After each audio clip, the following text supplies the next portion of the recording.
Dracula by Bram Stoker. Read by Oris, Jack, and Ilyana. Chapter 1. Jonathan Harker's Journal. 3rd May, Bistritz. Left Munich at 8:35 p.m. on 1st May, arriving at Vienna early next morning. Should have arrived at 6:46, but train was an hour late. Budapest seems a wonderful place from the glimpse which I got of it from the train and the little I could walk through the streets. I feared to go very far from the station, as we had arrived late and would start as near the correct time as possible. The impression I had was that we were leaving the west and entering the east. The most western of splendid bridges over the Danube, which is here of noble width and depth, took us among the traditions of Turkish rule. We left in pretty good time and came after nightfall to Klausenburg. Here I stopped for the night at the Hotel Royal. I had for dinner, or rather supper, a chicken done up some way with red pepper, which was very good but thirsty.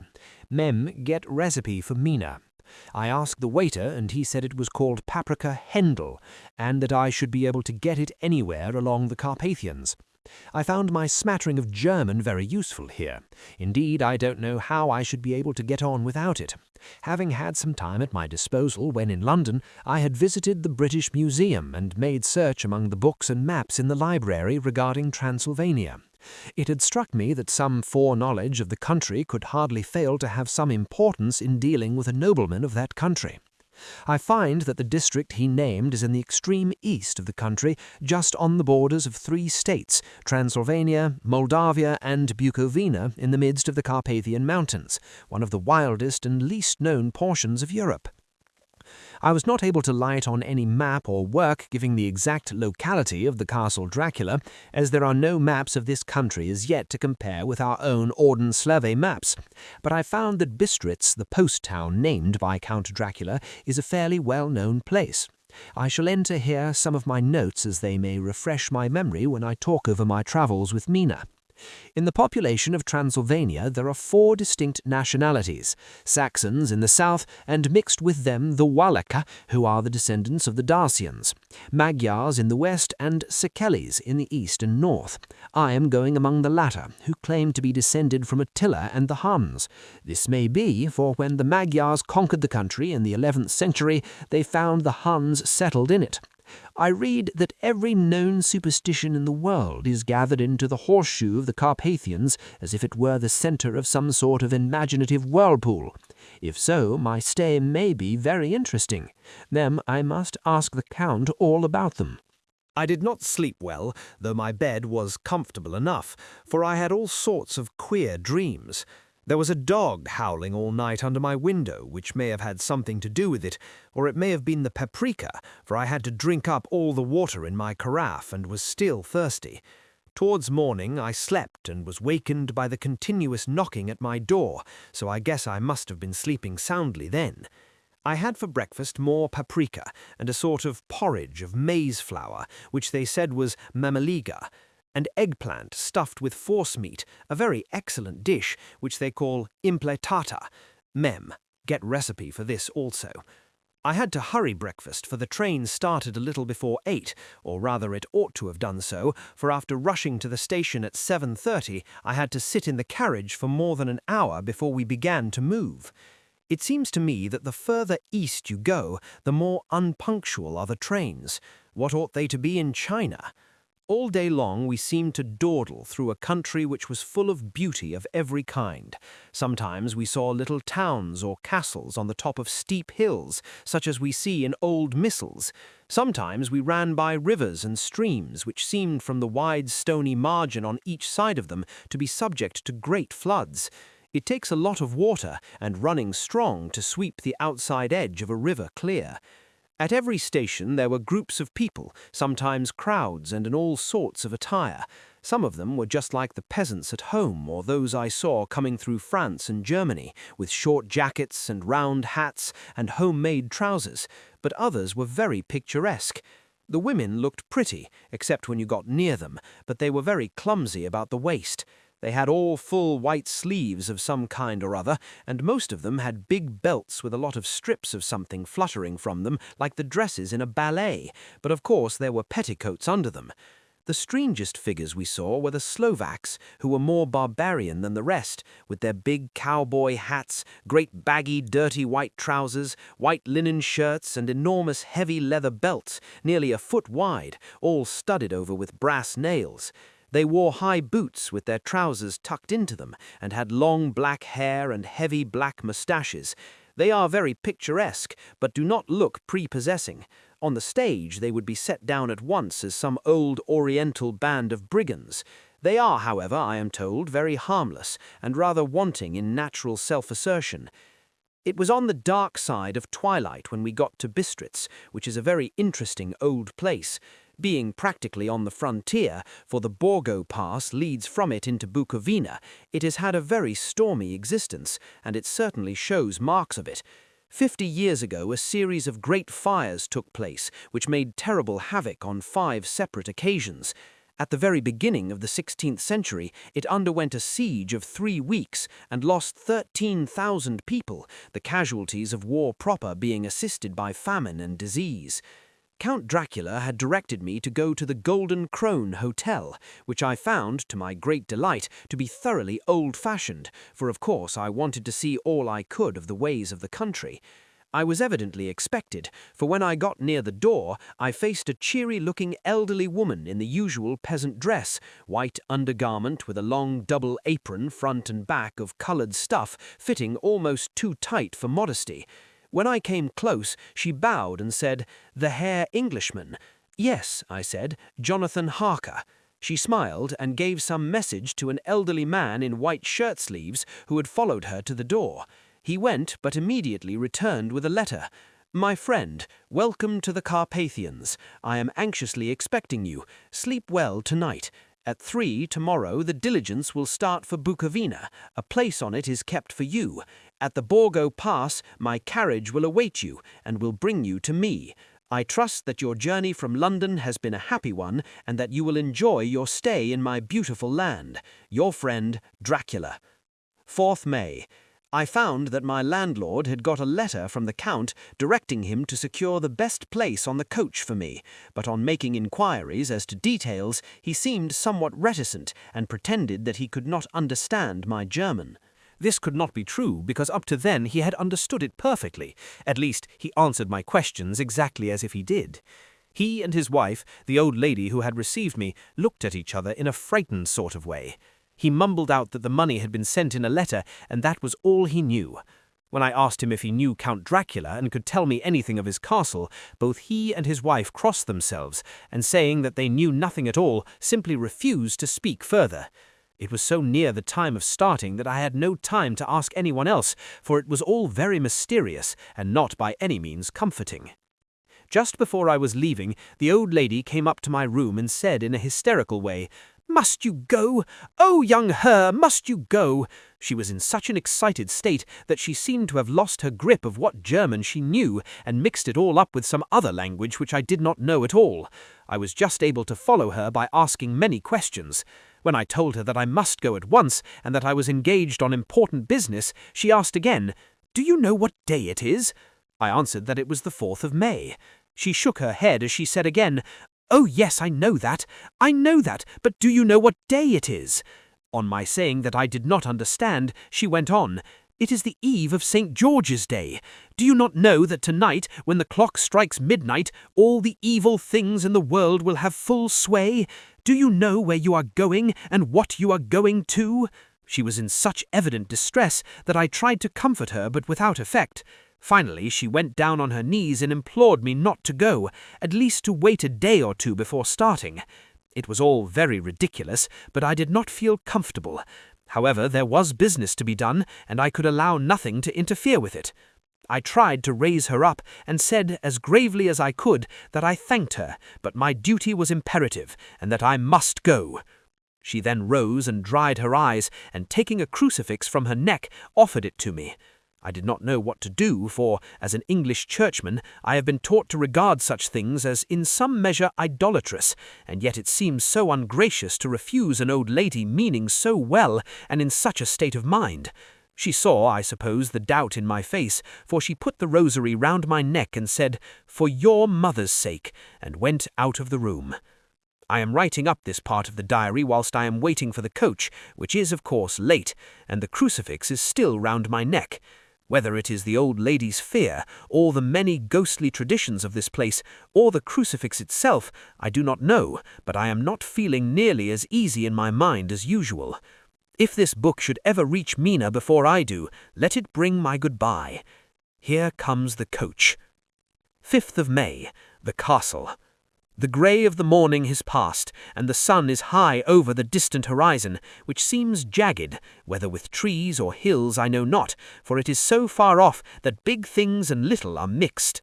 I am not sleepy, and as I am not to be called till I awake, naturally I write till sleep comes.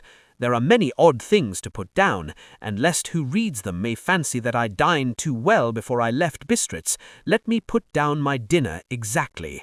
I dined on what they called robber steak, bits of bacon, onion and beef, seasoned with red pepper and strung on sticks and roasted over the fire, in simple style of the London cat's meat.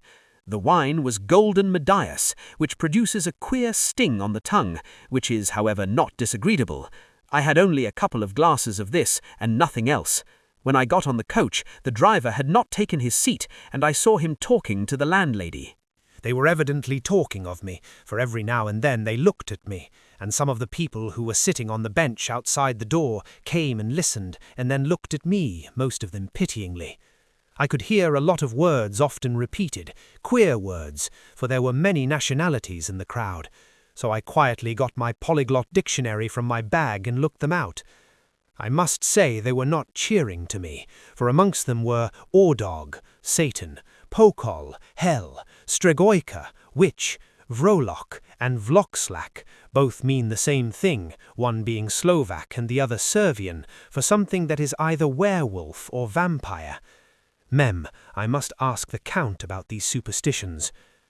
When we started, the crowd round the inn door, which had by this time swelled to a considerable size, all made the sign of the cross and pointed 2 fingers towards me. With some difficulty I got a fellow passenger to tell me what they meant. He would not answer at first, but on learning that I was English, he explained that it was a charm or guard against the evil eye. This was not very pleasant for me, just starting for an unknown place to meet an unknown man. But everyone seemed so kind-hearted and so sorrowful and so sympathetic that I could not but be touched. I shall never forget the last glimpse which I had of the inn-yard and its crowd of picturesque figures, all crossing themselves as they stood round the wide archway, with its background of rich foliage of oleander and orange trees in green tubs clustered in the centre of the yard. Then our driver, whose wide linen trousers covered the whole front of the box seat, Gotze, they call them, cracked his big whip over his 4 small horses, which ran abreast, and we set off on our journey.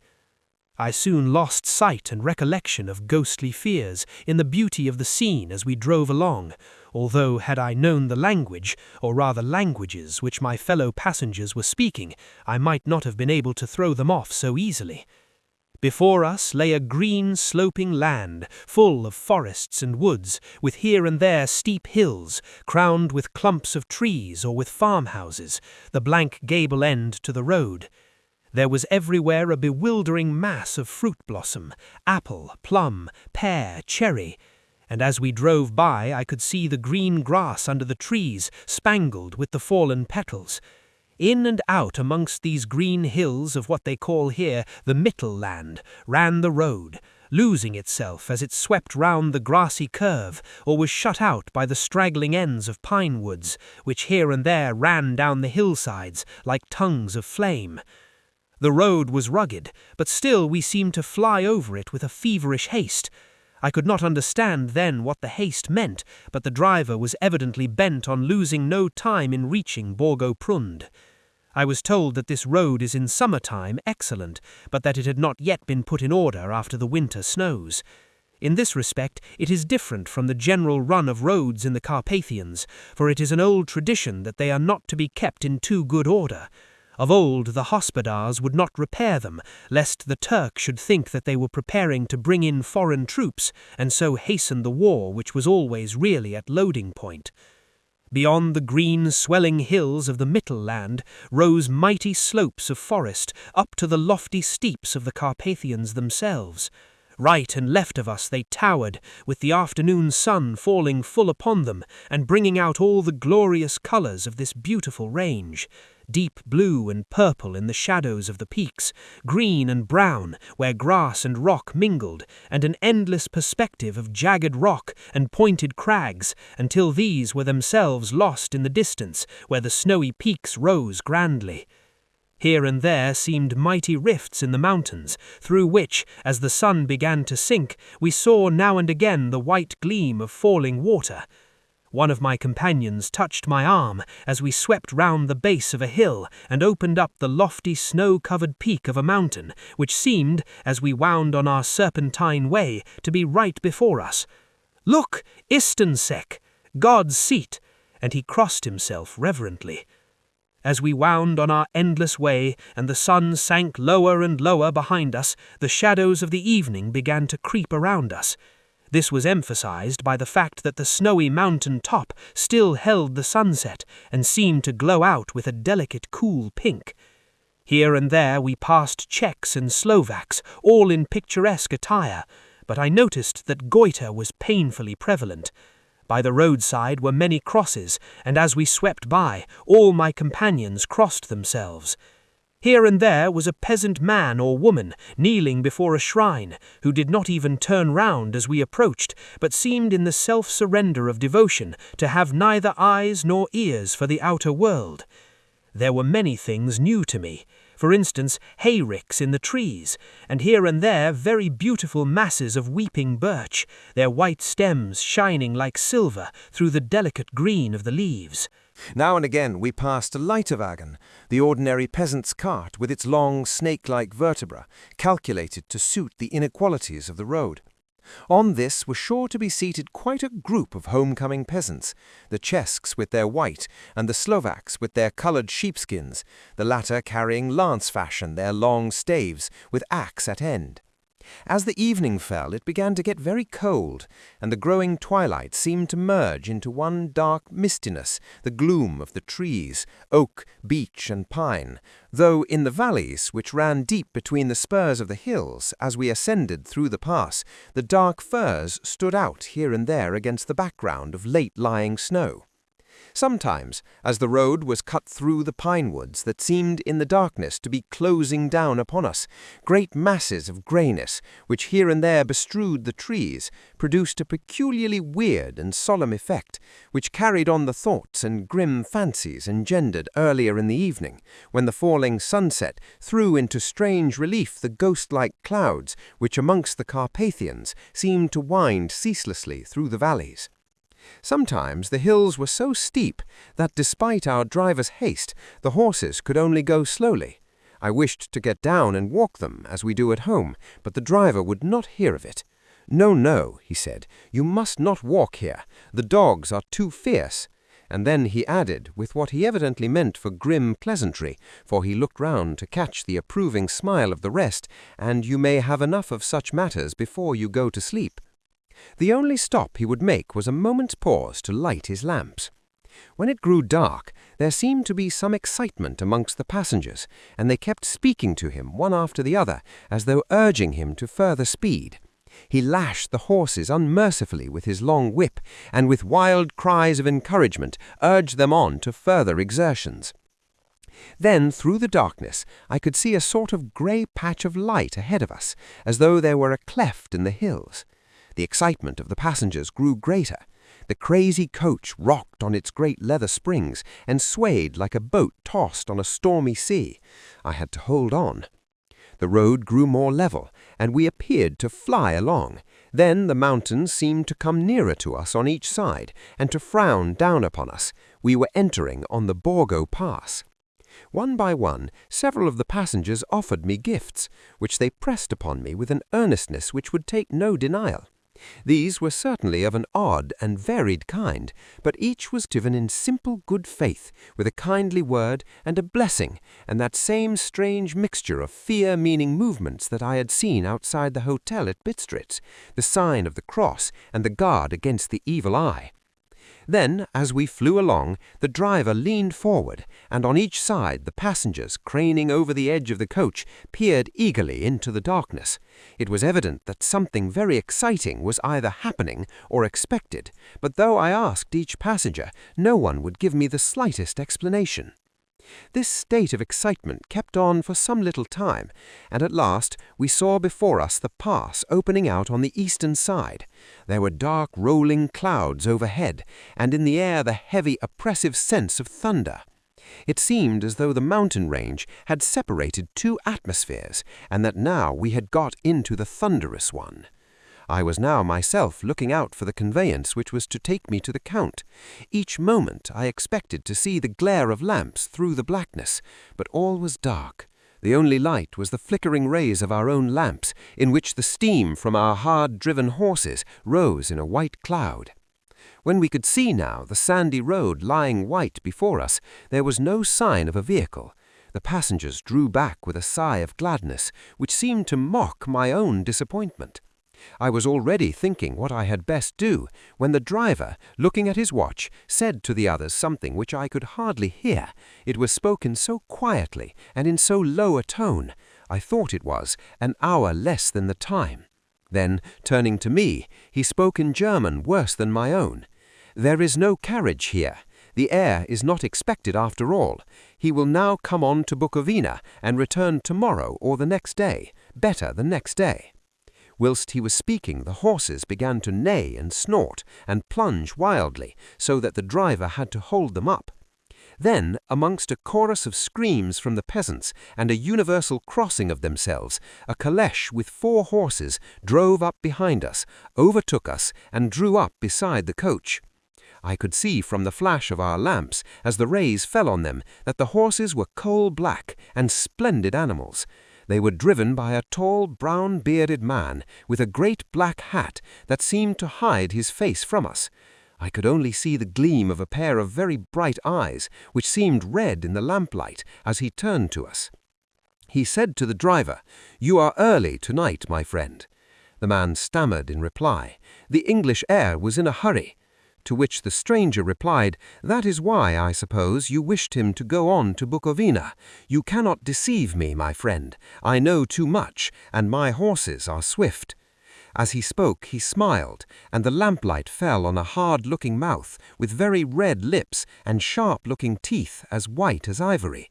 One of my companions whispered to another the line from Bürger's Lenore, "Denn die Toten reiten schnell."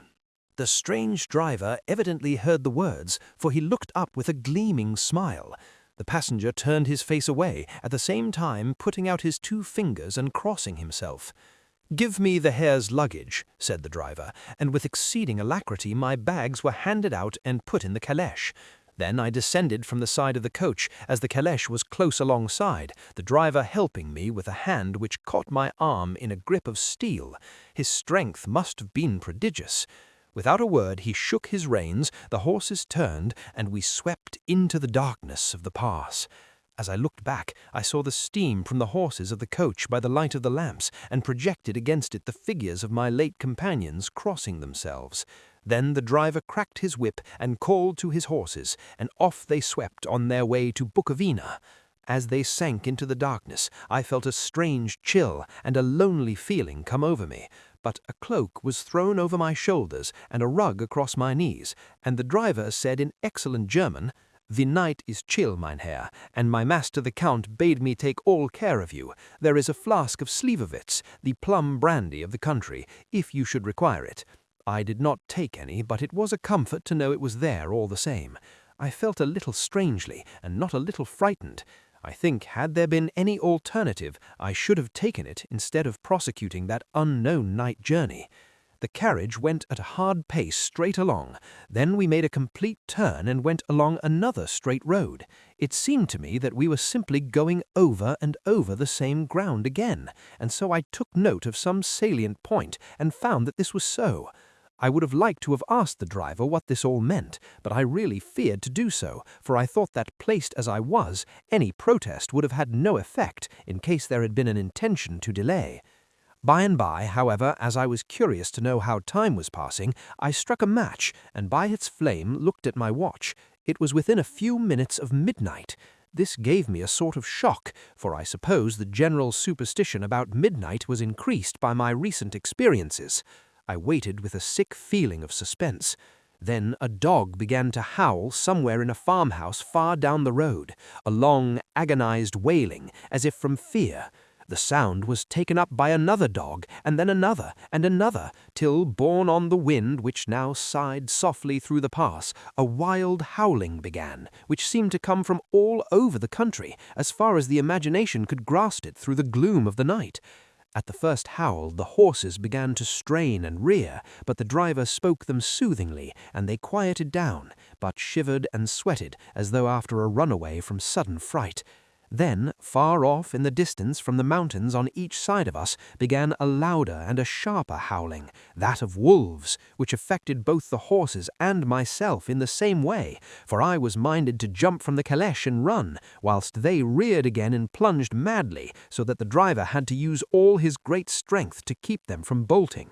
In a few minutes, however, my own ears got accustomed to the sound, and the horses so far became quiet that the driver was able to descend and to stand before them. He petted and soothed them, and whispered something in their ears, as I have heard of horse-tamers doing, and with extraordinary effect, for under his caresses they became quite manageable again, though they still trembled. The driver again took his seat, and shaking his reins, started off at a great pace. This time, after going to the far side of the pass, he suddenly turned down a narrow roadway which ran sharply to the right. Soon we were hemmed in with trees, which at places arched right over the roadway, till we passed as through a tunnel, and again great frowning rocks guarded us boldly on either side. Though we were in shelter, we could hear the rising wind, for it moaned and whistled through the rocks, and the branches of the trees crashed together as we swept along. It grew colder and colder still, and fine powdery snow began to fall, so that soon we and all around us were covered with a white blanket. The keen wind still carried the howling of the dogs, though this grew fainter as we went on our way. The baying of the wolves sounded nearer and nearer, as though they were closing round us from every side. I grew dreadfully afraid, and the horses shared my fear. The driver, however, was not in the least disturbed. He kept turning his head to left and right, but I could not see anything through the darkness. Suddenly, away on our left, I saw a faint flickering blue flame.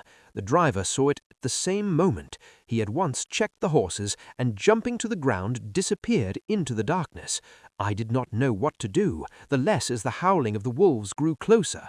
But while I wondered, the driver suddenly appeared again, and without a word took his seat, and we resumed our journey.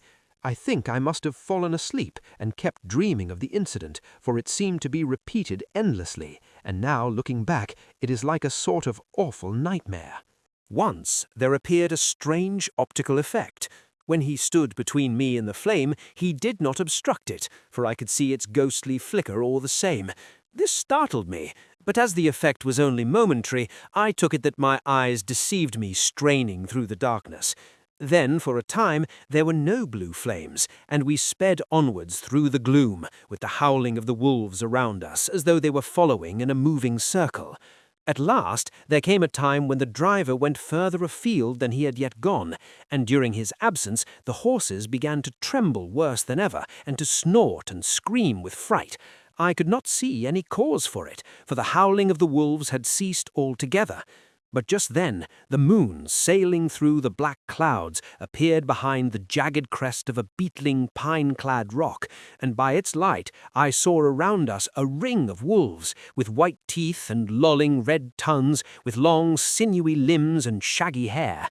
They were 100 times more terrible in the grim silence which held them than even when they howled. For myself, I felt a sort of paralysis of fear. It is only when a man feels himself face to face with such horrors that he can understand their true import. All at once, the wolves began to howl as though the moonlight had had some peculiar effect on them. The horses jumped about and reared and looked helplessly round with eyes that rolled in a way painful to see. But the living ring of terror encompassed them on every side, and they had perforce to remain within it.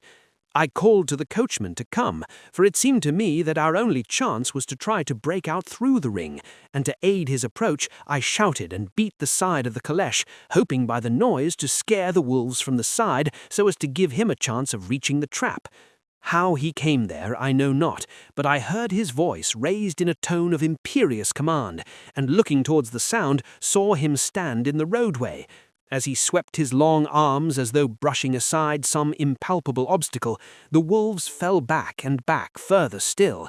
Just then a heavy cloud passed across the face of the moon, so that we were again in darkness. When I could see again, the driver was climbing into the caleche, and the wolves disappeared. This was all so strange and uncanny that a dreadful fear came upon me, and I was afraid to speak or move. The time seemed interminable as we swept on our way, now in almost complete darkness, for the rolling clouds obscured the moon. We kept on ascending, with occasional periods of quick descent, but in the main always ascending. Suddenly, I became conscious of the fact that the driver was in the act of pulling up the horses in the courtyard of a vast ruined castle, from whose tall black windows came no ray of light, and whose broken battlements showed a jagged line against the sky. Chapter 2, Jonathan Harker's Journal, continued. 5 May. I must have been asleep, for certainly if I had been fully awake, I must have noticed such a remarkable place. In the gloom, the courtyard looked of considerable size, and as several dark ways led from it under great round arches, it perhaps seemed bigger than it really is. I have not yet been able to see it by daylight. When the caleche stopped, the driver jumped down and held out his hand to assist me to alight. Again, I could not but notice his prodigious strength. His hand actually seemed like a steel vice that could have crushed mine if he had chosen. Then he took my traps and placed them on the ground beside me as I stood close to a great door, old and studded with large iron nails, and set in a projecting doorway of massive stone. I could see, even in the dim light, that the stone was massively carved, but that the carving had been much worn by time and weather. As I stood, the driver jumped again into his seat and shook the reins. The horses started forward, and trap and all disappeared down one of the dark openings. I stood in silence where I was, for I did not know what to do. Of bell or knocker there was no sign. Through these frowning walls and dark window openings it was not likely that my voice could penetrate. The time I waited seemed endless, and I felt doubts and fears crowding upon me. What sort of place had I come to, and among what kind of people? What sort of grim adventure was it on which I had embarked? Was this a customary incident in the life of a solicitor's clerk sent out to explain the purchase of a London estate to a foreigner? Solicitor's clerk. Mina would not like that. Solicitor, for just before leaving London I got word that my examination was successful, and I am now a full-blown solicitor. I began to rub my eyes and pinch myself to see if I were awake. It all seemed like a horrible nightmare to me, and I expected that I should suddenly awake and find myself at home, with the dawn struggling in through the windows, as I had now and again felt in the morning after a day of overwork. But my flesh answered the pinching test, and my eyes were not to be deceived. I was indeed awake and among the Carpathians. All I could do now was to be patient and to wait the coming of morning. Just as I had come to this conclusion, I heard a heavy step approaching behind the great door, and saw through the chinks the gleam of a coming light. Then there was the sound of rattling chains and the clanking of massive bolts drawn back. A key was turned with the loud grating noise of long disuse, and the great door swung back. Within stood a tall old man, clean-shaven save for a long white moustache, and clad in black from head to foot, without a single speck of colour about him anywhere. He held in his hand an antique silver lamp, in which the flame burned without a chimney or globe of any kind, throwing long quivering shadows as it flickered in the draught of the open door. The old man motioned me in with his right hand with a courtly gesture, saying in excellent English, but with a strange intonation, "Welcome to my house. Enter freely and of your own free will." He made no motion of stepping to meet me, but stood like a statue, as though his gesture of welcome had fixed him into stone. The instant, however, that I had stepped over the threshold, he moved impulsively forward, and holding out his hand grasped mine with a strength which made me wince, an effect which was not lessened by the fact that it seemed cold as ice, more like the hand of a dead than a living man. Again he said, "Welcome to my house. Enter freely, go safely, and leave something of the happiness you bring." The strength of the handshake was so much akin to that which I had noticed in the driver, whose face I had not seen, that for a moment I doubted if it were not the same person to whom I was speaking. So, to make sure, I said interrogatively, "Count Dracula?" He bowed in a courtly way as he replied, "I am Dracula, and I bid you welcome, Mr. Harker, to my house. Come in, the night air is chill, and you must need to eat and rest." As he was speaking, he put the lamp on a bracket on the wall, and stepping out, took my luggage. He had carried it in before I could forestall him. I protested, but he insisted. "Nay, sir, you are my guest. It is late, and my people are not available. Let me see to your comfort myself." He insisted on carrying my traps along the passage, and then up a great winding stair, and along another great passage, on whose stone floor our steps rang heavily. At the end of this, he threw open a heavy door, and I rejoiced to see within a well-lit room, in which a table was spread for supper, and on whose mighty hearth a great fire of logs, freshly replenished, flamed and flared. The Count halted, putting down my bags, closed the door, and crossing the room, opened another door, which led to a small octagonal room lit by a single lamp, and seemingly without a window of any sort. Passing through this, he opened another door and motioned me to enter. It was a welcome sight. For here was a great bedroom, well lit, and warmed with another log fire, also added to but lately, for the top logs were fresh, which sent a hollow roar up the wide chimney.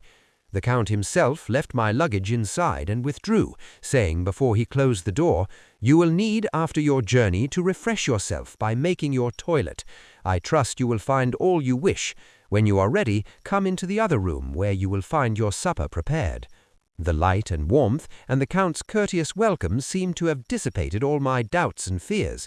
Having then reached my normal state, I discovered that I was half famished for hunger, so, making a hasty toilet, I went into the other room.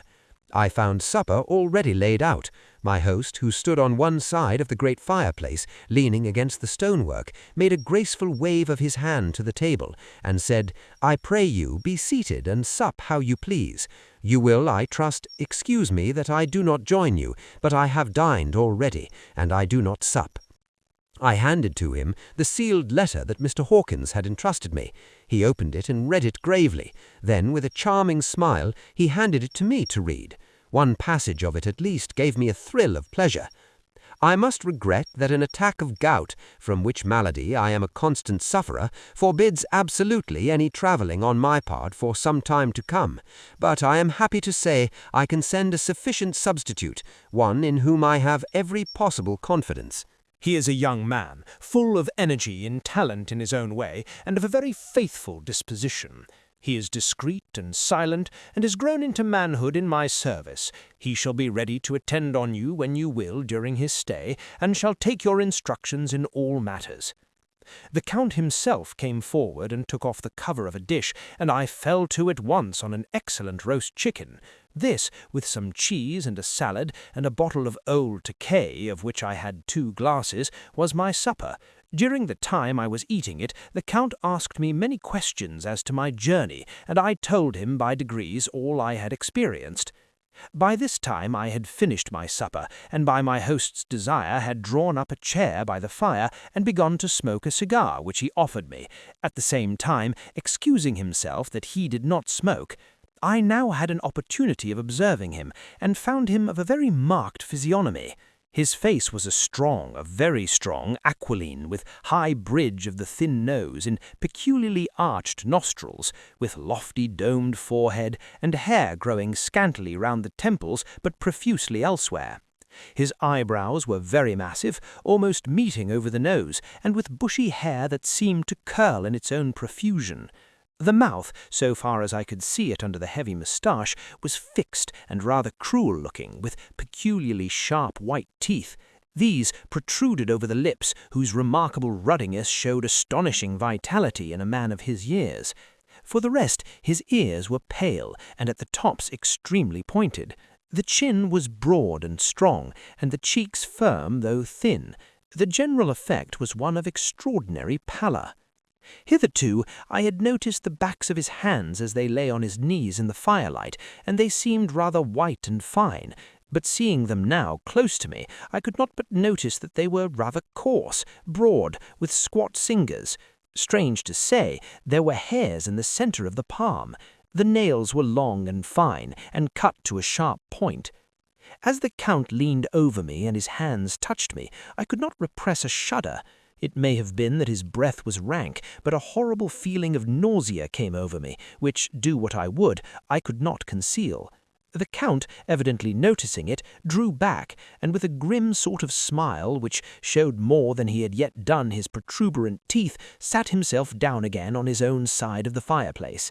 We were both silent for a while, and as I looked towards the window I saw the first dim streak of the coming dawn. There seemed a strange stillness over everything, but as I listened I heard, as if from down below in the valley, the howling of many wolves. The Count's eyes gleamed, and he said, "Listen to them, the children of the night, what music they make." Seeing, I suppose, some expression in my face strange to him, he added, "Ah, sir, you dwellers in the city cannot enter into the feelings of the hunter." Then he rose and said, "But you must be tired. Your bedroom is all ready, and tomorrow you shall sleep as late as you will. I have to be away till the afternoon, so sleep well and dream well." With a courteous bow, he opened for me himself the door to the octagonal room, and I entered my bedroom. I am all in a sea of wonders. I doubt, I fear, I think strange things which I dare not confess to my own soul. God keep me, if only for the sake of those dear to me. 7th May. It is again early morning, but I have rested and enjoyed the last 24 hours. I slept till late in the day and awoke of my own accord. When I had dressed myself, I went into the room where we had supped and found a cold breakfast laid out, with coffee kept hot by the pot being placed on the hearth. There was a card on the table, on which was written, "I have to be absent for a while, do not wait for me. D." I set to and enjoyed a hearty meal. When I had done, I looked for a bell so that I might let the servants know I had finished, but I could not find one. There are certainly odd deficiencies in the house, considering the extraordinary evidences of wealth which are round me. The table service is of gold, and so beautifully wrought that it must be of immense value. The curtains and upholstery of the chairs and sofas, and the hangings of my bed, are of the costliest and most beautiful fabrics, and must have been of fabulous value when they were made, for they are centuries old, though in excellent order. I saw something like them in Hampton Court, but they were worn and frayed and moth-eaten. But still, in none of the rooms is there a mirror. There is not even a toilet glass on my table, and I had to get the little shaving glass from my bag before I could either shave or brush my hair. I have not yet seen a servant anywhere, or heard a sound near the castle, except the howling of wolves. Some time after I had finished my meal, I do not know to call it breakfast or dinner, for it was between 5 and 6 o'clock when I had it, I looked about for something to read, for I did not like to go about the castle until I asked the Count's permission. There was absolutely nothing in the room, book, newspaper, or even writing materials, so I opened another door in the room and found a sort of library. The door opposite mine I tried but found locked. Of course, I said all I could about being willing and asked if I might come into that room when I chose. He answered, "Yes, certainly," and added, "You may go anywhere you wish in the castle, except where the doors are locked, where, of course, you will not wish to go. There is reason that all things are as they are, and did you see with my eyes and know with my knowledge, you would perhaps better understand." I said I was sure of this, and then he went on, "We are in Transylvania, and Transylvania is not England. Our ways are not your ways, and there shall be to you many strange things. Nay, from what you have told me of your experiences already, you know something of what strange things there may be." This led to much conversation, and as it was evident that he wanted to talk, if only for talking's sake, I asked him many questions regarding things that had already happened to me or come within my notice. Sometimes he sheered off the subject, or turned the conversation by pretending not to understand, but generally he answered all I asked most frankly. Then, as time went on, and I had got somewhat bolder, I asked him of some of the strange things of the preceding night, as, for instance, why the coachman went to the places where he had seen the blue flames. He then explained to me that it was commonly believed that on a certain night of the year, last night in fact, when all evil spirits are supposed to have unchecked sway, a blue flame is seen over any place where treasure has been concealed. That treasure has been hidden, he went on, in the region through which you came last night, there can be but little doubt, for it was the ground fought over centuries by the Wallachian, the Saxon, and the Turk. Why, there is hardly a foot of soil in all this region that has not been enriched by the blood of men, patriots, or invaders. In the old days there were stirring times, when the Austrian and the Hungarian came up in hordes, and the patriots went out to meet them, men and women, the aged and the children too, and waited their coming on the rocks above the passes, that they might sweep destruction on them with their artificial avalanches. When the invader was triumphant, he found but little, for whatever there was had been sheltered in the friendly soil. But how, said I, can it have remained so long undiscovered, when there is a sure index to it if men will but take the trouble to look? The Count smiled, and as his lips ran back over his gums, the long, sharp canine teeth showed out strangely. He answered, "Because your peasant is at heart a coward and a fool. Those flames only appear on one night, and on that night no man of this land will, if he can help it, stir without his doors. And, dear sir, even if he did, he would not know what to do. Why, even the peasant that you tell me of, who marked the place of the flame, would not know where to look in daylight even for his own work. Even you would not, I dare be sworn, be able to find these places again." "There you are right," I said. "I know no more than the dead where even to look for them." Then we drifted into other matters. "Come," he said at last, "tell me of London and of the house which you have procured for me." With an apology for my remissness, I went into my own room to get the papers from my bag.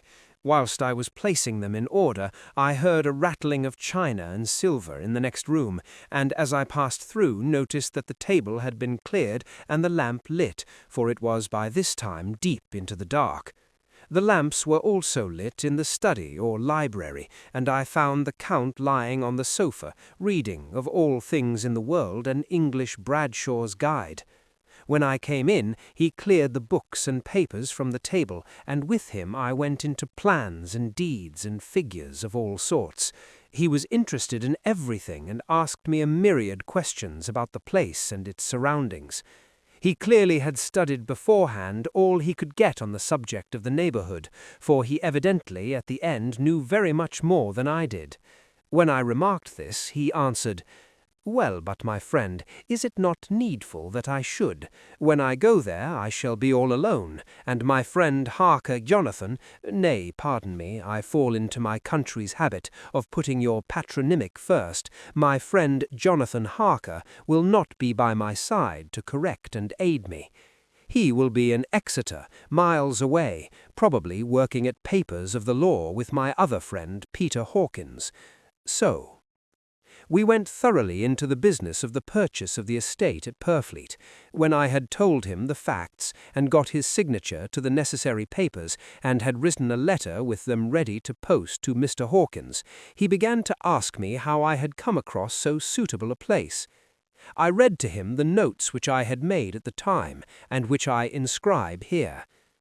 At Purfleet, on a by-road, I came across just such a place as seemed to be required, and where was displayed a dilapidated notice that the place was for sale. It was surrounded by a high wall of ancient structure, built of heavy stones, and has not been repaired for a large number of years. The closed gates are of heavy old oak and iron, all eaten with rust. The estate is called Carfax, no doubt a corruption of the old quatre face, as the house is four-sided, agreeing with the cardinal points of the compass. It contains in all some 20 acres, quite surrounded by the solid stone wall above mentioned. There are many trees on it which make it in places gloomy, and there is a deep, dark-looking pond or small lake, evidently fed by some springs, as the water is clear and flows away in a fair-sized stream. The house is very large, and of all periods back, I should say, to medieval times, for one part is of stone immensely thick, with only a few windows high up and heavily barred by iron. It looks like part of a keep, and is close to an old chapel or church. I could not enter it, as I had not the key of the door leading to it from the house, but I have taken, with my kodak, views of it from various points. The house had been added to, but in a very straggling way, and I can only guess at the amount of ground it covers, which must be very great. There are but a few houses close at hand, one being a very large house only recently added to, and formed into a private lunatic asylum. It is not, however, visible from the grounds. When I finished, he said, "I am glad that it is old and big. I myself am of an old family, and to live in a new house would kill me. A house cannot be made habitable in a day, and after all, how few days go to make up a century. I rejoice also that there is a chapel of old times. We Transylvanian nobles love not to think that our bones may lie amongst the common dead. I seek not gaiety nor mirth, not the bright voluptuousness of much sunshine and sparkling waters, which please the young and gay. I am no longer young, and my heart through weary years of mourning over the dead is not attuned to mirth. Moreover, the walls of my castle are broken, the shadows are many, and the wind breathes cold through the broken battlements and casements. I love the shade and the shadow, and would be alone with my thoughts when I may." Somehow his words and his look did not seem to accord, or else it was that his cast of face made his smile look malignant and saturnine. Presently, with an excuse, he left me, asking me to pull my papers together. He was some little time away, and I began to look at some of the books around me. One was an atlas which I found opened naturally to England, as if that map had been much used. On looking at it, I found in certain places little rings marked, and on examining these I noticed that one was near London on the east side, manifestly where his new estate was situated. The other two were Exeter and Whitby on the Yorkshire coast. It was the better part of an hour when the Count returned. "Aha," he said, "still at your books? Good, but you must not work always. Come, I am informed that your supper is ready." He took my arm and we went into the next room, where I found an excellent supper ready on the table. The Count again excused himself, as he had dined out on his being away from home, but he sat as on the previous night and chatted whilst I ate. After supper I smoked as on the last evening, and the Count stayed with me, chatting and asking questions on every conceivable subject, hour after hour. I felt that it was getting very late indeed, but I did not say anything, for I felt under obligation to meet my host's wishes in every way. I was not sleepy, as the long sleep yesterday had fortified me, but I could not help experiencing that chill which comes over one at the coming of the dawn, which is like, in its way, the turn of the tide. They say that people who are near death die generally at the change to dawn or at the turn of the tide. Anyone who has, when tired and tied, as it were, to his post, experienced this change in the atmosphere, can well believe it. All at once we heard the crow of the cock coming up with preternatural shrillness through the clear morning air. Count Dracula, jumping to his feet, said, "Why, there is the morning again. How remiss I am to let you stay up so long. You must make your conversation regarding my dear new country of England less interesting, so that I may not forget how time flies by us." And with a courtly bow he quickly left me. I went into my room and drew the curtains, but there was little to notice. My window opened into the courtyard. All I could see was the warm grey of quickening sky, so I pulled the curtains again and have written of this day. 8th May. I began to fear, as I wrote in this book, that I was getting too diffuse, but now I am glad that I went into detail from the first, for there is something so strange about this place and all in it that I cannot but feel uneasy. I wish I were safe out of it, or that I had never come. It may be that this strange night existence is telling on me, but would that that were all. If there were anyone to talk to, I could bear it, but there is no one. I have only the Count to speak with, and he, I fear, am myself the only living soul within the place. Let me be prosaic so far as facts can be. It will help me to bear up, and imagination must not run riot with me. If it does, I am lost. Let me say at once how I stand, or seem to.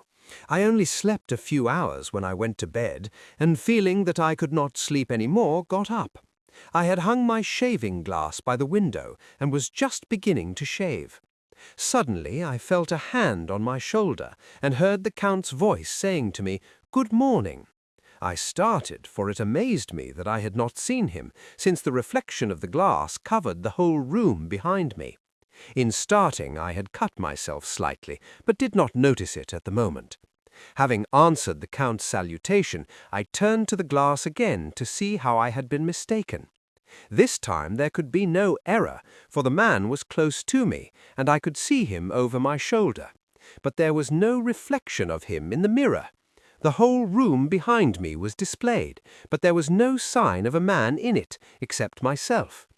This was startling, and coming on the top of so many strange things, was beginning to increase that vague feeling of uneasiness which I always have when the Count is near. But at the instant I saw that the cut had bled a little, and the blood was trickling over my chin. I laid down the razor, turning as I did so half round to look for some sticking plaster. When the Count saw my face, his eyes blazed with a sort of demoniac fury, and he suddenly made a grab at my throat. I drew away, and his hand touched the string of beads which held the crucifix. It made an instant change in him, for the fury passed so quickly that I could hardly believe that it was ever there. "Take care," he said. "Take care how you cut yourself. It is more dangerous than you think in this country." Then, seizing the shaving glass, he went on, and, "This is the wretched thing that has done the mischief. It is a foul bauble of man's vanity. Away with it." And opening the window with one wrench of his terrible hand, he flung out the glass, which was shattered into 1,000 pieces on the stones of the courtyard far below. Then he withdrew without a word. It is very annoying, for I do not see how I am to shave, unless in my watch case or the bottom of the shaving pot, which is fortunately of metal. When I went into the dining room, breakfast was prepared, but I could not find the Count anywhere, so I breakfasted alone. It is strange that as yet I have not seen the Count eat or drink. He must be a very peculiar man. After breakfast I did a little exploring in the castle. I went out on the stairs and found a room looking towards the south. The view was magnificent, and from where I stood there was every opportunity of seeing it. The castle is on the very edge of a terrific precipice. A stone falling from the window would fall 1,000 feet without touching anything. As far as the eye can reach is a sea of green tree-tops, with occasionally a deep rift where there is a chasm. Here and there are silver threads where the rivers wind in deep gorges through the forests. But I am not in heart to describe beauty, for when I had seen the view, I explored further. Doors, doors, doors everywhere, and all locked and bolted. In no place save from the windows in the castle walls is there an available exit. The castle is a veritable prison, and I am a prisoner. Chapter 3. Jonathan Harker's Journal continued, 12th May. Harker begins to realize he is a prisoner in Dracula's castle. He tries to find a way out, but after much frustration he concludes he is helpless and must keep his fears to himself. Observing Dracula's odd behavior, doing menial tasks like making the bed and setting the table, Harker realizes there are no servants in the castle. The Count controls the wolves and has an unnatural power. Harker reflects on the protective value of the crucifix, even though it contradicts his religious beliefs. Midnight. Harker converses with Dracula about Transylvanian history. Dracula speaks of his proud sectly heritage and the warrior legacy of his ancestors, emphasizing their glorious past and battles against invaders. He explains the history of his people with passion and arrogance, claiming their strength and pride in battle. 12th May. Continued. Harker describes Dracula's questions about legal matters and business transactions. Dracula seems knowledgeable and sharp, especially for someone who has not been involved in business. He asks Harker to write letters, including one to Mr. Peter Hawkins. Harker writes formal letters, but secretly plans to send hidden messages to Hawkins and Mina. Dracula advises Harker not to sleep outside his room, warning of bad dreams. 15th May. Harker observes Dracula's strange ability to climb down the castle wall like a lizard, which terrifies him. He attempts to explore the castle, but is unable to find a way out, realizing that the key to escape is likely with Dracula. He notes that the castle is both beautiful and oppressive, making him feel increasingly isolated. 16th May. Harker writes about his fear of losing his sanity. He begins to feel that Dracula, despite being terrifying, is the only one offering him safety as long as he serves Dracula's needs. Later, Harker falls asleep in a different room and experiences a disturbing encounter with 3 women. They are beautiful but terrifying, with red eyes and sharp teeth. The women begin to seduce him, but Dracula arrives in time, furious and protective of Harker. He commands the women to leave, hinting at his own capacity for love, though in a sinister way.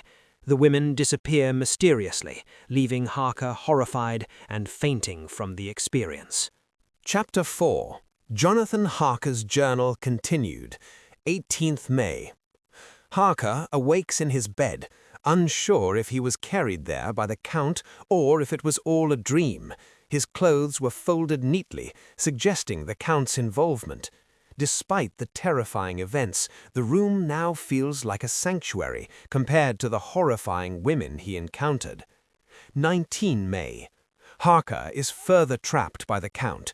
Dracula asks him to write 3 letters, one stating he will soon leave, another saying he departed the next day, and the third claiming he has arrived in Bischlitz.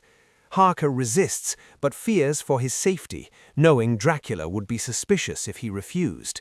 Dracula gives specific dates for the letters, June 12, 19, and 29, revealing the span of Harker's imprisonment. 28th May.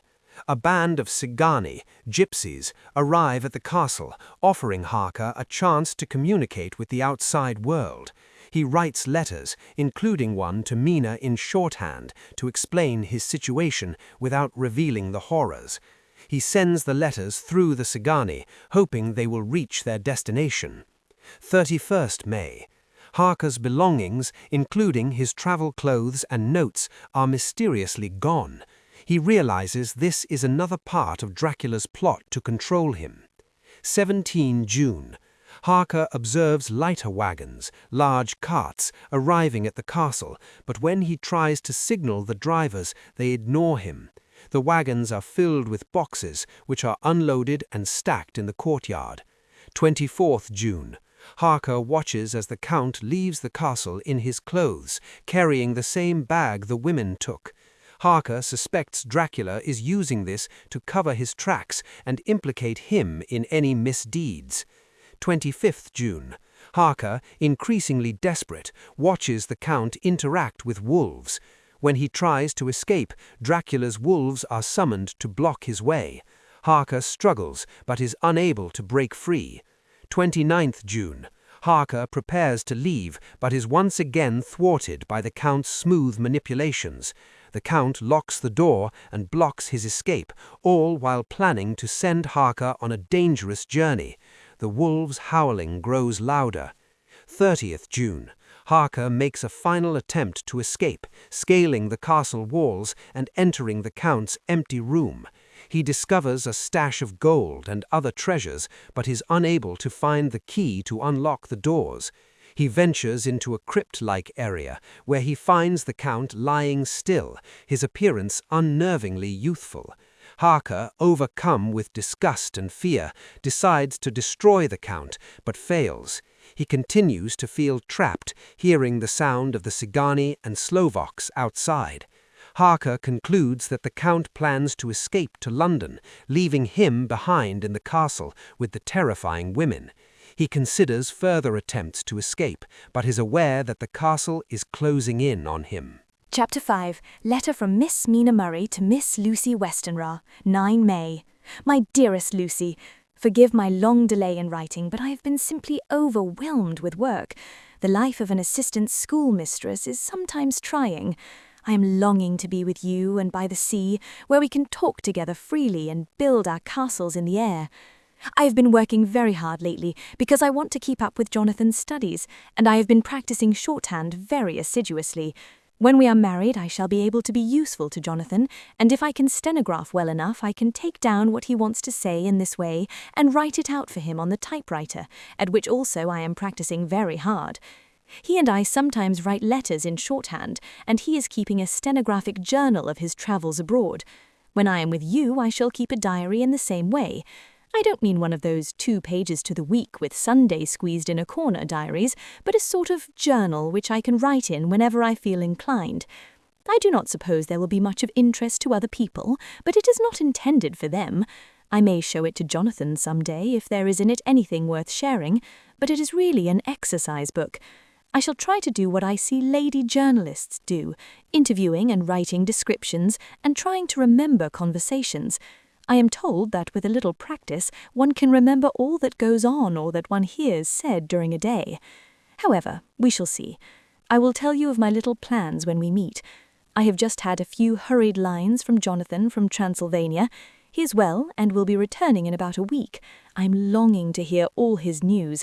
It must be nice to see strange countries. I wonder if Jonathan and I, shall ever see them together. There's the 10 o'clock bell ringing. Goodbye. Your loving, Mina. Tell me all the news when you write. You have not told me anything for a long time. I hear rumours, and especially of a tall, handsome, curly-haired man. My dearest Mina, I must say you tax me very unfairly with being a bad correspondent.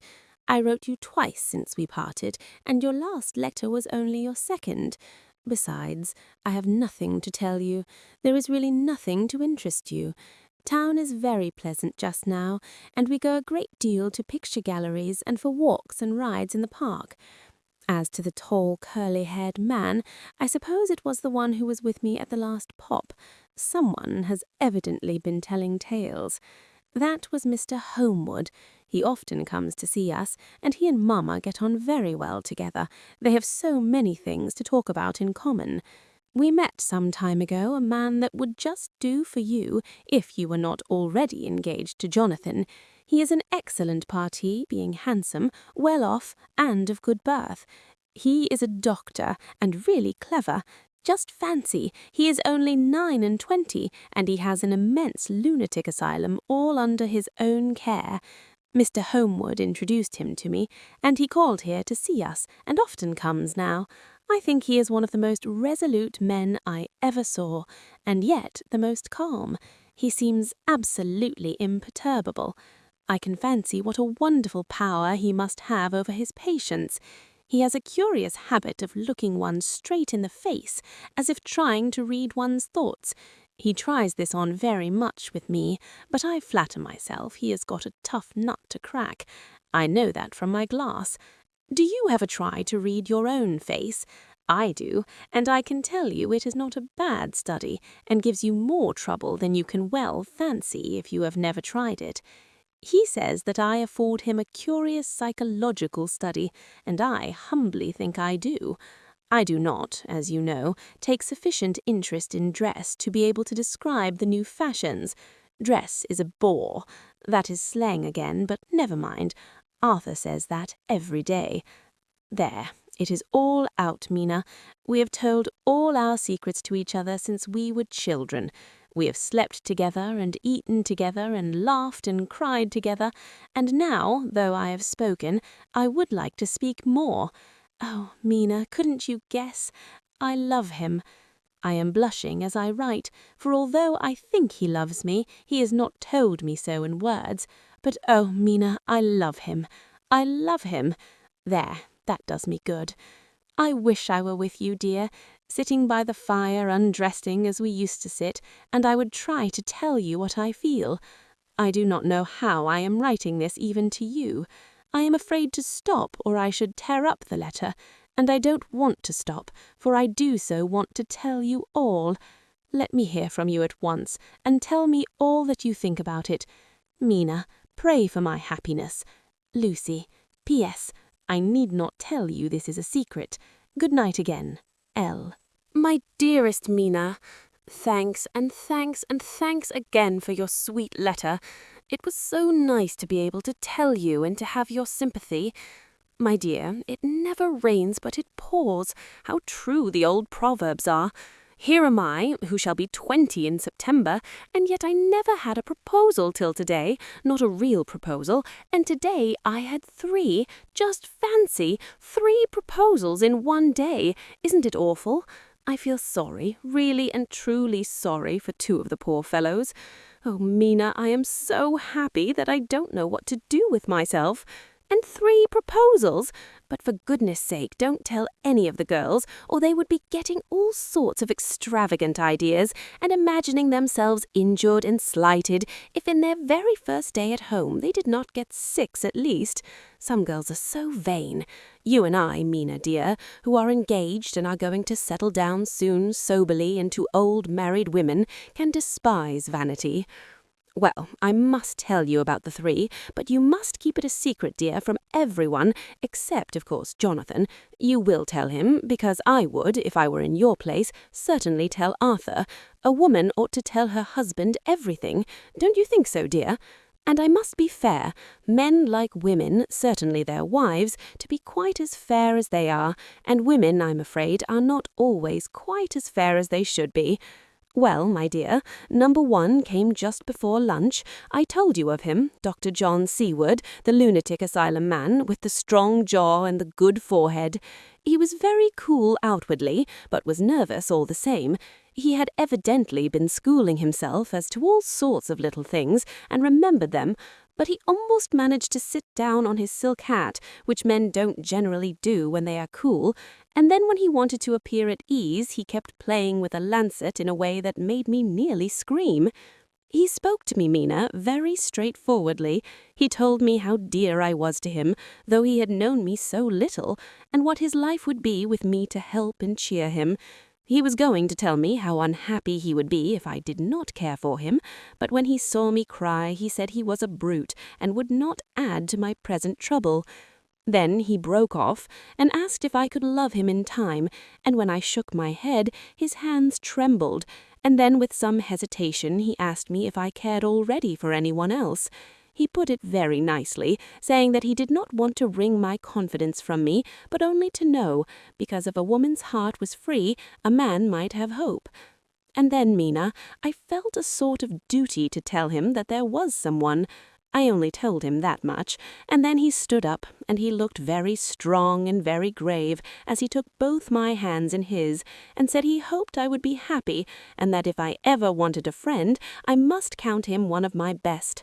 Oh, Mina dear, I can't help crying, and you must excuse this letter being all blotted.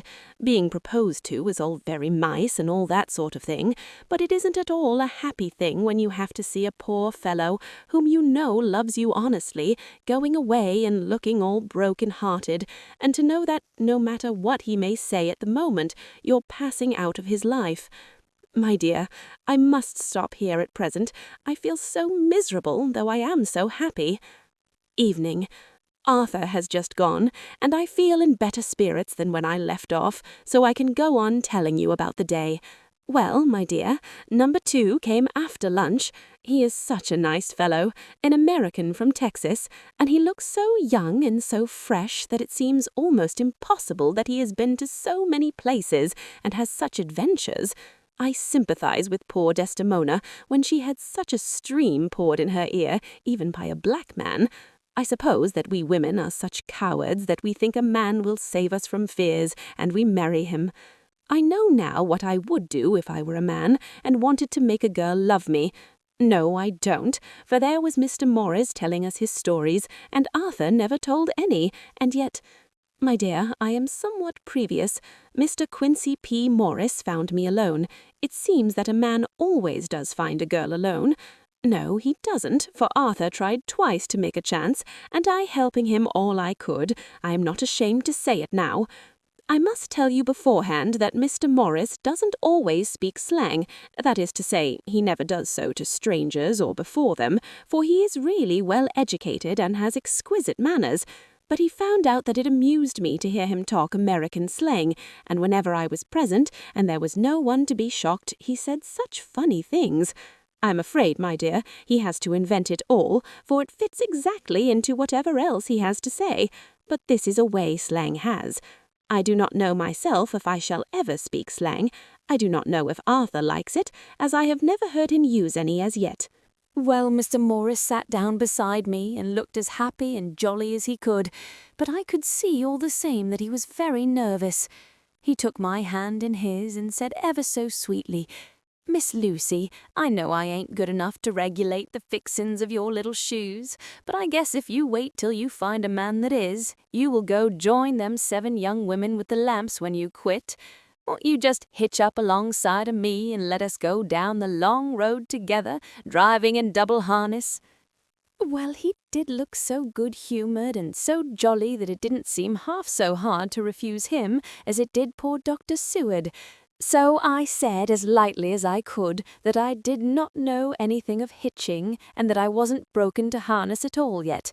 Then he said that he had spoken in a light manner, and he hoped that if he had made a mistake in doing so on so grave, so momentous an occasion for him, I would forgive him. He really did look serious when he was saying it, and I couldn't help feeling a sort of exultation that he was number 2 in one day.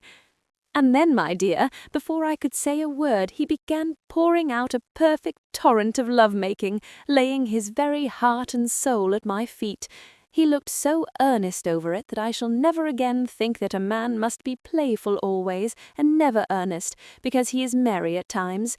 I suppose he saw something in my face which checked him, for he suddenly stopped and said with a sort of manly fervour that I could have loved him for if I had been free, "Lucy, you are an honest-hearted girl, I know.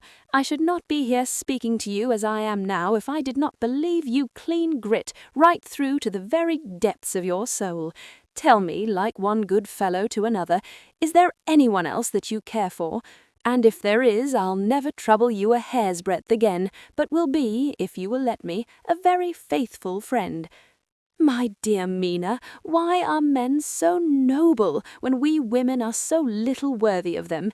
Here was I almost making fun of this great-hearted, true gentleman. I burst into tears, I'm afraid, my dear. You will think this a very sloppy letter in more ways than one, and I really felt very badly. Why can't they let a girl marries 3 men, or as many as want her, and save all this trouble? But this is heresy, and I must not say it. I am glad to say that though I was crying, I was able to look into Mr. Morris's brave eyes, and I told him out straight. Yes, there is someone I love, though he has not told me yet that he even loves me. I was right to speak to him so frankly, for quite a light came into his face, and he put out both his hands and took mine. I think I put them into his, and said in a hearty way, "That's my brave girl. It's better worth being late for a chance of winning you than being in time for any other girl in the world. Don't cry, my dear. If it's for me, I'm a hard nut to crack, and I take it standing up. If that other fellow doesn't know his happiness, well, he'd better look for it soon, or he'll have to deal with me. Little girl, your honesty and pluck have made me a friend, and that's rarer than a lover. It's more selfish anyhow.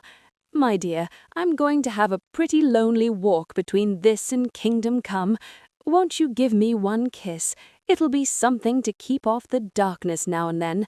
You can, you know, if you like, for that other good fellow, or you could not love him, hasn't spoken yet."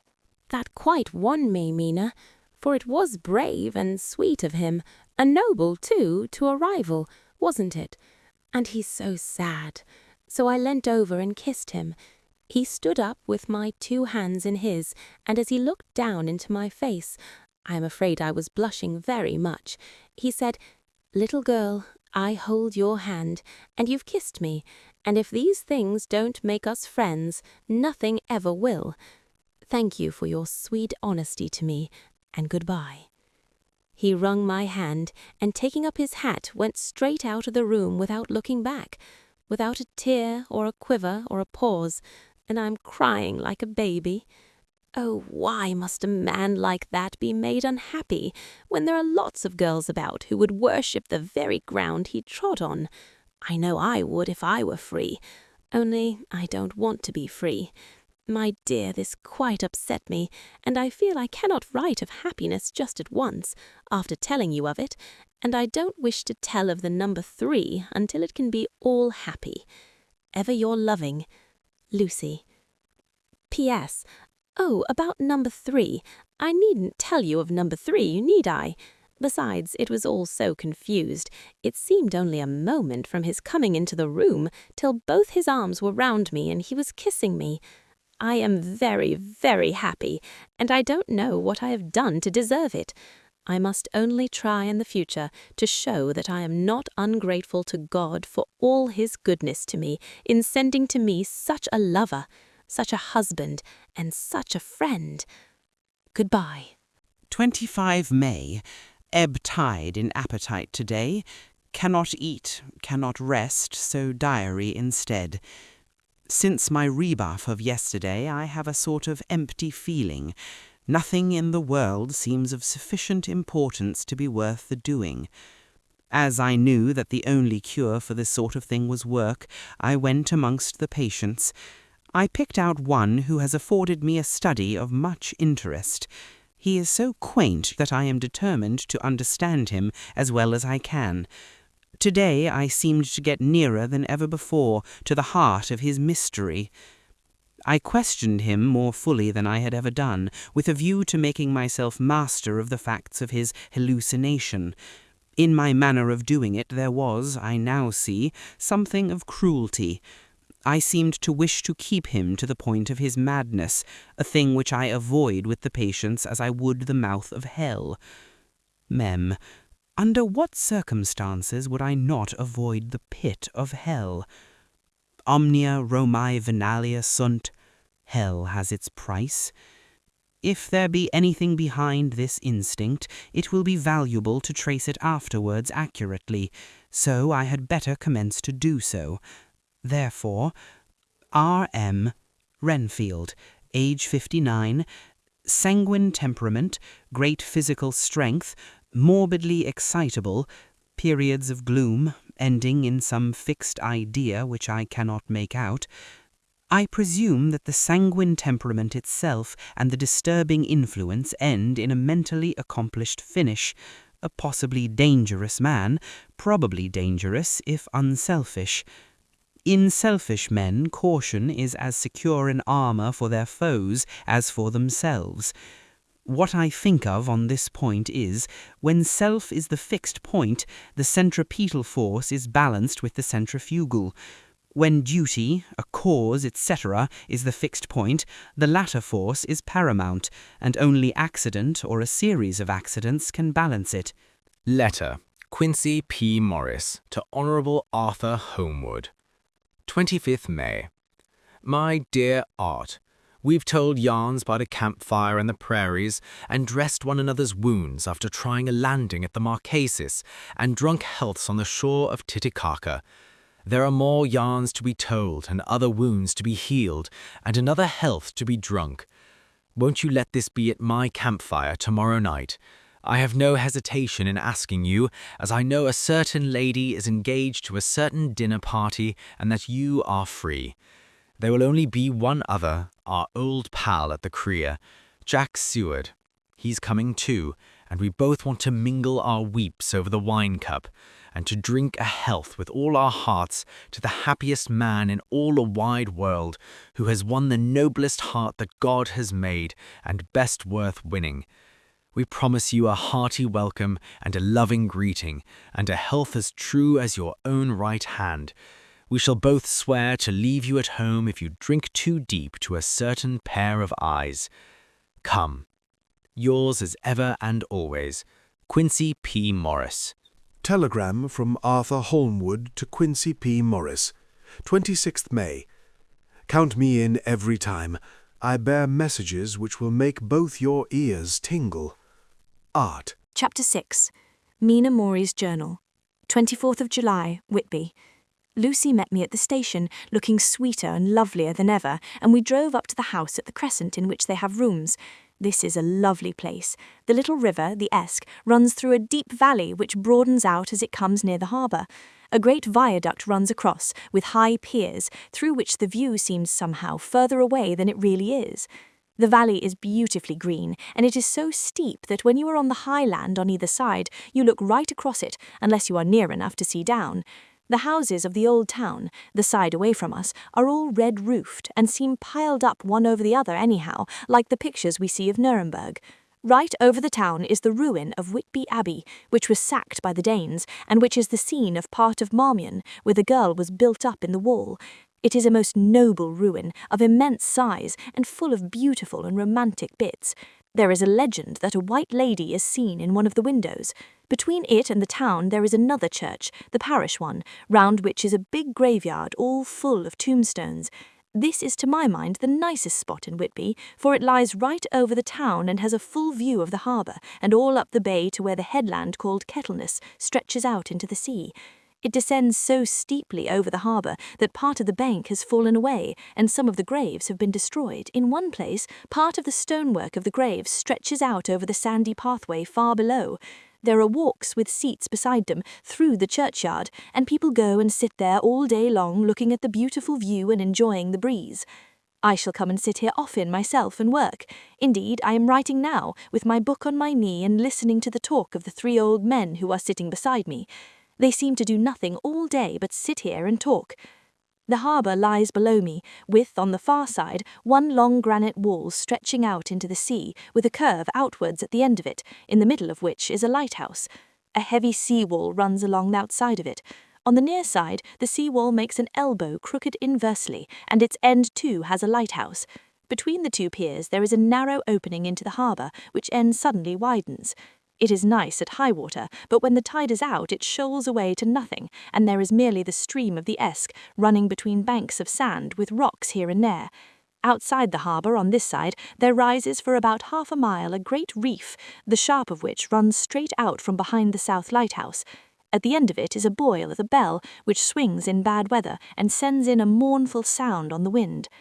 They have a legend here that when a ship is lost, bells are heard out at sea. I must ask the old man about this. He is coming this way. He is a funny old man. He must be awfully old, for his face is gnarled and twisted like the bark of a tree. He tells me that he is nearly 100, and that he was a sailor in the Greenland fishing fleet when Waterloo was fought. He is, I am afraid, a very sceptical person, for when I asked him about the bells at sea and the White Lady at the Abbey, he said very brusquely, "I wouldn't fash mysel' about them, miss. Them things be all wore out. Mind, I don't say that they never was, but I do say that they wasn't in my time. Them be all very well for comers and trippers and the like, but not for a nice young lady like you. Them fit folks from York and Leeds that be always eating cured herrings and drinking tea and looking out to buy cheap jet would creed aught. I wonder myself who'd be bothered telling lies to them, even the newspapers, which is full of fool talk." I thought he would be a good person to learn interesting things from, so I asked him if he would mind telling me something about the whale fishing in the old days. He was just settling himself to begin when the clock struck 6, whereupon he laboured to get up and said, "I must gang againwards home now, miss. My granddaughter doesn't like to be kept waiting when the tea is ready, for it takes me time to crammel aboon the grease, for there be a many of 'em, and miss, I lack belly timber sairly by the clock." He hobbled away, and I could see him hurrying as well as he could down the steps. The steps are a great feature in the place. They lead from the town to the church. There are hundreds of them, I don't know how many, and they wind up in a delicate curve. The slope is so gentle that a horse could easily walk up and down them.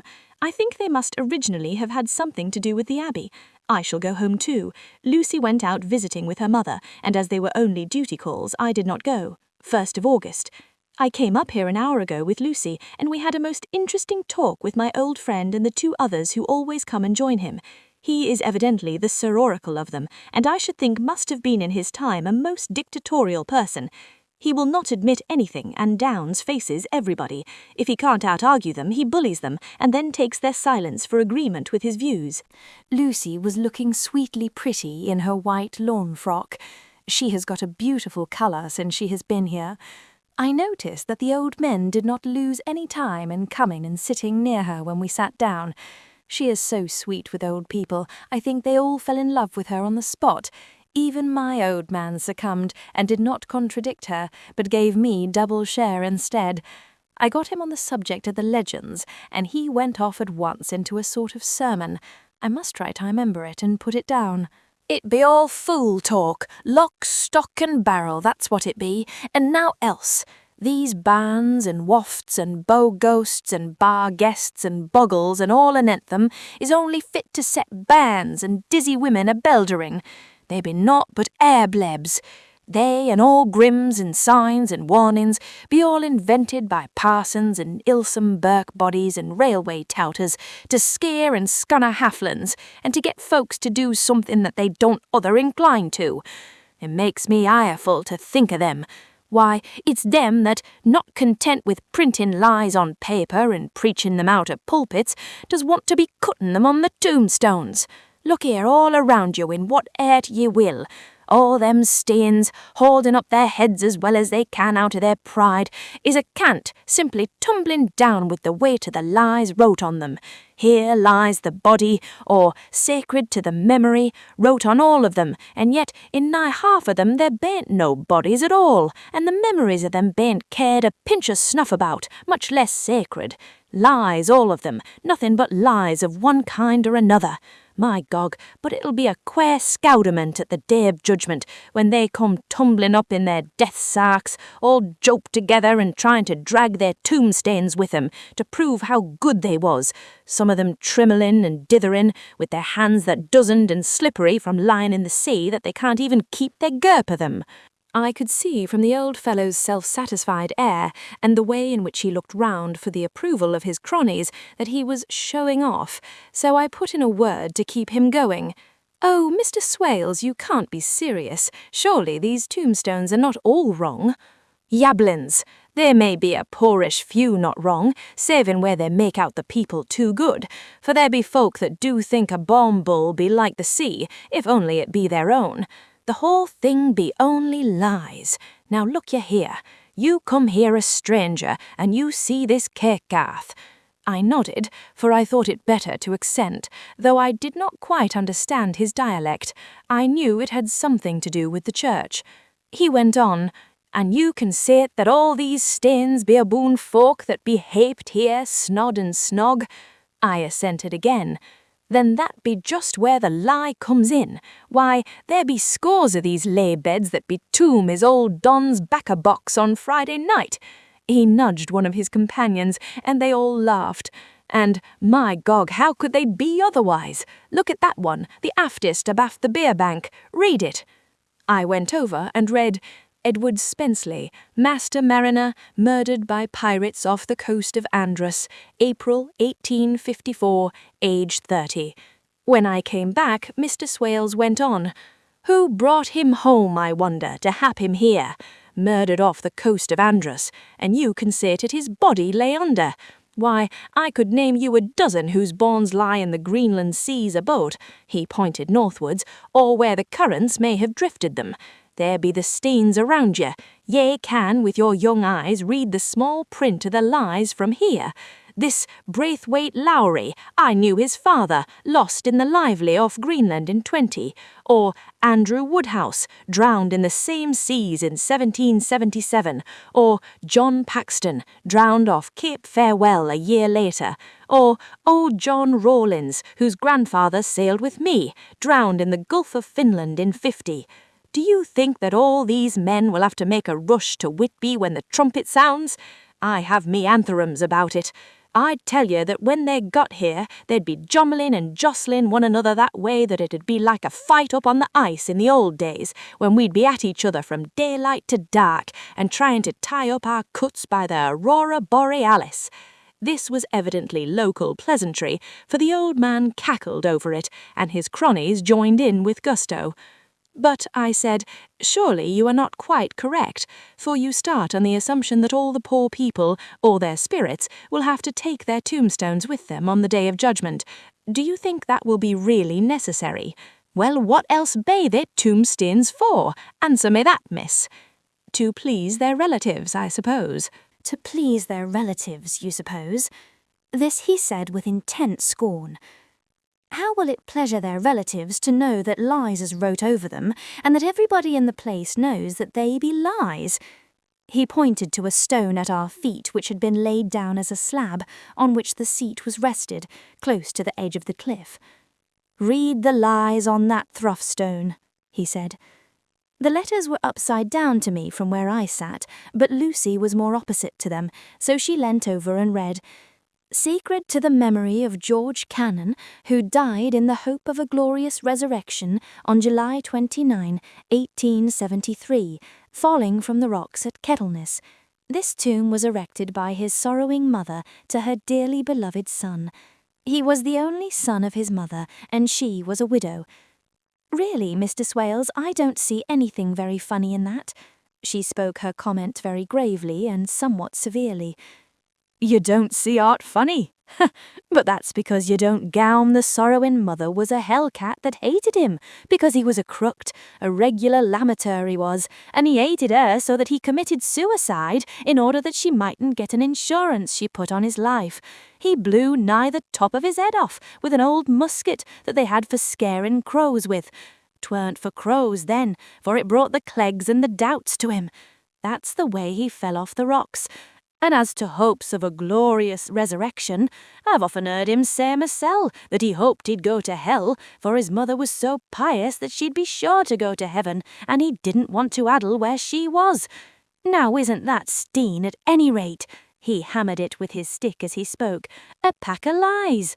And won't it make Gabriel keckle when Geordie comes panting at the grease with the Tom Steen balanced on his hump and asks to be took as evidence?" I did not know what to say, but Lucy turned the conversation as she said, rising up, "Oh, why did you tell us of this? It is my favourite seat, and I cannot leave it, and now I find I must go on sitting over the grave of a suicide." "That won't harm ye, my pretty, and it may make poor Geordie gladsome to have so trim a lass sitting on his lap. That won't hurt ye. Why, I've sat here off and on for nigh 20 years past, and it hasn't done me no harm. Don't ye fash about them as lies under ye, or that don't lie there either.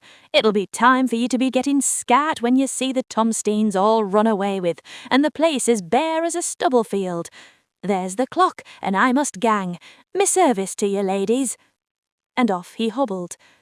Lucy and I sat a while, and it was all so beautiful before us that we took hands as we sat, and she told me all over again about Arthur and their coming marriage.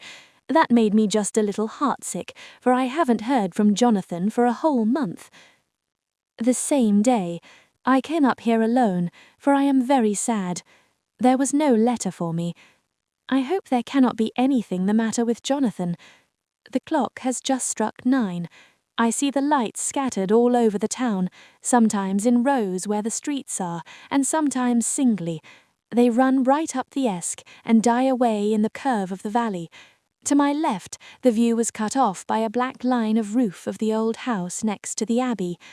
The sheep and lambs are bleating in the fields away behind me, and there is a clatter of donkeys' hooves up the paved road below. The band on the pier is playing a harsh waltz in good time, and further along the quay there is a Salvation Army meeting in a back street. Neither of the bands hears the other, but up here I hear and see them both. I wonder where Jonathan is, and if he is thinking of me. I wish he were here. Dr. Seward's diary, 5th June. The case of Renfield grows more interesting the more I get to understand the man. He has certain qualities very largely developed: selfishness, secrecy, and purpose. I wish I could get at what is the object of the latter. He seems to have some settled scheme of his own, but what it is I do not know. His redeeming quality is a love of animals, though indeed he has such curious turns in it that I sometimes imagine he is only abnormally cruel. His pets are of odd sorts. Just now his hobby is catching flies. He has at present such a quantity that I have had myself to expostulate. To my astonishment, he did not break out into a fury as I expected, but took the matter in simple seriousness. He thought for a moment and then said, "May I have 3 days? I shall clear them away." Of course I said that would do. I must watch him. 18 June. He has turned his mind now to spiders, and has got several very big fellows in a box. He keeps feeding them his flies, and the number of the latter is becoming sensibly diminished, although he has used half his food in attracting more flies from outside to his room. 1st of July. His spiders are now becoming as great a nuisance as his flies, and today I told him that he must get rid of them. He looked very sad at this, so I said that he must some of them at all events. He cheerfully acquiesced in this, and I gave him the same time as before for reduction. He disgusted me much while with him, for when a horrid blowfly, bloated with some carrion food, buzzed into the room, he caught it, held it exultantly for a few moments between his finger and thumb, and before I knew what he was going to do, put it in his mouth and ate it. I scolded him for it, but he argued quietly that it was very good and very wholesome, that it was life, strong life, and gave life to him. This gave me an idea, or the rudiment of one. I must watch how he gets rid of his spiders. He has evidently some deep problem in his mind, for he keeps a little notebook in which he is always jotting down something. Whole pages of it are filled with masses of figures, generally single numbers added up in batches, and then the totals added in batches again, as though he were focusing some account, as the auditors put it. 8th July. There is a method in his madness, and the rudimentary idea in my mind is growing. It will be a whole idea soon, and then, oh, unconscious cerebration, you will have to give the wall to your conscious brother. I kept away from my friend for a few days, so that I might notice if there were any change. Things remained as they were, except that he has parted with some of his pets and got a new one. He has managed to get a sparrow, and has already partially tamed it. His means of taming is simple, for already the spiders have diminished. Those that do remain, however, are well fed, for he still brings in the flies by tempting them with his food. 19th July. We are progressing. My friend has now a whole colony of sparrows, and his flies and spiders are almost obliterated. When I came in, he ran to me and said he wanted to ask me a great favour, a very, very great favour, and as he spoke he fawned on me like a dog. I asked him what it was, and he said, with a sort of rapture in his voice and bearing, a kitten, a nice little sleek, playful kitten that I can play with and teach and feed and feed. I was not unprepared for this request, for I had noticed how his pets went on increasing in size and vivacity, but I did not care that his pretty family of tame sparrows should be wiped out in the same manner as the flies and spiders. So I said I would see about it, and asked him if he would not rather have a cat than a kitten. His eagerness betrayed him as he answered, "Oh, yes, I would like a cat. I only asked for a kitten lest you should refuse me a cat. No one would refuse me a kitten, would they?" I shook my head and said that at present I feared it would not be possible, but that I would see about it. His face fell, and I could see a warning of danger in it, for there was a sudden, fierce, sidelong look which meant killing. The man is an undeveloped homicidal maniac. I shall test him with his present craving and see how it will work out. Then I shall know more. 10 p.m. I have visited him again and found him sitting in a corner brooding. When I came in, he threw himself on his knees before me and implored me to let him have a cat, that his salvation depended upon it. I was firm, however, and told him that he could not have it, whereupon he went without a word and sat down gnawing his fingers in the corner where I had found him. I shall see him in the morning early. 20th July. Visited Renfield very early before attendant went his rounds. Found him up and humming a tune. He was spreading out his sugar, which he had saved, in the window, and was manifestly beginning his fly-catching again, and beginning it cheerfully, and with a good grace. I looked around for his birds, and not seeing them, asked where they were. He replied, without turning round, that they had all flown away. There were a few feathers about the room, and on his pillow a drop of blood. I said nothing, but went and told the keeper to report to me if there were anything odd about him during the day. 11 a.m. The attendant has just been to see me to say that Renfield has been very sick and has disgorged a whole lot of feathers. My belief is, doctor, he said, that he has eaten his birds, and that he just took and ate them raw. 11 p.m. I gave Renfield a strong opiate tonight, enough to make even him sleep, and took away his pocketbook to look at it. The thought that has been buzzing about my brain lately is complete, and the theory proved. My homicidal maniac is of a peculiar kind. I shall have to invent a new classification for him and call him a zoophagus, life-eating maniac. What he desires is to absorb as many lives as he can, and he has laid himself out to achieve it in a cumulative way. He gave many flies to one spider and many spiders to one bird, and then wanted a cat to eat the many birds. What would have been his later steps? It would almost be worthwhile to complete the experiment. It might be done if there were only a sufficient cause. Men sneered at vivisection, and yet look at its results today. Why not advance science in its most difficult and vital aspect, the knowledge of the brain? Had I even the secret of one such mind, did I hold the key to the fancy of even one lunatic, I might advance my own branch of science to a pitch compared to which Burden Sanderson's physiology or Ferrier's brain knowledge would be nothing. If only there were a sufficient cause. I must not think too much of this, or I may be tempted. A good cause might turn the scale with me, for may not I too be of an exceptional brain congenitally? How well the man reasoned. Lunatics always do within their own scope. I wonder at how many lives he values a man, or if only at one. He has closed the account most accurately, and today begun a new record. How many of us begin a new record with each day of our lives? To me it seems only yesterday that my whole life ended with my new hope, and that truly I began a new record. So it shall be until the great recorder sums thee up and closes my ledger account with a balanced profit or loss.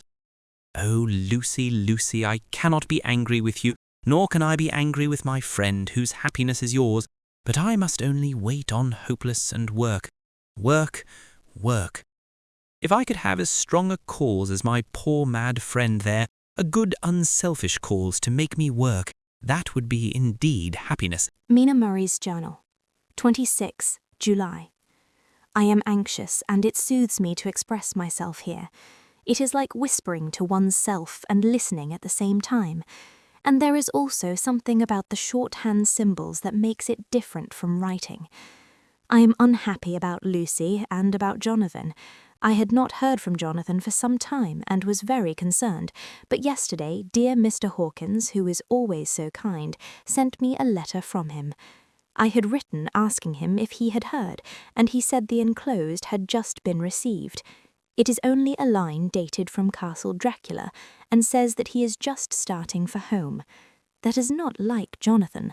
I do not understand it, and it makes me uneasy. Then, too, Lucy, although she is so well, has lately taken to her old habit of walking in her sleep. Her mother has spoken to me about it, and we have decided that I am to lock the door of our room every night. Mrs. Wenstra has got an idea that sleepwalkers always go out on roofs of houses and along the edges of cliffs, and then get suddenly wakened and fall over with a despairing cry that echoes all over the place. Poor dear, she is naturally anxious about Lucy, and she tells me that her husband, Lucy's father, had the same habit, that he would get up in the night and dress himself and go out if he were not stopped. Lucy is to be married in the autumn, and she is already planning out her dresses and how her house is to be arranged. I sympathize with her, for I do the same. Only Jonathan and I will start in life in a very simple way, and shall have to try to make both ends meet. Mr. Holmwood, he is the Honourable Arthur Holmwood, only son of Lord Godalming, is coming up here very shortly, as soon as he can leave town, for his father is not very well, and I think dear Lucy is counting the moments till he comes. She wants to take him up in the seat on the churchyard cliff and show him the beauty of Whitby. I dare say it is the waiting which disturbs her. She will be all right when he arrives. 27th July. No news from Jonathan. I am getting quite uneasy about him, though why I should I do not know, but I do wish that he would write, if it were only a single line. Lucy walks more than ever, and each night I am awakened by her moving in the room. Fortunately, the weather is so hot that she cannot get cold, but still the anxiety and the perpetually being awakened is beginning to tell on me, and I am getting nervous and wakeful myself. Thank God Lucy's health keeps up. Mr. Holmwood has been suddenly called to ring to see his father, who has been taken seriously ill. Lucy frets at the postponement of seeing him, but it does not touch her looks. She is a trifle stouter, and her cheeks are a lovely rose pink. She has lost the anemic look which she had. I pray it will all last. 3rd August. Another week gone by, and no news from Jonathan, not even to Mr. Hawkins, from whom I have heard. Oh, I do hope he is not ill. He surely would have written. I look at that last letter of his, but somehow it does not satisfy me. It does not read like him, and yet it is his writing. There is no mistake that.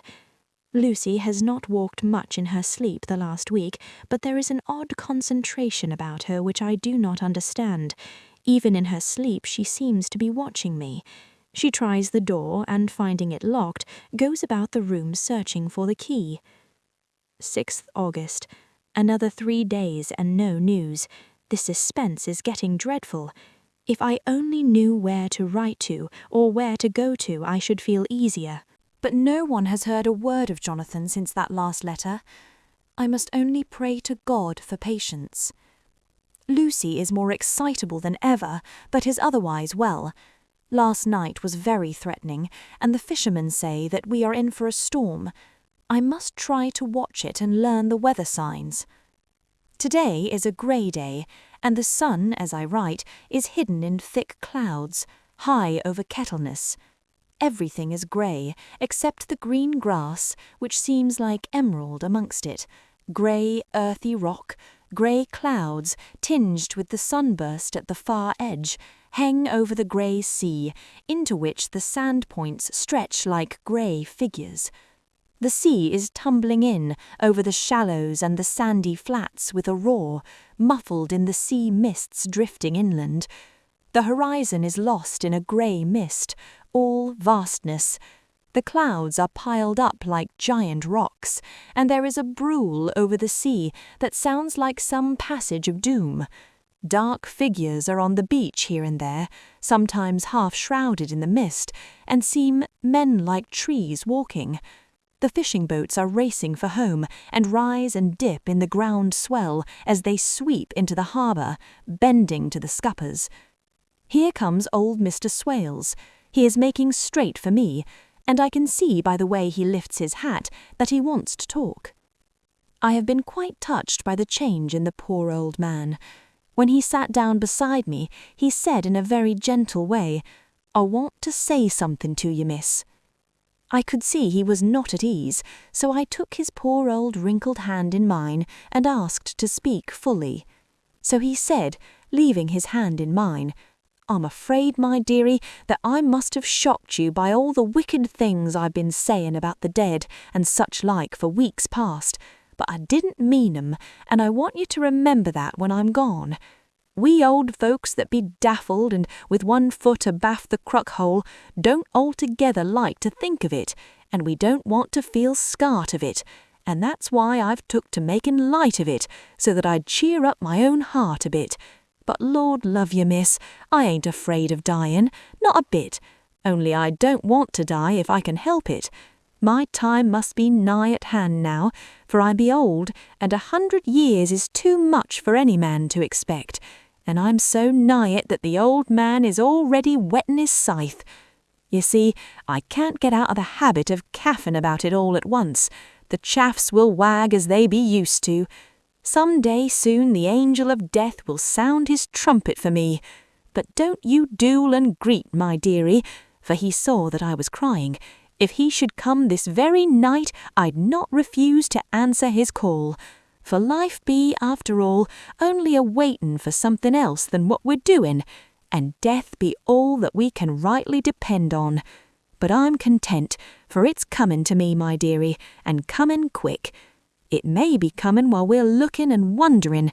Maybe it's in that wind out over the sea that's bringin' with it loss and wreck and sore distress and sad hearts. Look, look, he cried suddenly. "There's something in that wind and in the host beyond that sounds and looks and tastes and smells like death. It's in the air. I feel it coming. Lord, make me answer cheerful when my call comes." He held up his arms devoutly and raised his hat. His mouth moved as though he were praying. After a few minutes' silence, he got up, shook hands with me, and blessed me, and said goodbye, and hobbled off. It all touched me and upset me very much. I was glad when the Coast Guard came along with his spyglass under his arm. He stopped to talk with me, as he always does, but all the time kept looking at a strange ship. "I can't make her out," he said. "She's a Russian by the look of her, but she's knocking about in the queerest way. She doesn't know her mind a bit. She seems to see the storm coming, but can't decide whether to run up north in the open or to put in here. Look, there again. She's steered mighty strangely, for she doesn't mind the hand on the wheel, changes about with every puff of wind. We'll hear more of her before this time tomorrow." For a few minutes we were so taken up with him that we did not look towards the coffin. When we did, however, a murmur of startled surprise ran from one to the other of us. We gazed so eagerly that Arthur rose, for he had been seated on the ground, and came and looked too. And then a glad, strange light broke over his face, and dispelled altogether the gloom of horror that lay upon it.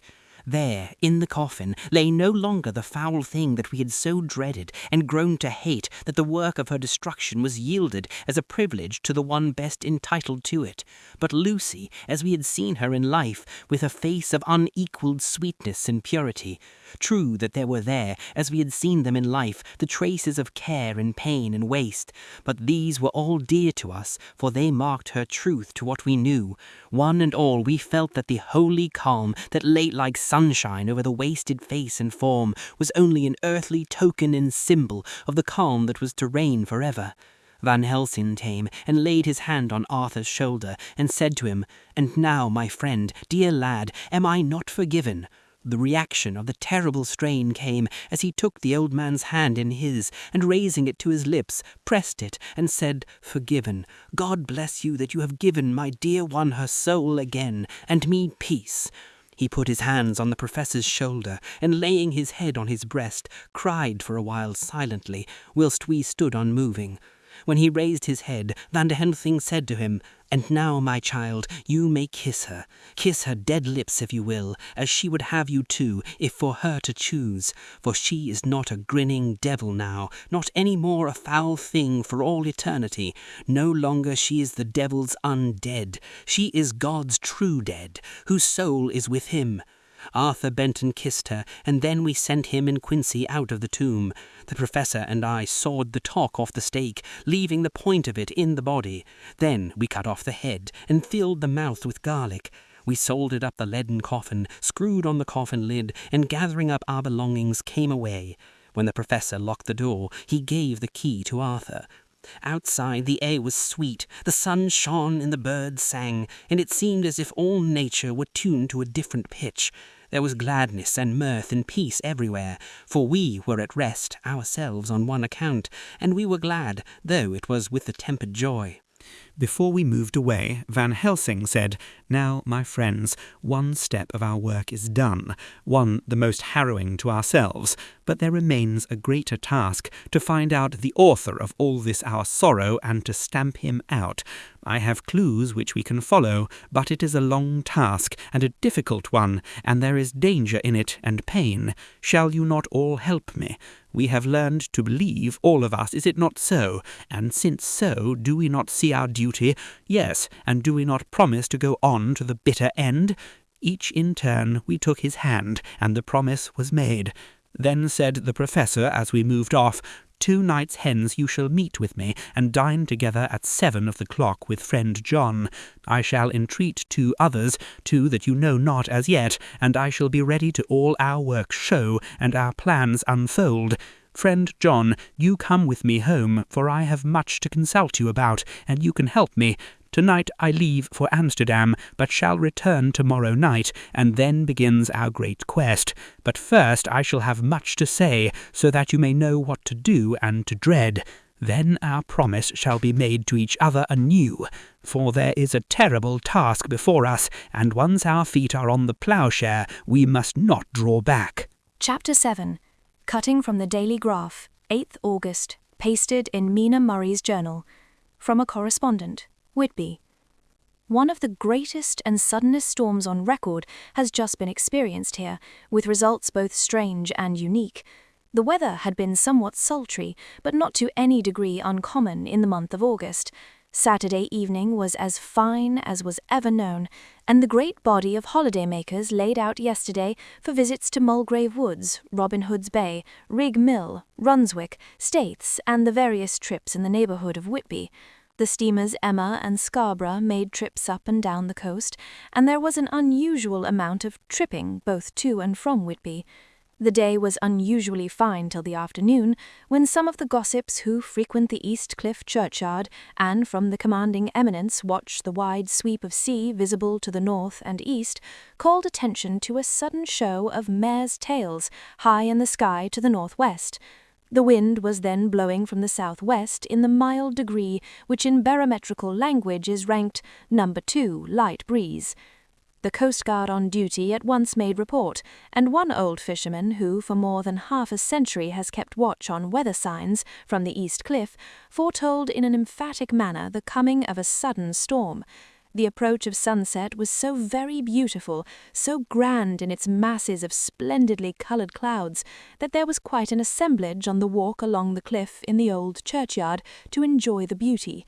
Before the sun dipped below the black mass of Ketness, standing boldly athwart the western sky, its downward way was marked by myriad clouds of every sunset colour, flame, purple, pink, green, violet, and all the tints of gold, with here and there masses, not large but of seemingly absolute blackness, in all sorts of shapes, as well outlined as colossal silhouettes.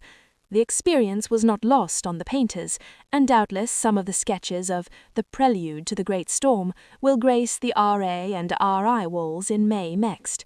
More than one captain made up his mind then and there that his cobble or his mule, as they termed the different classes of boats, would remain in the harbour until the storm had passed.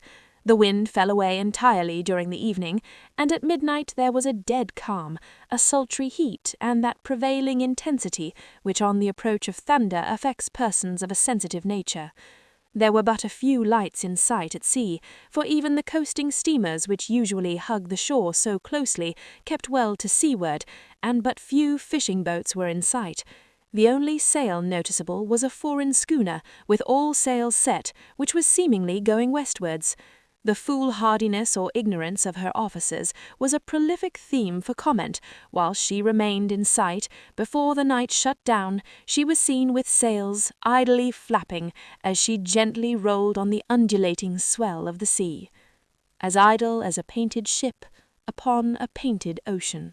Shortly before 10 o'clock, the stillness of the air grew quite oppressive, and the silence was so marked that the bleating of a sheep inland or the barking of a dog in the town was distinctly heard, and the band on the pier, with its lively French air, was like a discord in the great harmony of nature's silence.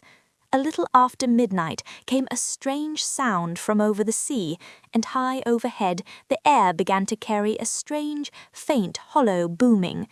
Then, without warning, the tempest broke. With a rapidity which, at the time, seemed incredible, and even afterwards is impossible to realize, the whole aspect of nature at once became convulsed.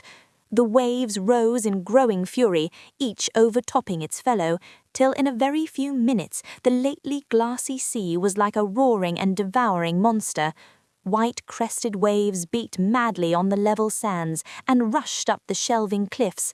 Others broke over the piers, and with their spume swept the lanterns of the lighthouses, which rise from the end of either pier of Whitby Harbour.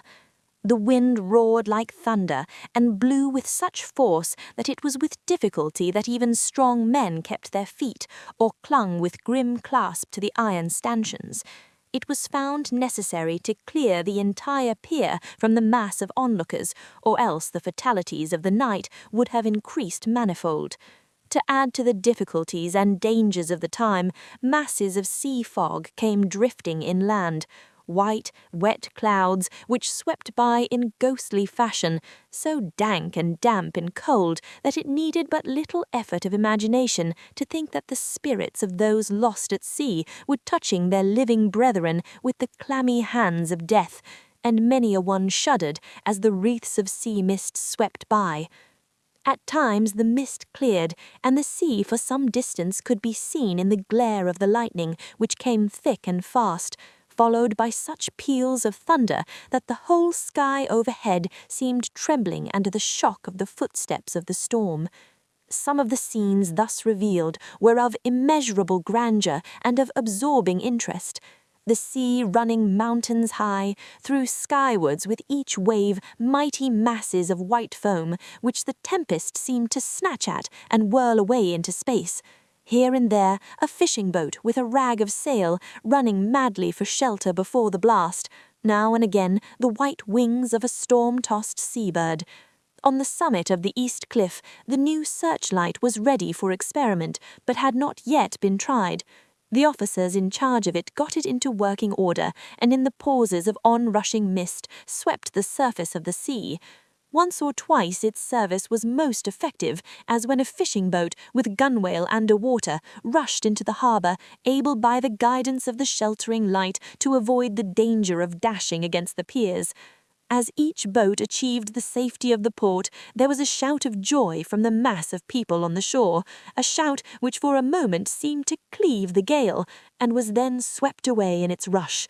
Before long, the searchlight discovered some distance away a schooner with all sails set, apparently the same vessel which had been noticed earlier in the evening.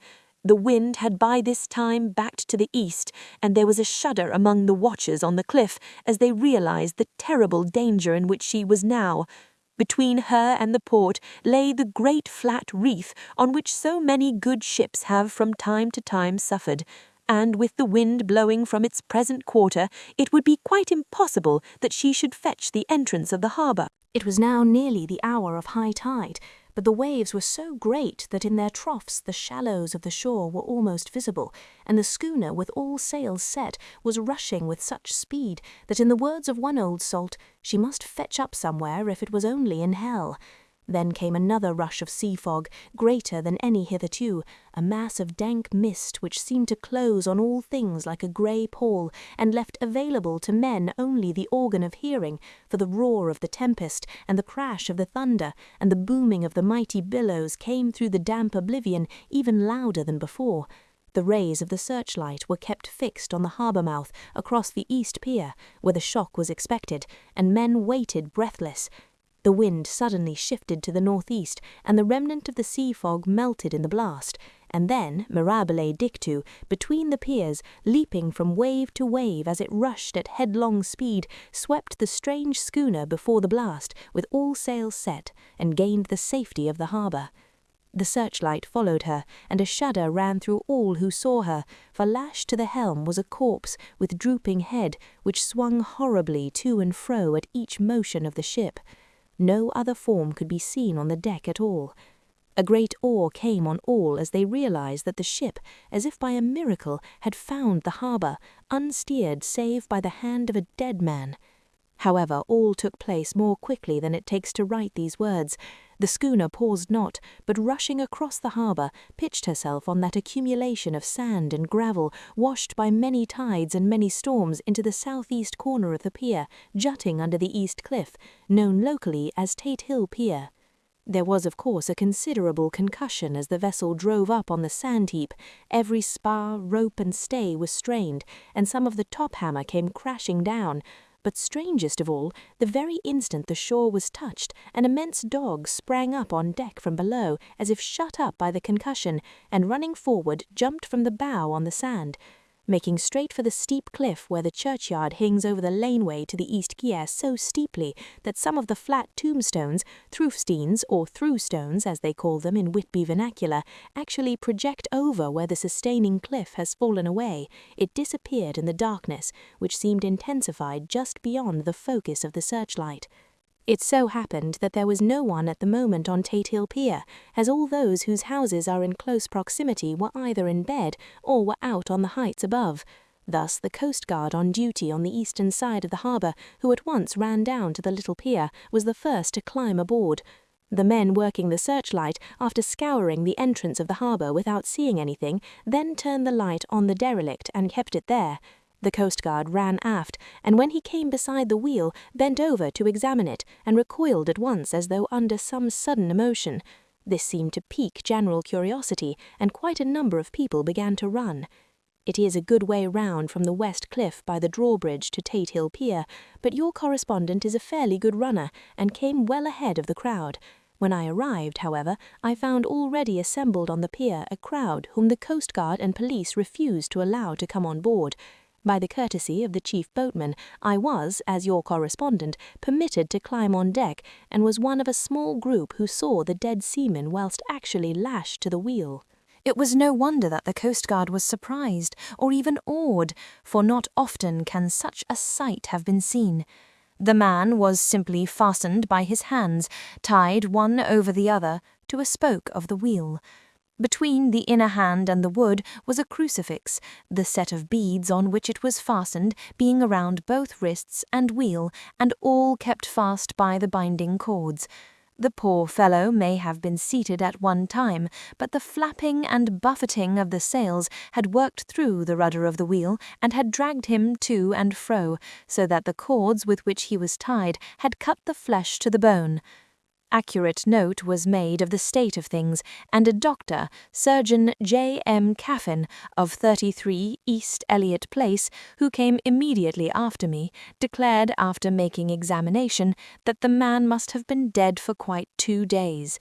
In his pocket was a bottle, carefully corked, empty save for a little roll of paper, which proved to be the addendum to the log. The coastguard said the man must have tied his own hands, fastening the knots with his teeth.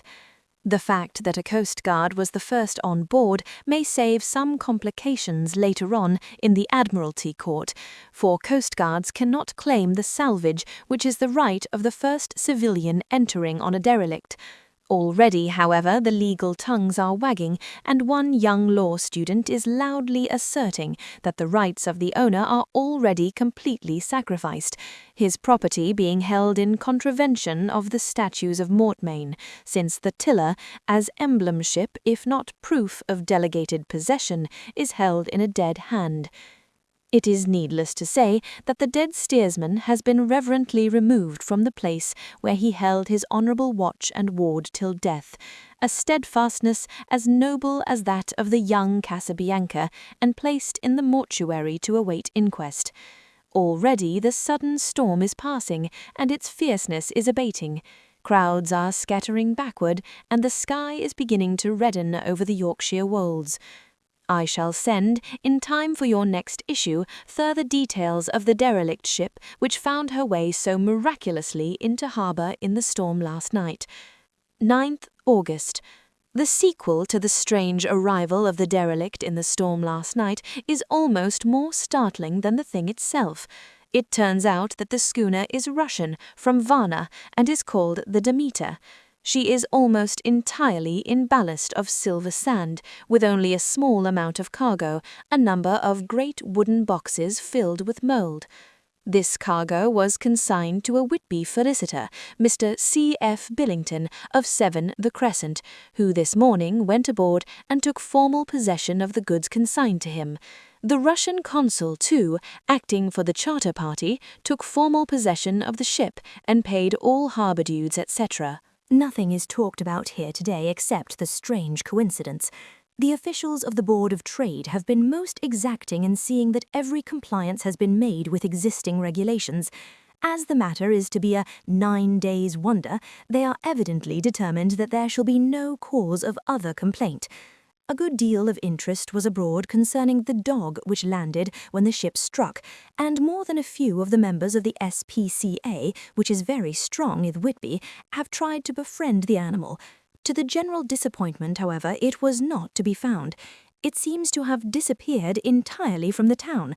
It may be that it was frightened and made its way on to the moors, where it is still hiding in terror. There are some who look with dread on such a possibility, lest later on it should in itself become a danger, for it is evidently a fierce brute. Early this morning, a large dog, a half-bred mastiff belonging to a coal merchant close to Tate Hill Pier, was found dead in the roadway opposite its master, Yard. It had been fighting, and manifestly had had a savage opponent, for its throat was torn away and its belly was slit open as if with a savage claw. Later, by the kindness of the Board of Trade Inspector, I have been permitted to look over the logbook of the Demeter, which was in order up to within 3 days, but contained nothing of special interest except as to facts of missing men. The greatest interest, however, is with regard to the paper found in the bottle, which was today produced at the inquest, and a more strange narrative than the two between them unfold it has not been my lot to come across. As there is no motive for concealment, I am permitted to use them, and accordingly send you a transcript, simply omitting technical details of seamanship and supercargo. It almost seems as though the captain had been seized with some kind of mania before he had got well into blue water, and that this had developed persistently throughout the voyage. Of course, my statement must be taken cum grano, since I am writing from the dictation of a clerk of the Russian consul, who kindly translated for me, time being short. Log of the Demeter, Varna to Whitby, written 18th July, things so strange happening that I shall keep accurate note henceforth till we land. On 6 July, we finished taking in cargo, silver sand and boxes of earth. At noon set sail, east wind fresh. Crew 5 hands, 2 mates, cook and myself, captain. On 11 July at dawn, entered Bosporus, boarded by Turkish customs officers, bakshish, all correct. Underway at 4 p.m. On 12 July through Dardanelles, more customs officers and flagboat of guarding squadron, bakshish again. Work of officers thorough but quick, want us off soon. At dark passed into Archipelago. On 13 July passed Cape Matapan, crew dissatisfied about something, seemed scared but would not speak out. On 14 July was somewhat anxious about crew, men all steady fellows who sailed with me before. Mate could not make out what was wrong. They only told him there was something aboard, and crossed themselves.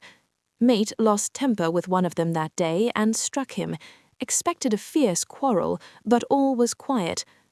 On 16 July, mate reported in the morning that one of the crew, Petrovsky, was missing, could not account for it. Took larboard watch 8 bells last night, was relieved by Amramov, but did not go to bunk. Men more downcast than ever. All said they expected something of the kind, but would not say more than there was something aboard. Mate getting very impatient with them. Feared some trouble ahead. On 17th July, yesterday, one of the men, Olgarin, came to my cabin and in an awe-struck way confided to me that he thought there was a strange man aboard the ship. He said that in his watch he had been sheltering behind a deck-house as there was a rainstorm when he saw a tall, thin man, who was not like any of the crew, come up the companionway and go along the deck forward and disappear. He followed cautiously, but when he got to the bows found no one, and the hatchways were all closed. He was in a panic of superstitious fear, and I am afraid the panic may spread. To allay it, I shall today search the entire ship carefully from stem to stern. Later in the day I got together the whole crew and told them, as they evidently thought there was someone in the ship, we would search from stem to stern. First Mate Angry said it was folly, and to yield to such foolish ideas would demoralize the men, said he would engage to keep them out of trouble with the handspike. I let him take the helm while the rest began a thorough search, all keeping abreast with lanterns. We left no corner unsearched. As there were only the big wooden boxes, there were no odd corners where a man could hide. Men much relieved when search over and went back to work cheerfully. First Mate scowled but said nothing.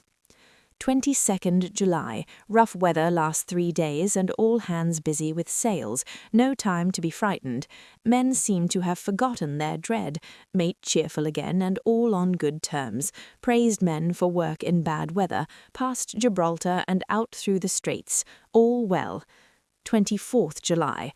There seems some doom over this ship, already a hand short and entering the Bay of Biscay with wild weather ahead, and yet last night another man lost, disappeared. Like the first, he came off his watch and was not seen again. Men all in a panic of fear, sent a round robin asking to have double watch, as they fear to be alone. Mate angry, fear there will be some trouble, as either he or the men will do some violence. 28th July. 4 days in hell, knocking about in a sort of maelstrom and the wind tempest. No sleep for anyone. Men all worn out, hardly know how to set a watch since no one fit to go on. Second mate volunteered to steer and watch and let men snatch a few hours' sleep. Wind awaiting, seas still terrific, but feel them less as ship is steadier. 29th July. Another tragedy. Had single watch tonight as crew too tired to double. When morning watch came on deck, could find no one except the steersman. Raised outcry and all came on deck. Thorough search, but no one found. Are now without second mate and crew in a panic. Mate and I agreed to go armed henceforth and wait for any sign of cause. 30th July. Last night. Rejoiced we are nearing England. Weather fine, all sails set. Retired, worn out, slept soundly, awakened by mate telling me that both man of watch and steersman missing. Only self and mate and 2 hands left to work ship. 1st of August. 2 days of fog, and not a sail sighted. Had hoped when in the English Channel to be able to signal for help or get in somewhere. Not having power to work sails, have to run before wind. Dare not lower, as could not raise them again. We seem to be drifting to some terrible doom. Mate now more demoralized than either of the men. His stronger nature seems to have worked inwardly against himself. Men are beyond fear, working stolidly and patiently with minds made up to worst. They are Russian, he Romanian. 2nd August, midnight. Woke up from few minutes' sleep by hearing a cry, seemingly outside my port. Could see nothing in the fog. Rushed on deck and ran against mate. Tells me he heard cry and ran, but no sign of man on watch. One more gone. Lord help us. Mate says we must be past Straits of Dover, as in a moment of fog lifting he saw North Foreland, just as he heard the man cry out. If so, we are now off in the North Sea, and only God can guide us, in the fog which seems to move with us, and God seems to have deserted us. 3rd of August. At midnight I went to relieve the man at the wheel, and when I got to it found no one there. The wind was steady, and as we ran before it there was no yawing. I dared not leave it, so shouted for the mate. After a few seconds he rushed up on deck in his flannels. He looked wild-eyed and haggard, and I greatly fear his reason has given way. He came close to me and whispered hoarsely with his mouth to my ear, as though fearing the very air might hear. It is here. I know it now. On the watch last night I saw it, like a man, tall and thin and ghastly pale. It was in the bows and looking out. I crept behind it and gave it my knife, but the knife went through it, empty as the air. And as he spoke he took the knife and drove it savagely into space. Then he went on, but it is here, and I'll find it. It is in the hold, perhaps in one of those boxes. I'll unscrew them one by one and see. You work the helm. And with a warning look and his finger on the lip, he went below. There was springing up a choppy wind, and I could not leave the helm. I saw him come out on deck again with a tool chest and lantern, and go down the forward hatchway. He is mad, stark, raving mad, and it's no use my trying to stop him. He can't hurt those big boxes, they are invoiced as play, and to pull them about is as harmless a thing as he can do. So here I stay, and mind the helm and write these notes. I can only trust in God and wait till the fog clears. Then, if I can't steer to any harbour with the wind that is, I shall cut down sails, and lie by, and signal for help. It is nearly all over now.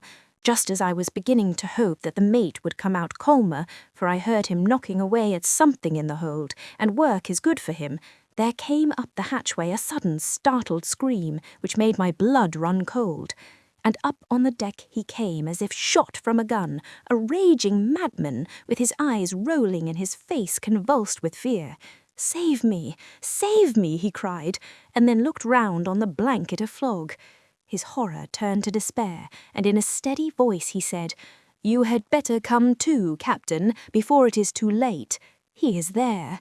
I know the secret now. The sea will save me from him, and it is all that is left." Before I could say a word or move forward to seize him, he sprang on the bulwark and deliberately threw himself into the sea. I suppose I know the secret too now. It was this madman who had got rid of the men one by one, and now he has followed them himself. God help me! How am I to account for all these horrors when I get to port? When I get to port, will that ever be? 4th August. Still fog, which the sunrise cannot pierce. I know there is sunrise because I am a sailor. Why else I know not. I dared not go below, I dared not leave the helm. So here all night I stayed, and in the dimness of the night I saw it. Him! God forgive me, but the mate was right to jump overboard. It was better to die like a man. To die like a sailor in blue water no man can object. But I am captain, and I must not leave my ship. But I shall baffle this fiend or monster, for I shall tie my hands to the wheel when my strength begins to fail, and along with them I shall tie that which it dare not touch. And then, come good wind or foul, I shall save my soul and my honour as a captain. I am growing weaker, and the night is coming on. If he can look me in the face again, I may not have time to act. If we are wrecked, mayhap this bottle may be found, and those who find it may understand. If not, well then all men shall know that I have been true to my trust. God and the Blessed Virgin and the saints help a poor ignorant soul trying to do his duty. Of course, the verdict was an open one. There is no evidence to adduce, and whether or not the man himself committed the murders, there is now none to say. The folk here hold almost universally that the captain is simply a hero, and he is to be given a public funeral.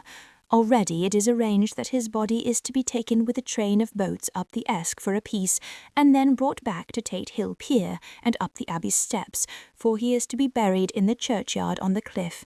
The owners of more than 100 boats have already given in their names as wishing to follow him to the grave. No trace has ever been found of the great dog, at which there is much mourning, for with public opinion in its present state he would, I believe, be adopted by the town. Tomorrow will see the funeral, and so will end this one more mystery of the sea. Mina Murray's Journal, 8 August. Lucy was very restless all night, and I too could not sleep. The storm was fearful, and as it boomed loudly among the chimney-pots it made me shudder. When a sharp puff came it seemed to be like a distant gun. Strangely enough, Lucy did not wake, but she got up twice and dressed herself. Fortunately, each time I awoke in time and managed to undress her without waking her, and got her back to bed. It is a very strange thing, this sleepwalking, for as soon as her will is thwarted in any physical way, her intention, if there be any, disappears, and she yields herself almost exactly to the routine of her life. Early in the morning we both got up and went down to the harbour to see if anything had happened in the night. There were very few people about, and though the sun was bright and the air clear and fresh, the big, grim-looking waves, that seemed dark themselves because the foam that topped them was like snow, forced themselves in through the mouth of the harbour, like a bullying man going through a crowd.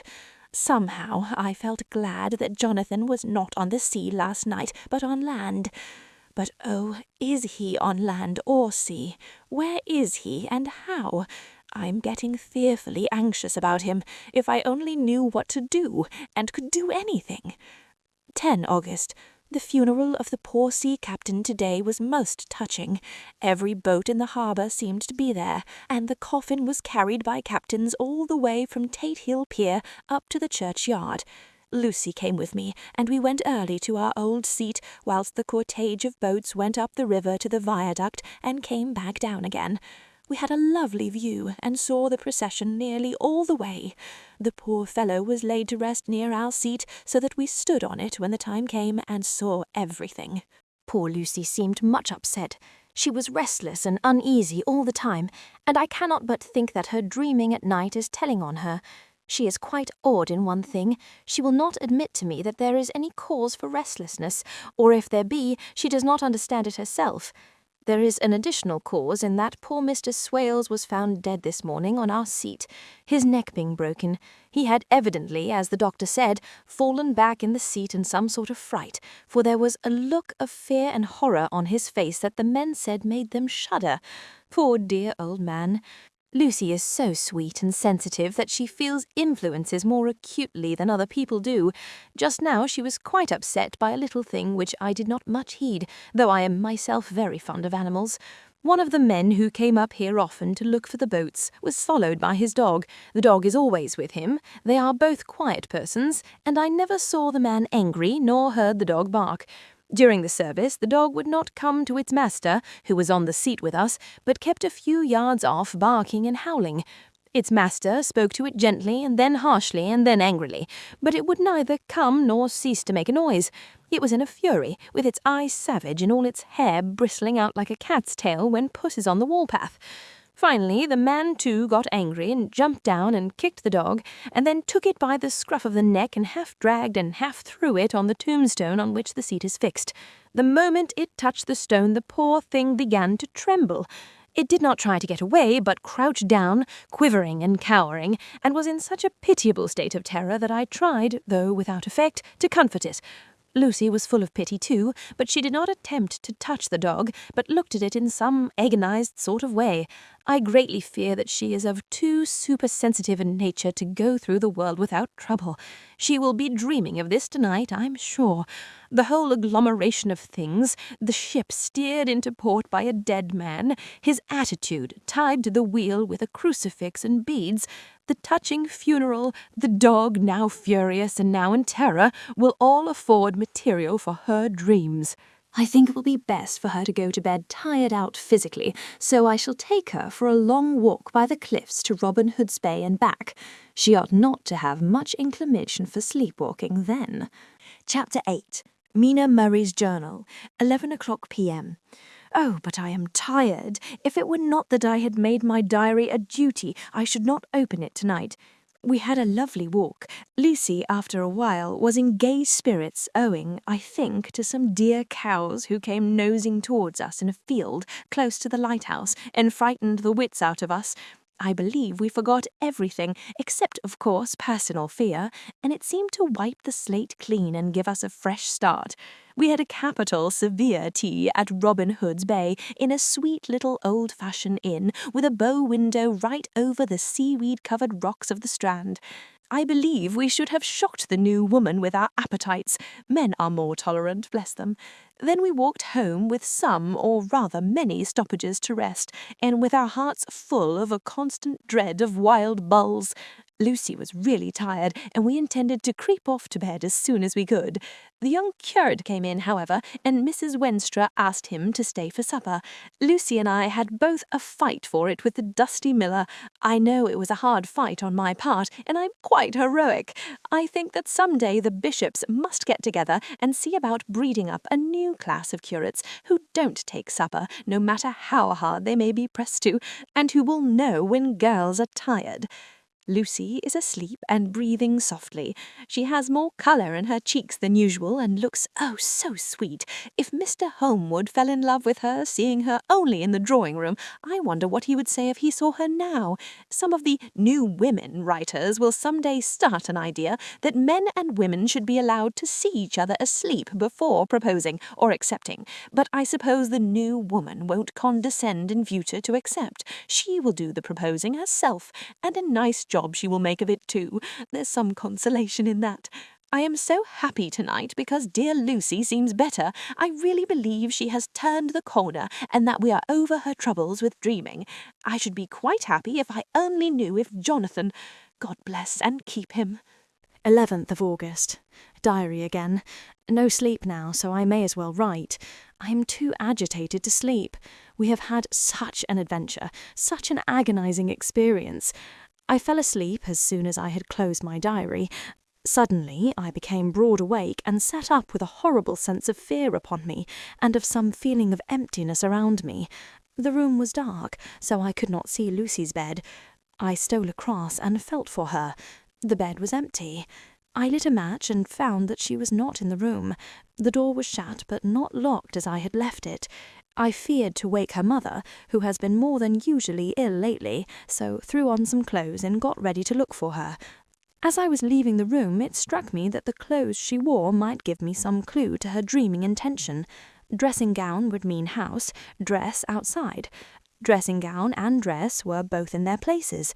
Thank God, I said to myself, she cannot be far, as she is only in her nightdress. I ran downstairs and looked in the sitting-room. Not there. Then I looked in all the other rooms of the house with an ever-growing fear chilling my heart. Finally, I came to the hall door and found it open. It was not wide open, but the catch of the lock had not caught. The people of the house are careful to lock the door every night, so I feared that Lucy must have gone out as she was. There was no time to think of what might happen. A vague, overmastering fear obscured all details. I took a big, heavy shawl and ran out. The clock was striking 1 as I was in the crescent, and there was not a soul inside. I ran along the north terrace, but could see no sign of the white figure which I expected. At the edge of the west cliff above the pier, I looked across the harbour to the east cliff, in the hope, or fear, I don't know which, of seeing Lucy in our favourite seat. There was a bright full moon, with heavy black driving clouds which threw the whole scene into a fleeting diorama of light and shade as they sailed across. For a moment or two I could see nothing, as the shadow of the cloud obscured St. Mary's Church and all around it. Then, as the cloud passed, I could see the ruins of the abbey coming into view, and as the edge of a narrow band of light, as sharp as a sword cut, moved along, the church and churchyard became gradually visible. Whatever my expectation was, it was not disappointed, for there, on our favourite seat, the silver light of the moon struck a half-reclining figure, snowy white. The coming of the cloud was too quick for me to see much, for shadow shut down on light almost immediately, but it seemed to me as though something dark stood behind the seat where the white figure shone, and bent over it. What it was, whether man or beast, I could not tell. I did not wait to catch another glance, but flew down the steep steps to the pier and along by the fish market to the bridge, which was the only way to reach the east cliff. The town seemed as dead, for not a soul did I see. I rejoiced that it was so, for I wanted no witness of poor Lucy's condition. The time and distance seemed endless, and my knees trembled, and my breath came laboured as I toiled up the endless steps to the abbey. I must have gone fast, and yet it seemed to me as if my feet were weighted with lead, and as though every joint in my body were rusty. When I got almost to the top, I could see the seat and the white figure, for I was now close enough to distinguish it even through the spells of shadow. There was undoubtedly something, long and black, bending over the half-reclining white figure. I called in fright, "Lucy! Lucy!" and something raised a head, and from where I was I could see a white face and red, gleaming eyes. Lucy did not answer, and I ran on to the entrance of the churchyard. As I entered, the church was between me and the seat, and for a minute or so I lost sight of her. When I came in view again, the cloud had passed, and the moonlight struck so brilliantly that I could see Lucy half reclining, with her head lying over the back of the seat. She was quite alone, and there was not a sign of any living thing about. When I bent over her, I could see that she was still asleep. Her lips were parted and she was breathing, not softly as usual with her, but in long, heavy gasps, as though striving to get her lungs full at every breath. As I came close, she put up her hand in her sleep and pulled the collar of her nightdress close around her, as though she felt the cold. I flung the warm shawl over her and drew the edges tight around her neck, for I dreaded lest she should get some deadly chill from the night air, unclad as she was. I feared to wake her all at once, so, in order to have my hands free to help her, I fastened the shawl at her throat with a big safety pin. But I must have been clumsy in my anxiety and pinched her or pricked her with it, for by and by, when her breathing became quieter, she put her hand to her throat again and moaned. When I had her carefully wrapped up, I put my shoes on her feet and then began very gently to wake her. At first she did not respond, but gradually she became more and more uneasy in her sleep, moaning and sighing occasionally. At last, as time was passing fast, and for many other reasons, I wished to get her home at once, I shook her forcibly, till finally she opened her eyes and awoke. She did not seem surprised to see me, as of course she did not realize all at once where she was.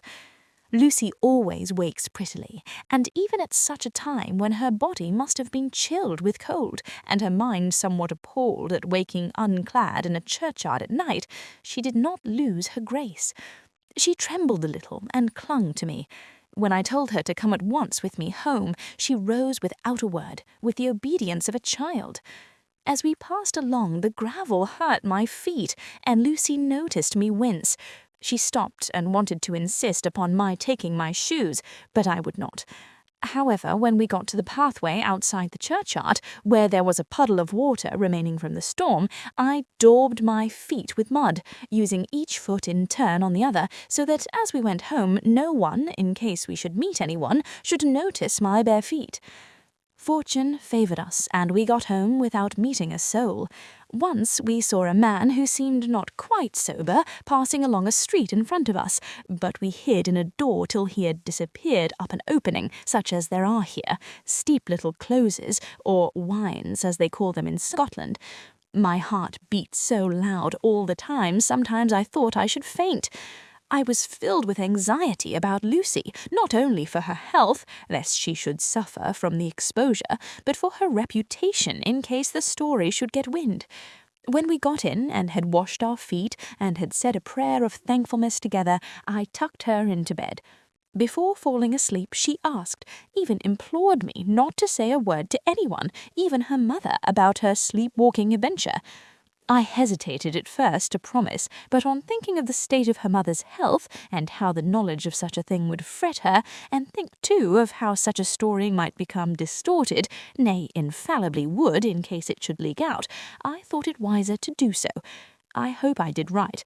I have locked the door, and the key is tied to my wrist, so perhaps I shall not be again disturbed. Lucy is sleeping soundly. The reflex of the dawn is high and far over the sea. Same day, noon. All goes well. Lucy slept till I woke her, and seemed not to have even changed her side. The adventure of the night does not seem to have harmed her. On the contrary, it has benefited her, for she looks better this morning than she has done for weeks. I was sorry to notice that my clumsiness with the safety pin hurt her. Indeed, it might have been serious, for the skin of her throat was pierced. I must have pinched up a piece of loose skin and have transfixed it, for there are 2 little red points like pinpricks, and on the band of her nightdress was a drop of blood. When I apologized and was concerned about it, she laughed and petted me, and said she did not even feel it. Fortunately, it cannot leave a scar, as it is so tiny. Same day, night. We passed a happy day. The air was clear and the sun bright, and there was a cool breeze. We took our lunch to Mulgrave Woods, Mrs. Westenra driving by the road, and Lucy and I walking by the cliff path and joining her at the gate. I felt a little sad myself, for I could not but feel how absolutely happy it would have been had Jonathan been with me. But there, I must only be patient. In the evening, we strolled in the casino terrace and heard some good music by Spohr and Mackenzie, and went to bed early. Lucy seems more restful than she has been for some time, and fell asleep at once. I shall lock the door and secure the key the same as before, though I do not expect any trouble tonight. 12 August. My expectations were wrong, for twice during the night I was awakened by Lucy trying to get out. She seemed, even in her sleep, to be a little impatient at finding the door shut, and went back to bed under a sort of protest. I woke with the dawn and heard the birds chirping outside of the window. Lucy woke too, and I was glad to see was even better than on the previous morning. All her old gaiety of manner seemed to have come back, and she came and snuggled in beside me and told me all about Arthur. I told her how anxious I was about Jonathan, and then she tried to comfort me. Well, she succeeded somewhat, for though sympathy can't alter facts, it can make them more bearable. 13th August. Another quiet day, and to bed with the key on my wrist as before. Again I awoke in the night and found Lucy sitting up in bed, still asleep, pointing to the window. I got up quietly, and pulling aside the blind, looked out. It was brilliant moonlight, and the soft effect of the light over the sea and sky merged together in one great silent mystery was beautiful beyond words. Between me and the moonlight flitted a great bat, coming and going in great whirling circles. Once or twice it came quite close, but was, I suppose, frightened at seeing me and flitted away across the harbour towards the Abbey. When I came back from the window, Lucy had lain down again and was sleeping peacefully. She did not stir again all night. 14th of August. On the East Cliff, reading and writing all day. Lucy seems to have become as much in love with the spot as I am, and it is hard to get her away from it when it is time to come home for lunch or tea or dinner. This afternoon she made a funny remark. We were coming home for dinner and had come to the top of the steps up from the West Pier and stopped to look at the view as we generally do. The setting sun, low down in the sky, was just dropping behind Kettleness. The red light was thrown over on the East Cliff and the old Abbey, and seemed to bathe everything in a beautiful rosy glow. We were silent for a while, and suddenly Lucy murmured as if to herself, "His red eyes again. They are just the same." It was such an odd expression, coming apropos of nothing, that it quite startled me. I slewed round a little so as to see Lucy well without seeming to stare at her, and saw that she was in a half-dreamy state, with an odd look on her face that I could not quite make out, so I said nothing, but followed her eyes. She appeared to be looking over at our own seat, whereon was a dark figure seated alone. I was quite a little startled myself, for it seemed for an instant as if the stranger had great eyes like burning flames, but a second look dispelled the illusion. The red sunlight was shining on the windows of St. Mary's Church behind our seat, and as the sun dipped, there was just sufficient change in the refraction and reflection to make it appear as if the light moved. I called Lucy's attention to the peculiar effect, and she became herself with a start, but she looked sad all the same. It may have been that she was thinking of that terrible night up there. We never refer to it, so I said nothing, and we went home for dinner. Lucy had a headache and went early to bed.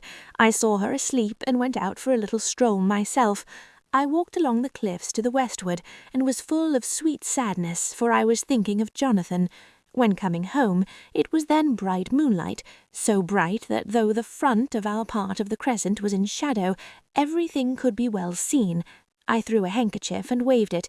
She did not notice or make any movement whatever. Just then the moonlight crept round an angle of the building, and the light fell on the window. There distinctly was Lucy, with her head lying up against the side of the window-sill and her eyes shut. She was fast asleep, and by her, seated on the window-sill, was something that looked like a good-sized bird. I was afraid she might get a chill, so I ran upstairs, but as I came into the room, she was moving back to her bed, fast asleep and breathing heavily. She was holding her hand to her throat, as though to protect it from the cold. I did not wake her, but tucked her up warmly. I have taken care that the door is locked and the window securely fastened. She looks so sweet as she sleeps, but she is paler than is her wont, and there is a drawn, haggard look under her eyes which I do not like. I fear she is fretting about something. I wish I could find out what it is. 15 August. Rose later than usual. Lucy was languid and tired and slept on after we had been called. We had a happy surprise at breakfast. Arthur's father is better and wants the marriage to come off soon. Lucy is full of quiet joy, and her mother is glad and sorry at once. Later on in the day she told me the cause. She is grieved to lose Lucy as her very own, but she is rejoiced that she is soon to have someone to protect her. Poor dear sweet lady, she has confided to me that she has got her death warrant. She has not told Lucy, and made me promise secrecy. Her doctor told her that within a few months at most she must die, for her heart is weakening. At any time, even now, a sudden shock would be almost sure to kill her. We were wise to keep from her the affair of the dreadful night of Lucy's sleepwalking. 17 August. No diary for 2 whole days. I have not had the heart to write. Some sort of shadowy pall seems to be coming over our happiness. No news from Jonathan, and Lucy seems to be growing weaker, whilst her mother's hours are numbering to a close. I do not understand Lucy's fading away as she is doing. She eats well and sleeps well and enjoys the fresh air, but all the time the roses in her cheeks are fading, and she gets weaker and more languid day by day. At night I hear her gasping as if for air. I keep the key of our door always fastened to my wrist at night, but she gets up and walks about the room, and sits at the open window. Last night I found her leaning out when I woke up, and when I tried to wake her, I could not. She was in a faint. When I managed to restore her, she was weak as water, and cried silently between long, painful struggles for breath.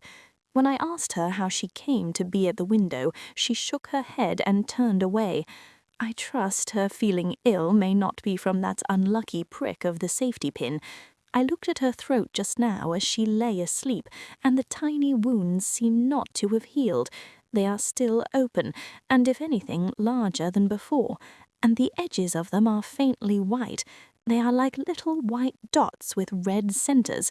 Unless they heal within a day or 2, I shall insist on the doctor seeing about them. Letter.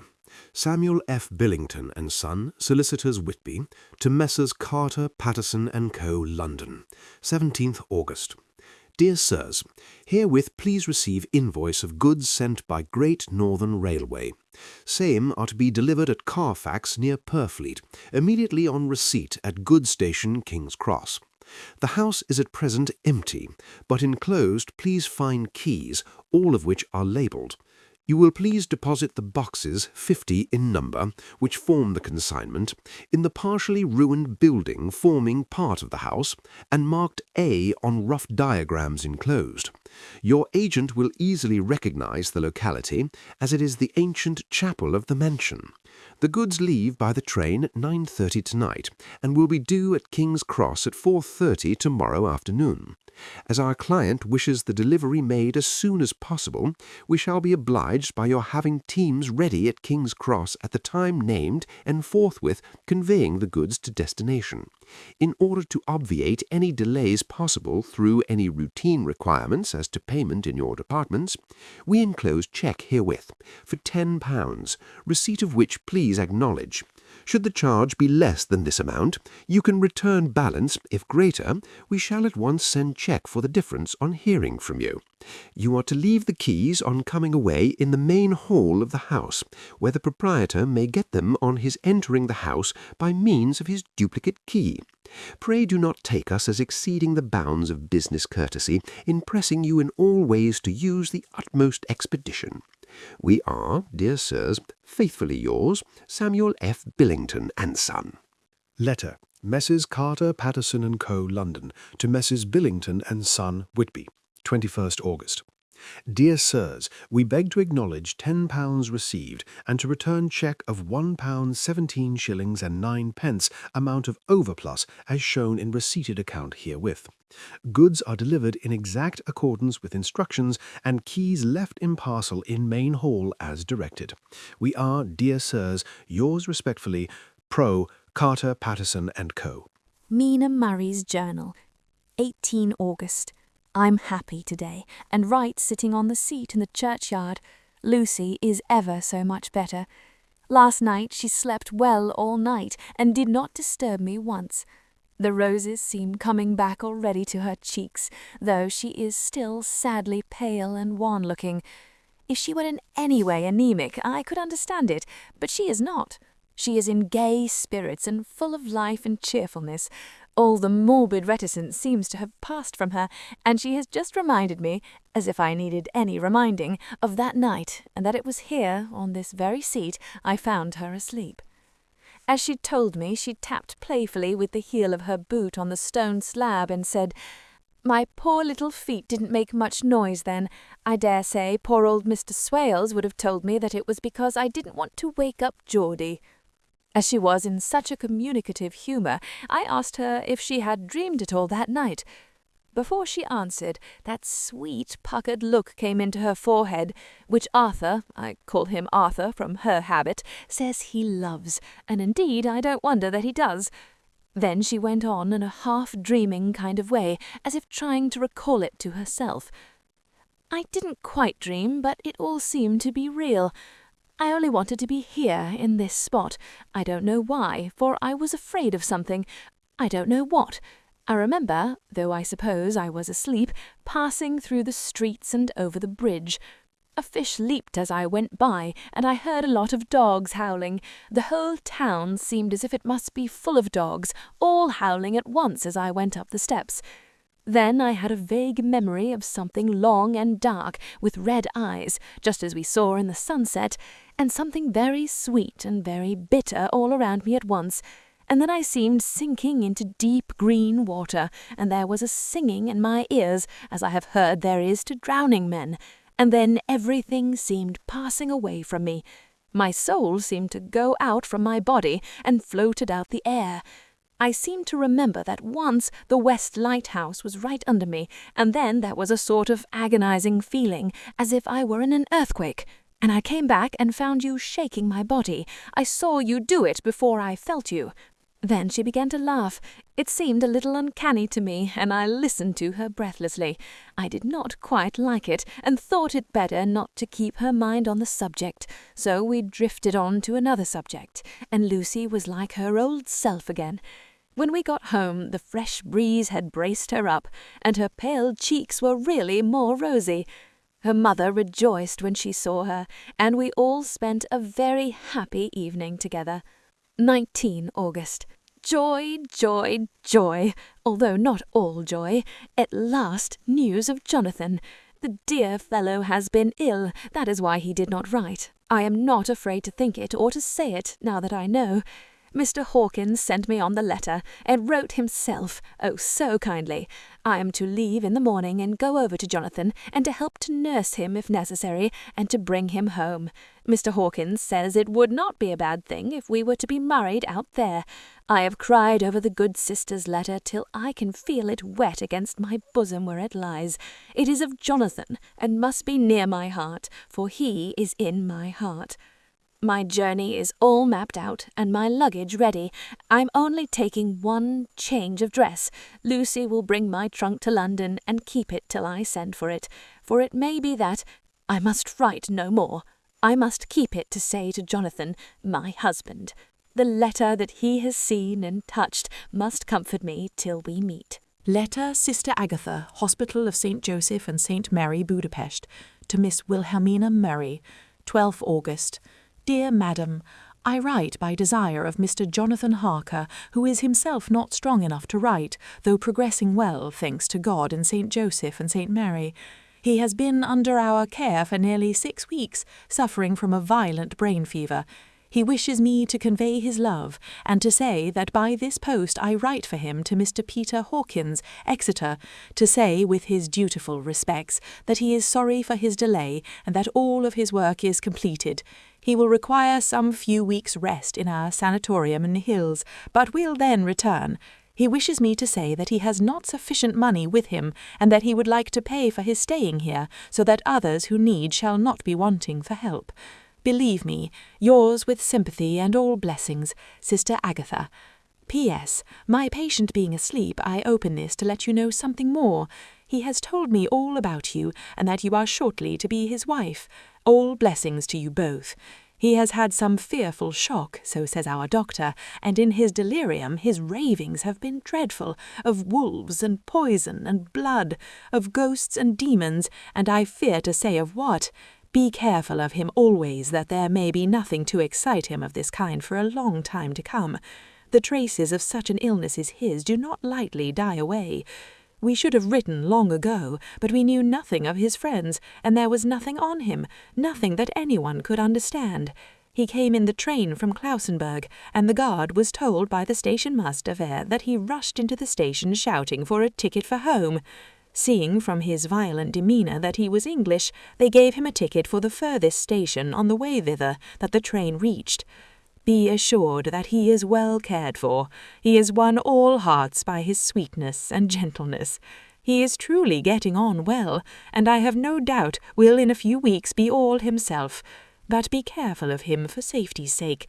There are, I pray God and St. Joseph and St. Mary, many, many happy years for you both. Dr. Seward's Journal, 19 August. Strange and sudden change in Renfield last night. About 8 o'clock he began to get excited and sniff about as a dog does when setting. The attendant was struck by his manner, and knowing my interest in him encouraged him to talk. He is usually respectful to the attendant and at times servile, but tonight, the man tells me, he was quite haughty, would not condescend to talk with him at all. All he would say was, "I don't want to talk to you, you don't count now, the master is at hand." The attendant thinks it is some sudden form of religious mania which has seized him. If so, we must look out for squalls, for a strong man with homicidal and religious mania at once might be dangerous. The combination is a dreadful one. At 9 o'clock I visited him myself. His attitude to me was the same as that to the attendant. In his sublime self-feeling, a difference between myself and the attendant seemed to him as nothing. It looks like religious mania, and he will soon think that he himself is God. These infinitesimal distinctions between man and man are too paltry for an omnipotent being. How these madmen give themselves away! The real God taketh heed lest a sparrow fall, but the God created from human vanity sees no difference between an eagle and a sparrow. Oh, if men only knew! For half an hour or more Renfield kept getting excited in greater and greater degree. I did not pretend to be watching him, but I kept strict observation all the same. All at once that shifty look came into his eyes which we always see when a madman has seized an idea, and with it the shifty movement of the head and back which asylum attendants come to know so well. He became quite quiet, and went and sat on the edge of his bed resignedly, and looked into space with lacklustre eyes. I thought I would find out if his apathy were real or only assumed, and tried to lead him to talk of his pets, a theme which had never failed to excite his attention. At first he made no reply, but at length said testily, "Bother them all, I don't care a pin about them." "What?" I said.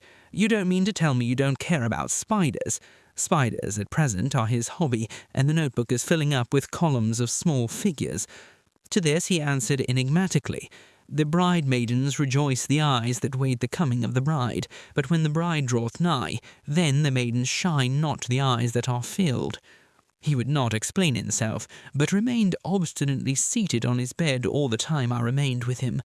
I am weary tonight and low in spirits. I cannot think of Lucy and how different things might have been. If I don't sleep at once, chloral the modern Morpheus. I must be careful not to let it grow into a habit. No, I shall take none tonight. I have thought of Lucy, and I shall not dishonour her by mixing the two. If need be, tonight shall be sleepless. Later. Glad I made the resolution, gladder that I kept to it. I had lain tossing about and had heard the clock strike only twice, when the night watchman came to me, sent up from the ward to see that Renfield had escaped. I threw on my clothes and ran down at once. My patient is too dangerous a person to be roaming about. Those ideas of his might work out dangerously with strangers. The attendant was waiting for me. He said he had seen him not 10 minutes before, seemingly asleep in his bed when he had looked through the observation trap in the door. His attention was called by the sound of the window being wrenched out. He ran back and saw his feet disappear through the window, and had at once sent up for me. He was only in his night gear, and cannot be far off. The attendant thought it would be more useful to watch where he should go than to follow him, as he might lose sight of him whilst getting out of the building by the door. He is a bulky man and couldn't get through the window. I am thin, so with his aid I got out, but feet foremost, and as we were only a few feet above ground, landed unhurt. The attendant told me the patient had gone to the left and had taken a straight line, so I ran as quickly as I could. As I got through the belt of trees, I saw a white figure scale the high wall which separates our grounds from those of the deserted house. I ran back at once, told the watchman to get 3 or 4 men immediately and follow me into the grounds of Carfax, in case our friend might be dangerous. I got a ladder myself, and crossing the wall, dropped down on the other side. I could see Renfield's figure just disappearing behind the angle of the house, so I ran after him. On the far side of the house, I found him pressed close against the old iron-bound oak door of the chapel. He was talking, apparently, to someone, but I was afraid to go near enough to hear what he was saying, lest I might frighten him and he should run off. Chasing an errant swarm of bees is nothing to following a naked lunatic when the fit of escaping is upon him. After a few minutes, however, I could see that he did not take note of anything around him, and so ventured to draw nearer to him, the more so as my men had now crossed the wall and were closing him in. I heard him say, "I am here to do your bidding, master. I am your slave, and you will reward me, for I shall be faithful. I have worshipped you long and afar off. Now that you are near, I await your commands, and you will not pass me by, will you, dear master, in your distribution of good things?" He is a selfish-owned beggar, anyhow. He thinks of the loaves and fishes even when he believes his is in a real presence. His manias make a startling combination. When we closed in on him, he fought like a tiger. He is immensely strong, for he was more like a wild beast than a man. I never saw a lunatic in such a paroxysm of rage before, and I hope I shall not again. It is a mercy that we have found out his strength and his danger in good time. With strength and determination like his, he might have done wild work before he was caged. He's safe now, at any rate. Jack Sheppard himself couldn't get free from the strait waistcoat that keeps him restrained, and he's chained to the wall in the padded room. His cries are at times awful, but the silences that follow are more deadly still, for he means murder in every turn and movement. Just now he spoke coherent words for the first time. "I shall be patient, master. It is coming, coming, coming." So I took the hint and came to. I was too excited to sleep, but this diary has quieted me, and I feel I shall get some sleep tonight.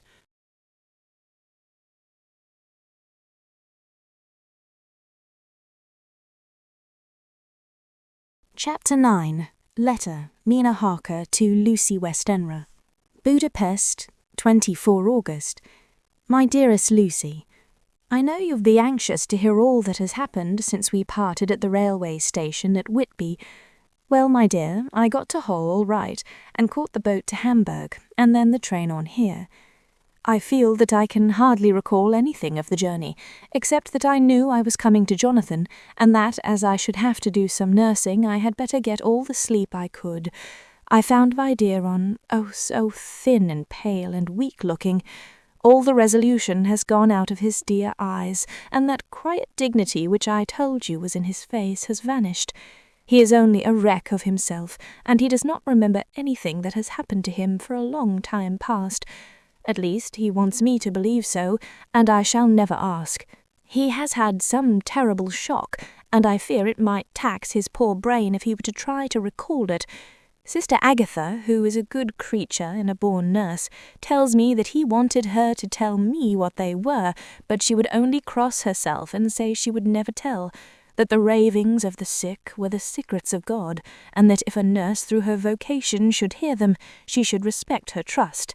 She is a sweet, good soul, and the next day, when she saw I was troubled, she opened up the subject my poor dear raved about, added, "I can tell you this much, my dear, that it was not about anything which he has done wrong himself, and you, as his wife-to-be, have no cause to be concerned. He has not forgotten you, or what he owes to you. His fear was of great and terrible things, which no mortal can treat of. I do believe the dear soul thought I might be jealous lest my poor dear should have fallen in love with any other girl. The idea of me being jealous about Jonathan! And yet, my dear, let me whisper, I felt a thrill of joy through me when I knew that no other woman was a cause for trouble. I am now sitting by his bedside, where I can see his face while he sleeps. He is waking. When he woke, he asked me for his coat, as he wanted to get something from the pocket. I asked Sister Agatha, and she brought all his things. I saw amongst them was his notebook, and was going to ask him to let me look at it, for I knew that I might find some clue to his trouble, but I suppose he must have seen my wish in my eyes, for he sent me over to the window, saying he wanted to be quite alone for a moment. Then he called me back, and he said to me very solemnly, "Wilhelmina." I knew then that he was in deadly earnest, for he has never called me by that name since he asked me to marry me. You know, dear, my ideas of the trust between husband and wife. There should be no secret, no concealment. I have had a great shock, and when I try to think of what it is, I feel my head spin round, and I do not know if it was real or the dreaming of a madman. You know I had brain fever, and that is to be mad. The secret is here, and I do not want to know it. I want to take up my life here with our marriage, for, my dear, we had decided to be married as soon as the formalities are complete. Are you willing, Wilhelmina, to share my ignorance? Here is the book. Take it and keep it. Read it if you will, but never let me know, unless indeed some solemn duty should come upon me to go back to the bitter hours, asleep or awake, sane or mad. Record it here. He fell back exhausted, and I put the book under his pillow and kissed him. I have asked Sister Agatha to beg the Superior to let our wedding be this afternoon, and am waiting her reply. She has come and told me that the chaplain of the English Mission Church has been sent for. We are to be married in an hour, or as soon after as Jonathan awakes. Lucy, the time has come and gone. I feel very solemn, but very, very happy. Jonathan woke a little after the hour, and all was ready, and he sat up in bed, propped up with pillows. He answered his "I will" firmly and strong. I could hardly speak. My heart was so full that even those words seemed to choke me. The dear sisters were so kind. Please God, I shall never, never forget them, nor the grave and sweet responsibilities I have taken upon me. I must tell you of my wedding present, when the chaplain and the sisters had left me alone with my husband. Oh, Lucy, it is the first time I have written the words, "my husband." Left me alone with my husband. I took the book from under his pillow and wrapped it up in white paper and tied it with a little bit of pale blue ribbon which was round my neck, and sealed it over the knot with sealing wax, and for my seal I used my wedding ring.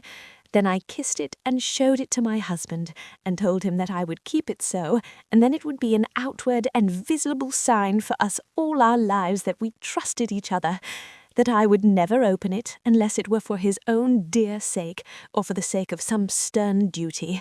Then he took my hand in his, and oh, Lucy, it was the first time he took his wife's hand, and said that it was the dearest thing in all the wide world, and that he would go through all the past again to win it, if need be. The poor dear meant to have said a part of the past, but he cannot think of time yet, and I shall not wonder if at first he mixes up not only the month, but the year. Well, my dear, what could I say? I could only tell him that I was the happiest woman in all the wide world, and that I had nothing to give him except myself, my life and my trust, and that with these went my love and duty for all the days of my life. And, my dear, when he kissed me and drew me to him with his poor weak hands, it was like a solemn pledge between us. Lucy, dear, do you know why I tell you all this? It is not only because it is all sweet to me, but because you have been and are very dear to me. It was my privilege to be your friend and guide when you came from the schoolroom to prepare for the world of life. I want you to see now, with the eyes of a very happy wife, whither duty has led me, so that in your own married life you too may be all happy, as I am. My dear, please Almighty God, your life may be all it promises, a long day of sunshine, with no harsh wind, no forgetting duty, no distrust. I must not wish you no pain, for that can never be, but I do hope you will always be as happy as I am now. Goodbye, my dear. I shall post this at once, and perhaps write you very soon again. I must stop, for Jonathan is waking. I must attend my husband. Your ever-loving Mina Harker. Letter, Lucy Westenra till Mina Harker. Would be 30 August. My dearest Mina, oceans of love and millions of kisses, and may you soon be in your own home with your husband. I wish you were coming home soon enough to stay with us here. The strong air would soon restore Jonathan. It has quite restored me. I have an appetite like a cormorant. I'm full of life and sleep well. You will be glad to know that I have quite given up walking in my sleep. I think I have not stirred out of my bed for a week. That is, when I once got into it at night. Arthur says I am getting fat. By the way, I forgot to tell you that Arthur is here. We have such walks and drives and rides and rowing and tennis and fishing together, and I love him more than ever. He tells me that he loves me more, but I doubt that, for at first he told me that he couldn't love me more than he did then. But this is nonsense. There he is, calling to me. So no more just at present from your loving Lucy. P.S. Mother sends her love. She seems better, poor dear. P.P.S. We are to be married on 28th September. Dr. Seward's diary. 20th August. The case of Renfield grows even more interesting. He has now so far quieted that there are spells of cessation from his passion. For the first week after his attack, he was perpetually violent. Then one night, just as the moon rose, he grew quiet and kept murmuring to himself, "Now I can wait, now I can wait." The attendant came to tell me, so I ran down at once to have a look at him. He was still in the strait waistcoat and in a padded room, but the suffused look had gone from his face, and his eyes had something of their old pleading, I might almost say cringing softness. I was satisfied with his present condition and directed him to be relieved. The attendants hesitated, but finally carried out my wishes without protest. It was a strange thing that the patient had humour enough to see their distrust, for coming close to me, he said in a whisper, all the while looking furtively at them, "They think I could hurt you. Fancy me hurting you, the fools!" It was soothing somehow to the feelings to find myself disassociated even in the mind of this poor madman from the others, but all the same I do not follow his thought. Am I to take it that I have anything in common with him, so that we are, as it were, to stand together, or as he to gain from me some good so stupendous that my well-being is needful to him? I must find out later on. Tonight he will not speak. Even the offer of a kitten or even a full-grown cat will not tempt him. He will only say, "I don't take any stock in cats. I have more to think of now, and I can wait. I can wait." After a while I left him. The attendant tells me that he was quiet until just before dawn, and that then he began to get uneasy, and at length violent, until at last he fell into a paroxysm which exhausted him so that he swooned into a sort of coma. 3 nights has the same thing happened, violent all day, then quiet from moonrise to sunrise. I wish I could get some clue to the cause. It would almost seem as if there was some influence which came and went. Happy thought, we shall tonight play sane wits against mad ones. He escaped before without our help. Tonight he shall escape with it. We shall give him a chance and have the men ready to follow in case they are required. 23 August. The expected always happens. How well Disraeli knew life. Our bird, when he found the cage open, would not fly, so all our subtle arrangements were for naught. At any rate, we have proved one thing, that the spells of quietness last a reasonable time. We shall in future be able to ease his bonds for a few hours each day. I have given orders to the night attendant merely to shut him in the padded room, when once he is quiet, until the hour before sunrise. The poor soul's body will enjoy the relief, even if his mind cannot appreciate it. Hark! The unexpected again. I am called. The patient has once more escaped. Later, another night adventure. Renfield artfully waited until the attendant was entering the room to inspect. Then he dashed out past him and flew down the passage. I sent word for the attendants to follow. Again he went into the grounds of the deserted house, and we found him in the same place, pressed against the old chapel door. When he saw me, he became furious, and had not the attendant seized him in time, he would have tried to kill me. As we were holding him, a strange thing happened. He suddenly redoubled his efforts, and then, as suddenly, grew calm. I looked round instinctively, but could see nothing. Then I caught the patient's eye and followed it, but could trace nothing as it looked into the moonlight sky, except a big bat, which was flapping its silent and ghostly way to the west. That usually wheel about, but this one seemed to go straight on, as if it knew where it was bound for, or had some intention of its own. The patient grew calmer every instant, and presently said, "You needn't tie me, I shall go quietly." Without trouble we came back to the house. I feel there is something ominous in his calm, and shall not forget this night. I lived in St. Abridged, and remember now. Hillingham, 24th August. I must imitate Mina and keep writing things down. Then we can have long talks when we do meet. I wonder when it will be. I wish she were with me again, for I feel so unhappy. Last night I seemed to be dreaming again, just as I was at Whitby. Perhaps it is the change of air, or getting home again. It is all dark and horrid to me, for I can remember nothing. But I'm full of vague fear, and I feel so weak and worn out. When Arthur came to lunch, he looked quite grieved when he saw me, and I hadn't the spirit to try to be cheerful. I wonder if I could sleep in Mother's room tonight. I shall make an excuse to try. 25 August. Another bad night. Mother did not seem to take to my proposal. She seems not too well herself, and doubtless she fears to worry me. I tried to keep awake, and succeeded for a while, but when the clock struck 12, it waked me from a doze, so I must have been falling asleep.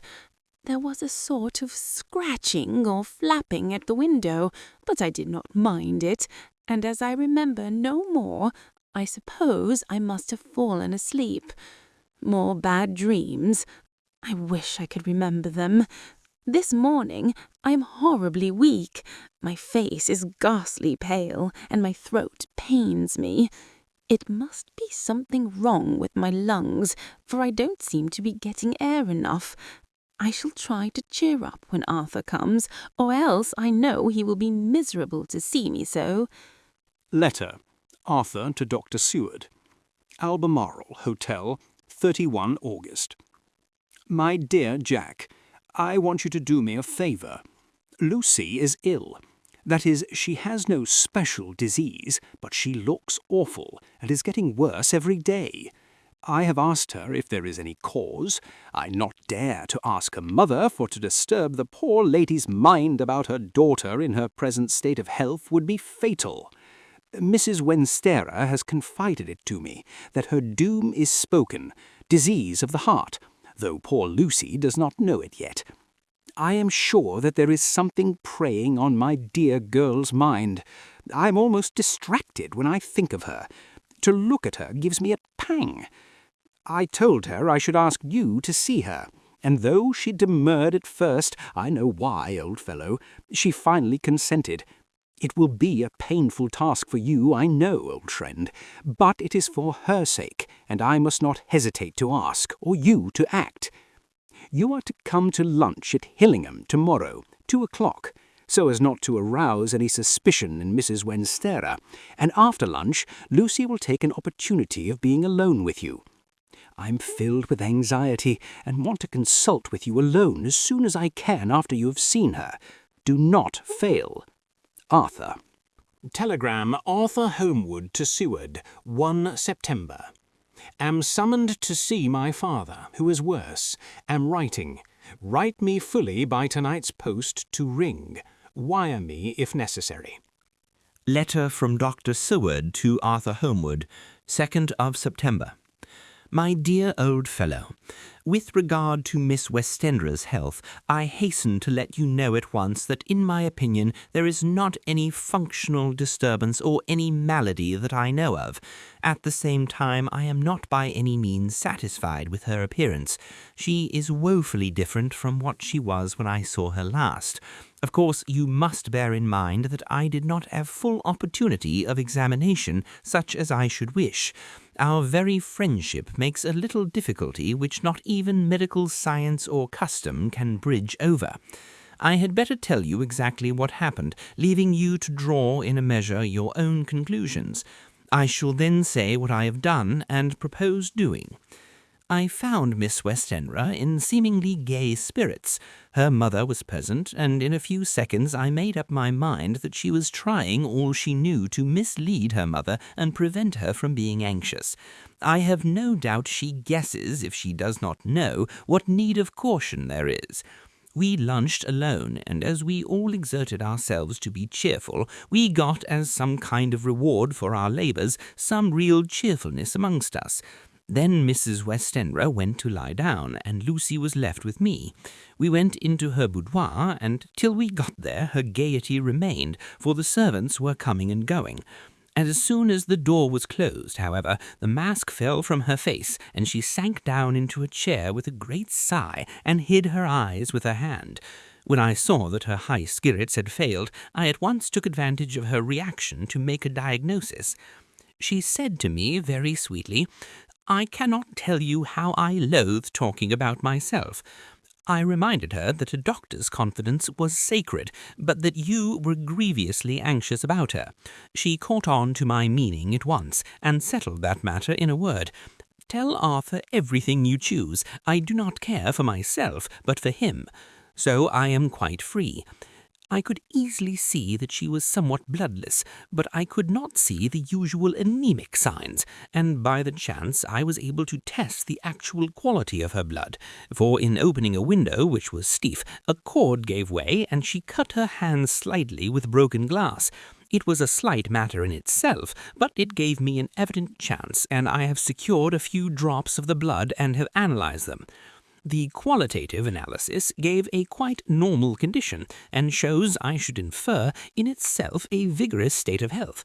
In other physical matters I was quite satisfied that there is no need for anxiety, but as there must be a cause somewhere, I have come to the conclusion that it must be something mental. She complains of difficulty breathing satisfactorily at times, and of heavy lethargic sleep with dreams that frighten her, but regarding which she can remember nothing. She says that as a child she used to walk in her sleep, and that when in Whitby the habit came back, and that once she walked out in the night and went to East Cliff, where Miss Murray found her, but she assures me that of late the habit has not returned.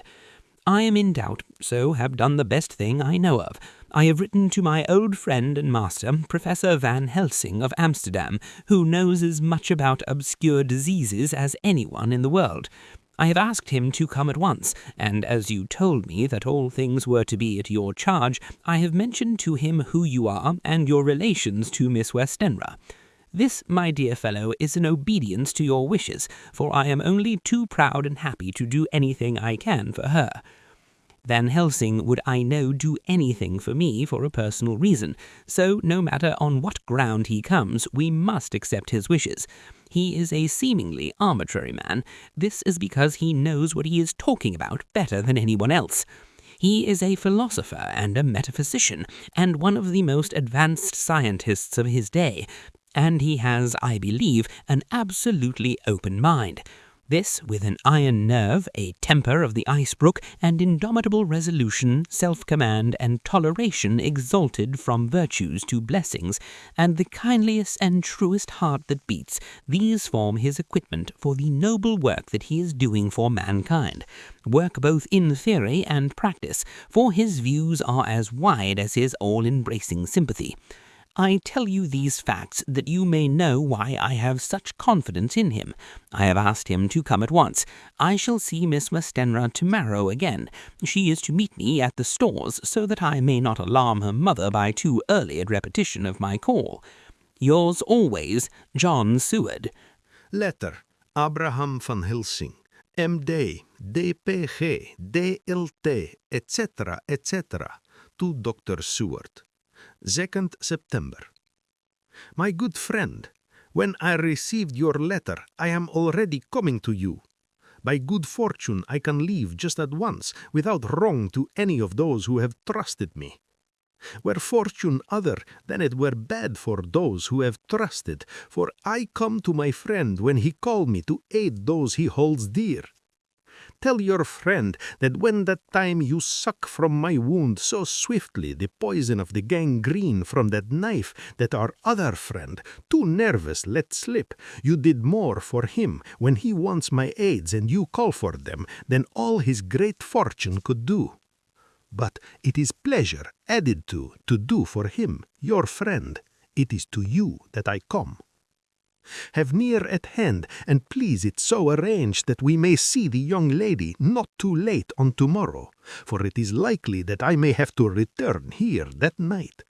But if need be, I shall come again in 3 days, and stay longer if it must. Till then, goodbye, my friend John. Van Helsing. Letter, Dr. Seward to Honourable Arthur Holmwood, 3 September. My dear Art, Van Helsing has come and gone. He came on with me to Hillingham and found that by Lucy's discretion her mother was lunching out, so that we were alone with her. Van Helsing made a very careful examination of the patient.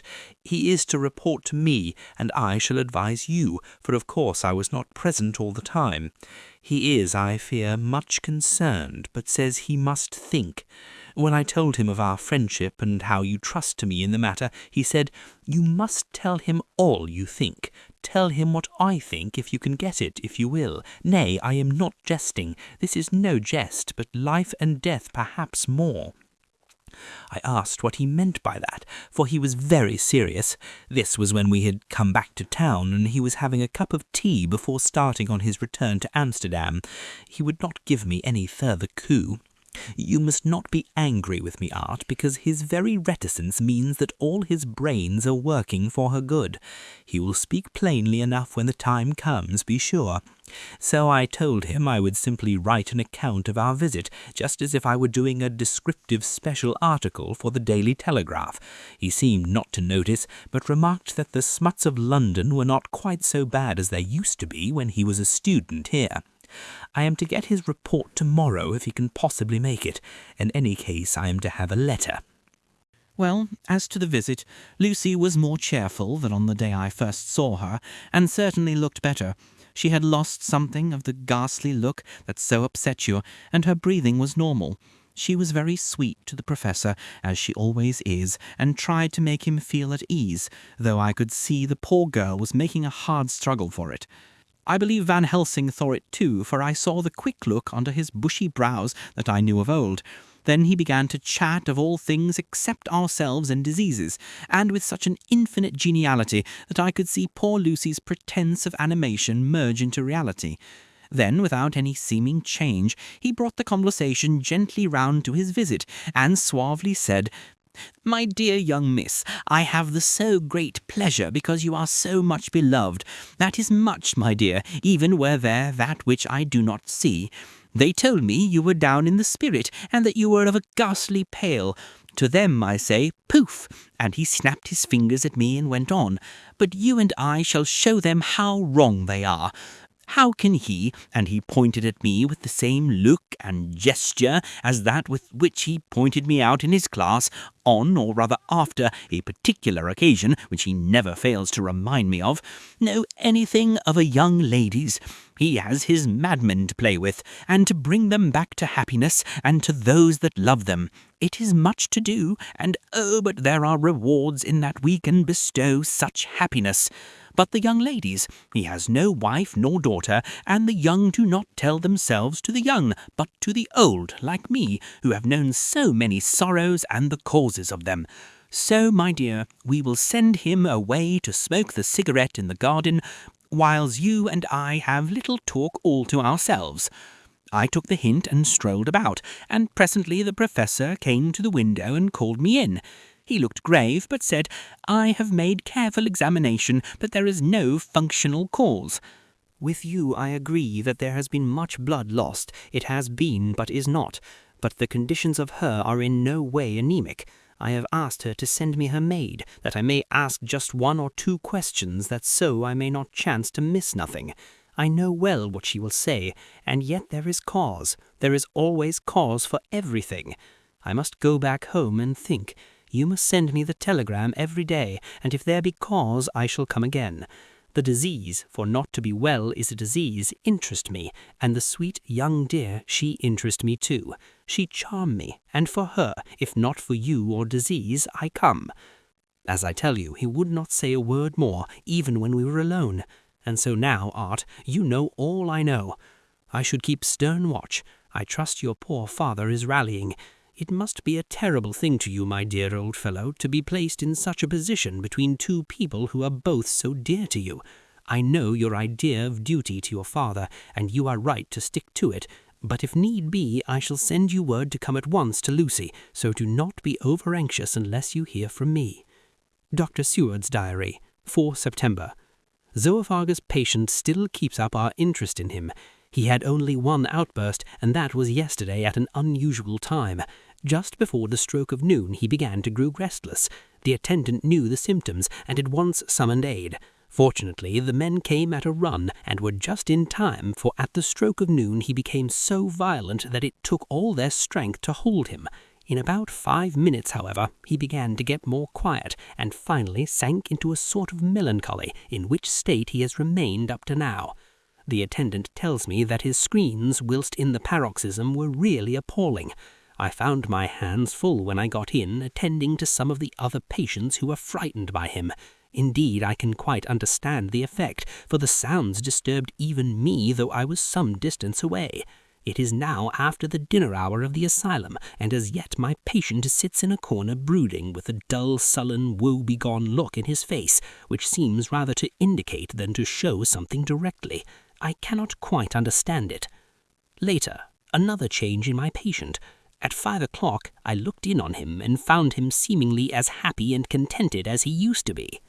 He was catching flies and eating them, and was keeping note of his capture by making nail marks on the edge of the door between the ridges of padding.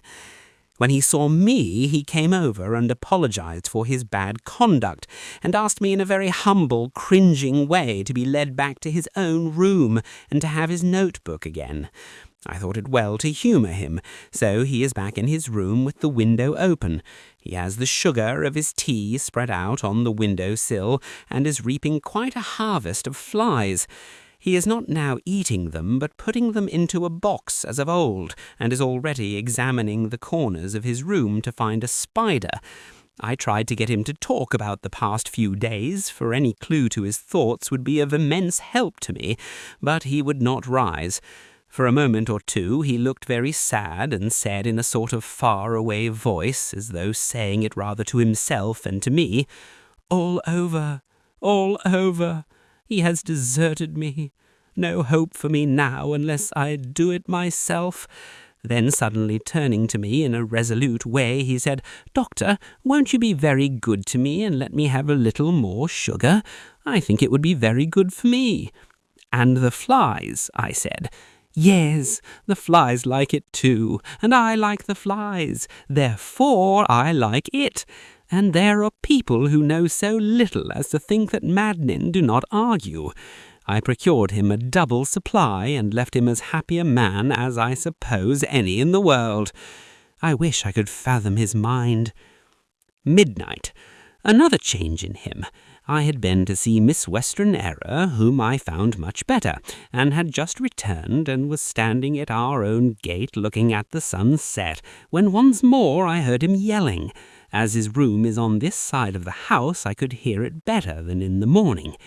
It was a shock to me to turn from the wonderful, smoky beauty of a sunset over London, with its lurid lights and inky shadows and all the marvellous tints that come on foul clouds as even on foul water, and to realize all the grim sternness of my own cold stone building, with its wealth of breathing misery, and my own desolate heart to endure it all.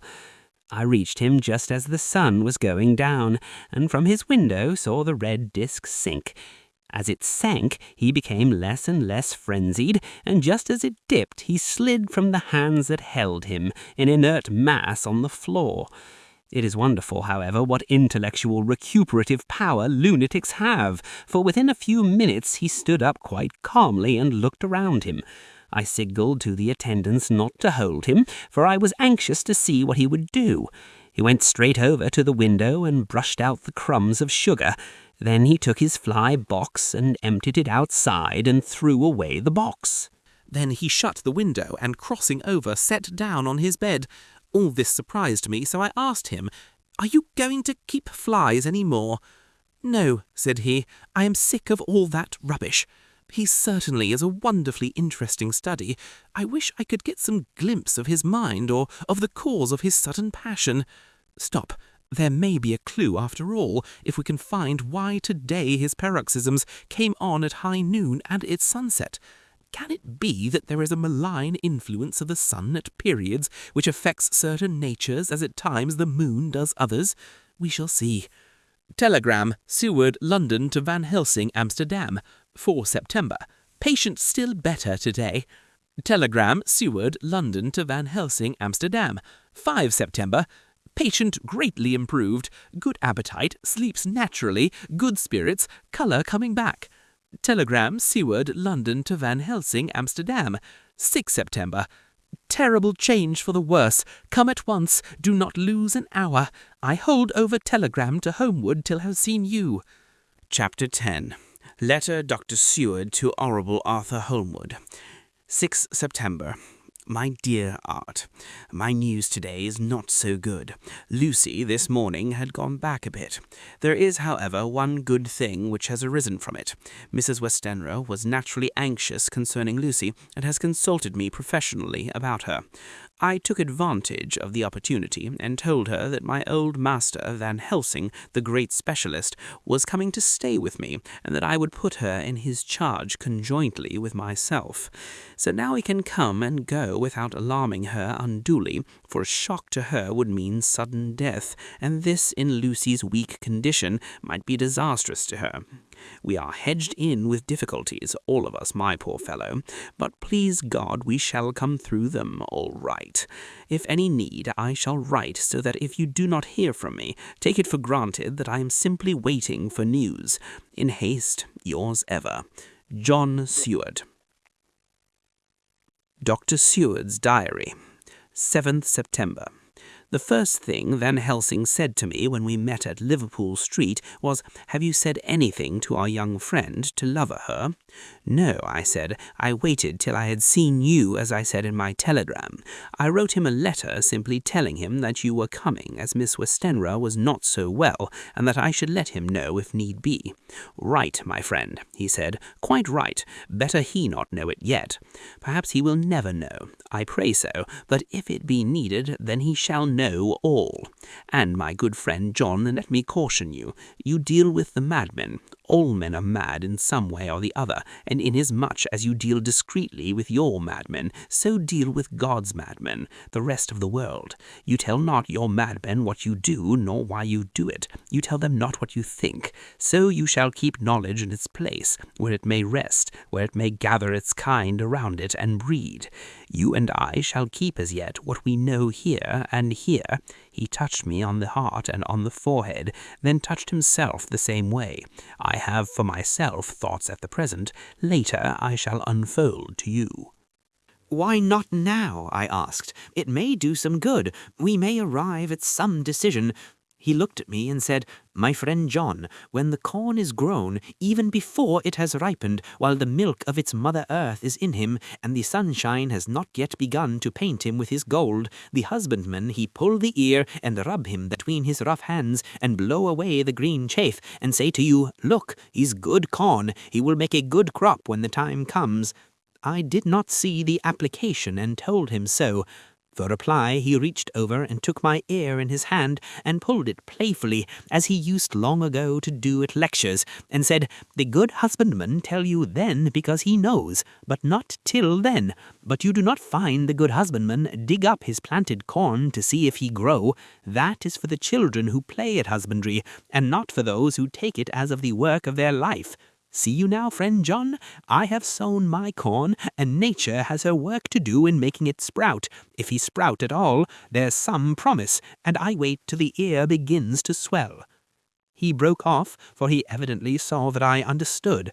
Then he went on gravely, "You were always a careful student, and your case-book was ever more full than the rest, and I trust that good habit have not fail. Remember, my friend, that knowledge is stronger than memory, and we should not trust the weaker. Even if you have not kept the good practice, let me tell you that this case of our dear Miss is one that may be, mind I say may be, of such interest to us and others that all the rest may not make him kick the beam, as your people say. Take then good note of it. Nothing is too small.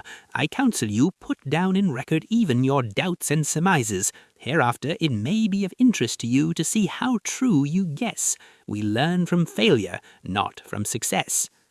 When I described Lucy's symptoms, the same as before, but infinitely more marked, he looked very grave, but said nothing. He took with him a bag in which were many instruments and drugs, the ghastly paraphernalia of our beneficial trade, as he once called in one of his lectures the equipment of a professor of the healing craft. When we were shown in, Mrs. Westenra met us. She was alarmed, but not nearly so much as I expected to find her. Nature, in one of her beneficent moods, has ordained that even death has some antidote to its own terrors. Here, in a case where any shock may prove fatal, matters are so ordered that from some cause or other, the things not personal, even the terrible change in her daughter to whom she is so attached, do not seem to reach her.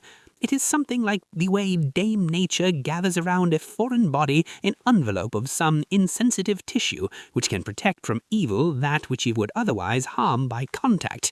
If this be an ordered selfishness, then we should pause before we condemn anyone for the vice of egoism, for there may be deeper roots for its causes than we have knowledge of. I used my knowledge of this phase of spiritual pathology and set down a rule that she should not be present with Lucy or think of her illness more than was absolutely required. She assented readily, so readily that I saw again the hand of nature fighting for life. Van Helsing and I were shown up to Lucy's room.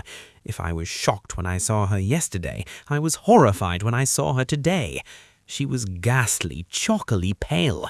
The red seemed to have gone even from her lips and gums, and the buns of her face stood out prominently. Her breathing was painful to see or hear. Van Helsing's face grew set as marble, and his eyebrows converged till they almost touched over his nose. Lucy lay motionless and did not seem to have strength to speak, so for a while we were all silent. Then Van Helsing beckoned to me, and we went gently out of the room. The instant we had closed the door, he stepped quickly along the passage to the next door, which was open. Then he pulled me quickly in with him and closed the door. "My God!" he said. "This is dreadful. There is not time to be lost. She will die for sheer want of blood to keep the heart's action as it should be. There must be a transfusion of blood at once. Is it you or me?" "I am younger and stronger, Professor. It must be me." "Then get ready at once. I will bring up my bag. I am prepared." I went downstairs with him, and as we were going there was a knock at the hall door. When we reached the hall, the maid had just opened the door, and Arthur was stepping quickly in. He rushed up to me, saying in an eager whisper, "Jack, I was so anxious. I read between the lines of your letter, and have been in an agony. The dad was better, so I ran down here to see for myself. Is not that gentleman Dr. Van Helsing? I am so thankful to you, sir, for coming." When first the professor's eye had lit upon him, he had been angry at his interruption at such a time, but now, as he took in his stalwart proportions and recognized the strong young manhood which seemed to emanate from him, his eyes gleamed. Without a pause he said to him as he held out his hand, "Sir, you have come in time. You are the lover of our dear Miss. She is bad, very, very bad. Nay, my child, do not go like that," for he suddenly grew pale and sat down in a chair almost fainting.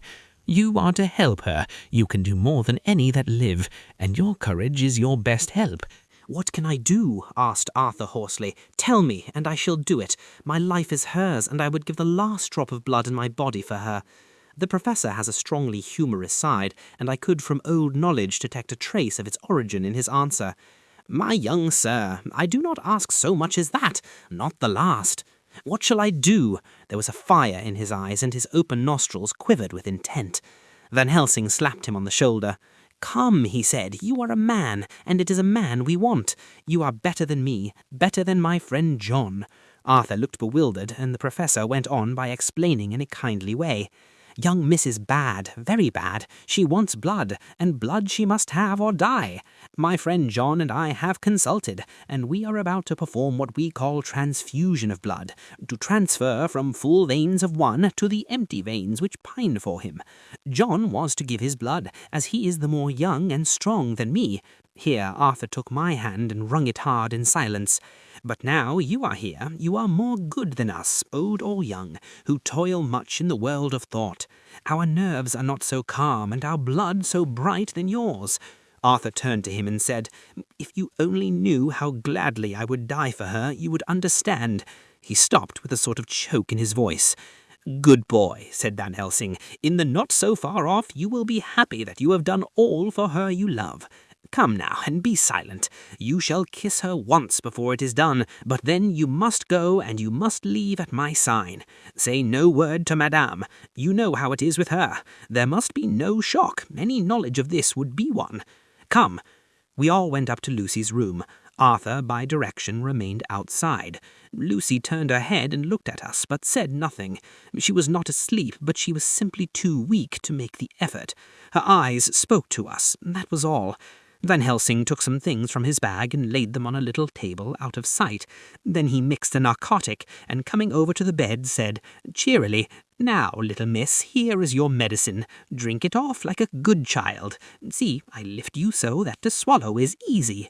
Yes." She had made the effort with success. It astonished me how long the drug took to act. This in fact marked the extent of her weakness. The time seemed endless until sleep began to flicker in her eyelids. At last, however, the narcotic began to manifest its potency, and she fell into a deep sleep. When the professor was satisfied, he called Arthur into the room and bade him strip off his coat. Then he added, "You may take that little kiss whilst I bring over the table. Friend John, help to me." So neither of us looked whilst he bent over her. Van Helsing, turning to me, said, "He is so young and strong, and of blood so pure, that we need not defibrinate it." Then, with swiftness, but with absolute method, Van Helsing performed the operation. As the transfusion went on, something like life seemed to come back to poor Lucy's cheeks, and through Arthur's growing pallor the joy of his face seemed absolutely to shine. After a bit I began to grow anxious, for the loss of blood was telling on Arthur, strong man as he was. It gave me an idea of what a terrible strain Lucy's system must have undergone, that what weakened Arthur only partially restored her. But the professor's face was set, and he stood watch in hand, and with his eyes fixed now on the patient and now on Arthur. I could hear my own heartbeat. Presently he said in a soft voice, "Do not stir an instant. It is enough. You attend him, I will look to her." When all was over, I could see how much Arthur was weakened. I dressed the wound and took his arm to bring him away, when Van Helsing spoke without turning round. The man seems to have eyes in the back of his head. "The brave lover, I think, deserve another kiss, which she shall have presently." And as he had now finished his operation, he adjusted the pillow to the patient's head. As he did so, the narrow black velvet band which he seems always to wear round her throat, buckled with an old diamond buckle which a lover had given her, was dragged a little up and showed a red mark on her throat. Arthur did not notice it, but I could hear the deep hiss of indrawn breath which is one of Van Helsing's ways of betraying emotion. He said nothing at the moment, but turned to me, saying, "Now take down our brave young lover, give him of the port wine, and let him lie down a while. He must then go home and rest, sleep much, and eat much, that he may be recruited of what he has so given to his love. He must not stay here. Hold a moment. I may take it, sir, that you are anxious of result. Then bring it with you, that in all ways the operation is successful. You have saved her life this time, and you can go home and rest easy in mind that all that can be is. I shall tell her all when she is well. She shall love you none less for what you have done. Goodbye." When Arthur had gone, I went back to the room. Lucy was sleeping gently, but her breathing was stronger. I could see the counterpane move as her breast heaved. By the bedside sat Van Helsing, looking at her intently. The velvet band again covered the red mark. I asked the professor in a whisper, "What do you make of that mark on her throat?" "What do you make of it?" "I have not examined it yet," I answered, and then and there proceeded to loose the band. Just over the external jugular vein there were 2 punctures, not large but not wholesome looking. There was no sign of disease, but the edges were white and worn looking, as if by some trituration. It at once occurred to me that this wound, or whatever it was, might be the means of that manifest loss of blood, but I abandoned the idea as soon as it formed, for such a thing could not be. The whole bed would have been drenched to a scarlet with the blood which the girl must have lost to leave such a pallor as she had before the transfusion. "Well," said Van Helsing. "Well," said I can make nothing of it." The professor stood up. "I must go back to Amsterdam tonight," he said. "There are books and things there which I want. You must remain here all night, and you must not let your sight pass from her." "Shall I have a nurse?" I asked. "We are the best nurses, you and I. You keep watch all night, see that she is well fed, and that nothing disturbs her. You must not sleep all the night. Later on we can sleep, you and I. I shall be back as soon as possible, and then we may begin." "May begin?" I said. "What on earth do you mean?" "We shall see," he answered as he hurried out. He came back a moment later and put his head inside the door and said with a warning finger held up, "Remember, she is your charge. If you leave her and harm befall, you shall not sleep easy hereafter." Dr. Seward's diary continued. 8th September. I sat up all night with Lucy. The opiate worked itself off towards dusk, and she waked naturally. She looked a different being from what she had been before the operation. Her spirits even were good, and she was full of a happy vivacity, but I could see evidences of the absolute prostration which she had undergone. When I told Mrs. Westenra that Dr. Van Helsing had directed that I should sit up with her, she almost pooh-poohed the idea, pointing out her doctor's renewed strength and excellent spirits. I was firm, however, and made preparations for my long vigil. When her maid had prepared her for the night, I came in, having in the meantime had supper, and took a seat by the bedside. She did not in any way make objection, but looked at me gratefully whenever I caught her eye. After a long spell she seemed sinking off to sleep, but with an effort seemed to pull herself together and shook it off. It was apparent that she did not want to sleep, so I tackled the subject at once. "You do not want to sleep?" "No, I am afraid." "Afraid to go to sleep? Why so? It is the boon we all crave for." "Ah, not if you were like me. If sleep was to you a presage of horror." "A presage of horror? What on earth do you mean?" "I don't know. Oh, I don't know, and that is what is so terrible. All this weakness comes to me in sleep until I dread the very thought. But, my dear girl, you may sleep tonight. I am here watching you, and I can promise that nothing will happen." "Ah, I can trust you," she said. I seized the opportunity and said, "I promise that if I see any evidence of bad dreams, I will wake you at once." "You will? Oh, will you really? How good you are to me. Then I will sleep." And almost at the word she gave a deep sigh of relief and sank back asleep. All night long I watched by her. She never stirred, but slept on in a deep, tranquil, life-giving, health-giving sleep. Her lips were slightly parted, and her breast rose and fell with the regularity of a pendulum. There was a smile on her face, and it was evident that no bad dreams had come to disturb her peace of mind.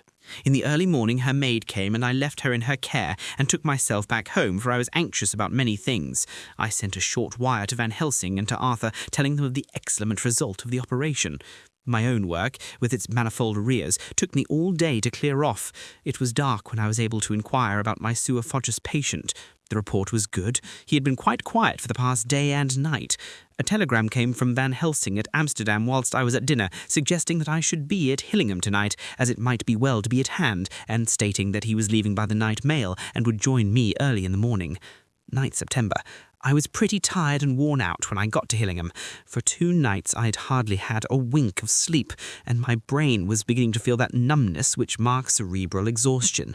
Lucy was up and in cheerful spirits. When she shook hands with me, she looked sharply in my face and said, "No sitting up tonight for you. You are worn out. I am quite well again. Indeed I am. And if there's any to be sitting up, it is I who will sit up with you." I would not argue the point, but went and had my supper. Lucy came with me, and enlivened by her charming presence, I made an excellent meal, and had a couple of the glasses of the more than excellent port. Then Lucy took me upstairs, and showed me a room next her own, where a cosy fire was burning. "Now," she said, "you must stay here. I shall leave this door open, and my door too. You can lie on the sofa, for I know that nothing would induce any of you doctors to go to bed whilst there's a patient above the horizon. If I want anything, I shall call out, and you can come to me at once. I could not but acquiesce, for I was dog-tired, and could not have sat up had I tried. So, on her renewing her promise to call me if she should want anything, I lay on the sofa and forgot all about everything. Lucy Westenra's diary, 9th September. I feel so happy tonight. I have been so miserably weak that to be able to think and move about is like feeling sunshine after a long spell of east wind out of a steel sky.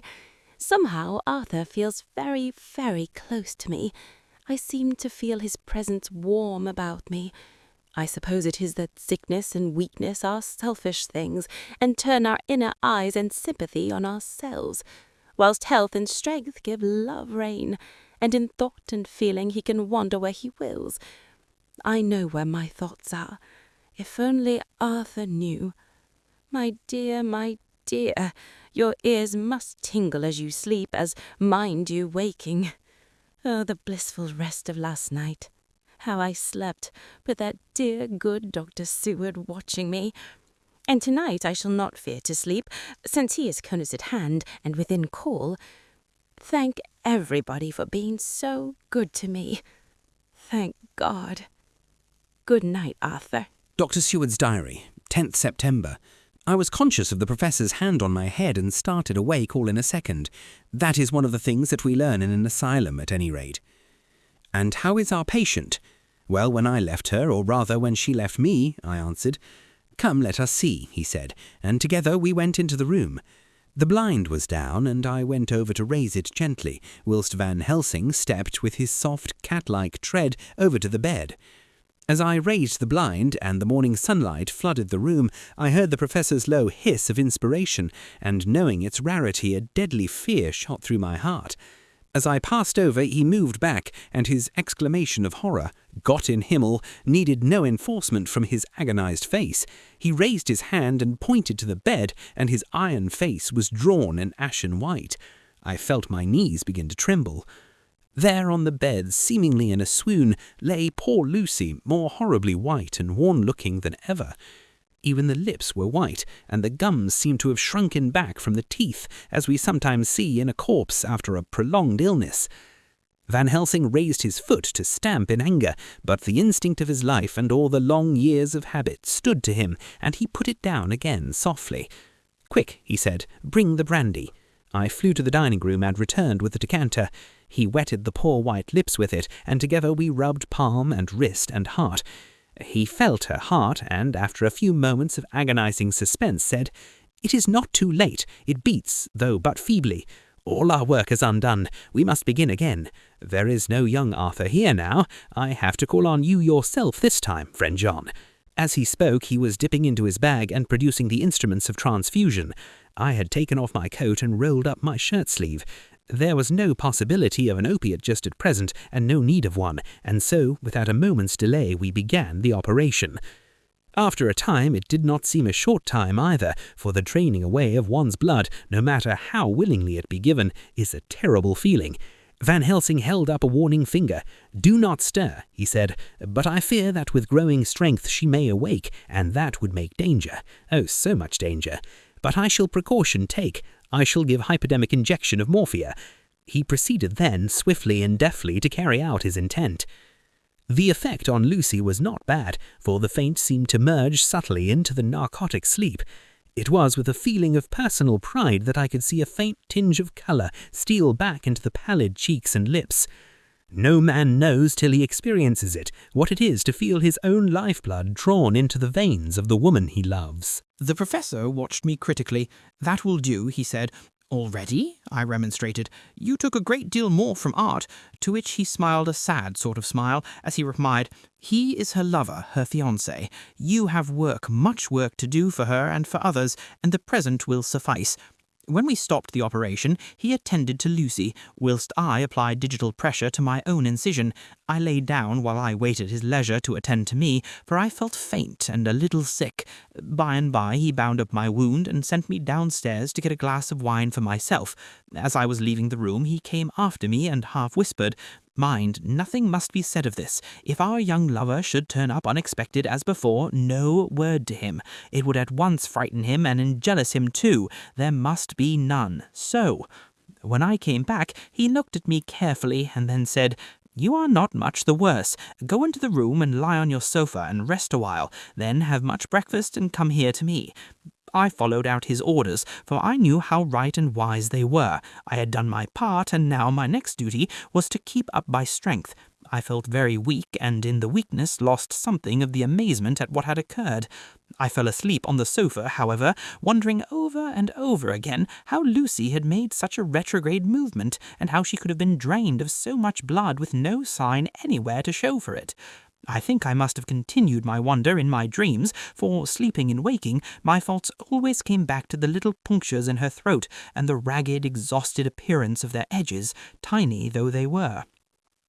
Lucy slept well into the day, and when she woke she was fairly well and strong, though not nearly so much so as the day before. When Van Helsing had seen her, he went out for a walk, leaving me in charge with strict injunctions that I was not to leave her for a moment.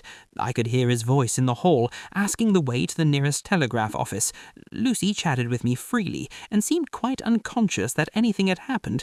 I tried to keep her amused and interested. When her mother came up to see her, she did not seem to notice any change whatever, but said to me gratefully, "We owe you so much, Dr. Seward, for all you have done. But you really must now take care not to overwork yourself. You are looking pale yourself. You want a wife to nurse and look after you a bit, that you do." As she spoke, Lucy turned crimson, though it was only momentarily, for her poor wasted veins could not stand for long in unwanted drain to the head. The reaction came in excessive pallor, as she turned imploring eyes at me. I smiled and nodded, and laid my finger on my lips. With a sigh she sank back amid her pillows. Van Helsing returned in a couple of hours and presently said to me, "Now you go home and eat much and drink enough. Make yourself strong. I stay here tonight, and I shall sit up with little miss myself. You and I must watch the case, and we must have none other to know. I have grave reasons. No, do not ask me. Think what you will. Do not fear to think even the most not improbable. Good night." In the hall 2 of the maids came to me, and asked if they or either of them might not sit up with Miss Lucy.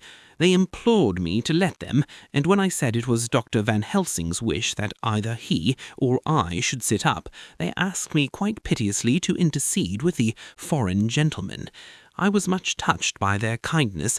Perhaps it is because I am weak at present, and perhaps because it was on Lucy's account that their devotion was manifested. For over and over again have I seen similar instances of woman's kindness. I got back here in time for a late dinner, went my rounds all well, and set this down whilst waiting for sleep. It is coming. 12th of September. This afternoon I went over to Hillingham, found Van Helsing in excellent spirits and Lucy much better. Shortly after I had arrived, a big parcel from abroad came for the Professor. He opened it with much impressment, assumed, of course, and showed a great bundle of white flowers. "These are for you, Miss Lucy," he said. "For me? Oh, Dr. Van Helsing? Yes, my dear, but not for you to play with. These are medicines." Here Lucy made a wry face. "Nay, but they are not to take in a decoction or in nauseous form, so you need not snub that so charming nose, or I shall point out to my friend Arthur what woes he may have to endure in seeing so much beauty that he so loves, so much distort.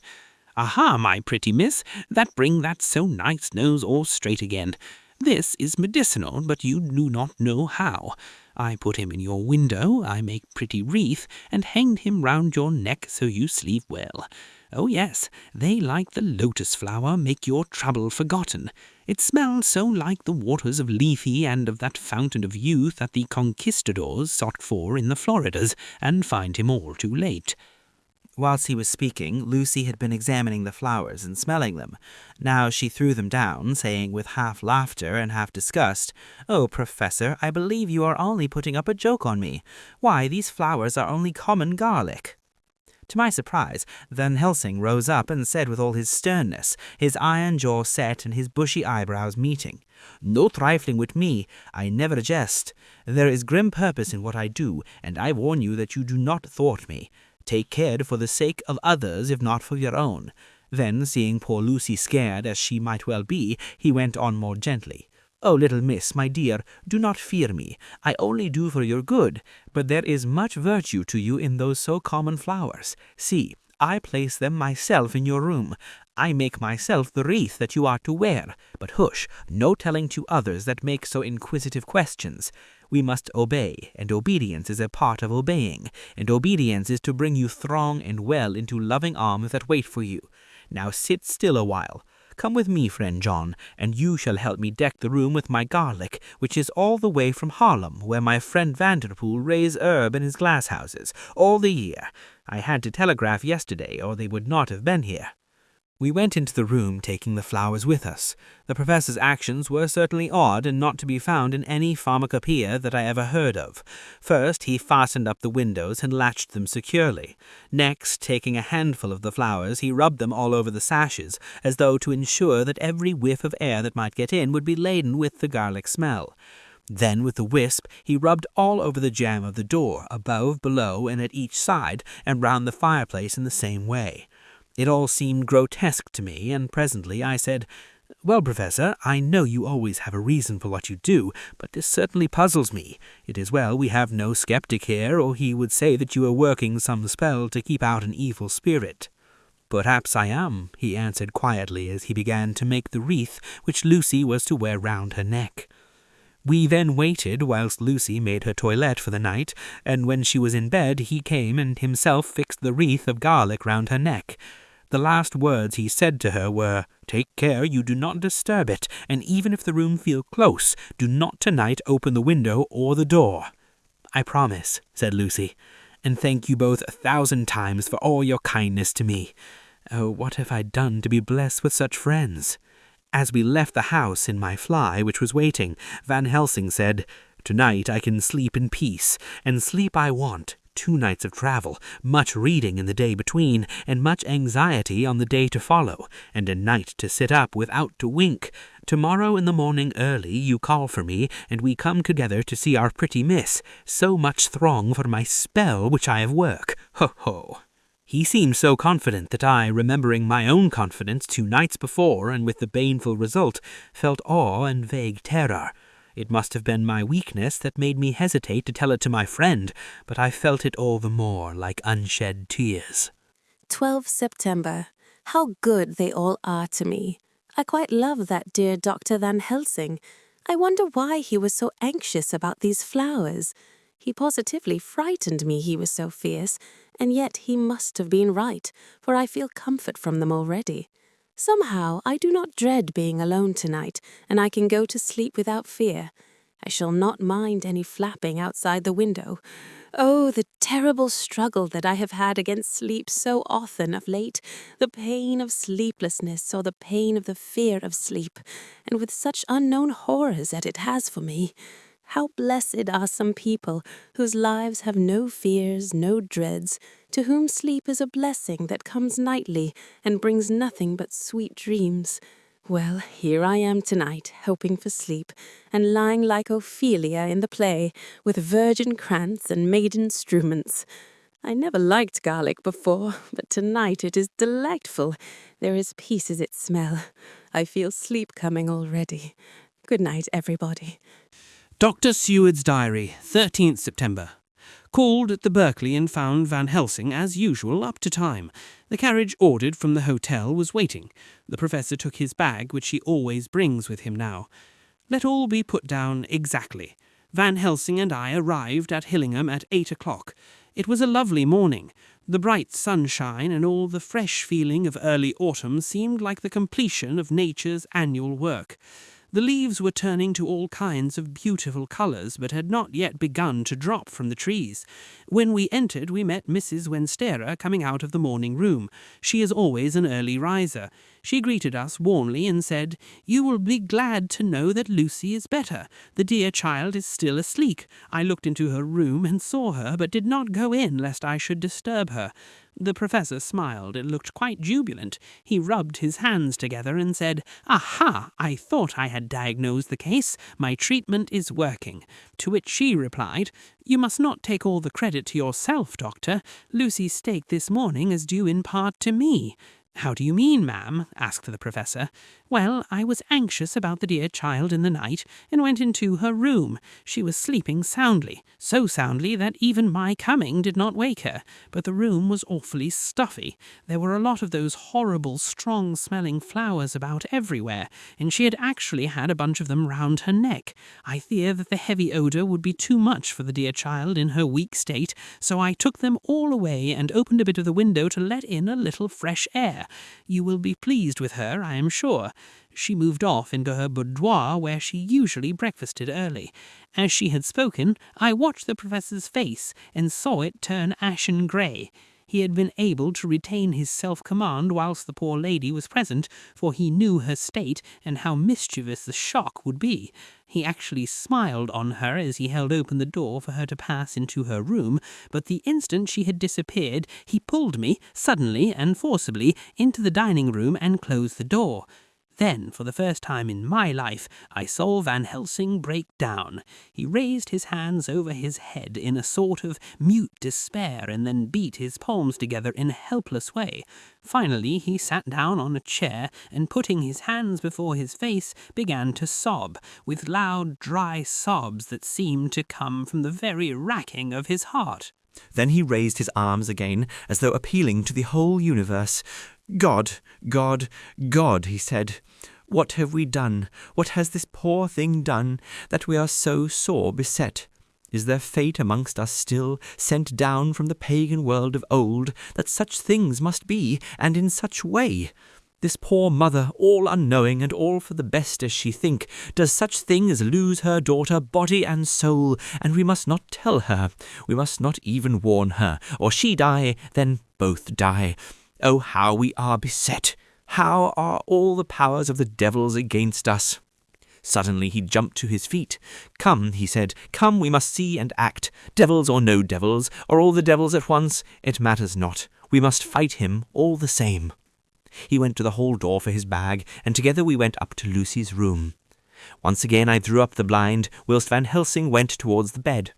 This time he did not start as he looked on the poor face with the same awful waxen pallor as before. He wore a look of stern sadness and infinite pity. "As I expected," he murmured, with that hissing inspiration of his which meant so much. Without a word he went and locked the door, and then began to set out on the little table the instruments for yet another operation of transfusion of blood. I had long ago recognized the necessity and begun to take off my coat, but he stopped me with a warning hand. "No," he said, "today you must operate. I shall provide. You are weakened already." As he spoke he took off his coat and rolled up his shirt-sleeve. Again the operation, again the narcotic, again some return of colour to the ashy cheeks, and the regular breathing of healthy sleep. This time I watched Wilfred Van Helsing recruited himself and rested. Presently he took an opportunity of telling Mrs. Wenstrom that she must not remove anything from Lucy's room without consulting him, that the flowers were of medicinal value, and that the breathing of their odour was a part of the system of cure. Then he took over the care of the case himself, saying that he would watch this night and the next, and would send me word when to come. After another hour, Lucy waked from her sleep, fresh and bright, and seemingly not much the worse for her terrible ordeal. What does it all mean? I am beginning to wonder if my long habit of life amongst the insane is beginning to tell upon my own brain. 17th September. 4 days and nights of peace. I am getting so strong again that I hardly know myself. It is as if I had passed through some long nightmare and had just awakened to see the beautiful sunshine and feel the fresh air of the morning around me. I have a dim half-remembrance of long anxious times of waiting and fearing, darkness in which there was not even the pain of hope to make present distress more poignant, and then long spells of oblivion and the rising back to life as a diver coming up through a great press of water. Since, however, Dr. Van Helsing has been with me, all this bad dreaming seems to have passed away.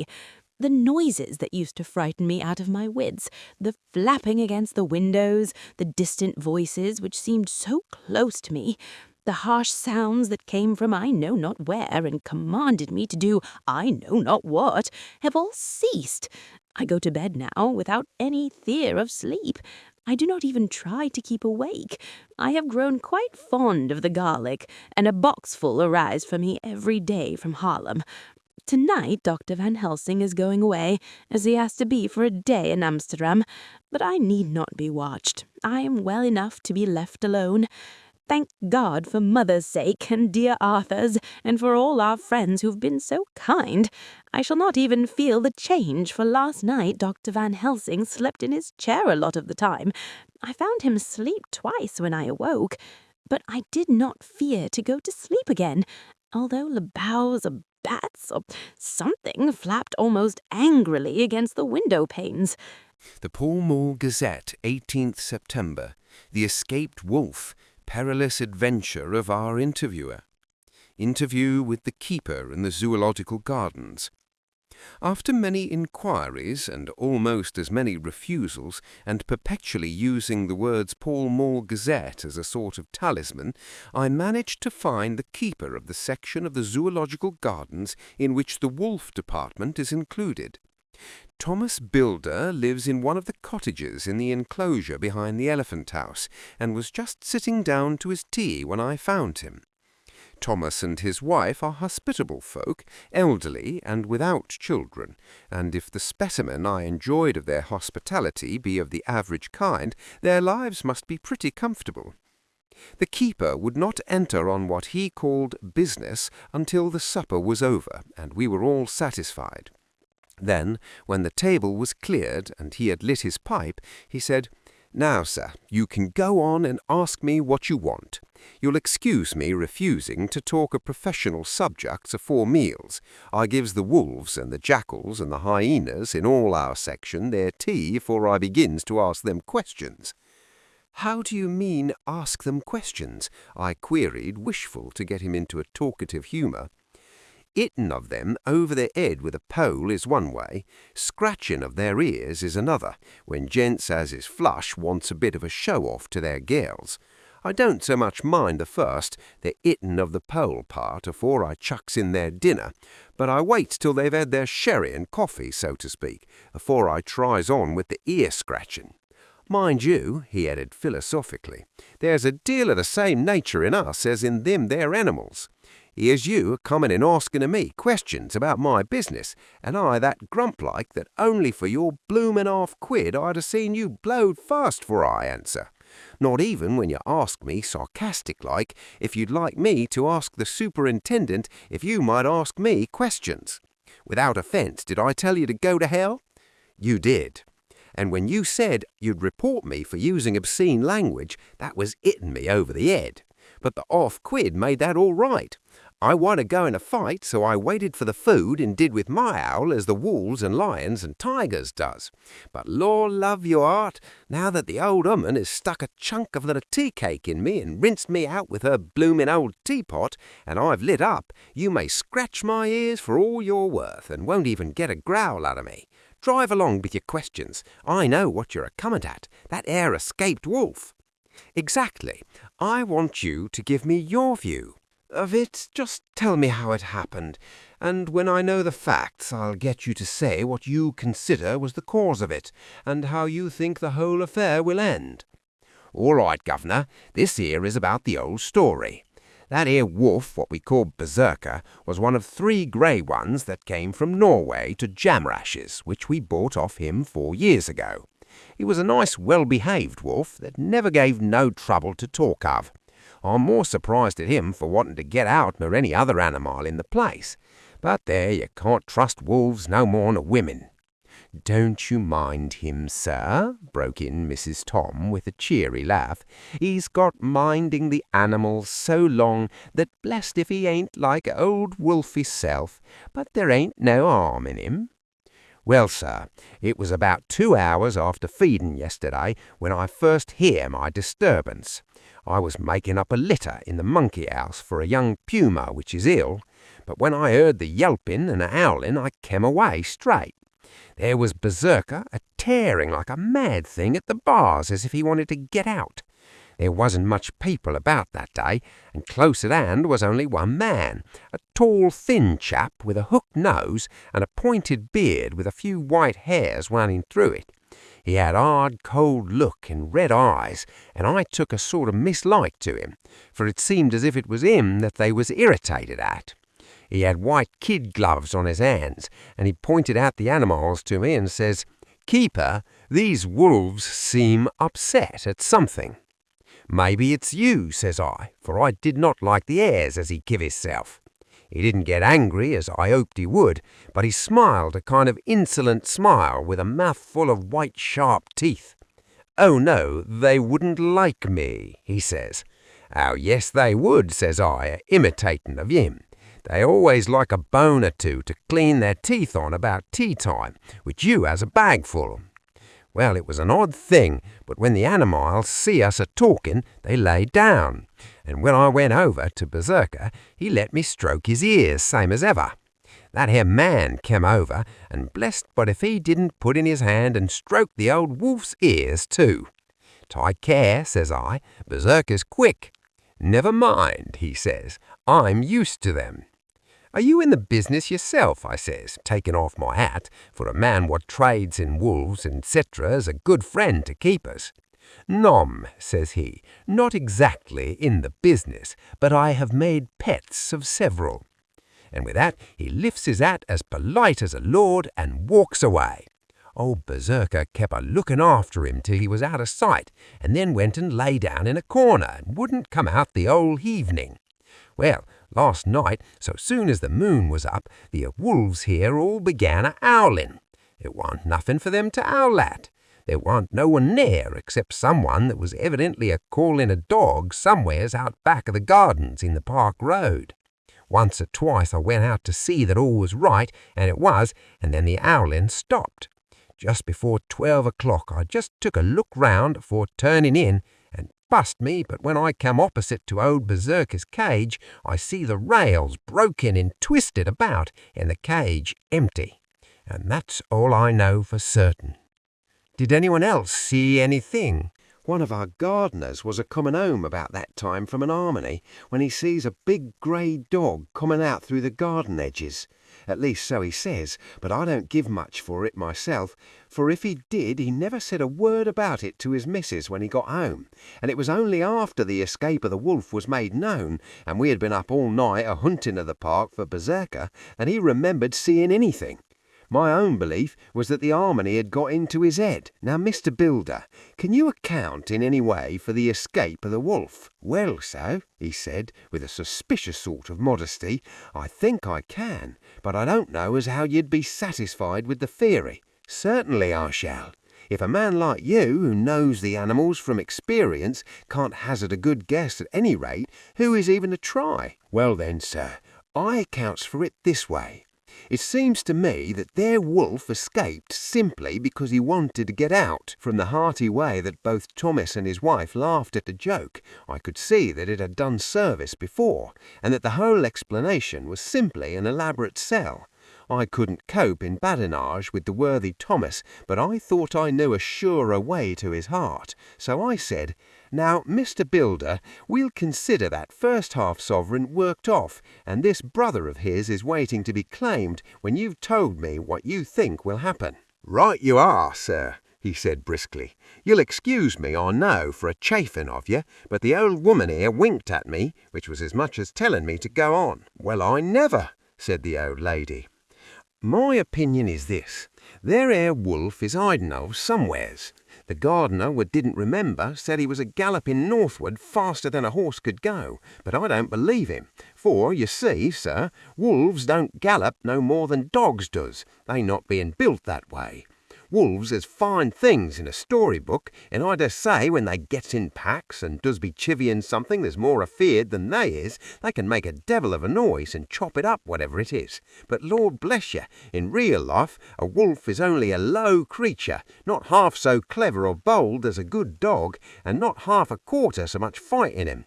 This one ain't been used to fighting, or even to providing for hisself. and more like he's somewhere round the park a-hiding of and a-shivering of, and if he thinks at all, wondering where he is to get his breakfast from. Or maybe he's got down an area and is in a coal cellar. My eye, won't some cook get a rum start when she sees his green eyes a-shining at her out of the dark? If he can't get food, he's bound to look for it, and mayhap he may chance the light on a butcher's shop in time. If he doesn't, and some nursemaid goes out walking or off with a soldier, leaving the infant in the perambulator, well then I shouldn't be surprised if the census is one babby the less, that's all. I was handing him the half-sovereign when something came bobbing up against the window, and Mr. Builder's face doubled its natural length with surprise. God bless me, he said, if there ain't old Bersica come back by hisself.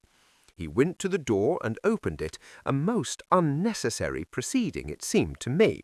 I have always thought that a wild animal never looks so well as when some obstacle of pronounced durability is between us. A personal experience has intensified rather than diminished that idea.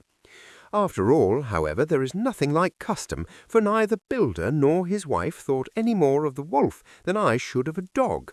The animal itself was as peaceful and well-behaved as that father of all picture wolves, Red Riding Hood's quondam friend, whilst moving her confidence in masquerade. The whole scene was an unutterable mixture of comedy and pathos. The wicked wolf, that for half a day had paralysed London and set all the children in town shivering in their shoes, was there in a sort of penitent mood, and was received and petted like a sort of vulpine prodigal son. Old Builder examined him all over with most tender solicitude, and when he had finished with his penitent, said, "There, I knew the poor old chap would get into some kind of trouble, didn't I say it all along? Here's his head all cut and full of broken glass. He's been a-getting over some bloomin' wall or other. It's a shame the people are allowed to top their walls with broken bottles. This here's what comes of it. Come along, Bersica." He took the wolf and locked him up in a cage with a piece of meat that satisfied, in quantity at any rate, the alimentary conditions of the fatted calf, and went off to report. I came off too to report the only exclusive information that is given today regarding the strange escapade at the zoo. Dr. Seward's diary, 17th September. I was engaged after dinner in my study posting up my books, which, through press of other work and the many visits to Lucy, had fallen sadly into arrear. Suddenly the door was burst open, and in rushed my patient, with his face distorted with passion. I was thunderstruck, for such a thing as a patient getting of his own accord into the superintendent's study is almost unknown. Without an instant's notice, he made straight at me. He had a dinner knife in his hand, and as I saw he was dangerous, I tried to keep the table between us. He was too quick and too strong for me, however, for before I could get my balance, he had struck at me and cut my left wrist rather severely. Before he could strike again, however, I got in my right hand, and he was sprawling on his back on the floor. My wrist bled freely, and quite a little pool trickled onto the carpet. I saw that my friend was not intent on further effort, and occupied myself binding up my wrist, keeping a wary eye on the prostrate figure all the time. When the attendants rushed in, and we turned our attention to him, his employment positively sickened me. He was lying on his belly on the floor, licking up like a dog the blood which had fallen from my wounded wrist. He was easily secured, and to my surprise went with the attendants quite placidly, simply repeating over and over again, "The blood is the life, the blood is the life." I cannot afford to lose blood just at present. I have lost too much of late for my physical good, and then the prolonged strain of Lucy's illness and its horrible phases is telling on me. I am overexcited and weary, and I need rest. Rest, rest. Happily, Van Helsing has not summoned me, so I need not forego my sleep. Tonight I could not well do without it. Telegram, Van Helsing, Antwerp, to Seward, Carfax.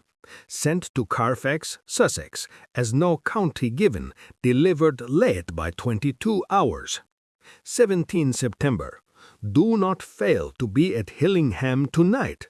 If not watching all the time, frequently visit and see that flowers are as placed. Very important. Do not fail. Shall be with you as soon as possible after arrival. Dr. Seward's diary, 18th September. Just off train to London. The arrival of Van Helsing's telegram filled me with dismay. A whole night lost, and I know by bitter experience what may happen in a night. Of course, it is possible that all may be well, but what may have happened? Surely there is some horrible doom hanging over us, that every possible accident should thwart us in all we try to do. I shall take this cylinder with me, and then I can complete my entry on Lucy's phonograph. Memorandum left by Lucy Westenra, 17 September night. I write this and leave it to be seen so that no one may by any chance get into trouble through me. This is an exact record of what took place tonight. I feel I am dying of weakness and have barely strength to write, but it must be done if I die in the doing. I went to bed as usual, taking care that the flowers were placed as Dr. Van Helsing directed, and soon fell asleep. I was waked by the flapping at the window, which had begun after that sleepwalking on the cliff at Whitby, when Mina saved me, and which now I know so well.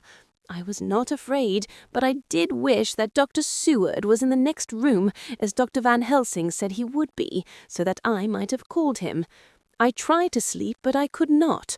Then there came to me the old fear of sleep, and I determined to keep awake. Perversely, sleep would try to come then when I did not want it. So, as I feared to be alone, I opened my door and called out, "Is there anybody there?" There was no answer. I was afraid to wake Mother, and so closed my door again.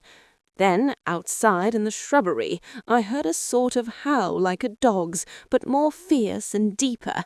I went to the window and looked out, but could see nothing except a big bat, which had evidently been buffeting its wings against the window. So I went back to bed again, but determined not to go to sleep. Presently the door opened, and Mother looked in. Seeing by my moving that I was not asleep, she came in and sat by me. She said to me even more sweetly and softly than her wont, "I was uneasy about you, darling, and came in to see that you were all right." I feared she might catch cold sitting there, and asked her to come in and sleep with me, so she came into bed and lay down beside me. She did not take off her dressing-gown, for she said she would only stay a while and then go back to her own bed. As she lay there in my arms, and I in hers, the flapping and buffeting came to the window again. She was startled and a little frightened, and cried out, "What is that?" I tried to pacify her, and at last succeeded, and she lay quiet. But I could hear her poor dear heart still beating terribly. After a while there was the howl again out in the shrubbery, and shortly after there was a crash at the window, and a lot of broken glass was hurled on the floor. The window blind blew back with the wind that rushed in, and in the aperture of the broken panes there was the head of a great gaunt grey wolf. Mother cried out in a fright, and struggled up into a sitting posture, and clutched wildly at anything that would help her. Amongst other things, she clutched the wreath of flowers that Dr. Van Helsing insisted on my wearing round my neck, and tore it away from me. For a second or two she sat up, pointing at the wolf, and there was a strange and horrible gurgling in her throat. Then she fell over, as if struck with lightning, and her head hit my forehead and made me dizzy for a moment or two. The room and all around seemed to spin round. I kept my eyes fixed on the window, but the wolf drew his head back, and a whole myriad of little specks seems to come blowing in through the broken window, and wheeling and circling round like the pillar of dust that travellers describe when there is a simoon in the desert. I tried to stir, but there was some spell upon me, and dear Mother's poor body, which seemed to grow cold already, for her dear heart had ceased to beat, weighed me down, and I remembered no more for a while. The time did not seem long, but very, very awful, till I recovered consciousness again. Somewhere near, a passing bell was tolling, the dogs all round the neighbourhood were howling, and in our shrubbery, seemingly just outside, a nightingale was singing. I was dazed and stupid with pain and terror and weakness, but the sound of the nightingale seemed like the voice of my dead mother come back to comfort me. The sound seemed to have awakened the maids too, for I could hear their bare feet pattering outside my door. I called to them, and they came in, and when they saw what had happened, and what it was that lay over me on the bed, they screamed out. The wind rushed in through the broken window, and the door slammed to.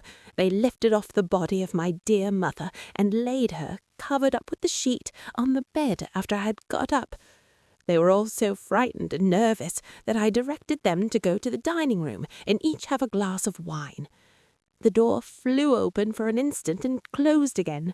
The maids shrieked, and then went in a body to the dining room, and I laid what flowers I had on my dear mother's breast. When they were there, I remembered what Dr. Van Helsing had told me, but I didn't like to remove them, and besides, I would have some of the servants to sit up with me now. I was surprised that the maids did not come back. I called them, but got no answer, so I went to the dining room to look for them. My heart sank when I saw what had happened. They all four lay helpless on the floor, breathing heavily.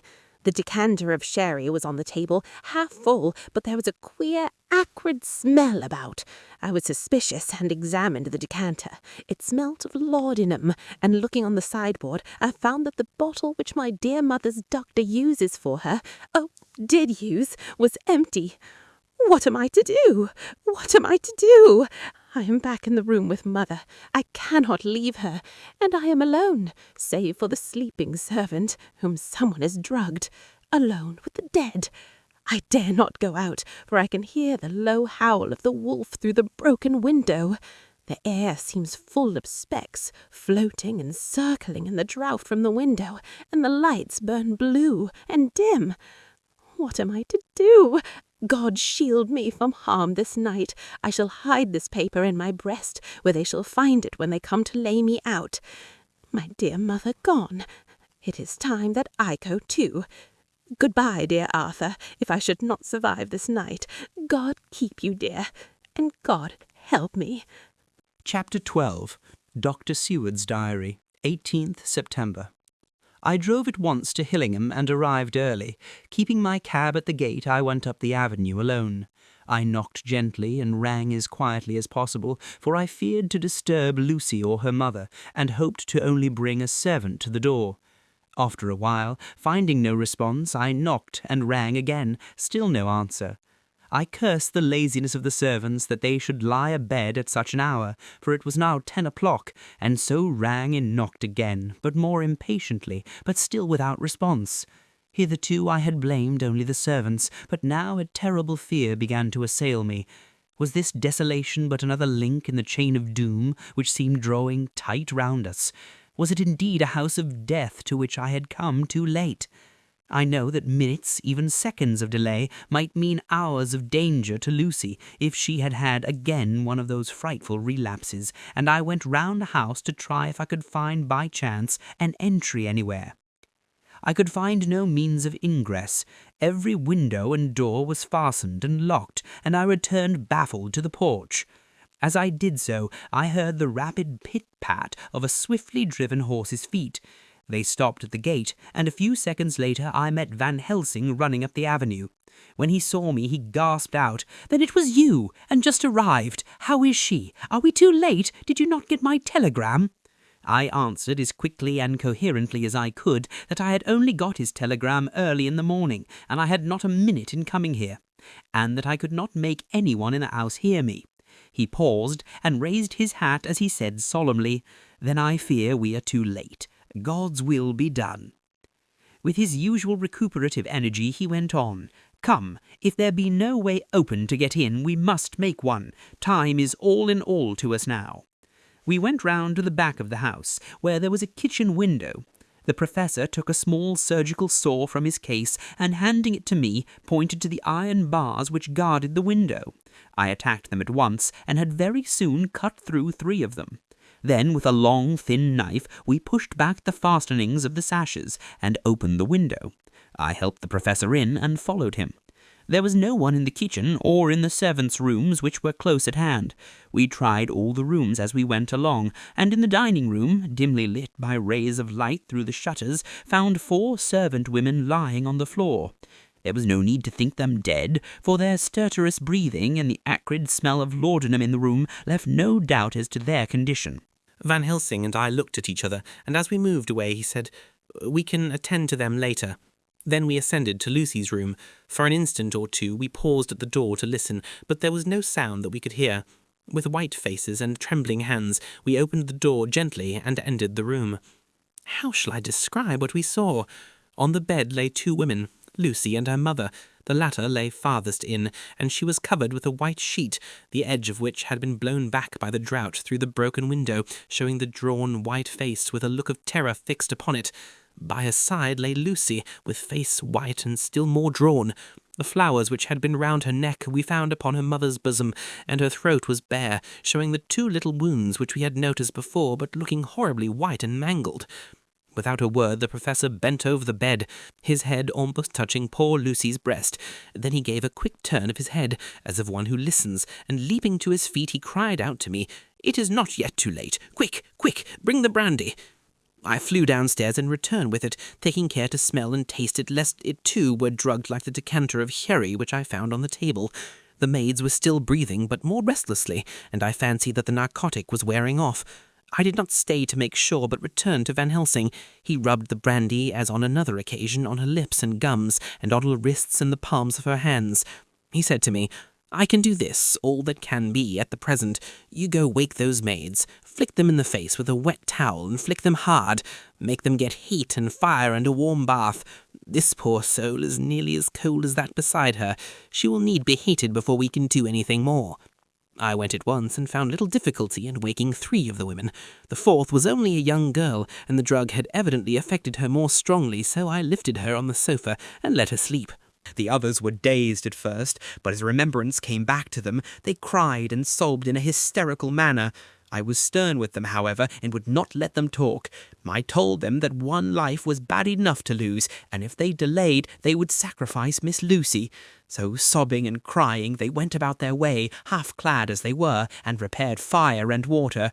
Fortunately, the kitchen and boiler fires were still alive, and there was no lack of hot water. We got a bath and carried Lucy out as she was and placed her in it. Whilst we were busy chafing her limbs, there was a knock at the hall door. One of the maids ran off, hurried on some more clothes, and opened it.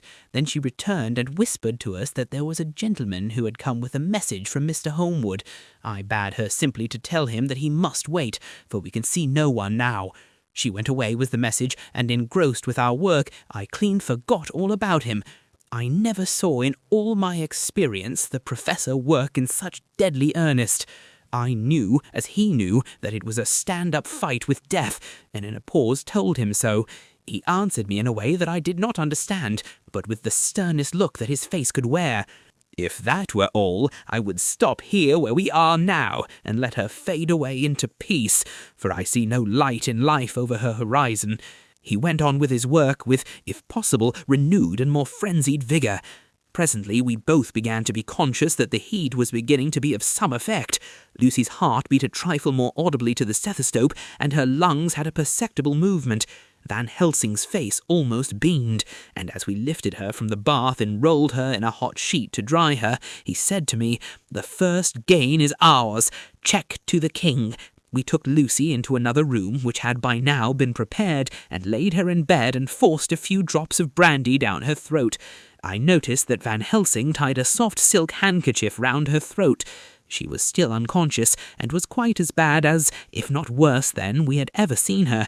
Van Helsing called in one of the women, and told her to stay with her, and not to take her eyes off her till we returned, and then beckoned me out of the room. "We must consult as to what is to be done," he said as we descended the stairs.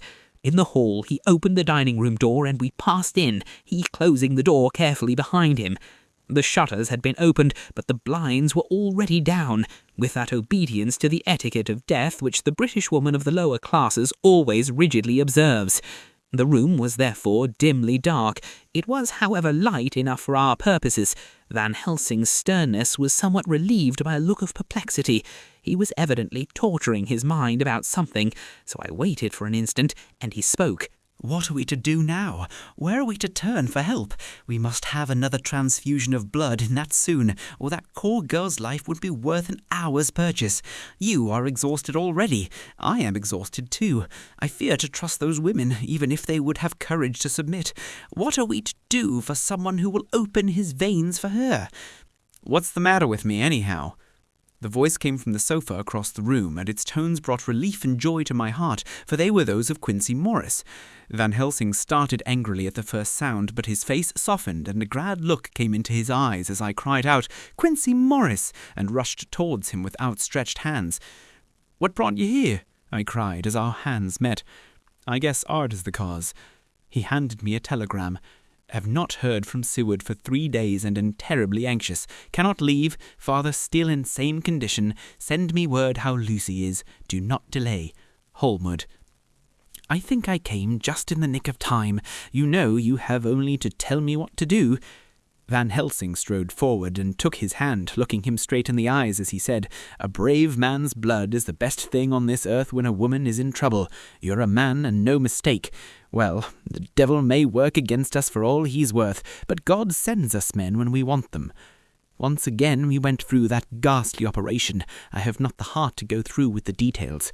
Lucy had got a terrible shock, and it told on her more than before, for though plenty of blood went into her veins, her body did not respond to the treatment as well as on the other occasions. Her struggle back into life was something frightful to see and hear. However, the action of both heart and lungs improved, and Van Helsing made a subcutaneous injection of morphia as before, and with good effect. Her faint became a profound slumber. The professor watched whilst I went downstairs with Quincy Morris, and sent one of the maids to pay off one of the cabmen who were waiting. I left Quincy lying down after having a glass of wine, and told the cook to get ready a good breakfast. Then a thought struck me, and I went back to the room where Lucy now was. When I came softly in, I found Van Helsing with a sheet or two of notepaper in his hand. He had evidently read it, and was thinking it over as he sat with his hand to his brow. There was a look of grim satisfaction in his face, as of one who has had a doubt solved. He handed me the paper, saying only, "It dropped from Lucy's breast when we carried her to the bath." When I had read it, I stood looking at the professor, and after a pause asked him, "In God's name, what does it all mean? Was she, or is she mad, or what sort of horrible danger is it?" I was so bewildered that I did not know what to say more. Van Helsing put out his hand and took the paper, saying, "Do not trouble about it now. Forget it for the present. You shall know and understand it all in good time, but it will be later. And now, what is it that you came to me to say?" This brought me back to fact, and I was all myself again. "I came to speak about the certificate of death. If we do not act properly and wisely, there may be an inquest, and that paper would have to be produced. I am in hopes that we need have no inquest, for if we had it, it would surely kill Lucy if nothing else did. I know, and you know, and the other doctor who attended her knows, that Mrs. Westenra had disease of the heart, and we can certify that she died of it. Let us fill up the certificate at once, and I shall take it myself to the registrar and go on to the undertaker." "Good. Oh, my friend John, well thought of. Truly Miss Lucy, if she be sad in the foes that beset her, is at least happy in the friends that love her. 1, 2, 3, all open their veins for her, besides one old man. Ah, yes, I know, friend John, I am not blind. I love you all the more for it. Now go." In the hall I met Quincy Morris with a telegram for Arthur, telling him that Mrs. Westenra was dead, that Lucy also had been ill but was now going on better, and that Van Helsing and I were with her. I told him where I was going, and he hurried me out, but as I was going said, "When you come back, Jack, may I have 2 words with you all to ourselves?" I nodded in reply and went out. I found no difficulty about the registration, and arranged with the local undertaker to come up in the evening to measure for the coffin and to make arrangements. When I got back, Quincy was waiting for me. I told him I would see him as soon as I knew about Lucy, and went up to her room. She was still sleeping, and the professor seemingly had not moved from his seat at her side.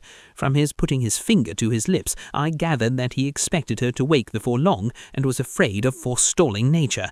So I went down to Quincy and took him into the breakfast room, where the blinds were not drawn down, and which was a little more cheerful, or rather less cheerless, than the other rooms. and we were alone, he said to me, "Jack Seward, I don't want to shove myself in anywhere where I've no right to be, but this is no ordinary case. You know I love that girl and wanted to marry her, but although that's all past and gone, I can't help feeling anxious about her all the same.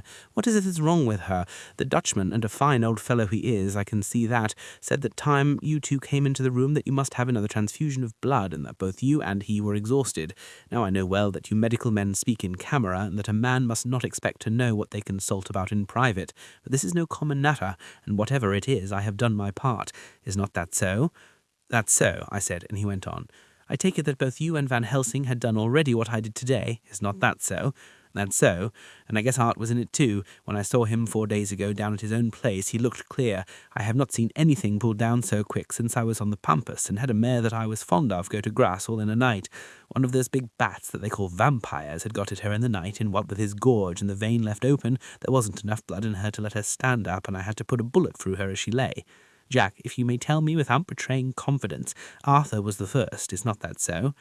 As he spoke, the poor fellow looked terribly anxious. He was in a torture of suspense regarding the woman he loved, and his utter ignorance of the terrible mystery which seemed to surround her intensified his pain. His very heart was bleeding, and it took all the manhood of him, and there was a real lot of it too, to keep him from breaking down. I paused before answering, for I felt that I must not betray anything which the Professor wished kept secret, but already he knew so much and guessed so much that there could be no reason for not answering, so I answered in the same phrase, "That's so." "And how long has this been going on?" "About 10 days. 10 days. Then I guess, Jack Stewart, that poor pretty creature that we all love has had put into her veins within that time the blood of 4 strong men. Man alive, her whole body wouldn't hold it." And coming close to me, he spoke in a fierce half-whisper. "What took it out?" I shook my head. "That," I said, "is the cracks. Van Helsing is simply frantic about it, and I am at my wits' end. I can't even hazard a guess. There has been a series of little circumstances which have thrown out all our calculations as to Lucy being properly watched, but these shall not occur again. Here we stay until all be well or ill."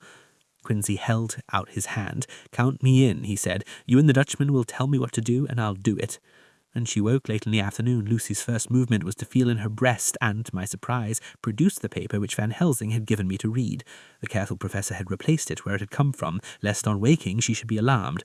Her eyes then lit on Van Helsing and on me too, and gladdened. Then she looked round the room, and seeing where she was, shuddered. She gave a loud cry and put her poor thin hands before her pale face. And we were alone, he said to me, "Jack Seward, I don't want to shove myself in anywhere where I've no right to be, but this is no ordinary case. You know I love that girl and wanted to marry her, but although that's all past and gone, I can't help feeling anxious about her all the same. What is it that's wrong with her? The Dutchman, and a fine old fellow he is, I can see that, said that time you two came into the room that you must have another transfusion of blood, and that both you and he were exhausted. Now I know well that you medical men speak in camera, and that a man must not expect to know what they consult about in private, but this is no common matter, and whatever it is, I have done my part. Is not that so?" "That's so," I said, and he went on. "I take it that both you and Van Helsing had done already what I did today. Is not that so?"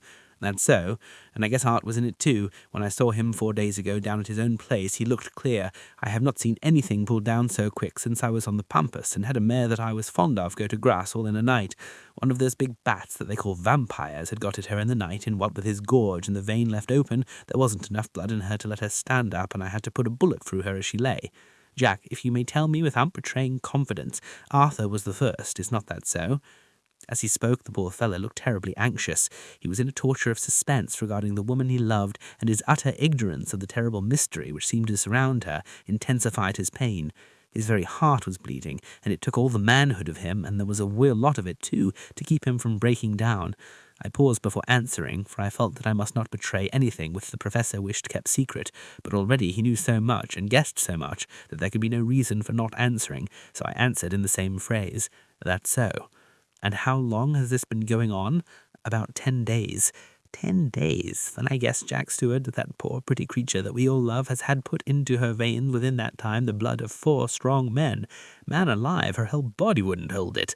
And coming close to me, he spoke in a fierce half-whisper. "What took it out?" I shook my head. "That," I said, "is the cracks. Van Helsing is simply frantic about it, and I am at my wits' end. I can't even hazard a guess. There has been a series of little circumstances which have thrown out all our calculations as to Lucy being properly watched, but these shall not occur again. Here we stay until all be well or ill." Quincy held out his hand. "Count me in," he said. "You and the Dutchman will tell me what to do, and I'll do it." When she woke late in the afternoon, Lucy's first movement was to feel in her breast and, to my surprise, produce the paper which Van Helsing had given me to read. The careful professor had replaced it where it had come from, lest on waking she should be alarmed. Her eyes then lit on Van Helsing and on me too, and gladdened. Then she looked round the room, and seeing where she was, shuddered. She gave a loud cry and put her poor thin hands before her pale face. We both understood what was meant, that she had realized to the full her mother's death, so we tried what we could to comfort her. Doubtless sympathy eased her somewhat, but she was very low in thought and spirit, and wept silently and weakly for a long time. We told her that either or both of us would now remain with her all the time, and that seemed to comfort her. Towards dusk she fell into a doze. Here a very odd thing occurred. Whilst still asleep, she took the paper from her breast and tore it in two. Van Helsing stepped over and took the pieces from her. All the same, however, she went on with the action of tearing as though the material was still in her hands. Finally, she lifted her hands and opened them as though scattering the fragments. Van Helsing seemed surprised, and his brows gathered as if in thought, but he said nothing. 19 September. All last night she slept fitfully, being always afraid to sleep, and something weaker when she woke from it. The professor and I took in turns to watch, and we never left her for a moment unattended. Quincy Morris said nothing about his intention, but I knew that all night long he patrolled round and round the house. When the day came, its searching light showed the ravages in poor Lucy's strength. She was hardly able to turn her head, and the little nourishment which she could take seemed to do her no good. At times she slept, and both Van Helsing and I noticed the difference in her between sleeping and waking. Whilst asleep, she looked stronger, although more haggard, and her breathing was softer. Her open mouth showed the pale gums drawn back from the teeth, which looked positively longer and sharper than usual. When she woke, the softness of her eyes evidently changed the expression, or she looked her own self, although a dying one. In the afternoon, she asked for Arthur, and we telegraphed for him. Quincy went off to meet him at the station. When he arrived, it was nearly 6 o'clock, and the sun was setting full and warm, and the red light streamed in through the window and gave more colour to the pale cheeks. When he saw her, Arthur was simply choking with emotion, and none of us could speak. In the hours that had passed, the fits of sleep, or the comatose condition that passed for it, had grown more frequent, so that the pauses when conversation was possible were shortened. Arthur's presence, however, seemed to act as a stimulant. She rallied a little, and spoke to him more brightly than she had done since we arrived. He, too, pulled himself together, and spoke as cheerily as he could, so that the best was made of everything. It is now nearly 1 o'clock, and he and Van Helsing are sitting with her. I am to relieve them in a quarter of an hour, and I am entering this on Lucy's phonograph. Until 6 o'clock, they are to try to rest. I fear that tomorrow will end our watching, for the shock has been too great. The poor child cannot rally. God help us all. Letter Mina Harker to Lucy Westenra, unopened by her. 17th September. My dearish Lucy, it seems an age since I heard from you, or indeed since I wrote. You will pardon me, I know, for all my faults when you have read all my budget of news. Well, I got my husband back all right. When we arrived at Exeter, there was a carriage waiting for us, and in it, though he had an attack of gout, Mr. Hawkins. He took us to his house, where there were rooms for us all nice and comfortable, and we dined together. After dinner, Mr. Hawkins said, "My dears, I want to drink your health and prosperity, and may every blessing attend you both. I know you both from children, and have with love and pride seen you grow up. Now I want you to make your home here with me. I have left to me neither chick nor child. All are gone, and in my will I have left you everything." I cried, Lucy dear, as Jonathan and the old man clasped hands. Our evening was a very, very happy one. So here we are, installed in this beautiful old house, and from both my bedroom and the drawing-room I can see the great elms of the cathedral close, with their great black stems standing out against the old yellow stone in the cathedral, and I can hear the rooks overhead cawing and chattering and gossiping all day, after the manner of rooks and humans. I am busy, I need not tell you, arranging things and housekeeping. Jonathan and Mr. Hawkins are busy all day, for now that Jonathan is a partner, Mr. Hawkins wants to tell him all about the clients. How is your dear mother getting on? I wish I could run up to town for a day or two to see you, dear, but I dare not go yet with so much on my shoulders, and Jonathan wants looking after still. He is beginning to put some flesh on his bones again, but he was terribly weakened by the long illness. Even now he sometimes starts out of his sleep in a sudden way, and awakes all trembling until I can coax him back to his usual placidity. However, thank God, these occasions grow less frequent as the days go on, and they will in time pass away altogether, I trust. And now I have told you my muse, let me ask yours. When are you to be married, and where, and who is to perform the ceremony, and what are you to wear, and is it to be a public or private wedding? Tell me all about it, dear. Tell me all about everything, for there is nothing which interests you which will not be dear to me. Jonathan asks me to send his respectful duty, but I do not think that is good enough from the junior partner of the important firm Hawkins and Harker. And so, as you love me, and he loves me, and I love you with all the moods and tenses of the verb, I send you simply his love instead. Goodbye, my dearest Lucy, and blessings on you. Yours, Mina Harker. Report from Patrick Hennessy, MD, MRCLKPI, etc., etc., to John Seward, MD, 20th September. My dear Sir, in accordance with your wishes, I enclose report of the conditions of everything left in my charge. With regard to patient Renfield, there is more to say. He has had another outbreak which might have had a dreadful ending, but which, as it fortunately happened, was unattended with any unhappy results. This afternoon a carrier's cart with 2 men made a call at the empty house whose grounds abut on ours, the house to which, you will remember, the patient twice ran away. The men stopped at our gate to ask the porter their way, as they were strangers. I was myself looking out of the study window, having a smoke after dinner, and saw one of them come up to the house. As he passed the window of Renfield's room, the patient began to rate him from within, and called him all the foul names he could lay his tongue to. The man, who seemed a decent fellow enough, contented himself by telling him to shut up for a foul-mouthed beggar. Whereon our man accused him of robbing him and wanting to murder him, and said that he would hinder him if he were to swing for it.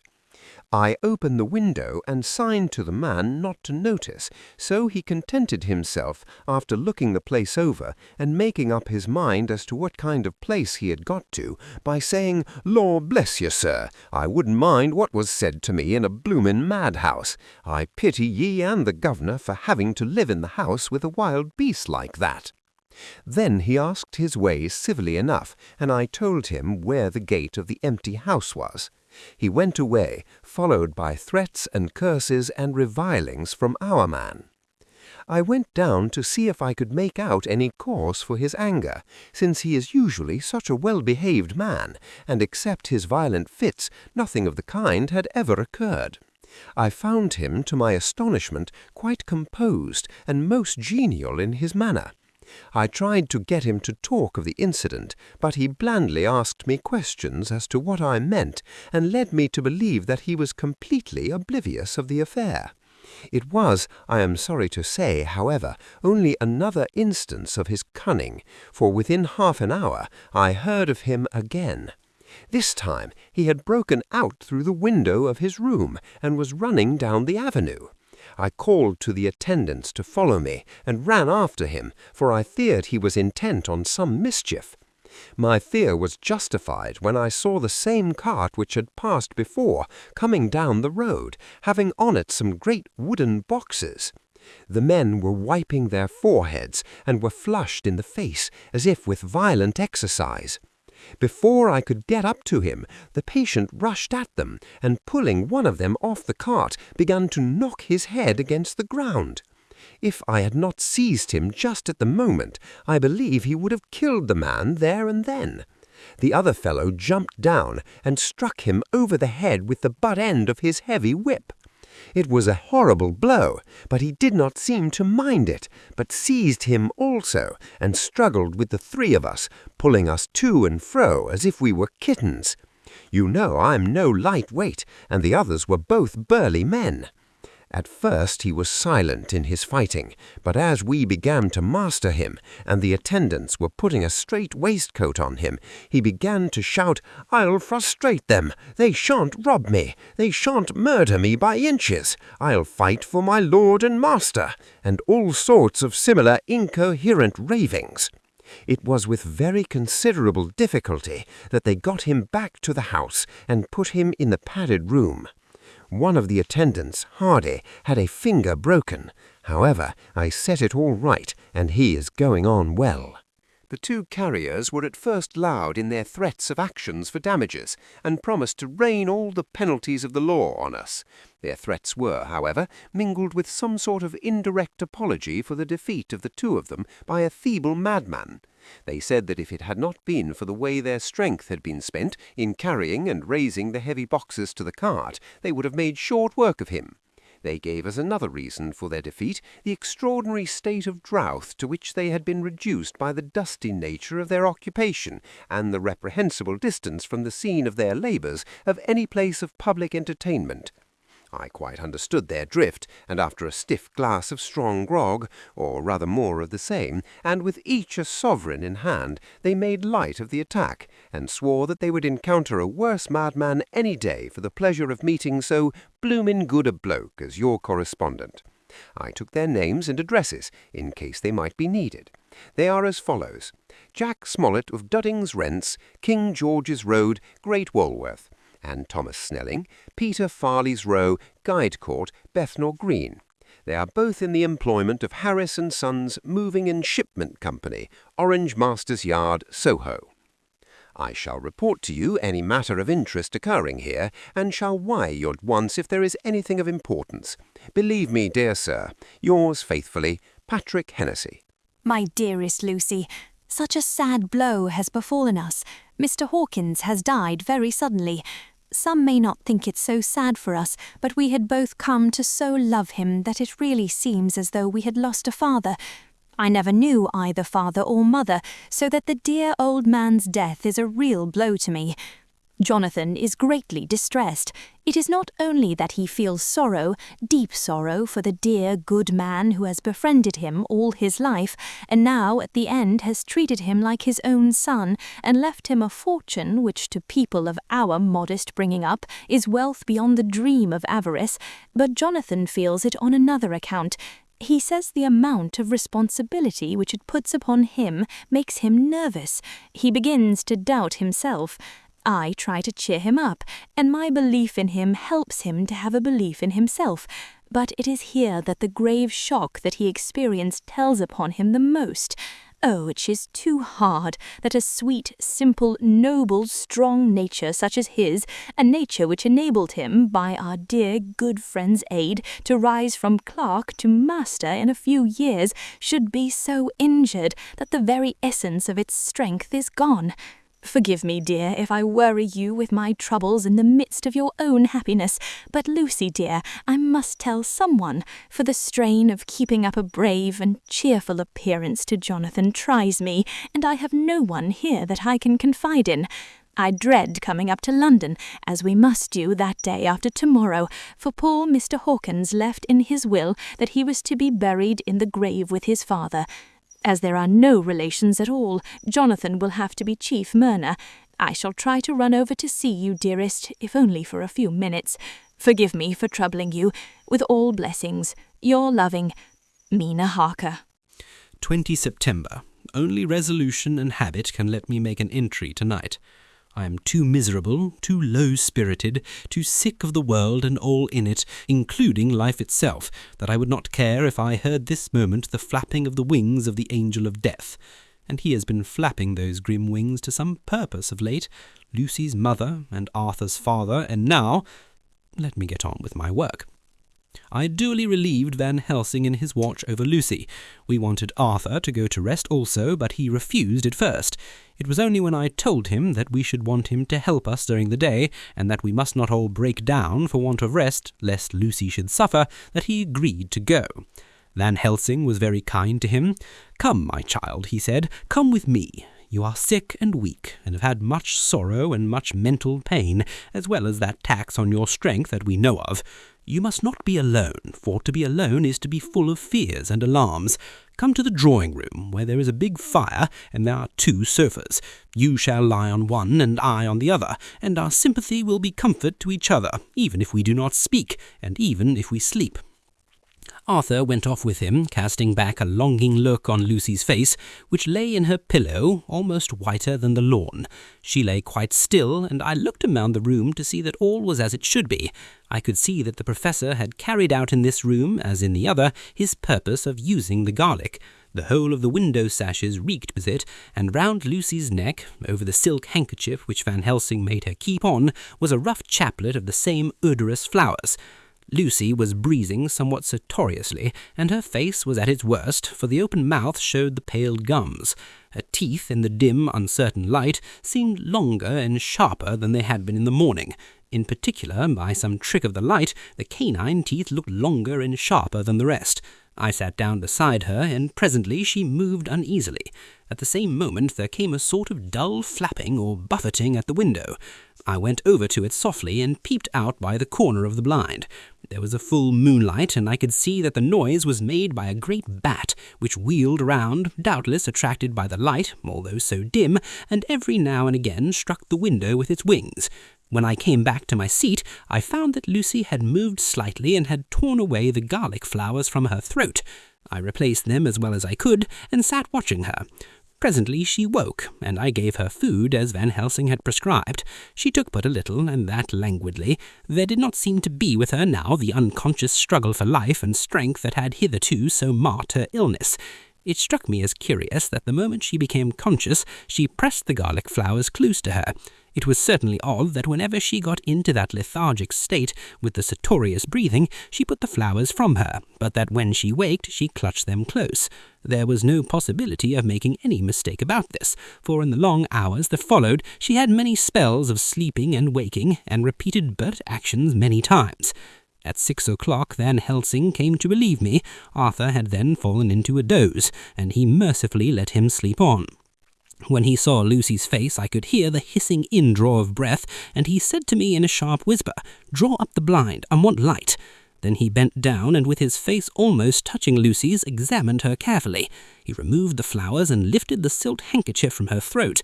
As he did so, he started back, and I could hear his ejaculation, "Mein Gott," as it was smothered in his throat.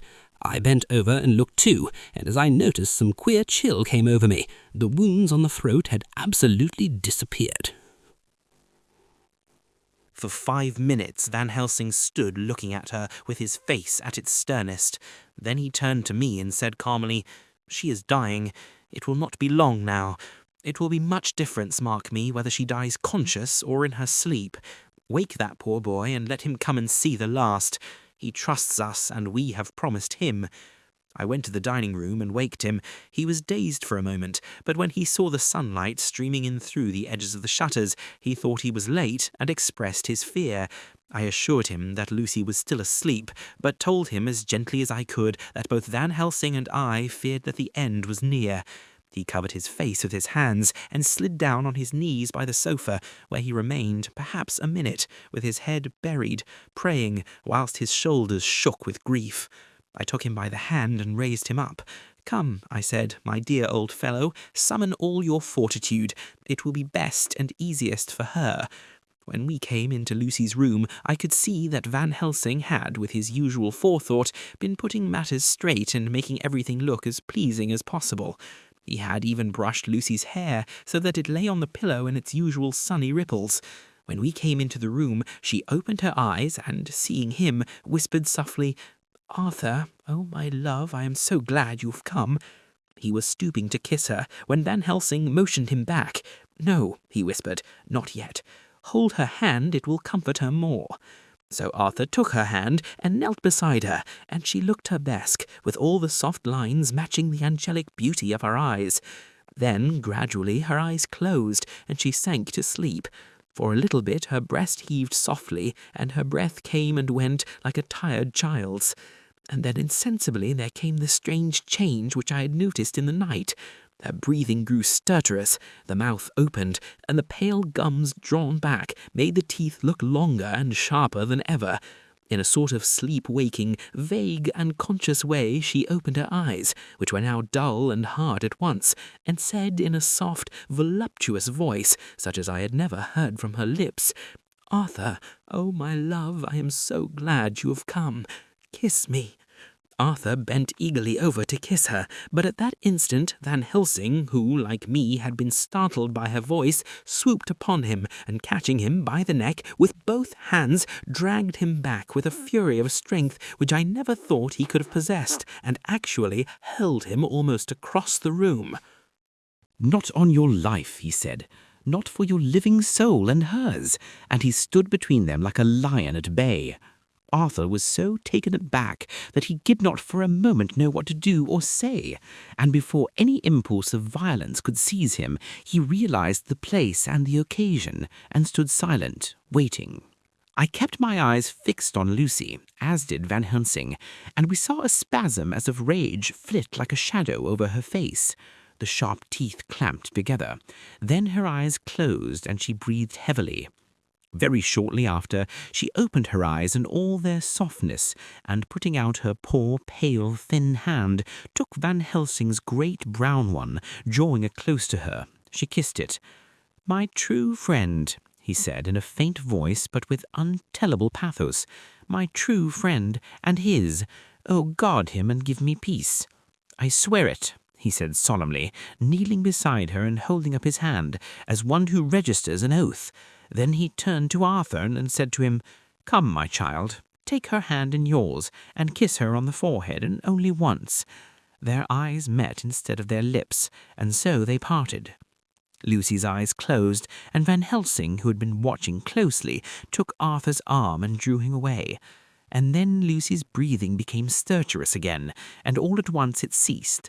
"It is all over," said Van Helsing. "She is dead." I took Arthur by the arm and led him away to the drawing-room, where he sat down and covered his face with his hands, sobbing in a way that nearly broke me down to see. I went back to the room and found Van Helsing looking at poor Lucy, and his face was sterner than ever. Some change had come over her body. Death had given back part of her beauty, for her brow and cheeks had recovered some of their flowing lines. Even the lips had lost their deadly pallor. It was as if the blood, no longer needed for the working of the heart, had gone to make the harshness of death as little rude as might be. We thought her dying whilst she slept, and sleeping when she died. I stood beside Van Helsing and said, "Ah, well, poor girl, there is peace for her at last. It is the end." He turned to me and said with grave solemnity, "Not so, alas, not so. It is only the beginning." When I asked him what he meant, he only shook his head and answered, "We can do nothing as yet. Wait and see." Chapter 13. Dr. Seward's Diary.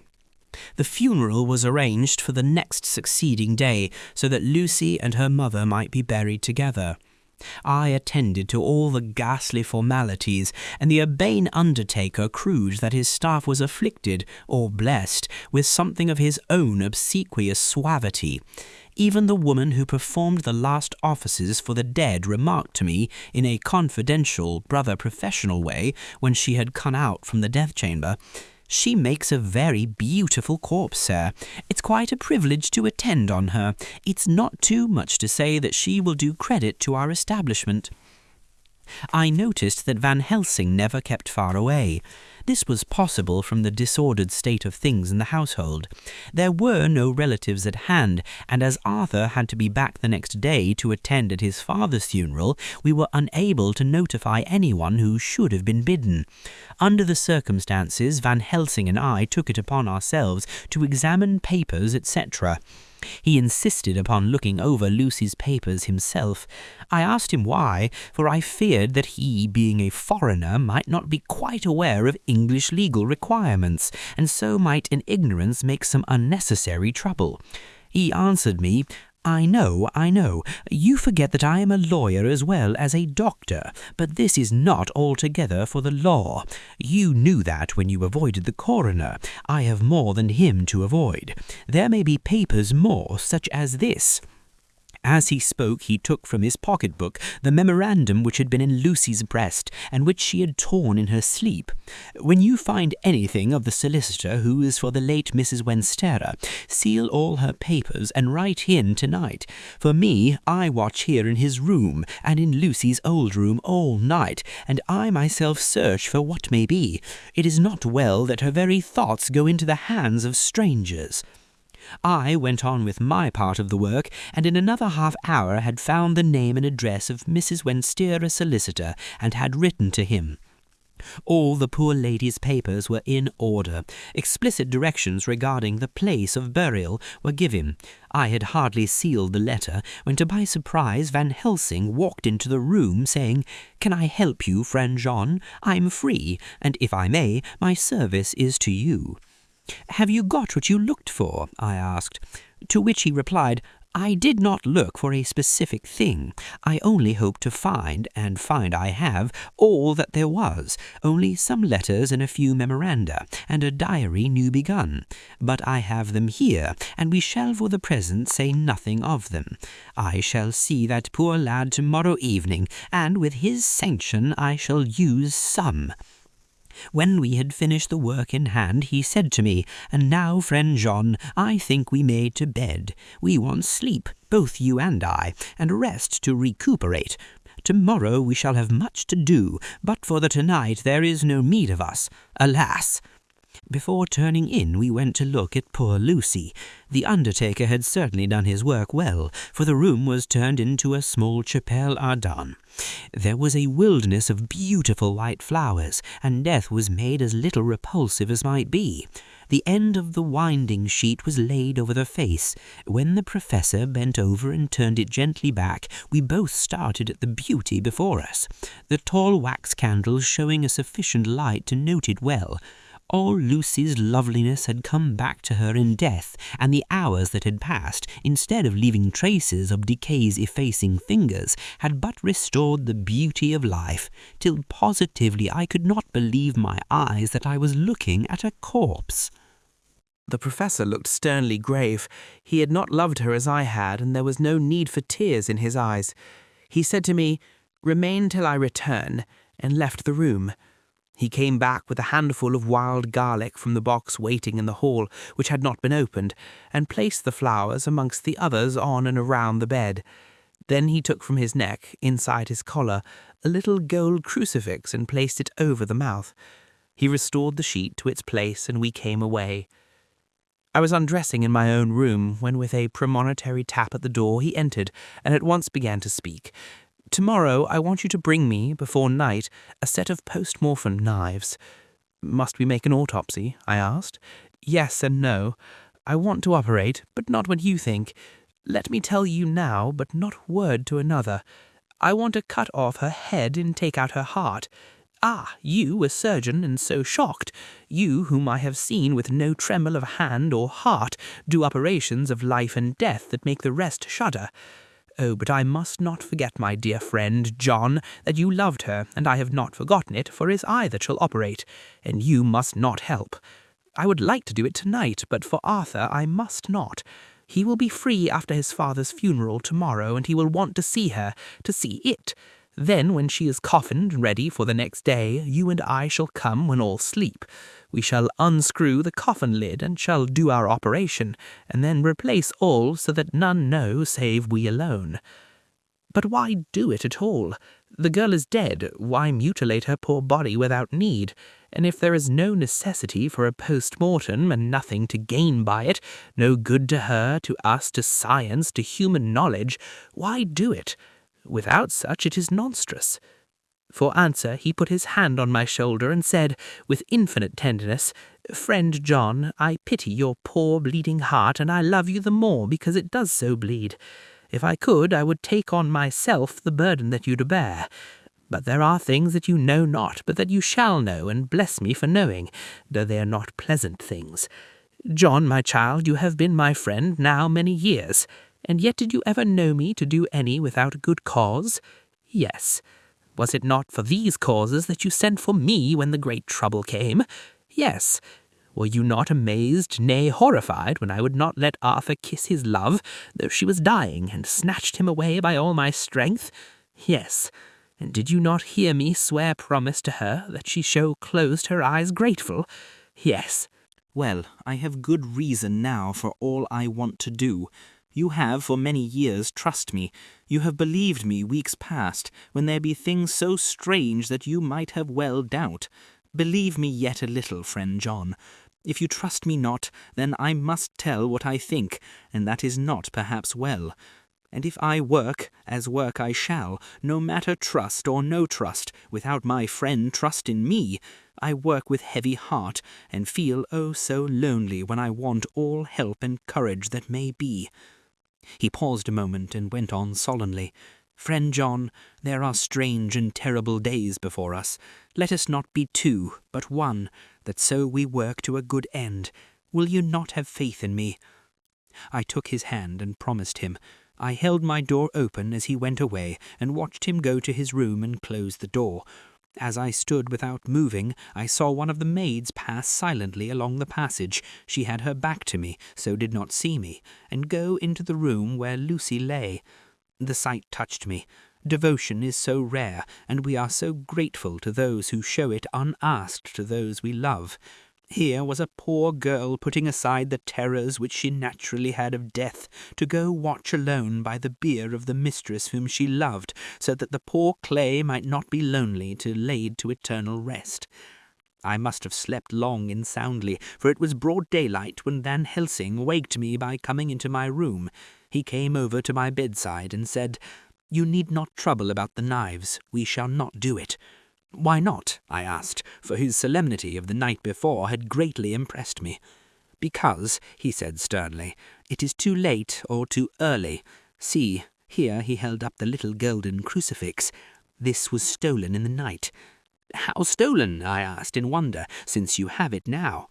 "Because I get it back from the worthless wretch who stole it, from the woman who robbed the dead and the living. Her punishment will surely come, but not through me. She knew not altogether what she did, and thus, unknowing, she only stole. Now we must wait." He went away on the word, leaving me with a new mystery to think of, a new puzzle to gravel with. The forenoon was a dreary time, but at noon the solicitor came, Mr. Marquand of Holman, Sons, Marquand and Lilydale. He was very genial and very appreciative of what we had done, and took off our hands all cares as to details. During lunch, he told us that Mrs. Westenra had for some time expected sudden death from her heart, and had put her affairs in absolute order. He informed us that with the exception of a certain entailed property of Lucy's father, which now, in default of direct issue, went back to a distant branch of the family, the whole estate, real and personal, was left absolutely to Arthur Holmwood. When he had told us so much, he went on, "Frankly, we did our best to prevent such a testamentary disposition, and pointed out certain contingencies that might leave her daughter either penniless or not so free as she should be to act regarding a matrimonial alliance. Indeed, we pressed the matter so far that we almost came into collision, for she asked us if we were or were not prepared to carry out her wishes. Of course, we had then no alternative but to accept. We were right in principle, and 99 times out of 100 we should have proved, by the logic of events, the accuracy of our judgment. Frankly, however, I must admit that in this case any other form of disposition would have rendered impossible the carrying out of her wishes, for by her predeceasing her daughter, the latter would have come into possession of the property, and even had she only survived her mother by 5 minutes, her property would, in case there were no will, and a will was a practical impossibility in such a case, have been treated at her decease as under intestacy, in which case Lord Godalming, though so dear a friend, would have had no claim in the world, and the inheritors, being remote, would not be likely to abandon their just rights for sentimental reasons regarding an entire stranger. I assure you, my dear sirs, I am rejoiced of the result, perfectly rejoiced." He was a good fellow, but his rejoicing in the one little part in which he was officially interested of so great a tragedy was an object lesson in the limitations of sympathetic understanding. He did not remain long, but said he would look in later in the day and see Lord Godalming. His coming, however, had been a certain comfort to us, since it assured us that we should not have to dread hostile criticism as to any of our acts. Arthur was expected at 5 o'clock, so a little before that time we visited the death chamber. It was so in very truth, for now both mother and daughter lay in it. The undertaker, true to his craft, had made the best display he could of his goods, and there was a mortuary air about the place that lowered our spirits at once. Van Helsing ordered the former arrangement to be adhered to, explaining that as Lord Godalming was coming very soon, it would be less harrowing to his feelings to see all that was left of his fiancée quite alone. The undertaker seemed shocked at his own stupidity, and exerted himself to restore things to the condition in which we left them the night before, so that when Arthur came, such shocks to his feelings as we could avoid were saved. Poor fellow, he looked desperately sad and broken. Even his stalwart manhood seemed to have shrunk somewhat under the strain of his much-tried emotions. He had, I knew, been very genuinely and devotedly attached to his father, and to lose him, and at such a time, was a bitter blow to him. With me he was warm as ever, and to Van Helsing he was sweetly courteous, but I could not help seeing that there was some constraint with him. The Professor noticed it too, and motioned me to bring him upstairs. I did so, and left him at the door of the room, as I felt he would like to be quite alone with her. But he took my arm, and led me in, saying huskily, "You loved her too, old fellow. She told me all about it, and there was no friend had a closer place in her heart than you. I don't know how to thank you for all you have done for her. I can't think yet." Here he suddenly broke down, and threw his arms round my shoulders, and laid his head on my breast, crying, "Oh, Jack, Jack, what shall I do? The whole of life seems gone from me all at once, and there is nothing in the wide world for me to live for." I comforted him as well as I could. In such cases men do not need much expression. A grip of the hand, the tightening of an arm over the shoulder, a sob in unison are expressions of sympathy dear to a man's heart. I stood still and silent till his sobs died away, and then I said softly to him, "Come and look at her." Together we moved over to the bed, and I lifted the lawn from her face. God, how beautiful she was! Every hour seemed to be enhancing her loveliness. It frightened and amazed me somewhat. And as for Arthur, he fell to trembling, and finally was shaken with doubt, as with an ague. At last, after a long pause, he said to me in a faint whisper, "Jack, is she really dead?" I assured him sadly that it was so, and went on to suggest, for I felt that such a horrible doubt should have life for a moment longer than I could help, that it often happens that after death faces become softened and even resolve into their youthful beauty, that this was especially so when death had been preceded by any acute or prolonged suffering. I seemed to quite do away with any doubt, and after kneeling beside the couch for a while and looking at her lovingly and long, he turned aside. I told him that that must be goodbye, as the coffin had to be prepared, so he went back and took her dead hand in his, and kissed it, and bent over and kissed her forehead. He came away, fondly looking back over his shoulder at her as he came. I left him in the drawing-room and told Van Helsing that he had said goodbye, so the latter went to the kitchen to tell the undertaker's men to proceed with the preparations and to screw up the coffin. When he came out of the room again, I told him of Arthur's question, and he replied, "I am not surprised. Just now I doubted for a moment myself." We all dined together, and I could see that poor Art was trying to make the best of things. Van Helsing had been silent all dinner time, but when we had lit our cigars, he said, "Lord," but Arthur interrupted him. No, not that, for God's sake. Not yet at any rate. Forgive me, sir, I did not mean to speak offensively. It is only because my loss is so recent." The Professor answered very sweetly, "I only use that name because I was in doubt. I must not call you Mr., and I have grown to love you. Yes, my dear boy, to love you as Arthur."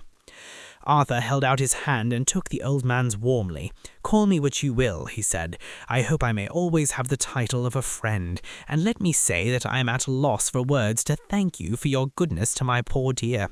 He paused a moment and went on, "I know that she understood your goodness even better than I do, and if I was rude or in any way wanting at that time you acted so, you remember," the Professor nodded, "you must forgive me." He answered with a grave kindness, I know it was hard for you to quite trust me then, for to trust such violence needs to understand, and I take it that you cannot trust me now, for you do not yet understand, and there may be more times when I shall want you to trust when you cannot, and may not and must not yet understand. But the time will come when your trust shall be whole and complete in me, and when you shall understand as though the sunlight himself shone through. Then you shall bless me from first to last, for your own sake and for the sake of others, and for her dear sake to whom I swore to protect. And indeed, sir, said Arthur warmly, I shall in all ways trust you. I know and believe you have a very noble heart, and you are Jack's friend, and you were hers. You shall do what you like. The professor cleared his throat a couple of times, as though about to speak, and finally said, May I ask you something now? Certainly. You know that Mrs. Wenstera left you all her property? No, poor dear, I never thought of it. And as it is all yours, you have a right to deal with it as you will. I want you to give me permission to read all Miss Lucy's papers and letters. Believe me, it is no idle curiosity. I have a motive of which, be sure, she would have approved. I have them all here. I took them before we knew that all was yours, so that no strange hand might touch them, no strange eye look through words into her soul. I shall keep them, if I may. Even you may not see them yet, but I shall keep them safe. No word shall be lost, and in the good time I shall give them back to you. It is a hard thing that I ask, but you will do it, will you not, for Lucy's sake? Arthur spoke out heartily, like his old self. Dr. Van Helsing, you may do what you will. I feel that in saying this I am doing what my dear one would have approved. I shall not trouble you with questions till the time comes.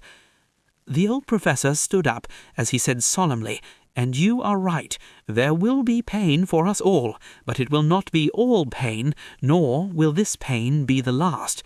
We, and you too, you most of all, dear boy, will have to pass through the bitter water before we reach the sweet. But we must be brave of heart and unselfish, and do our duty, and all will be well. I slept on a sofa in Arthur's room that night. Van Helsing did not go to bed at all. He went to and fro, as if patrolling the house, and was never out of sight of the room where Lucy lay in her coffin, strewn with the wild garlic flowers, which sent through the odour of lily and rose a heavy, overpowering smell into the night. Mine Harker's Journal, 22nd September. In the train to Exeter, Jonathan sleeping. It seems only yesterday that the last entry was made, and yet how much between then in Whitby and all the world before me, Jonathan away and no news of him, and now married to Jonathan, Jonathan a solicitor, a partner, rich, master of his business, Mr. Hawkins dead and buried, and Jonathan with another attack that may harm him. Some day he may ask me about it. Down it all goes. I am rusty in my shorthand, see what unexpected prosperity does for us, so it may be as well to freshen it up again with an exercise anyhow. The service was very simple and very solemn. There were only ourselves and the servants there, one or two old friends of his from Exeter, his London agent, and a gentleman representing Sir John Paxton, the president of the Incorporated Law Society. Jonathan and I stood hand in hand, and we felt that our best and dearest friend was gone from us. We came back to town quietly, taking a bus to Hyde Park Corner.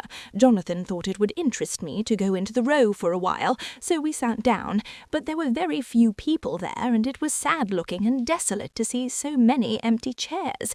It made us think of the empty chair at home. So we got up and walked down Piccadilly.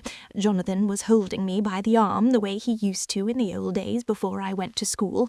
I felt it very improper, for you can't go on for some years teaching etiquette and decorum to other girls without the pedantry of it biting into yourself a bit.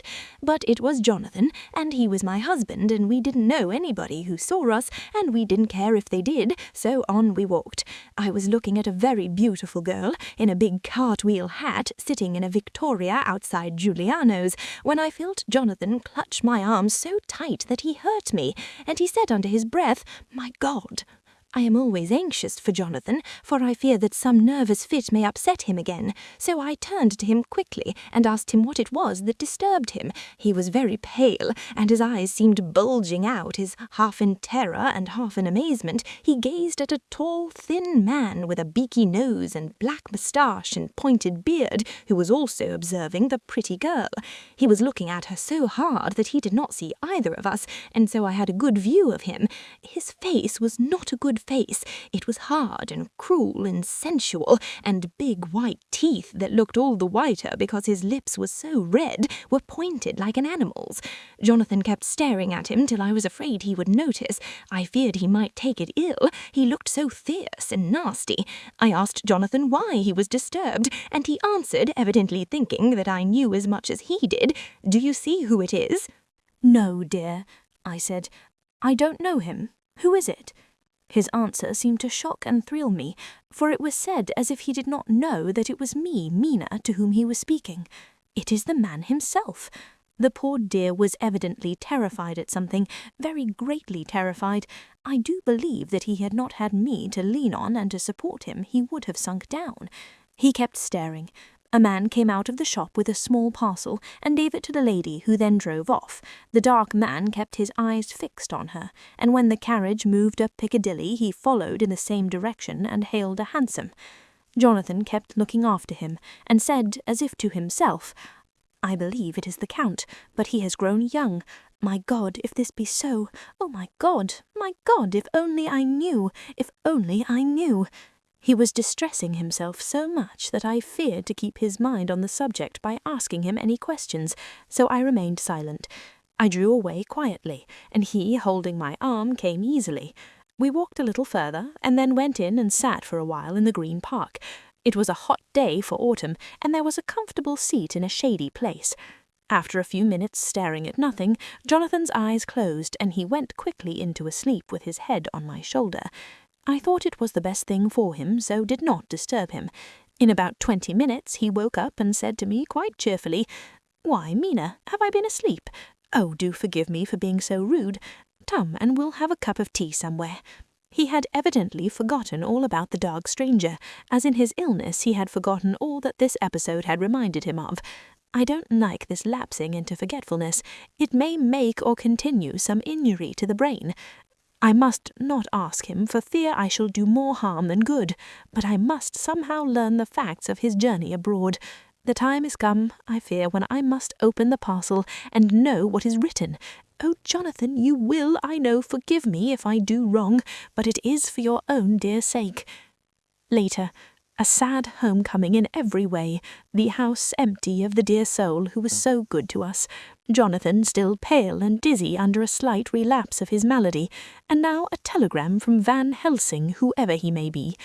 "You will be aggrieved to hear that Mrs. Westenra died 5 days ago, and that Lucy died the day before yesterday. They were both buried today." Oh, what a wealth of sorrow in a few words! Poor Mrs. Westenra, poor Lucy, gone, never to return to us, and poor Arthur to have lost such a sweetness out of his life. God help us all to bear our troubles. 22 September. It is all over. Arthur has gone back to Ring and has taken Quincy Morris with him. What a fine fellow is Quincy! I believe in my heart of hearts that he suffered as much about Lucy's death as any of us, but he bore himself through it like a moral Viking. If America can go on breeding men like that, she will be a power in the world indeed. Van Helsing is lying down, having a rest preparatory to his journey. He goes to Amsterdam tonight, but says he returns tomorrow night, that he only wants to make some arrangements which can only be made personally. He's to stop with me then, if he can. He says he has work to do in London which may take him some time. Poor old fellow, I fear that the strain of the past week has broken down even his iron strength. All the time of the burial he was, I could see, putting some terrible restraint on himself. When it was all over, we were standing beside Arthur, who, poor fellow, was speaking of his part in the operation, where his blood had been transfused to his Lucy's veins. I could see Van Helsing's face grow white and purple by turns. Arthur was saying that he felt since then as if they two had been really married, and that she was his wife in the sight of God. None of us said a word of the other operations, and none of us ever shall. Arthur and Quincy went away together to the station, and Van Helsing and I came on here. The moment we were alone in the carriage, he gave way to a regular fit of hysterics. He has denied to me since that it was hysterics, and insisted that it was only his sense of humour asserting itself under very terrible conditions. He laughed till he cried, and I had to draw down the blinds lest anyone should see us and misjudge. And then he cried till he laughed again, and cried together, just as a woman does. I tried to be stern with him, as one is to a woman under the circumstances, but it had no effect. Men and women are so different in manifestations of nervous strength or weakness. Then, when his face grew grave and stern again, I asked him why his mirth, and why at such a time. His reply was in a way characteristic of him, for it was logical and forceful and mysterious. He said, "Ah, you don't comprehend, friend John. Do not think that I am not sad, though I laugh.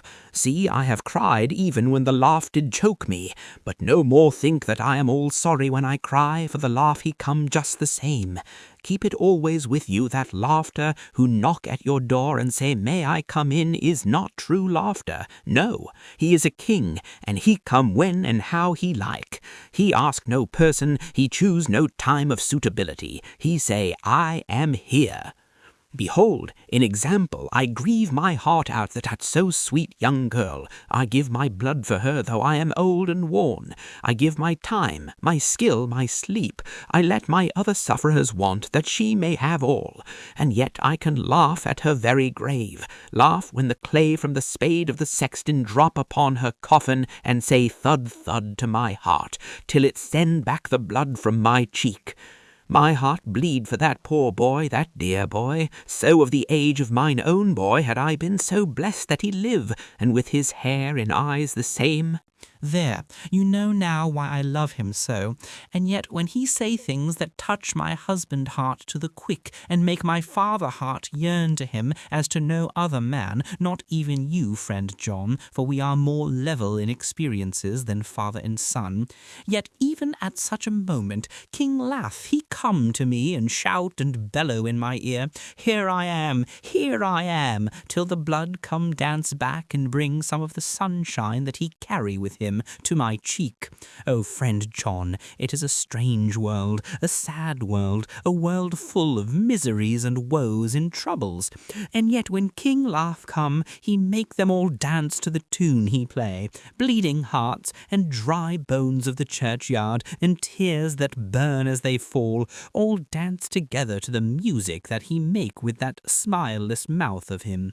And believe me, friend John, that he is good to come and kind. Ah, we men and women are like ropes drawn tight with strain that pull us different ways. Then tears come, and like the rain on the ropes, they brace us up, until perhaps the strain become too great and we break. But King Lath he come like the sunshine, and he ease off the strain again, and we bear to go on with our labour, what it may be. I did not like to wound him by pretending not to see his idea, but as I did not yet understand the cause of his laughter, I asked him.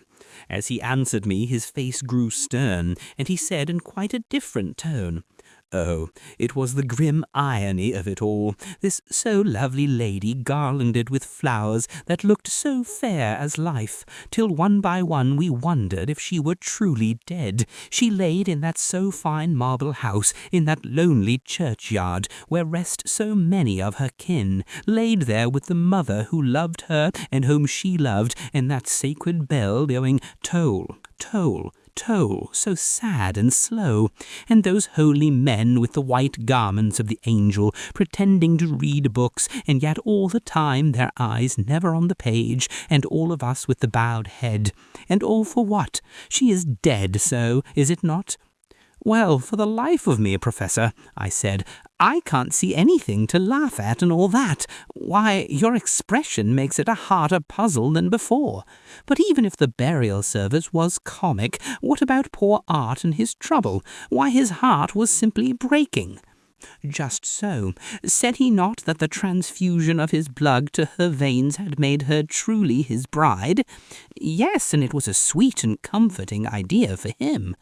Quite so, but there was a difficulty, friend John. If so that, then what about the others? Ho, ho, then this so sweet maid is a polyandrist, and me, with my poor wife dead to me, but alive by church's law, though no wits, all gone, even I, who am faithful husband to this now no wife, am bigamist. I don't see where the joke comes in there either, I said, and I did not feel particularly pleased with him for saying such things. He laid his hand on my arm and said, Friend John, forgive me at thy pain. I showed not my feeling to others when it would wound, but only to you, my old friend, whom I can trust. If you could have looked into my heart then when I want to laugh, if you could have done so when the laugh arrived, if you could do so now, when King Laugh have packed up his crown and all that is to him, for he go far, far away from me, for a long, long time, maybe, you would perhaps pity me the most of all. I was touched by the tenderness of his tone and asked why. Because I know. And now we are all scattered, and from many a long day loneliness will sit over our roofs with brooding wings. Lucy lies in the tomb of her kin, a lordly death-house in a lonely churchyard, away from teeming London, where the air is fresh, and the sun rises over Hampstead Hill, and where wild flowers grow of their own accord. So I can finish this diary, and God only knows if I shall ever begin another. If I do, or if I even open this again, it will be to deal with different people and different themes. For here, at the end, where the romance of my life is told, ere I go back to take up the thread of my life work, I say sadly and without hope, Finis. The Westminster Gazette, 25th September. A Hampstead Mystery. The neighbourhood of Hampstead is just at present exercised with a series of events which seem to run on lines parallel to those of what was known to the writers of headlines as the Kensington Horror, or the Stabbing Woman, or the Woman in Black. In the past 2 or 3 days, several cases have occurred of young children straying from home or neglecting to return from their playing on the heath. In all these cases, the children were too young to give any properly intelligible account of themselves, but the consensus of their excuses is that they had been with a blue-fur lady. It has always been late in the evening when they have been missed, and on 2 occasions the children have not been found until early in the following morning. It is generally supposed in the neighbourhood that as the first child missed gave his reason for being away that a blue-fur lady had asked him to come for a walk, the others had picked up the phrase and used it as occasion served. This is the more natural, as the favourite game of the little ones at present is luring each other away by wiles. A correspondent rates us that to see some of the tiny tots pretending to be the blue-fur lady is supremely funny. Some of our caricaturists might, he says, take a lesson in the irony of grotesque by comparing the reality and the picture. It is only in accordance with general principles of human nature that the blue-fur lady should be the popular role at these alfresco performances. Our correspondent naively says that even Ellen Terry could not be so winningly attractive as some of these grubby-faced little children pretend and even imagine themselves to be. There is, however, possibly a serious side to the question, for some of the children, indeed all who have been missed at night, have been slightly torn or wounded in the throat. The wounds seem such as might be made by a rat or a small dog, and, although of not much importance individually, would tend to show that whatever animal inflicts them has a system or method of its own. The police of the division have been instructed to keep a sharp lookout for straying children, especially when very young, in and around Hampstead Heath, and for any stray dog which may be about. The Westminster Gazette, 25th September, Extra Special. The Hampstead Horror, Another child injured. The Bloofer lady.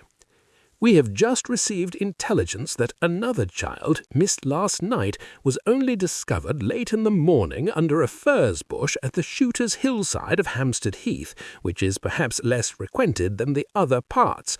It has the same tiny wound in the throat as has been noticed in other cases. It was terribly weak and looked quite emaciated. It too, when partially restored, had the common story of being lured away by the Bloofer lady. Chapter 14, Mina Harker's Journal, 23 September. Jonathan is better after a bad night. I am so glad that he has plenty of work to do, for that keeps his mind off the terrible things, and oh, I am rejoiced that he is not now weighed down with the responsibility of his new position. I knew he would be true to himself, and now how proud I am to see my Jonathan rising to the height of his advancement, and keeping pace in all ways with the duties that come upon him. He will be away all day till late, for he said he could not lunch at home. My household work is done, so I shall take his foreign journal and lock myself up in my room and read it. 24 September.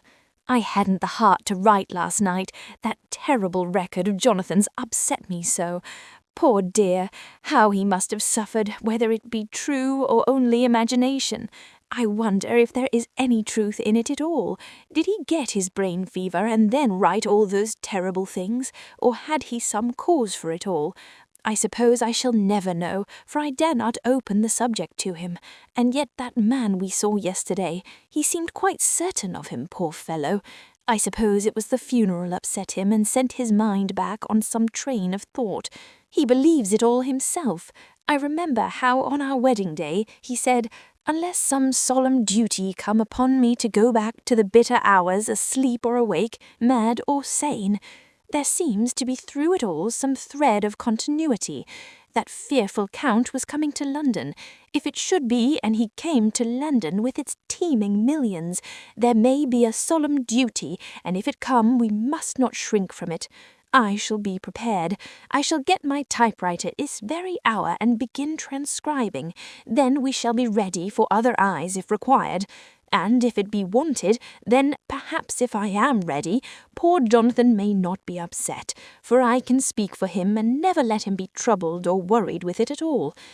If ever Jonathan quite gets over the nervousness, he may want to tell me of it all, and I can ask him questions and find out things and see how I may comfort him. Dear Madam, I pray you to pardon my writing in that I am so far friend as that I sent to you sad news of Miss Lucy Westenra's death. By the kindness of Lord Godalming, I am empowered to read her letters and papers, for I am deeply concerned about certain matters vitally important. In them I find some letters from you, which show how great friends you were and how you love her. Oh, Madam Mina, by that love I implore you, help me. It is for others' good that I ask, to redress great wrong and to lift much and terrible troubles that may be more great than you can know. May it be that I see you? You can trust me. I am friend of Dr. John Seward and of Lord Godalming. That was Arthur of Miss Lucy. I must keep it private for the present from all. I should come to Exeter to see you at once, if you tell me I am privileged to come, and where and when. I implore your pardon, madam. I have read your letters to poor Lucy, and know how good you are, and how your husband suffer. So I pray you, if it may be, enlighten him not, lest it may harm. Again your pardon, and forgive me. Van Helsing. Letter. Van Helsing to Mrs. Harker, 24 September. Dear Madam, I pray you to pardon my writing, in that I am so far friend as that I sent to you sad news of Miss Lucy Westenra's death. By the kindness of Lord Godalming, I am empowered to read her letters and papers, for I am deeply concerned about certain matters vitally important. In them I find some letters from you, which show how great friends you were, and how you love her. Oh, Madam Mina, by that love I implore you, help me. It is for others' good that I ask, to redress great wrong, and to lift much and terrible troubles, that may be more great than you can know. May it be that I see you. Telegram, Mrs. Harker to Van Helsing. 25th September. Come today by 10:15 train if you can catch it. Can see you any time you call. Wilhelmina Harker. Mina Harker's Journal. 25th September. I cannot help feeling terribly excited as the time draws near for the visit of Dr. Van Helsing, for somehow I expect that it will throw some light upon Jonathan's sad experience, and as he attended poor dear Lucy in her last illness, he can tell me all about her. That is the reason of his coming. It is concerning Lucy and her sleepwalking, and not about Jonathan. Then I shall never know the real truth now. How silly I am! That awful journal gets hold of my imagination and tinges everything with something of its own colour. Of course it is about Lucy. That habit came back to the poor dear, and that awful night on the cliff must have made her ill. I had almost forgotten in my own affairs how ill she was afterwards. She must have told him of her sleepwalking adventure on the cliff, and that I knew all about it, and now he wants me to tell him what I know, so that he may understand. I hope I did right in not saying anything of it to Mrs. Westengra. I should never forgive myself if any act of mine, were it even a negative one, brought harm on poor dear Lucy. I hope, too, Dr. Van Helsing will not blame me.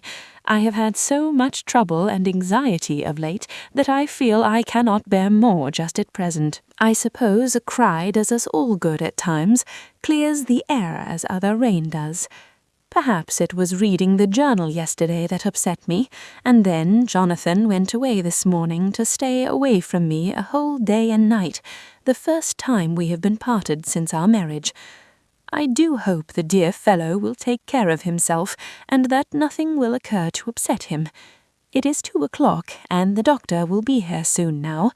I shall say nothing of Jonathan's journal unless he asks me.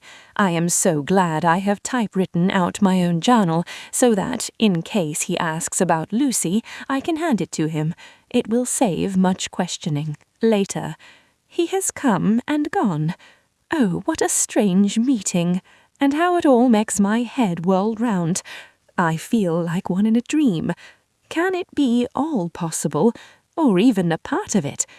If I had not read Jonathan's journal first, I should never have accepted even a possibility. Poor, poor dear Jonathan, how he must have suffered. Please the good God, all this may not upset him again. I shall try to save him from it, but it may be even a consolation and a help to him, terrible though it be, and awful in its consequences, to know for certain that his eyes and ears and brain did not deceive him, and that it is all true. It may be that it is the doubt which haunts him, that when the doubt is removed, no matter which, waking or dreaming, may prove the truth, he will be more satisfied and better able to bear the shock. Dr. Van Helsing must be a good man, as well as a clever one, if he is Arthur's friend and Dr. Seward's, and if they brought him all the way from Holland to look after Lucy. I feel from having seen him that he is good and kind, and of a noble nature. When he comes tomorrow, I shall ask him about Jonathan, and then, please God, all this sorrow and anxiety may lead to a good end. I used to think I would like to practice interviewing. Jonathan's friend on the Exeter News told him that memory is everything in such work, that you must be able to put down exactly almost every word spoken, even if you had to refine it some of it afterwards. Here was a rare interview. I shall try to record it verbatim. It was 2:30 when the doc came. I took my courage à deux mains and waited. In a few minutes, Mary opened the door and announced, "Dr. Van Helsing." I rose and bowed, and he came towards me, a man of medium weight, strongly built, with his shoulders set back over a broad, deep chest, and a neck well balanced on the trunk as the head is on the neck. The poise of the head strikes me at once as indicative of thought and power. The head is noble, well-sized, broad and large behind the ears. The face, clean-shaven, shows a hard, square chin, a large, resolute, mobile mouth, a good-sized nose, rather straight, but with quick, sensitive nostrils that seem to broaden as the big, bushy brows come down and the mouth tightens.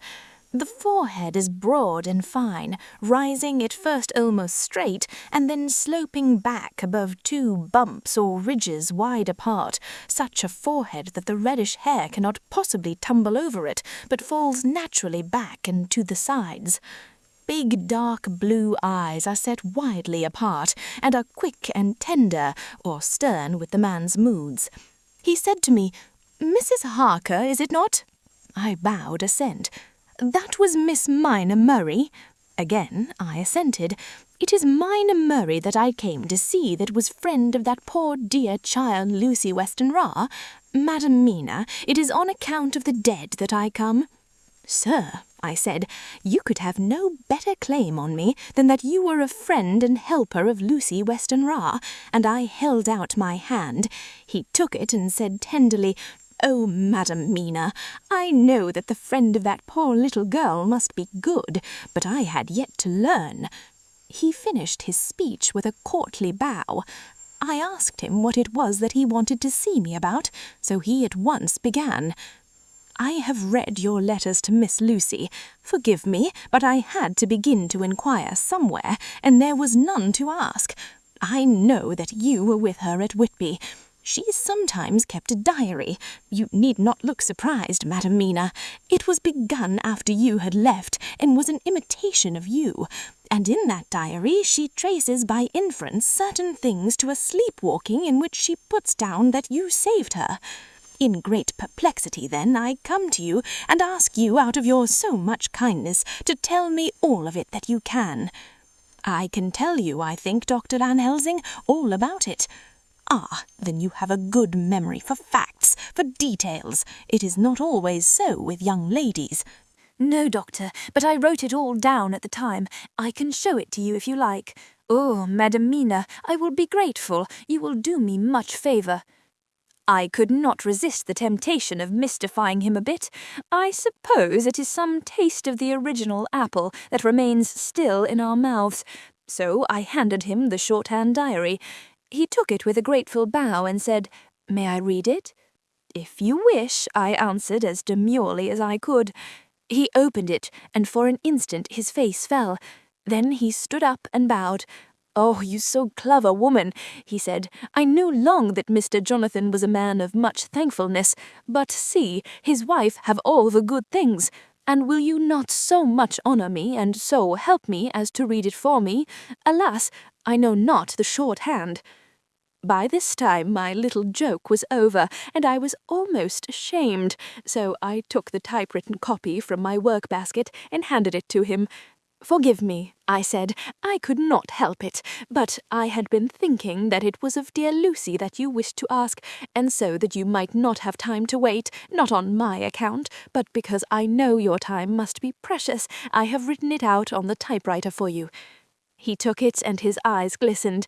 "You are so good," he said, "and may I read it now? I may want to ask you some things when I have read."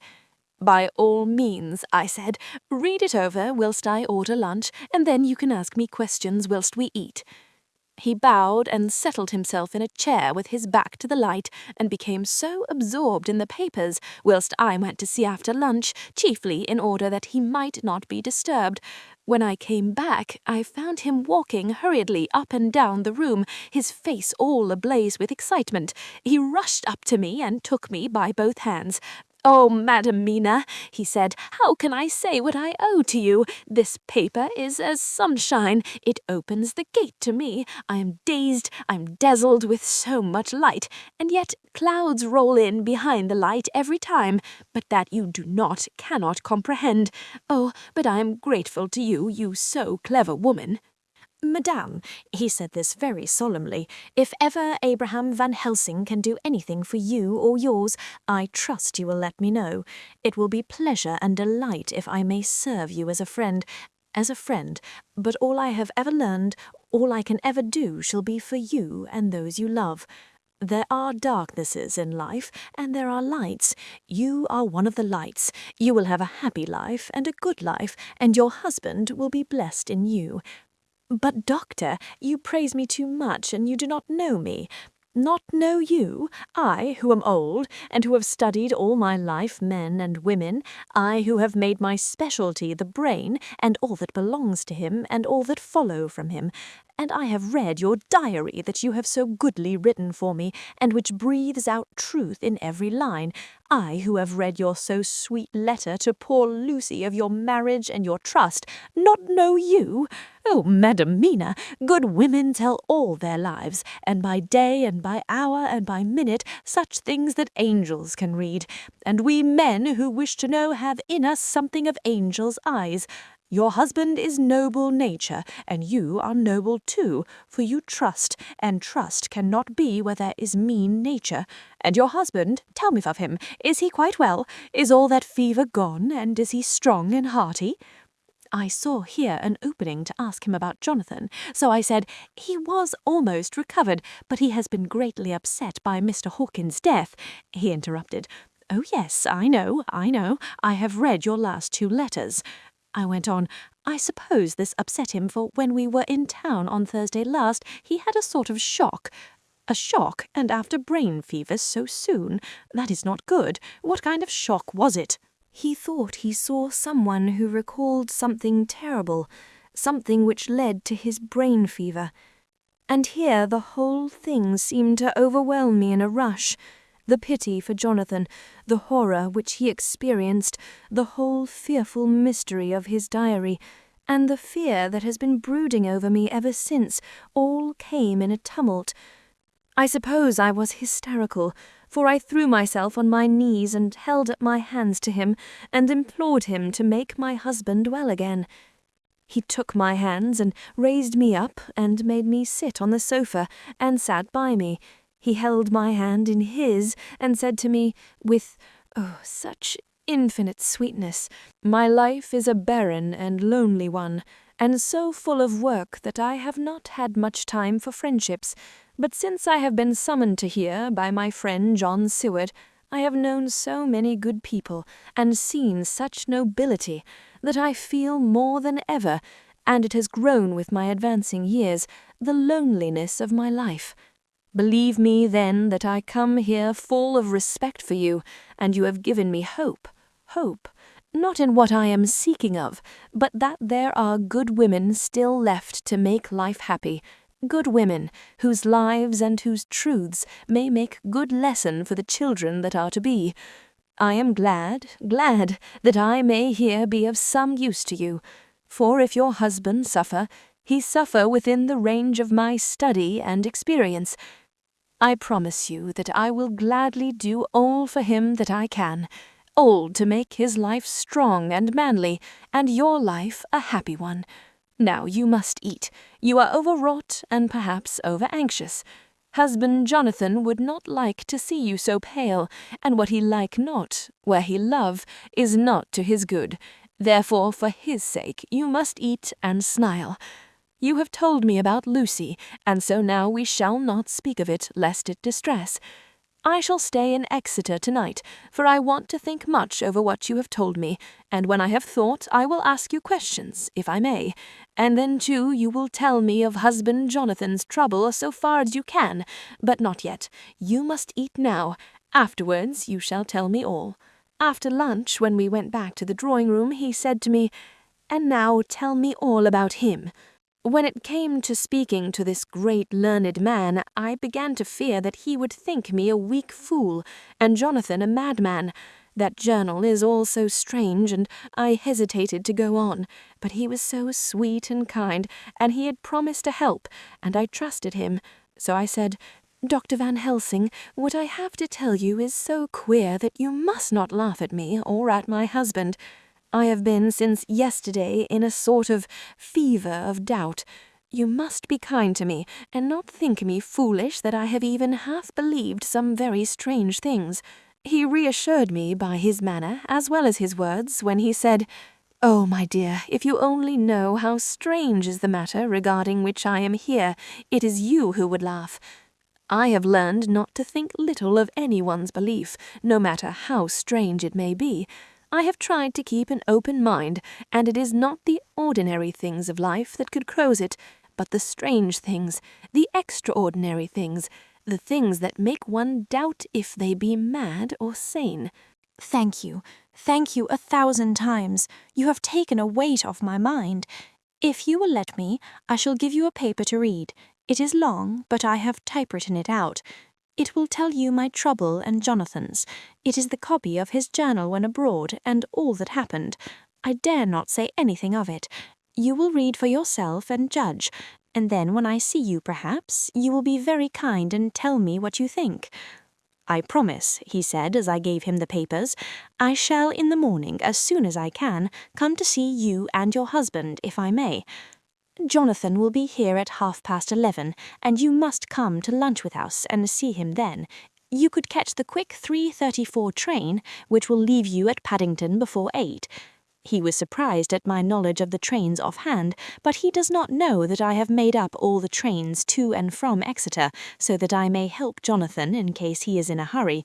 So he took the papers with him and went away, and I sit here thinking, I don't know what. Letter by hand of Van Helsing to Mrs. Harker. 25 September, 6 o'clock. Dear Madam Mina, I have read your husband's so wonderful diary. You may sleep without doubt. Strange and terrible as it is true. I will pledge my life on it. It may be worse for others, but for him and you there is no dread. He is a noble fellow, and let me tell you from experience of men that one who would do as he did in going down that wall and to that room, aye, and going a second time, is not one to be injured in permanence by a shock. His brain and his heart are all right, this I swear, before I have even seen him, so be at rest. I shall have much to ask him of other things. I am blessed that today I come to see you, for I have learned all at once so much that again I am dazzled more than ever, and I must think. Yours the most faithful, Abraham Van Helsing. Letter Mrs. Harker to Van Helsing, 25 September, 6:30 p.m. My dear Dr. Van Helsing, 1,000 thanks for your kind letter, which has taken a great weight off my mind. And yet, if it be true, what terrible things there are in the world, and what an awful thing if that man, that monster, be really in London. I fear to think. I have this moment, whilst writing, had a wire from Jonathan, saying that he leaves by the 6:25 tonight from Launceston, and will be here at 10:18, so that I shall have no fear tonight. Will you, therefore, instead of lunching with us, please come to breakfast at 8 o'clock, if this be not too early for you? You can get away, if you are in a hurry, by the 10:30 train, which will bring you to Paddington by 2:35. Do not answer this, as I shall take it that, if I do not hear, you will come to breakfast. Believe me, your faithful and grateful friend, Mina Harker. Jonathan Harker's Journal, 26th September. I thought never to write in this diary again, but the time has come. When I got home last night, Mina had supper ready, and when we had supped, she told me of Van Helsing's visit, and of her having given him the 2 diaries copied out, and of how anxious she has been about me. She showed me in the doctor's letter that all I wrote down was true. It seems to have made a new man of me. It was the doubt as to the reality of the whole thing that knocked me over. I felt impotent and in the dark and distrustful. But now that I know, I am not afraid, even of the Count. He has succeeded after all then in his design in getting to London, and it was he I saw. He has got younger, and how? Van Helsing is the man to unmask him and hunt him out, if he is anything like what Mina says. We sat late and talked it over. Mina is dressing, and I shall call at the hotel in a few minutes and bring him over. He was, I think, surprised to see me. When I came into the room where he was and introduced myself, he took me by the shoulder and turned my face round to the light, and said, after a sharp scrutiny, "But Madam Mina told me you were ill, that you had had a shock." It was so funny to hear my wife called Madam Mina by this kindly, strong-faced old man. I smiled and said, "I was ill. I have had a shock, but you have cured me already." "And how?" "By your letter to Mina last night. I was in doubt, and then everything took a hue of unreality, and I did not know what to trust, even the evidence of my own senses. Not knowing what to trust, I did not know what to do, and so had only to keep on working in what had hitherto been the groove of my life. The groove ceased to avail me, and I mistrusted myself. Doctor, you don't know what it is to doubt everything, even yourself. No, you don't. You couldn't with eyebrows like yours." He seemed pleased and laughed as he said, "So, you were a physiognomist. I learn more here with each hour. I am with so much pleasure coming to you to breakfast, and oh, sir, you will pardon praise from an old man, but you are blessed in your wife." I would listen to him go on praising Mina for a day, so I simply nodded and stood silent. "She is one of God's women, fashioned by his own hand to show us men and other women that there is a heaven where we can enter, and that its light can be here on earth. So true, so sweet, so noble, so little an egoist, and that, let me tell you, is much in this age, so sceptical and selfish. And you, sir, I have read all the letters to poor Miss Lucy, and some of them speak of you, so I know you since some days from the knowing of others, but I have seen your true self since last night.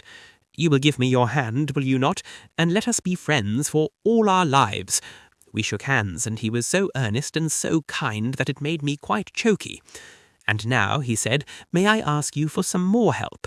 I have a great task to do, and at the beginning it is to know. You can help me here. Can you tell me what went before your going to Transylvania? Later on I may ask more help, and of a different kind, but at first this will do."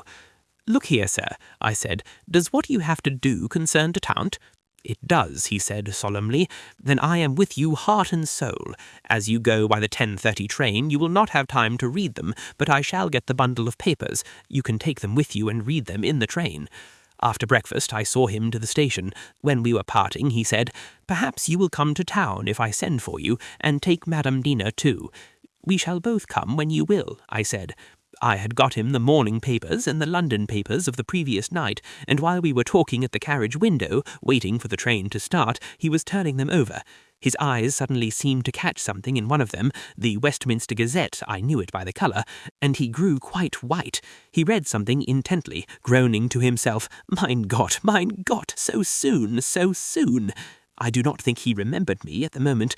Just then the whistle blew and the train moved off. This recalled him to himself, and he leaned out of the window and waved his hand, calling out, "Love to Madam Mina. I shall write so soon as ever I can." Dr. Seward's Diary, 26th September. Truly there is no such thing as finality. Not a week since I said finis, and yet here I am, starting fresh again, or rather going on with the record. Until this afternoon I had no cause to think of what is done. Renfield had become, to all intents, as sane as he ever was. He was already well ahead with his fly business, and he had just started in a spider line also, so he had not been of any trouble to me. I had a letter from Arthur, written on Sunday, and from it I gather that he is bearing up wonderfully well. Quincy Morris is with him, and that is much of a help, for he himself is a bubbling well of good spirits. Quincy wrote me a line too, and from him I hear that Arthur is beginning to recover something of his old buoyancy, so as to them all my mind is at rest. As for myself, I was settling down to my work with the enthusiasm which I used to have for it, so that I might fairly have said that the wound which poor Lucy left on me was becoming cicatrized. Everything is, however, now reopened, and what is to be the end, God only knows. I have an idea that Van Helsing thinks he knows too, but he will only let out enough at a time to whet curiosity. He went to Exeter yesterday and stayed there all night. Today he came back and almost bounded into the room at about 5:30, and thrust last night's Westminster Gazette into my hand. "What do you think of that?" he asked, as he stood back and folded his arms. I looked over the paper, for I really did not know what he meant, but he took it from me and pointed out a paragraph about children being decoyed away at Hampstead. It did not convey much to me until I reached a passage where it described small puncture wounds on their throats. An idea struck me, and I looked up. "Well," he said, "it is like poor Lucy's. And what do you make of it?" "Simply that there is some cause in common. Whatever it was that injured her has injured them." I did not quite understand his answer. "That is true indirectly, but not directly." "How do you mean, Professor?" I asked. I was a little inclined to take his seriousness lightly, for, after all, 4 days of rest and freedom from burning, harrowing anxiety does help to restore one's spirits. But when I saw his face, it sobered me. Never, even in the midst of our despair about poor Lucy, had he looked more stern. "Tell me," I said. "I can hazard no opinion. I do not know what to think, and I have no data on which to found a conjecture." "Do you mean to tell me, friend John, that you have no suspicion as to what poor Lucy died of, not after all the hints given, not only by events, but by me, of nervous prostration following a great loss or waste of blood? And how was the blood lost or wasted?" I shook my head. He stepped over and sat down beside me, and went on.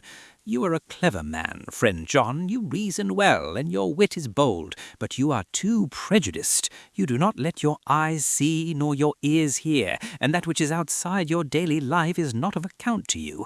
Do you not think that there are things which you cannot understand, and yet which are? That some people see things that others cannot? But there are things old and new which must not be contemplated by men's eyes, because they know, or think they know, some things which other men have told them. Ah, it is the fault of our science that it wants to explain all, and if it explain not, then it says there is nothing to explain. But yet we see around us every day the growth of new beliefs, which think themselves new, and which are yet but the old, which pretend to be young, like the fine ladies of the opera. I suppose now you do not believe in corporeal transference.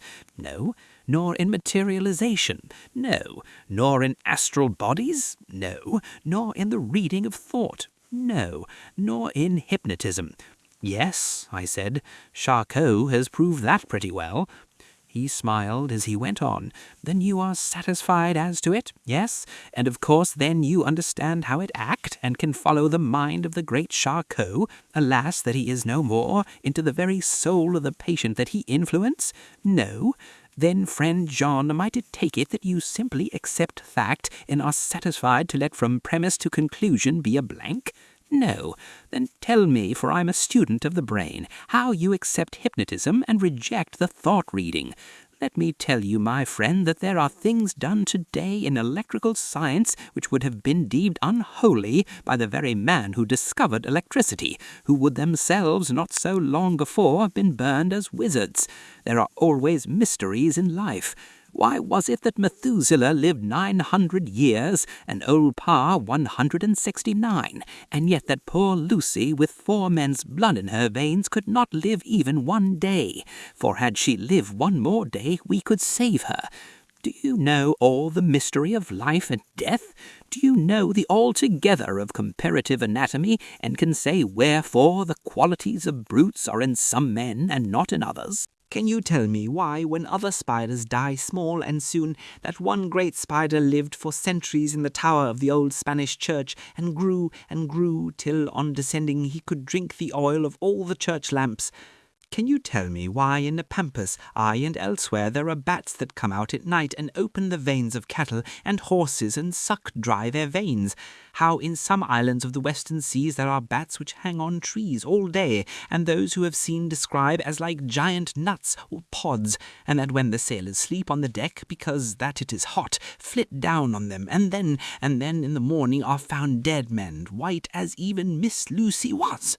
"Good God, Professor," I said, starting up.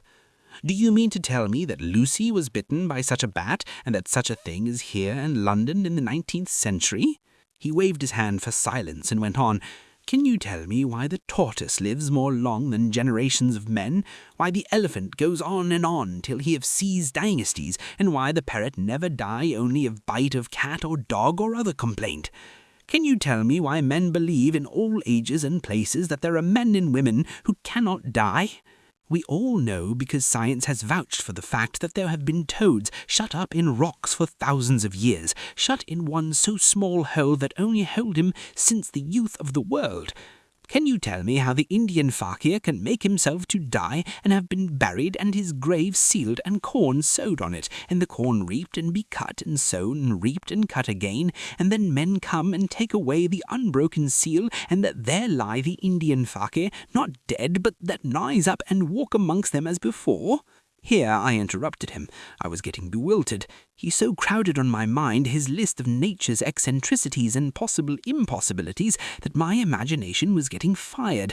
I had a dim idea that he was teaching me some lesson, as long ago he used to do in his study in Amsterdam, but now he used them to tell me the things so that I could have the object of thought in mind all the time.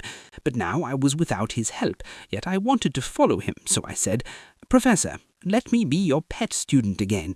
Tell me the thesis so that I may apply your knowledge as you go on. At present I'm going in my mind from point to point as a madman, and not a sane one, follows an idea. I feel like a novice lumbering through a bog in a mist, jumping from one tussock to another in a mere blind effort to move on without knowing where I'm going." "That is a good image," he said. "Well, I shall tell you. My thesis is this. I want you to believe." To believe what? To believe in things that you cannot. Let me illustrate.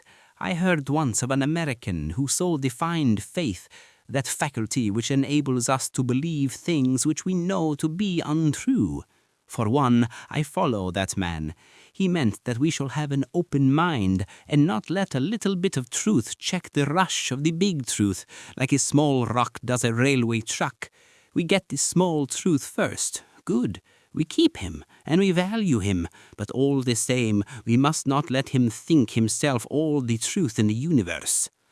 Then you want me not to let some previous conviction inure the receptivity of my mind with regard to some strange matter. Do I read your lesson right? Ah, you are my favorite pupil still. It is worth to teach you. Now that you are willing to understand, you have taken the first step to understand. You think, then, that those so small holes in the children's throats were made by the same that made the holes in Miss Lucy? I suppose so. He stood up and said solemnly, "Then you are wrong. Oh, would it were so, but alas, no.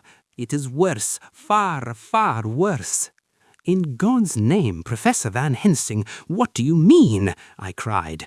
He threw himself with a despairing gesture into a chair and placed his elbows on the table, covering his face with his hands as he spoke. "They were made by Miss Lucy." Chapter 15. Dr. Seward's diary continued. For a while, sheer anger mastered me. It was as if he had, during her life, struck Lucy on the face. I smote the table hard and rose up as I said to him, "Dr. Van Helsing, are you mad?" He raised his head and looked at me, and somehow the tenderness of his face calmed me at once. "Would I were," he said. "Madness were easy to bear compared with truth like this. Oh, my friend, why, think you, did I go so far round? Why take so long to tell so simple a thing? Was it because I hate you and had hated you all your life? Was it because I wished to give you pain? Was it that I wanted now so late revenge for that time when you saved my life and from a fearful death? Ah, no." "Forgive me," said I. He went on. "My friend, it was because I wished to be gentle in the breaking to you, for I know you have loved that so sweet lady. But even yet I do not expect you to believe. It is so hard to accept at once any abstract truth that we may doubt such to be possible when we have always believed the no of it. It is more hard still to accept so sad a concrete truth, and of such a one as Miss Lucy. Tonight I go to prove it. Dare you come with me?" This staggered me. A man does not like to prove such a truth. Byron accepted from the category jealousy. "And prove the very truth he most abhorred." He saw my hesitation and spoke. "The logic is simple, no madman's logic this time, jumping from tussock to tussock in a misty bog. If it not be true, then proof will be relief. At worst, it will not harm. If it be true, there is the dread, yet every dread should help my cause, for in it is some need of belief. Come, I tell you what I propose. First, that we go off now and see that child in the hospital. Dr. Vincent of the North Hospital, where the papers say the child is a friend of mine, and I think of yours since you're in class at Amsterdam. He will let 2 scientists see his case if he will not let 2 friends. We shall tell him nothing, but only that we wish to learn. And then, he took a key from his pocket and held it up. And then we spend the night, you and I, in the churchyard where Lucy lies. This is the key that locked the tomb. I had it from the coffin men to give to Arthur. My heart sank within me, for I felt that there was some fierce ordeal before us. I could do nothing, however, so I plucked up what heart I could and said that we had better hasten as the afternoon was passing. We found the child awake. It had had a sleep and taken some food, and altogether was going on well. Dr. Vincent took the bandage from its throat and showed us the punctures. There was no mistaking the similarity to those which had been on Lucy's throat. They were smaller, and the edges looked fresher, that was all. We asked Vincent to what he attributed them, and he replied that it must have been a bite of some animal, perhaps a rat, but for his own part he was inclined to think it was one of the bats which are so numerous on the northern heights of London. Out of so many harmless ones, he said, there may be some wild specimen from the south of a more malignant species. Some sailor may have brought one home, and it managed to escape, or even from these zoological gardens a young one may have got loose, or one be bred there from a vampire. These things do occur, you know. Only 10 days ago a wolf got out, and was, I believe, traced up in this direction. For a week after, the children were playing nothing but Red Riding Hood on the heath, and in every alley in the place until this Bloofer lady scare came along. Since then it has been quite a gala time with him. Even this poor little knight, when he woke up today, asked the nurse if he might go away. When she asked him why he wanted to go, he said he wanted to play with the Bloofer lady. I hope, said Van Helsing, that when you are sending the child home you will caution its parents to keep strict watch over it. These fancies to stray are most dangerous, and if the child were to remain out another night it would be probably fatal. But in any case I suppose you would not let it away for some days. Certainly not for a week at least, longer if the wound is not healed. Our visit to the hospital took more time than we had reckoned on, and the sun had dipped before we came out. When Van Helsing saw how dark it was, he said, "Let us not hurry. It is more late than I thought. Come, let us seek somewhere that we may eat, and then we shall go on our way." We dined at Jack Straw's castle, along with a little crowd of bicyclists, and others who were genially noisy. About 10 o'clock we started from the inn. It was then very dark, and the scattered lamps made the darkness greater when we were once outside their individual radius. The professor had evidently noted the road we were to go, for he went on unhesitatingly, but as for me, I was in quite a mix-up as to locality. As we went further, we met fewer and fewer people, till at last we were somewhat surprised when we met even the patrol of horse police going their usual suburban round. At last we reached the wall of the churchyard, which we climbed over. With some little difficulty, for it was very dark, and the whole place seemed so strange to us, we found the Westenra tomb. The professor took the key, opened the creaky door, and standing back politely, but quite unconsciously, motioned me to precede him. There was a delicious irony in the offer, in the courtliness of giving preference on such a ghastly occasion. My companion followed me quickly, and cautiously drew the door to, after carefully ascertaining that the lock was a falling and not a spring one. In the latter case we should have been a bad plight. Then he fumbled in his bag, and taking out a matchbox and a piece of candle, proceeded to make a light. The tomb in the daytime, and when wreathed with fresh flowers, had looked grim and gruesome enough, but now, some days afterwards, when the flowers hung lank and dead, their whites turning to rust and their greens to browns, when the spider and the beetle had resumed their accustomed dominance, when the time-discoloured stone and dust-encrusted mortar and rusty dank iron and tarnished brass and clouded silver plating gave back the feeble glimmer of a candle, the effect was more miserable and sordid than could have been imagined. It conveyed irresistibly the idea that life, animal life, was not the only thing which could pass away. Van Helsing went about his work systematically, holding his candle so that he could read the coffin plates, and so holding it that the sperm dropped in white patches which congealed as they touched the metal. He made assurance of Lucy's coffin. Another search in his bag, and he took out a turn-screw. "What are you going to do?" I asked. "To open the coffin. You shall yet be convinced." Straightway he began taking out the screws and finally lifted off the lid, showing the casing of lead beneath. The sight was almost too much for me. It seemed to be as much an affront to the dead as it would have been to have stripped off her clothing in her sleep whilst living. I actually took hold of his hand to stop him. He only said, "You shall see," and again fumbling in his bag, took out a tiny fret saw, striking the turn-screw through the lead with a swift downward stab, which made me wince. He made a small hole, which was however big enough to admit the point of the saw. I had expected a rush of gas from the weak old corpse. We doctors who have had to study our dangers have to become accustomed to such things, and I drew back towards the door. But the professor never stopped for a moment. He sawed down a couple of feet along one side of the lead coffin, and then across and down the other side. Taking the edge of the loose flange, he bent it back towards the foot of the coffin, and holding up the candle into the aperture, motioned me to look. I drew near and looked. The coffin was empty. It was certainly a surprise to me, and gave me a considerable shock, but Van Helsing was unmoved. He was now more sure than ever of his ground, and so emboldened to proceed in his task. "Are you satisfied now, friend John?" he asked. I felt all the dogged argumentativeness of my nature awake within me as I answered him. "I am satisfied that Lucy's body is not in that coffin, but that only proves one thing." "And what is that, friend John?" "That it is not there." "That is good logic," he said, "so far as it goes. But how can you account for it not being there?" "Perhaps a body snatcher," I suggested. "Some of the undertaker's people may have stolen it." I felt that I was speaking folly, and yet it was the only real cause which I could suggest. The professor sighed. "Ah, well," he said, "we must have more proof. Come with me." He put on the coffin lid again, gathered up all his things and placed them in the bag, blew out the light and placed the candle also in the bag. We opened the door and went out. Behind us he closed the door and locked it. He handed me the key, saying, "Will you keep it? You had better be assured." I laughed. It was not a very cheerful laugh, I am bound to say, as I motioned him to keep it.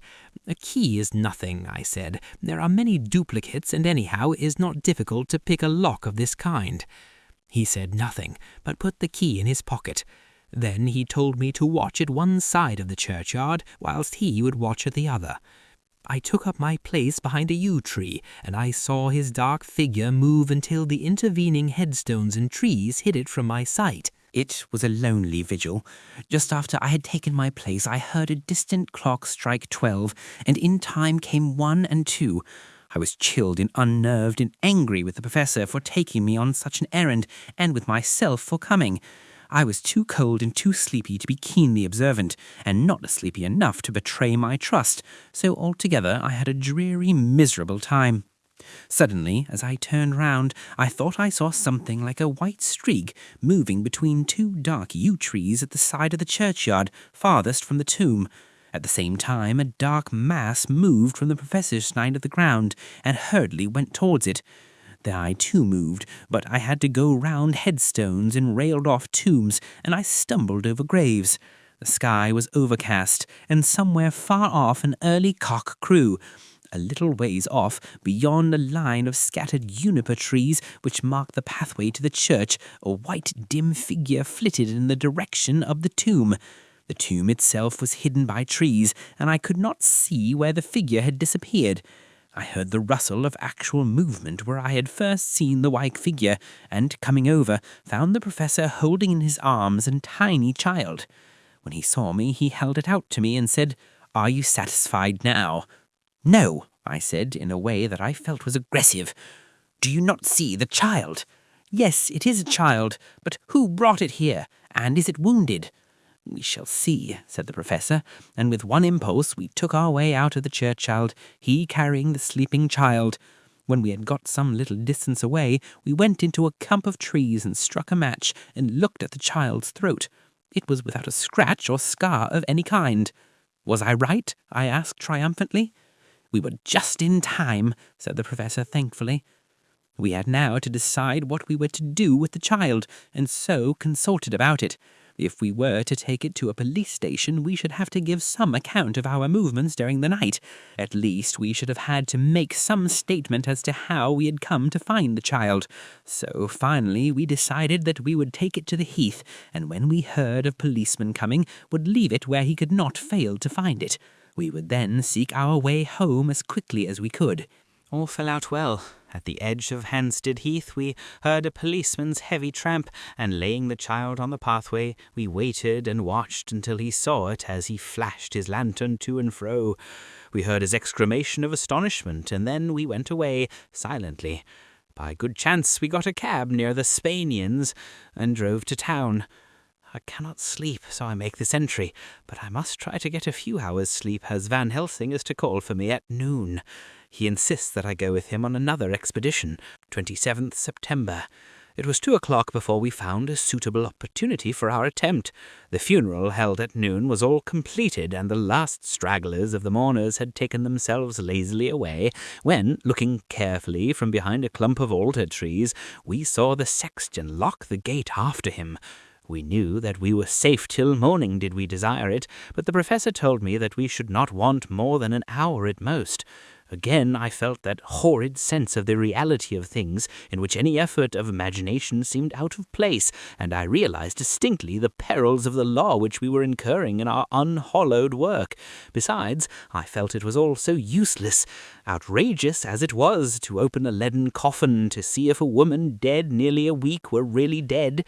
It now seemed the height of folly to open the tomb again, when we knew, from the evidence of our own eyesight, that the coffin was empty. I shrugged my shoulders, however, and rested silent, for Van Helsing had a way of going on his own road, no matter who remonstrated. He took the key, opened the vault, and again courteously motioned me to proceed. The place was not so gruesome as last night, but oh, how unutterably mean-looking when the sunshine streamed in. Van Helsing walked over to Lucy's coffin, and I followed. He bent over and again forced back the leaden flange, and a shock of surprise and dismay shot through me. There lay Lucy, seemingly just as we had seen her the night before her funeral. She was, if possible, more radiantly beautiful than ever, and I could not believe that she was dead. The lips were red, nay, redder than before, and on the cheeks was a delicate bloom. "Is this a juggle?" I said to him. "Are you convinced now?" said the professor in response, and as he spoke he put over his hand, and in a way that made me shudder pulled back the dead lips and showed the white teeth. "See," he went on, "they are even sharper than before. With this, and he touched one of the canine teeth and that below it, the little children can be bitten. Are you of belief now, friend John?" Once more argumentative hostility woke within me. I could not accept such an overwhelming idea as he suggested, so with an attempt to argue, of which I was even at the moment ashamed, I said, "She may have been placed here since last night." "Indeed, that is so, and by whom?" "I do not know. Someone has done it. And yet she has been dead 1 week. Most peoples in that time would not look so." I had no answer for this, so was silent. Van Helsing did not seem to notice my silence. At any rate, he showed neither chagrin nor triumph. He was looking intently at the face of the dead woman, raising the eyelids and looking at the eyes, and once more opening the lips and examining the teeth. Then he turned to me and said, "Here there is one thing which is different from all recorded. Here is some dual life that is not as the common. She was bitten by the vampire when she was in a trance, sleepwalking. Oh, you start! You do not know that, friend John, but you shall know it later. And in trance could he come best to take more blood. In trance she dies, and in trance she is undead too. So it is that she differ from all other. Usually when the undead sleep at home," as he spoke he made a comprehensive sweep of his arm to designate what to a vampire was home, "their face show what they are, but this so sweet that was when she not undead she go back to the nothings of the common dead. There is no malign there, see, and so it make hard that I must kill her in her sleep." This turned my blood cold, and it began to dawn upon me that I was accepting Van Helsing's theories. But if she were really dead, what was there of terror in the idea of killing her? He looked up at me and evidently saw the change in my face, for he said almost joyously, "Ah, you believe now." I answered, "Do not press me too hard all at once. I am willing to accept. How will you do this bloody work? I shall cut off her head and fill her mouth with garlic, and I shall drive a stake through her body. It made me shudder to think of so mutilating the body of the woman whom I had loved, and yet the feeling was not so strong as I had expected. I was, in fact, beginning to shudder at the presence of this being, this undead, as Van Helsing called it, and to loathe it. Is it possible that love is all subjective or all objective? I waited a considerable time for Van Helsing to begin, but he stood as if wrapped in thought. Presently he closed the catch of his bag with a snap and said, "I have been thinking and have made up my mind as to what is best. If I did simply follow my inclining, I would do now, at this moment, what is to be done. But there are other things to follow, and things that are 1,000 times more difficult in that them we do not know. This is simple. She have yet no life taken, though that is of time, and to act now would be to take danger from her forever. But then we may have to want Arthur, and how shall we tell him of this? If you, who saw the wounds on Lucy's throat, and saw the wounds so similar on the child's at the hospital, if you, who saw the coffin empty last night, and full today with a woman who have not changed, only to be more rose and more beautiful in a whole week after she die, if you know of this, and know of the white figure last night that brought the child to the churchyard, and yet of your own senses you did not believe, how then can I expect Arthur, who know none of those things, to believe? He doubted me when I took him from her kiss when she was dying. I know he has forgiven me because, in some mistaken idea, I have done things that prevent him say goodbye as he ought. And he may think that in some more mistaken idea this woman was buried alive, and that in most mistake of all we have killed her. He will then argue back that it is we, mistaken ones, that have killed her by our ideas, and so he will be much unhappy always. Yet he never can be sure, and that is the worst of all.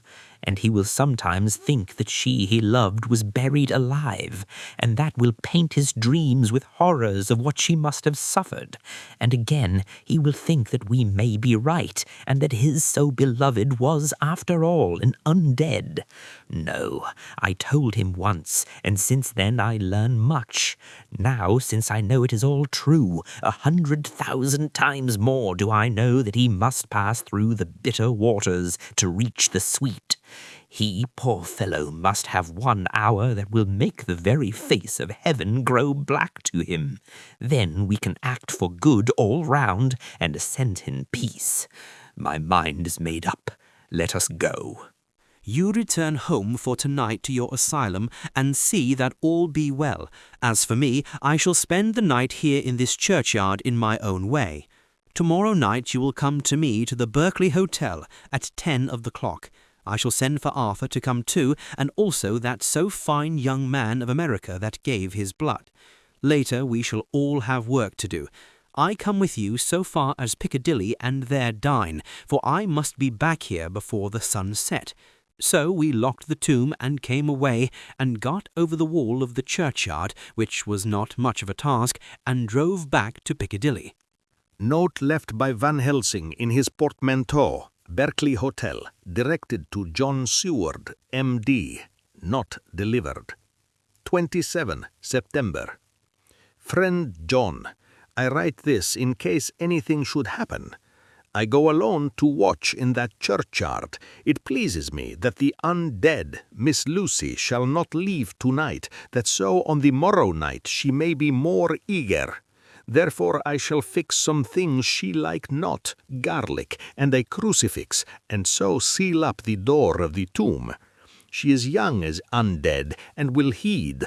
Moreover, these are only to prevent her coming out. They may not prevail on her wanting to get in, for then the undead is desperate, and must find the line of least resistance, whatsoever it may be. I shall be at hand all the night from sunset till after sunrise, and if there be aught that may be learned, I shall learn it. For Miss Lucy, or from her, I have no fear, but that other, to whom it is that she is undead, he have not the power to seek her tomb and find shelter. He is cunning, as I know from Mr. Jonathan, and from the way that all along he have fooled us when he played with us for Miss Lucy's life, and we lost, and in many ways the undead are strong. He have always the strength in his hand of 20 men, even we 4 who gave our strength to Miss Lucy, it also is all to him. Besides, he can summon his wolf, and I know not what. So if it be that he came thither on this night, he shall find me, but none other shall until it be too late. But it may be that he will not attempt the place. There is no reason why he should. His hunting ground is more full of game than the churchyard, where the undead woman sleeps and the one old man watch. Therefore, I write this in case. Take the papers that are with this, the diaries of Harker, the rest, and read them, and then find this great undead, and cut off his head, and burn his heart, or drive a stake through it, so that the world may rest from him. If it be so, farewell. Van Helsing. Dr. Seward's Diary, 28th September. It is wonderful what a good night's sleep will do for one. Yesterday I was almost willing to accept Van Helsing's monstrous ideas, but now they seem to start out lurid before me as outrages on common sense. I have no doubt that he believes it all. I wonder if his mind can have become in any way unhinged. Surely there must be some rational explanation of all these mysterious things. Is it possible that the professor can have done it himself? He is so abnormally clever that if he went off his head he would carry out his intent with regard to some fixed idea in a wonderful way. I am loath to think it, and indeed it would be almost as great a marvel as the other to find that Van Helsing was mad. But anyhow, I shall watch him carefully. I may get some light on the mystery. 29th September. Last night, at a little before 10 o'clock, Arthur and Quincy came into Van Helsing's room. He told us all what he wanted us to do, but especially addressing himself to Arthur, as if all our wills were centered in his. He began by saying that he hoped we would all come with him too, for, he said, there is a grave duty to be done there. You were doubtless surprised at my letter. This query was directly addressed to Lord Godalming. I was. It rather upset me for a bit. There has been so much trouble around my house of late that I could do without any more. I have been curious, too, as to what you mean. Quincy and I talked it over, but the more we talked, the more puzzled we got. Till now, I can say for myself that I'm about up a tree as to any meaning about anything. Me too, said Quincy Morris laconically. Oh, then you are nearer the beginning, both of you, than friends John here, who has to go a long way before he can even get so far as to begin. It was evident that he recognized my return to my old doubting frame of mind, without me saying a word. Then, turning to the other two, he said with intense gravity, I want your permission to do what I think good this night. It is, I know, much to ask, and when you know what I propose to do, you will know, and only then, how much. Therefore, may I ask that you promise me in the dark, so that afterwards, though you may be angry with me for a time, I must not disguise myself the possibility that such may be. You shall not blame yourselves for anything. That's frank, anyhow, broke in Quincy. I'll answer for the professor. I don't quite see his drift, but I swear he's honest, and that's good enough for me. I thank you, sir, said Van Helsing proudly. I have done myself the honour of counting you one trusting friend, and such endorsement is dear to me. He held out a hand, which Quincy took. Then Arthur spoke out. Dr. Van Helsing, I don't quite like to buy a pig in a poke, as they say in Scotland, and if it be anything in which my honour as a gentleman, or my faith as a Christian is concerned, I cannot make such a promise. If you can assure me that what you intend does not violate either of these two, then I give my consent at once, though for the life of me I cannot understand what you are driving at. I accept your limitation, said Van Helsing, and all I ask of you is that if you feel it necessary to condemn any act of mine, you will first consider it well, and be satisfied that it does not violate your reservations. Agreed, said Arthur. That is only fair. And now that the pourparlers are over, may I ask what it is we are to do? I want you to come with me, and to come in secret to the churchyard at Kingstead. Arthur's face fell as he said, in an amazed sort of way, Where poor Lucy is buried? The professor bowed.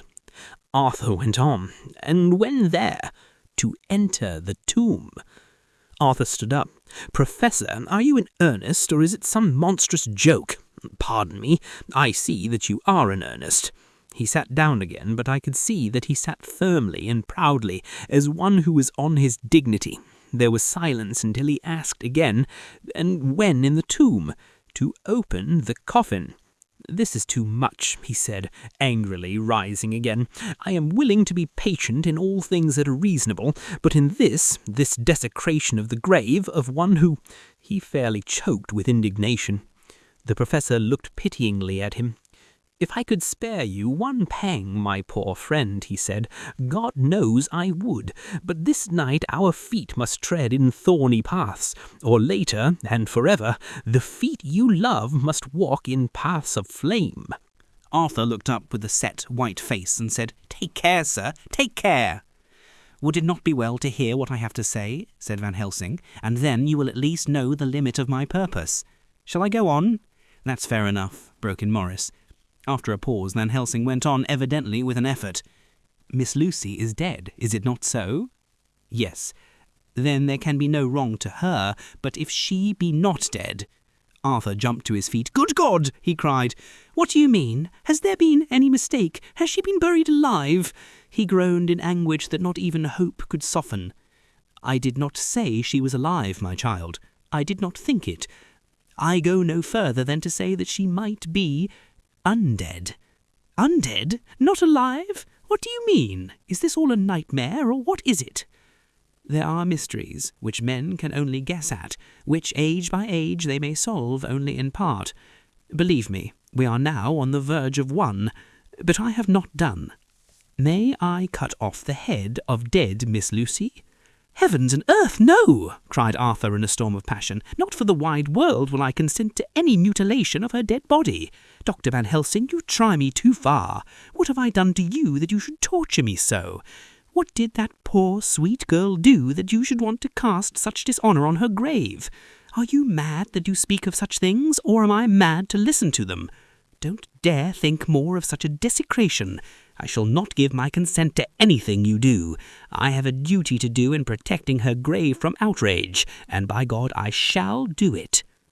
Van Helsing rose up from where he had all the time been seated and said gravely and sternly, My Lord Godalming, I too have a duty to do, a duty to others, a duty to you, a duty to the dead, and by God I shall do it.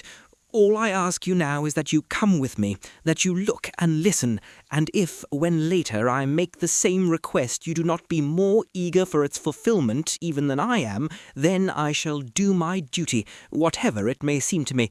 And then, to follow your lordship's wishes, I shall hold myself at your disposal to render an account to you when and where you will.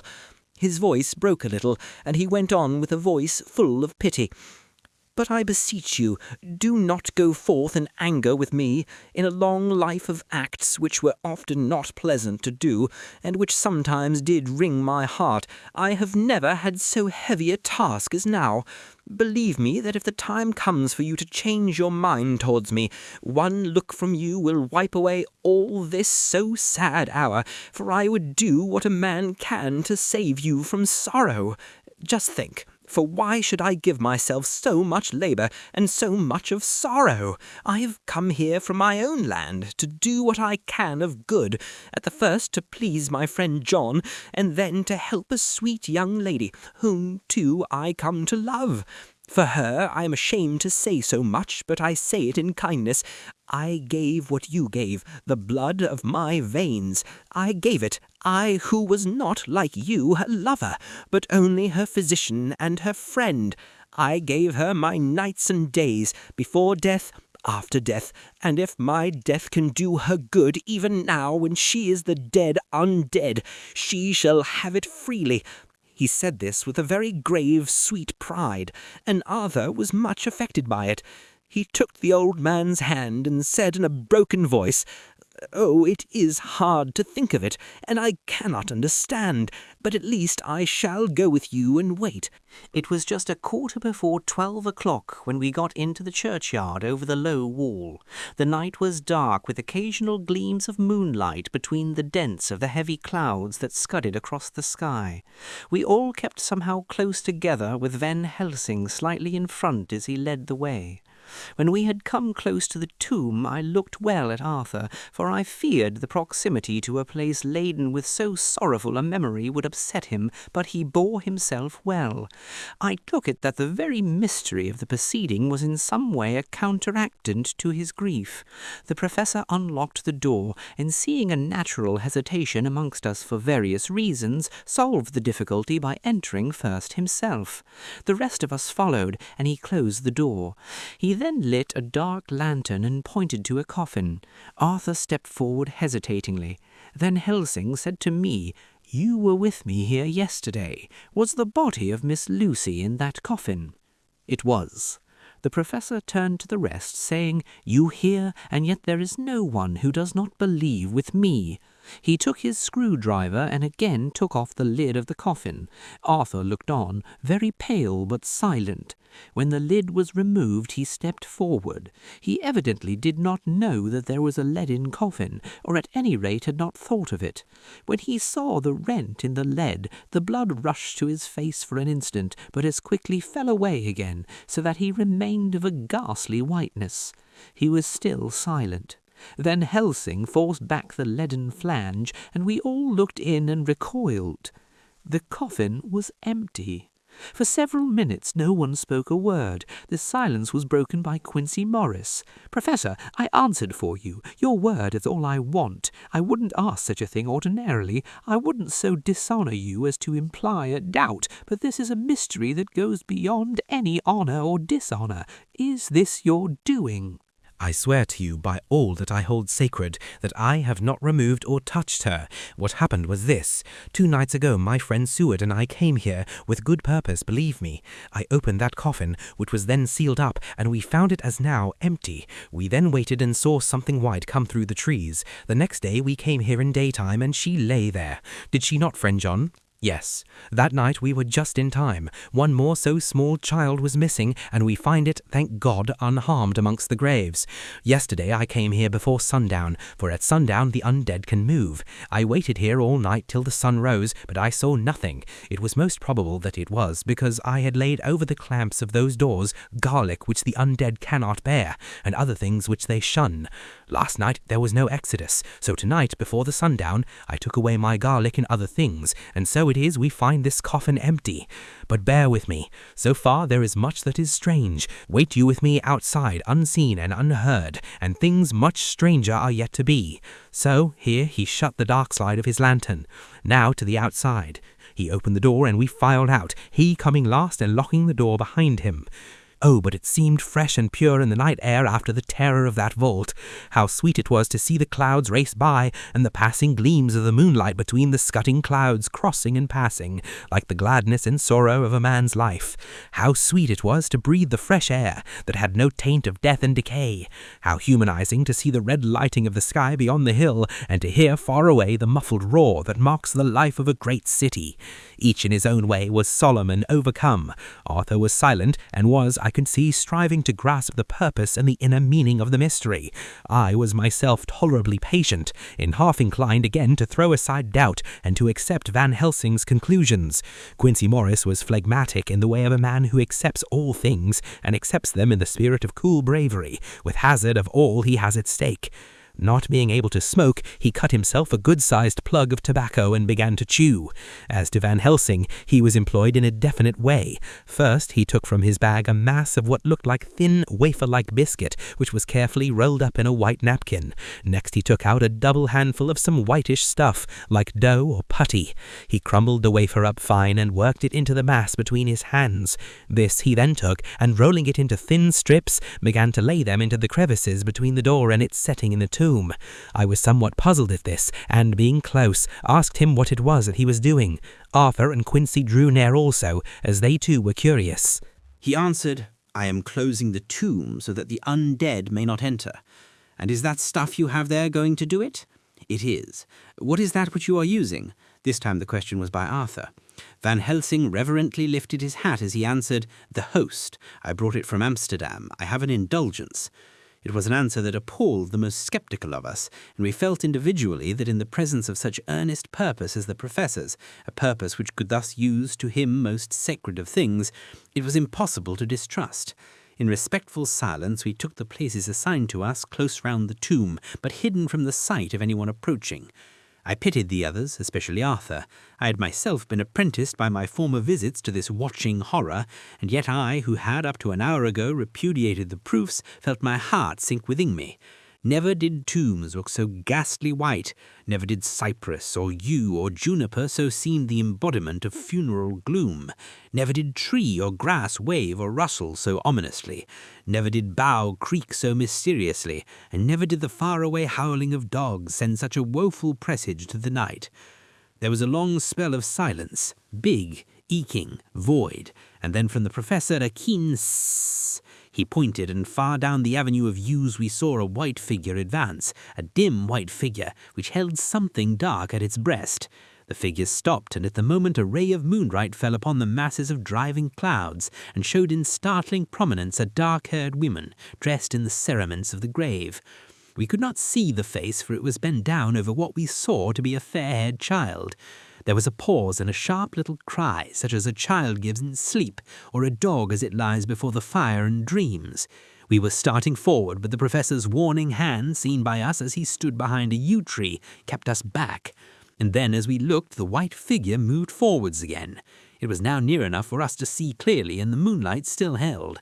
My own heart grew cold as ice, and I could hear the gasp of Arthur as we recognized the features of Lucy Westenra. Lucy Westenra, but yet how changed! The sweetness was turned to adamantine, heartless cruelty, and the purity to voluptuous wantonness. Van Helsing stepped out, and, obedient to his gesture, we all advanced too. The four of us ranged in a line before the door of the tomb. Van Helsing raised his lantern and drew the slide. By the concentrated light that fell on Lucy's face, we could see that the lips were crimson with fresh blood, and that the stream had trickled over her chin and stained the purity of her lawn death-robe. We shuddered with horror. I could see by the tremulous light that even Van Helsing's iron nerve had failed. Arthur was next to me, and if I had not seized his arm and held him up, he would have fallen. When Lucy, I called the thing that was before us Lucy because it bore her shape, saw us, she drew back with an angry snarl, such as a cat gives when taken unawares. Then her eyes ranged over us. Lucy's eyes in form and colour, but Lucy's eyes unclean and full of hellfire, instead of the pure, gentle orbs we knew. At that moment the remnant of my love passed into hate and loathing. Had she then to be killed, I could have done it with savage delight. As she looked, her eyes blazed with unholy light, and the face became wreathed with a voluptuous smile. Oh God, how it made me shudder to see it! With a careless motion she flung to the ground, callous as a devil, the child that up to now she had clutched strenuously to her breast, growling over it as a dog growls over a bone. The child gave a sharp cry and lay there moaning. There was a cold-bloodedness in the act which wrung a groan from Arthur. When she advanced to him with outstretched arms and a wanton smile, he fell back and hid his face in his hands. She still advanced, however, and with a languorous, voluptuous grace said, "Come to me, Arthur. Leave these others and come to me. My arms are hungry for you. Come, and we can rest together. Come, my husband, come." There was something diabolically sweet in her tones, something of the tinkling of glass when struck, which rang through the brains even of us who heard the words addressed to another. As for Arthur, he seemed under a spell. Moving his hands from his face, he opened wide his arms. She was leaping for them when Van Helsing sprang forward and held between them his little golden crucifix. She recoiled from it, and with a suddenly distorted face, full of rage, dashed past him as if to enter the tomb.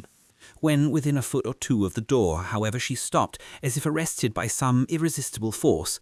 Then she turned, and her face was shown in the clear burst of moonlight and by the land, which had now no quiver from Van Helsing's nerves. Never did I see such baffled malice on a face, and never, I trust, shall such ever be seen again by mortal eyes.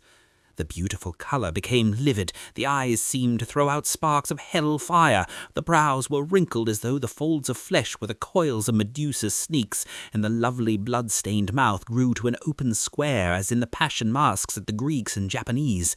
If ever a face meant death, if looks could kill, we saw it at that moment. And so, for full half a minute, which seemed an eternity, she remained between the lifted crucifix and the sacred closing of her means of entry. Van Helsing broke the silence by asking Arthur, "Answer me, O my friend, am I to proceed in my work? Do as you will, friend, do as you will. There can be no horror like this ever any more." And he groaned in spirit. Quincy and I simultaneously moved towards him and took his arms. We could hear the click of the closing lantern as Van Helsing held it down. Coming close to the tomb, he began to remove from the chinks some of the sacred emblem which he had placed there. We all looked on with horrified amazement as we saw, when he stood back, the woman, with a corporeal body as real at that moment as our own, pass through the interstice where scarce a knife blade could have gone. We all felt a glad sense of relief when we saw the professor calmly restoring the strings of putty to the edges of the door. When this was done, he lifted the child and said, "Come now, my friends, we can do no more till tomorrow. There is a funeral at noon, so here we shall all come before long after that. The friends of the dead will all be gone by 2, and when the sexton locks the gate we shall remain. Then there is more to do, but not like this of tonight. As for this little one, he is not much harmed, and by tomorrow night he shall be well. We shall leave him where the police will find him, as on the other night, and then to home." Coming close to Arthur, he said, "My friend Arthur, you have had a sore trial, but after, when you look back, you will see how it was necessary. You are now in the bitter waters, my child. By this time tomorrow you will, please God, have passed them, and have drunk of the sweet waters. So do not mourn overmuch. Till then I shall not ask you to forgive me." Arthur and Quincy came home with me, and we tried to cheer each other on the way. We had left behind the child in safety, and were tired, so we all slept with more or less reality of sleep. 29 September night. A little before 12 o'clock, we 3, Arthur, Quincy Morris, and myself, called for the professor. It was odd to notice that, by common consent, we had all put on black clothes. Of course, Arthur wore black, for he was in deep mourning, but the rest of us wore it by instinct. We got to the graveyard by 1:30 and strolled about, keeping out of official observation, so that when the gravediggers had completed their task, and the sexton, under the belief that everyone had gone, had locked the gate, we had the place all to ourselves. Van Helsing, instead of his little black bag, had with him a long leather one, something like a cricketing bag. It was manifestly of fair weight. When we were alone, and had heard the last of the footsteps die out up the road, we silently, and as if by ordered intention, followed the professor to the tomb. He unlocked the door, and we entered, closing it behind us. Then he took from his bag the lantern, which he lit, and also 2 wax candles, which, when lighted, he stuck by melting their own ends on other coffins, so that they might give light sufficient to work by. When he again lifted the lid off Lucy's coffin, we all looked, Arthur trembling like an aspen, and saw that the corpse lay there in all its death beauty.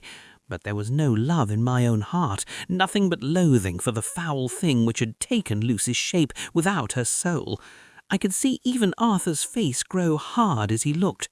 Presently he said to Van Helsing, "Is this really Lucy's body, or only a demon in her shape? It is her body, and yet not it. But wait a while, and you shall see her as she was and is."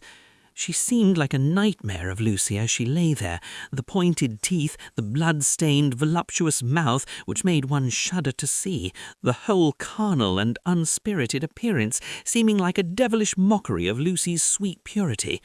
Van Helsing, with his usual methodicalness, began taking the various contents from his bag and placing them ready for use. First he took out a soldering iron and some plumbing solder, and then a small oil lamp, which gave out, when lit in a corner of the tomb, gas which burned at a fierce heat with a blue flame. Then his operating knives, which he placed to hand, and last a round wooden stake, some 2½ or 3 inches thick and about 3 feet long. One end of it was hardened by charring in the fire and was sharpened to a fine point. With this stake came a heavy hammer, such as in households is used in the coal cellar for breaking the lumps. To me, a doctor's preparations for work of any kind are stimulating and bracing, but the effect of these things on both Arthur and Quincy was to cause them a sort of consternation. They both, however, kept their courage and remained silent and quiet.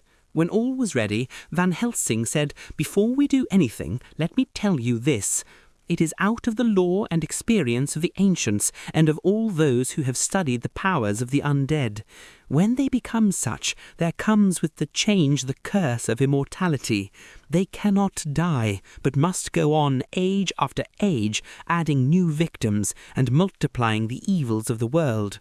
For all that die from the preying of the undead become themselves undead and prey on their kind, and so the circle goes on ever widening, like as the ripples from a stone thrown in the water. Friend Arthur, if you had met that kiss which you know of before poor Lucy die, or again last night when you open your arms to her, you would in time, when you had died, have become Nosferatu, as they call it in Eastern Europe, and would for all time make more of those undeads that so have filled us with horror. The career of this so unhappy dear lady is but just begun. Those children whose blood she sucked are not as yet so much the worse, but if she lives on, undead, more and more they lose their blood, and by her power over them they come to her, and so she draw their blood with that so wicked mouth. But if she die in truth, then all cease. The tiny wounds of the throats disappear, and they go back to their play, unknowing ever of what has been. But of the most blessed of all, when this now undead be made to rest as true dead, then the soul of the poor lady whom we love shall again be free. Instead of working wickedness by night and growing more debased in the assimilating of it by day, she shall take her place with the other angels. So that, my friend, it will be a blessed hand for her that shall strike the blow that sets her free. To this I am willing, but is there none amongst us who has a better right? Will it not be a joy to think of hereafter in the silence of the night, when sleep is not? It was my hand that sent her to the stars. It was the hand of him that loved her best, the hand that of all she would herself have chosen, had it been to her to choose. Tell me if there be such a one amongst us." We all looked at Arthur. He thought too what we all did, the infinite kindness which suggested that his should be the hand which would restore Lucy to us as a holy, and not an unholy memory. He stepped forward and said bravely, though his hand trembled and his face was as snow as been out, "My true friend, from the bottom of my broken heart I thank you. Tell me what I am to do, and I shall not falter." Van Helsing laid a hand on his shoulder and said, "Brave lad, a moment's courage, and it is done. This stake must be driven through her. It will be a fearful ordeal, be not deceived in that, but it will be only a short time, and you will then rejoice more than your pain was great. From this grim tomb you will emerge as though you tread on air, but you must not falter when once you have begun. Only think that we, your true friends, are round you, and that we pray for you all the time." "Go on," said Arthur hoarsely. "Tell me what I am to do." "Take this stake in your left hand, ready to place to the point over the heart, and a hammer in your right. Then, when we begin our prayer for the dead, I shall read him. I have here the book, and the others shall follow. Strike in God's name, that so all may be well with the dead that we love, and that the undead pass away." Arthur took the stake and the hammer, and when once his mind was set on action, his hands never trembled nor even quivered. Van Helsing opened his missal and began to read, and Quincy and I followed as well as we could. Arthur placed the point over the heart, and as I looked I could see its dint in the white flesh. Then he struck with all his might. The thing in the coffin writhed, and a hideous blood-curdling screech came from the opened red lips. The body shook and quivered and twisted in wild contortions. The sharp white teeth champed together till the lips were cut, and the mouth was smeared with a crimson foam. But Arthur never faltered. He looked like a figure of Thor as his untrembling arm rose and fell, driving deeper and deeper the mercy-bearing stake, whilst the blood from the pierced heart welled and spurted up around it. His face was set, and high duty seemed to shine through it. The sight of it gave us courage, so that our voices seemed to ring through the little vault. And then the writhing and quivering of the body became less, and the teeth seemed to champ and the face to quiver. Finally, it lay still. The terrible task was over. The hammer fell from Arthur's hand. He reeled and would have fallen had we not caught him. The great drops of sweat sprang from his forehead, and his breath came in broken gasps. It had indeed been an awful strain on him, and had he not been forced to his task by more than human considerations, he could never have gone through with it. Chapter 17. Dr. Seward's Diary continued. When we arrived at the Berkeley Hotel, Van Helsing found a telegram waiting for him. Am coming up by train. Jonathan at Whitby. Important news. Mina Harker. The professor was delighted. Ah, that wonderful Madam Mina, he said, pearl among women. She arrived, but I cannot stay. She must go to your house, friend John. You must meet her at the station. Telegraph her en route so that she may be prepared. When the wire was dispatched, he had a cup of tea.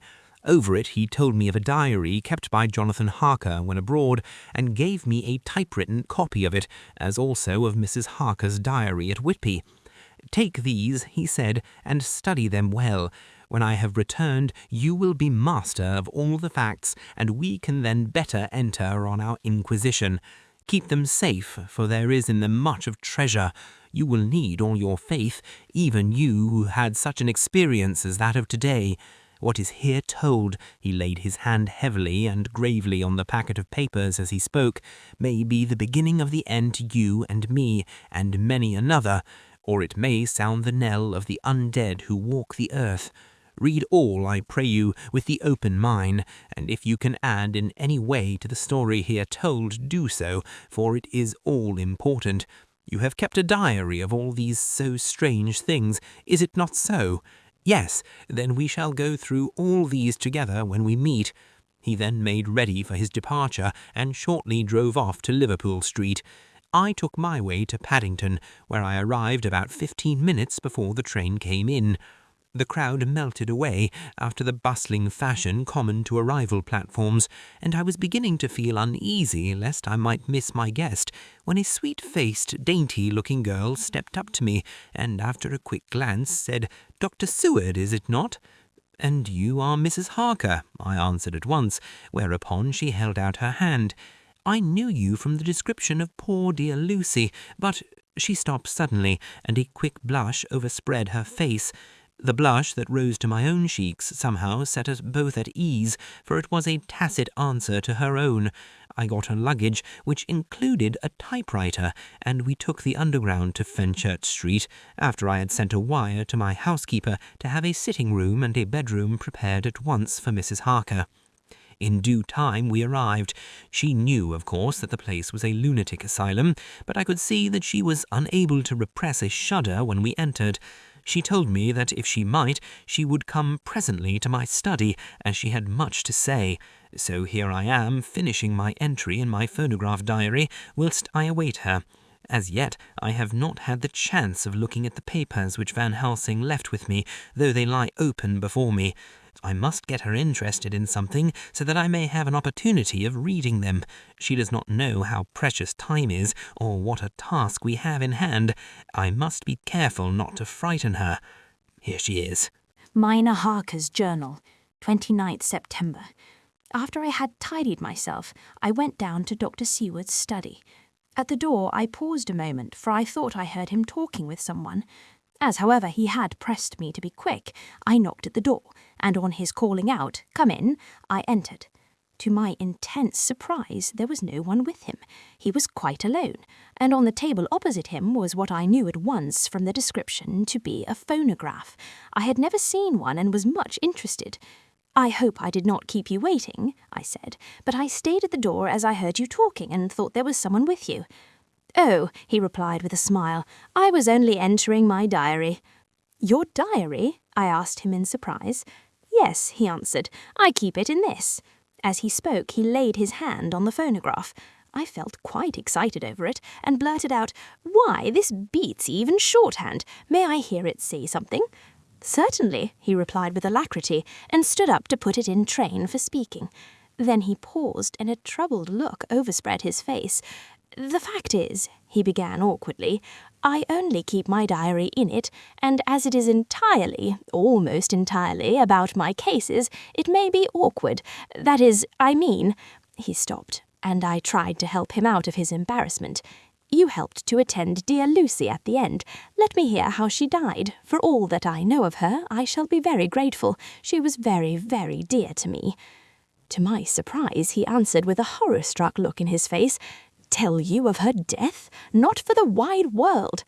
"Why not?" I asked, for some grave, terrible feeling was coming over me.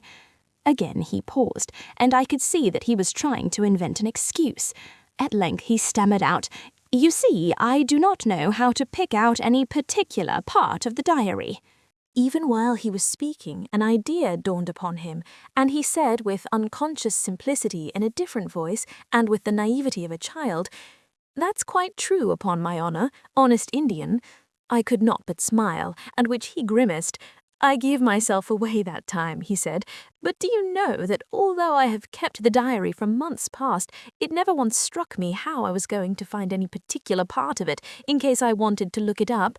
By this time my mind was made up that the diary of a doctor who attended Lucy might have something to add to the sum of our knowledge of that terrible being, and I said boldly, "Then, Dr. Seward, you had better let me copy it out for you on my typewriter."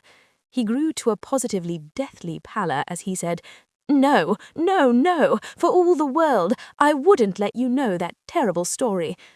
Then it was terrible. My intuition was right.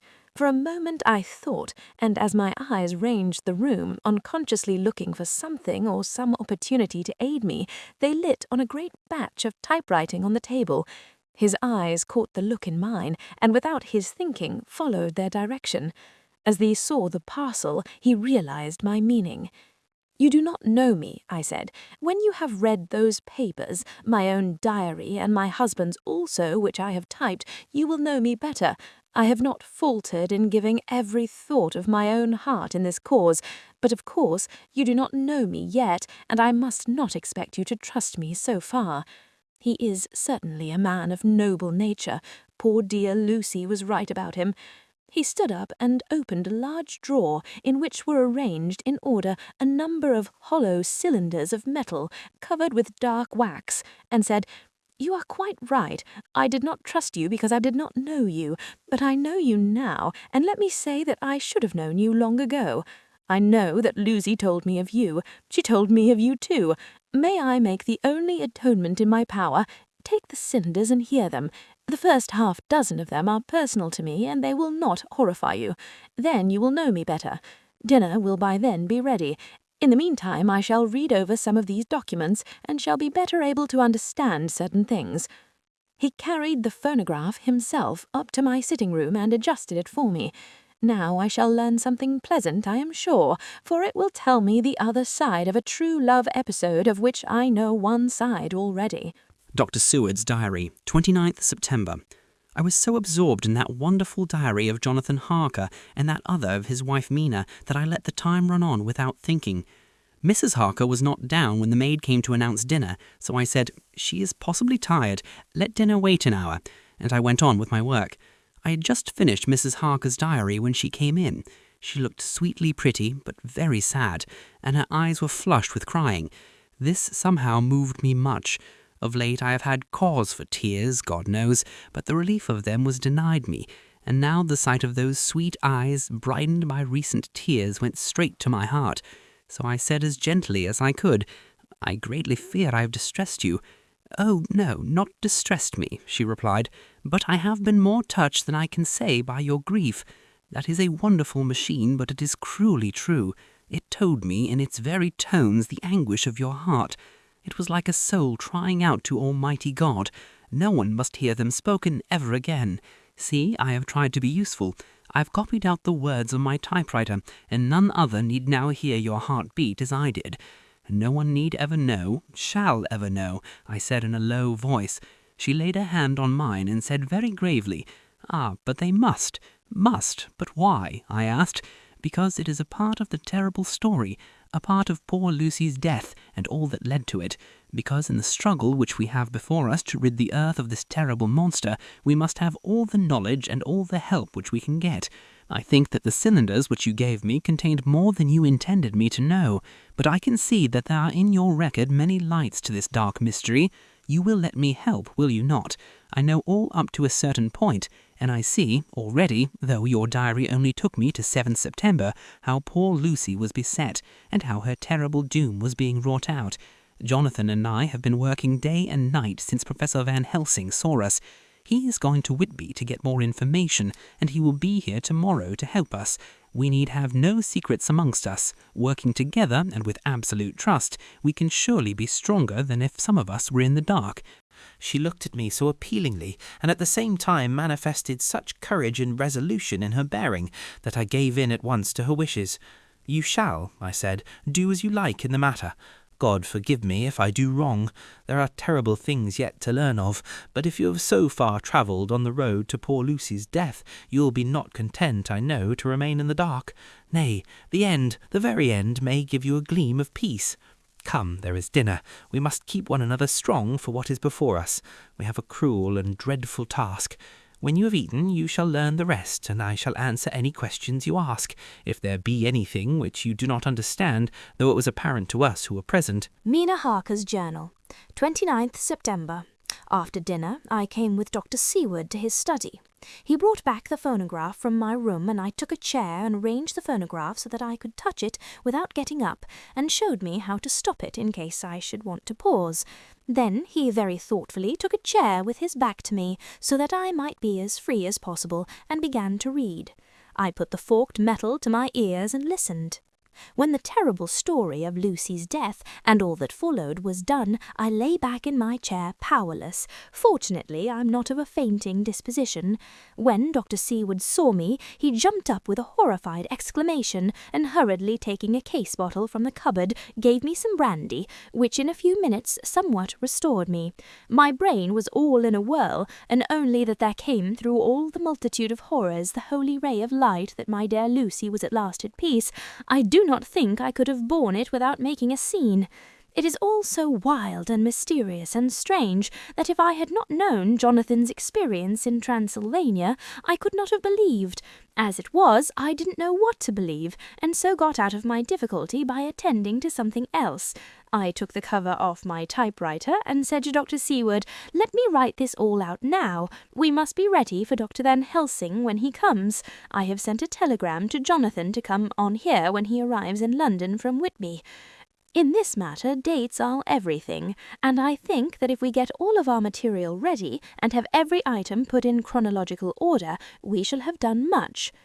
You tell me that Lord Godalming and Mr. Morris are coming too. Let us be able to tell them when they come. He accordingly set the phonograph at a slow pace, and I began to typewrite from the beginning of the 17th cylinder. I used manifold, and so took 3 copies of the diary, just as I had done with the rest. It was late when I got through, but Dr. Seward went about his work of going his round of the patients. When he had finished, he came back and sat near me, reading, so that I did not feel too lonely whilst I worked. How good and thoughtful he is! The world seems full of good men, even if there are monsters in it. Before I left him, I remembered what Jonathan put in his diary of the Professor's perturbation at reading something in an evening paper at the station at Exeter, so, seeing that Dr. Seward keeps his newspapers, I borrowed the files of the Westminster Gazette and the Pall Mall Gazette and took them to my room. I remember how much the Daily Graph and the Whitby Gazette, of which I had made cuttings, had helped us to understand the terrible events at Whitby when Count Dracula landed, so I shall read through the evening papers since then, and perhaps I shall get some new light. I'm not sleepy, and the work will help to keep me quiet. Dr. Seward's Diary, 30 September. Mr. Harker arrived at 9 o'clock. He got his wife's wire just before starting. He's uncommonly clever, if one can judge from his face, and full of energy. If this journal be true, and judging by one's own wonderful experiences, it must be, he's also a man of great nerve. That going down to the vault a second time was a remarkable piece of daring. After reading his account of it, I was prepared to meet a good specimen of manhood, but hardly the quiet, business-like gentleman who came here today. Later. After lunch, Harker and his wife went back to their own room, and as I passed a while ago, I heard the click of the typewriter. They are hard at it. Mrs. Harker says that they are knitting together in chronological order every scrap of evidence they have. Harker has got the letters between the consignee of the boxes at Whitby and the carriers in London who took charge of them. He is now reading his wife's transcript of my diary. I wonder what they make out of it. Here it is. Strange that it never struck me that the very next house might be the Count's hiding place. Goodness knows that we had enough clues from the conduct of the patient Renfield. The bundle of letters relating to the purchase of the house were with the transcript. Oh, if we had only had them earlier, we might have saved poor Lucy. Stop. That way madness lies. Harker has gone back and is again collecting material. He says that by dinner time they will be able to show a whole connected narrative. He thinks that in the meantime I should see Renfield, as hitherto he has been a sort of index to the coming and going of the Count. I hardly see this yet, but when I get at the dates I suppose I shall. What a good thing that Mrs. Harker put my cylinders into type. We never could have found in dates otherwise. I found Renfield sitting placidly in his room with his hands folded, smiling benignly. At the moment he seemed as sane as anyone I ever saw. I sat down and talked with him on a lot of subjects, all of which he treated naturally. He then of his own accord spoke of going home, a subject he has never mentioned to my knowledge during his sojourn here.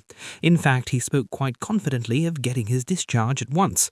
I believe that had I not had the chat with Harker and read the letters and the dates of his outbursts, I should have been prepared to sign for him after a brief time of observation.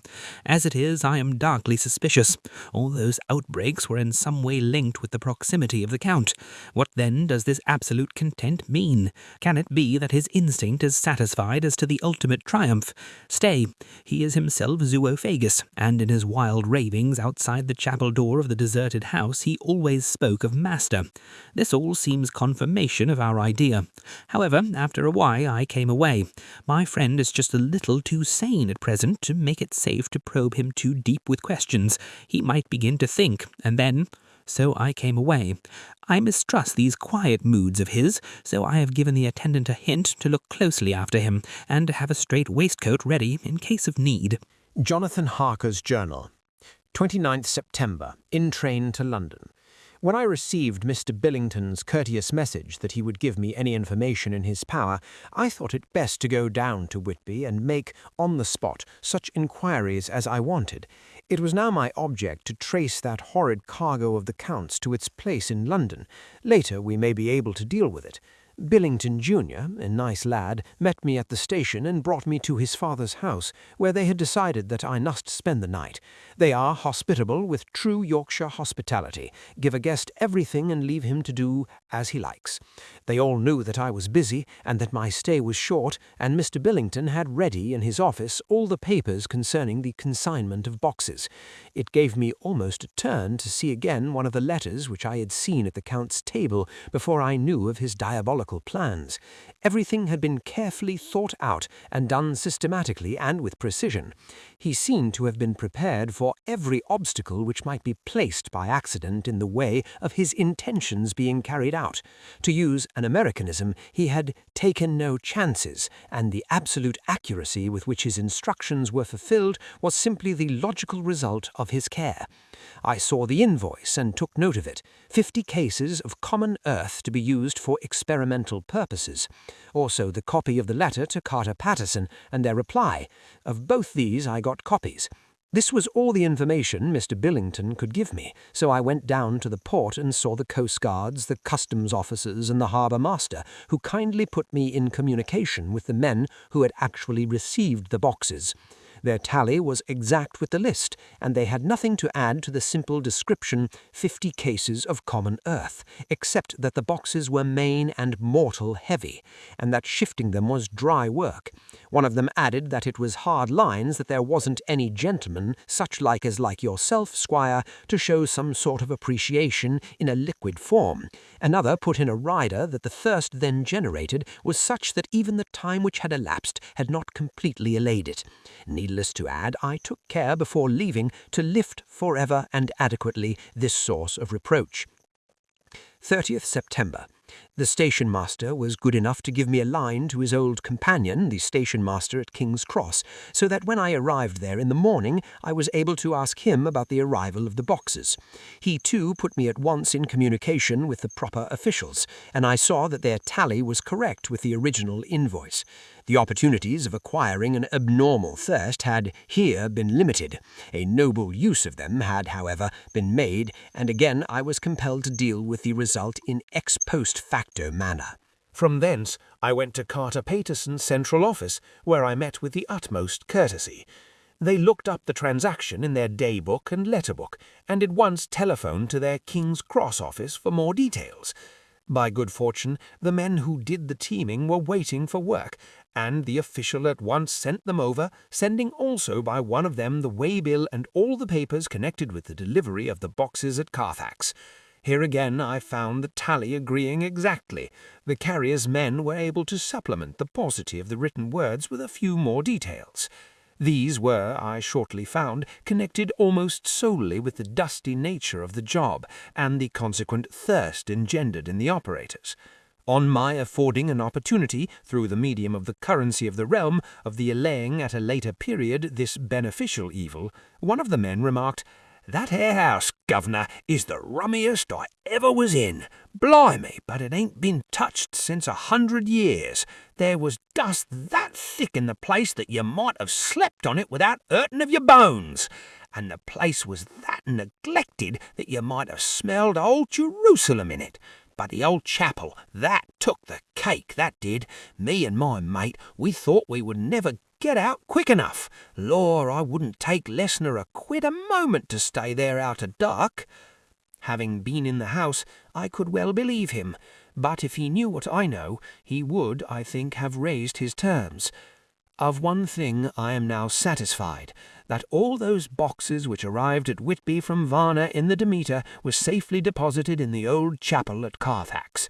There should be 50 of them there, unless any have since been removed, as from Dr. Seward's diary I fear.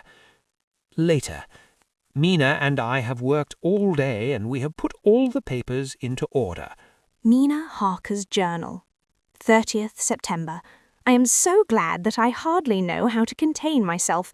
It is, I suppose, the reaction from the haunting fear which I have had that this terrible affair and the reopening of his old wound might act detrimentally on Jonathan. I saw him leave for Whitby with as brave a face as could, but I was sick with apprehension. The effort has, however, done him good. He was never so resolute, never so strong, never so full of volcanic energy as at present. It is just as that dear good Professor Van Helsing said. He is true grit, and he improves under strain that would kill a weaker nature. He came back full of life and hope and determination. We have got everything in order for tonight. I feel myself quite wild with excitement. I suppose one ought to pity anything so hunted as the Count. That is just it.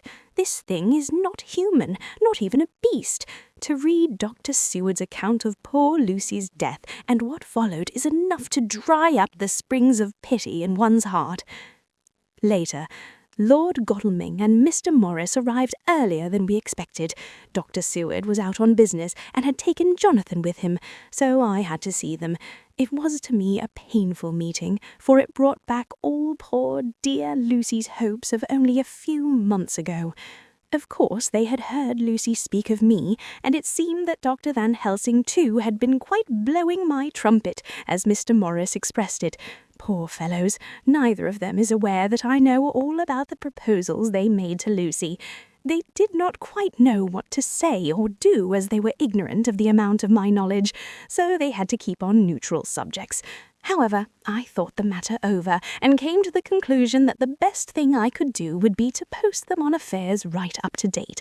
I knew from Dr. Seward's diary that they had been at Lucy's real death, and that I need not fear to betray any secret before the time.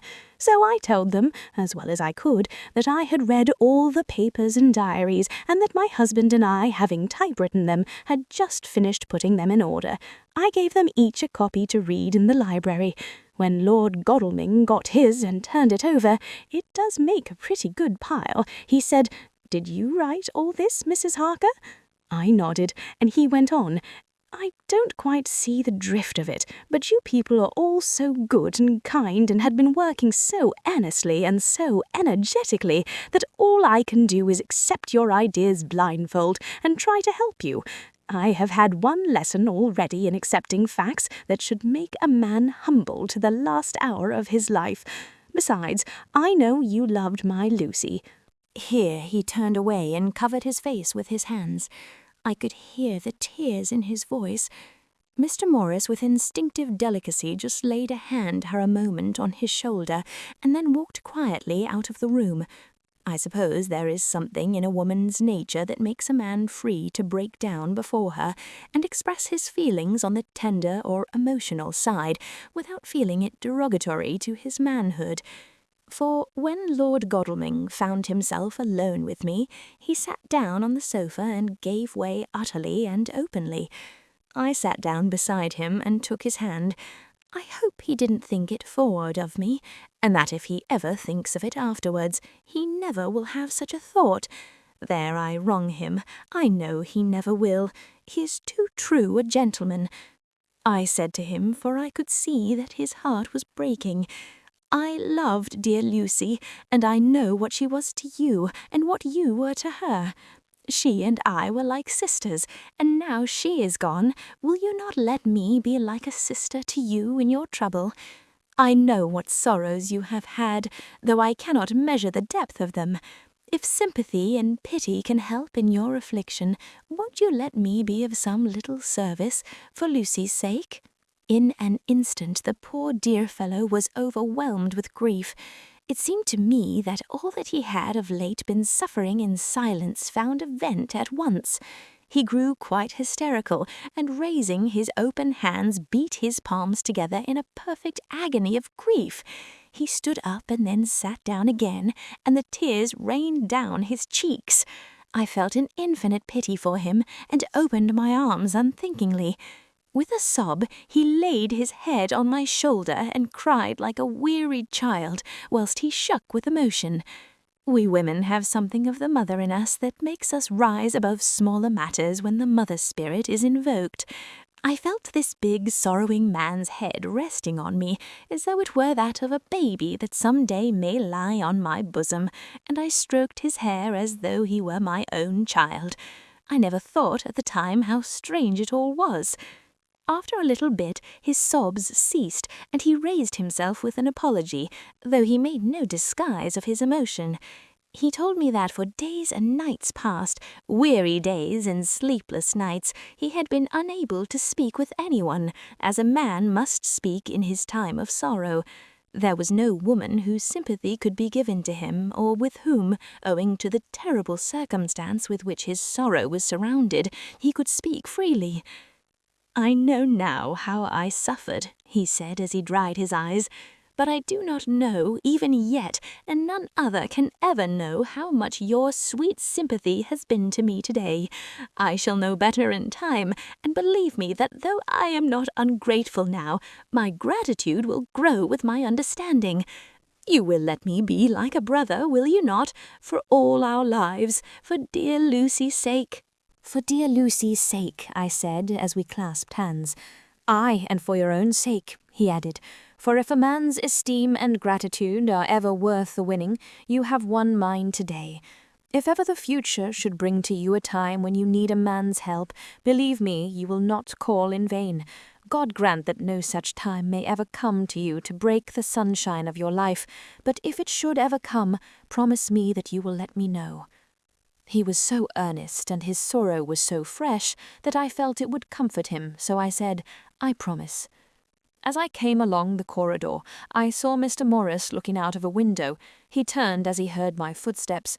"How is Art?" he said. Then, noticing my red eyes, he went on, "Ah, I see you have been comforting him. Poor old fellow, he needs it. No one but a woman can help a man when he is in trouble of the heart, and he had no one to comfort him. He bore his own trouble so bravely that my heart bled to him. I saw the manuscript in his hand, and I knew that when he read it he would realize how much I knew, so I said to him, I wish I could comfort all who suffer from the heart. Will you let me be your friend, and will you come to me for comfort if you need it? You will know later why I speak."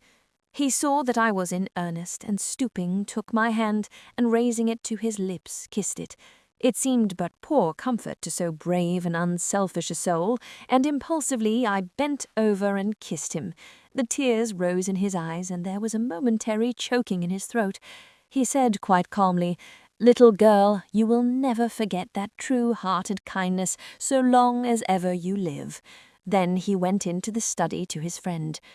Little girl, the very words he had used to Lucy, and oh, but he proved himself a friend.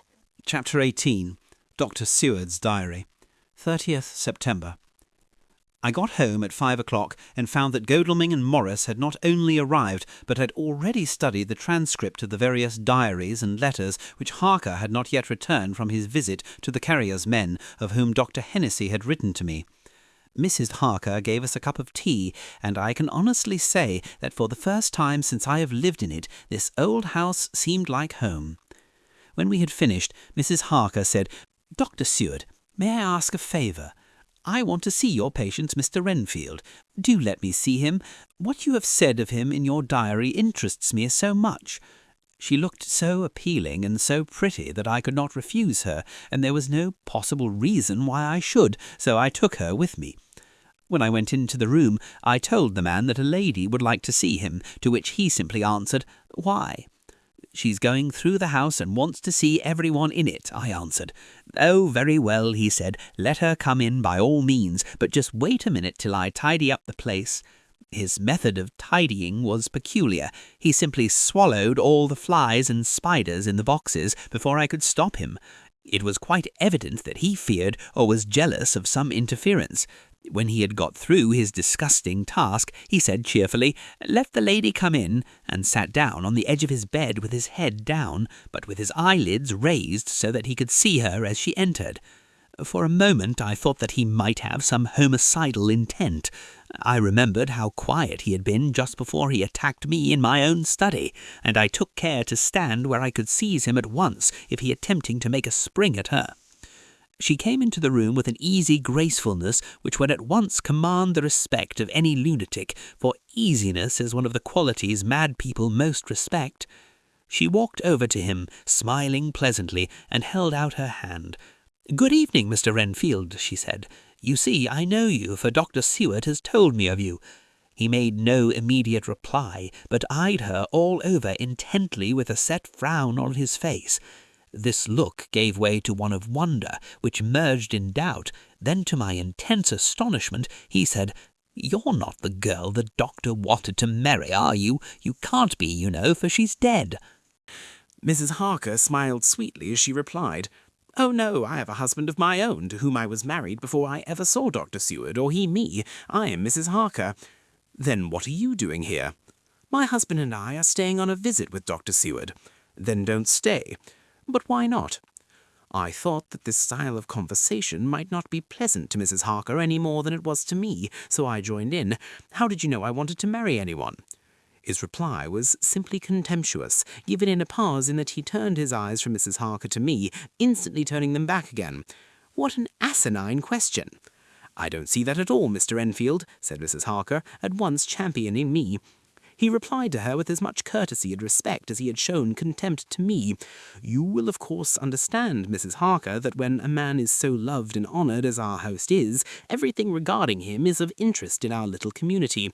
Dr. Seward is loved not only by his household and his friends, but even by his patients, who, being some of them hardly in mental equilibrium, are apt to distort causes and effects.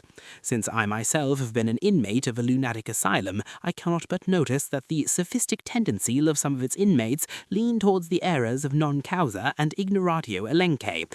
I positively opened my eyes at this new development. Here was my own lunatic, the most pronounced of his type that I had ever met with, talking elemental philosophy, and with the manner of a polished gentleman.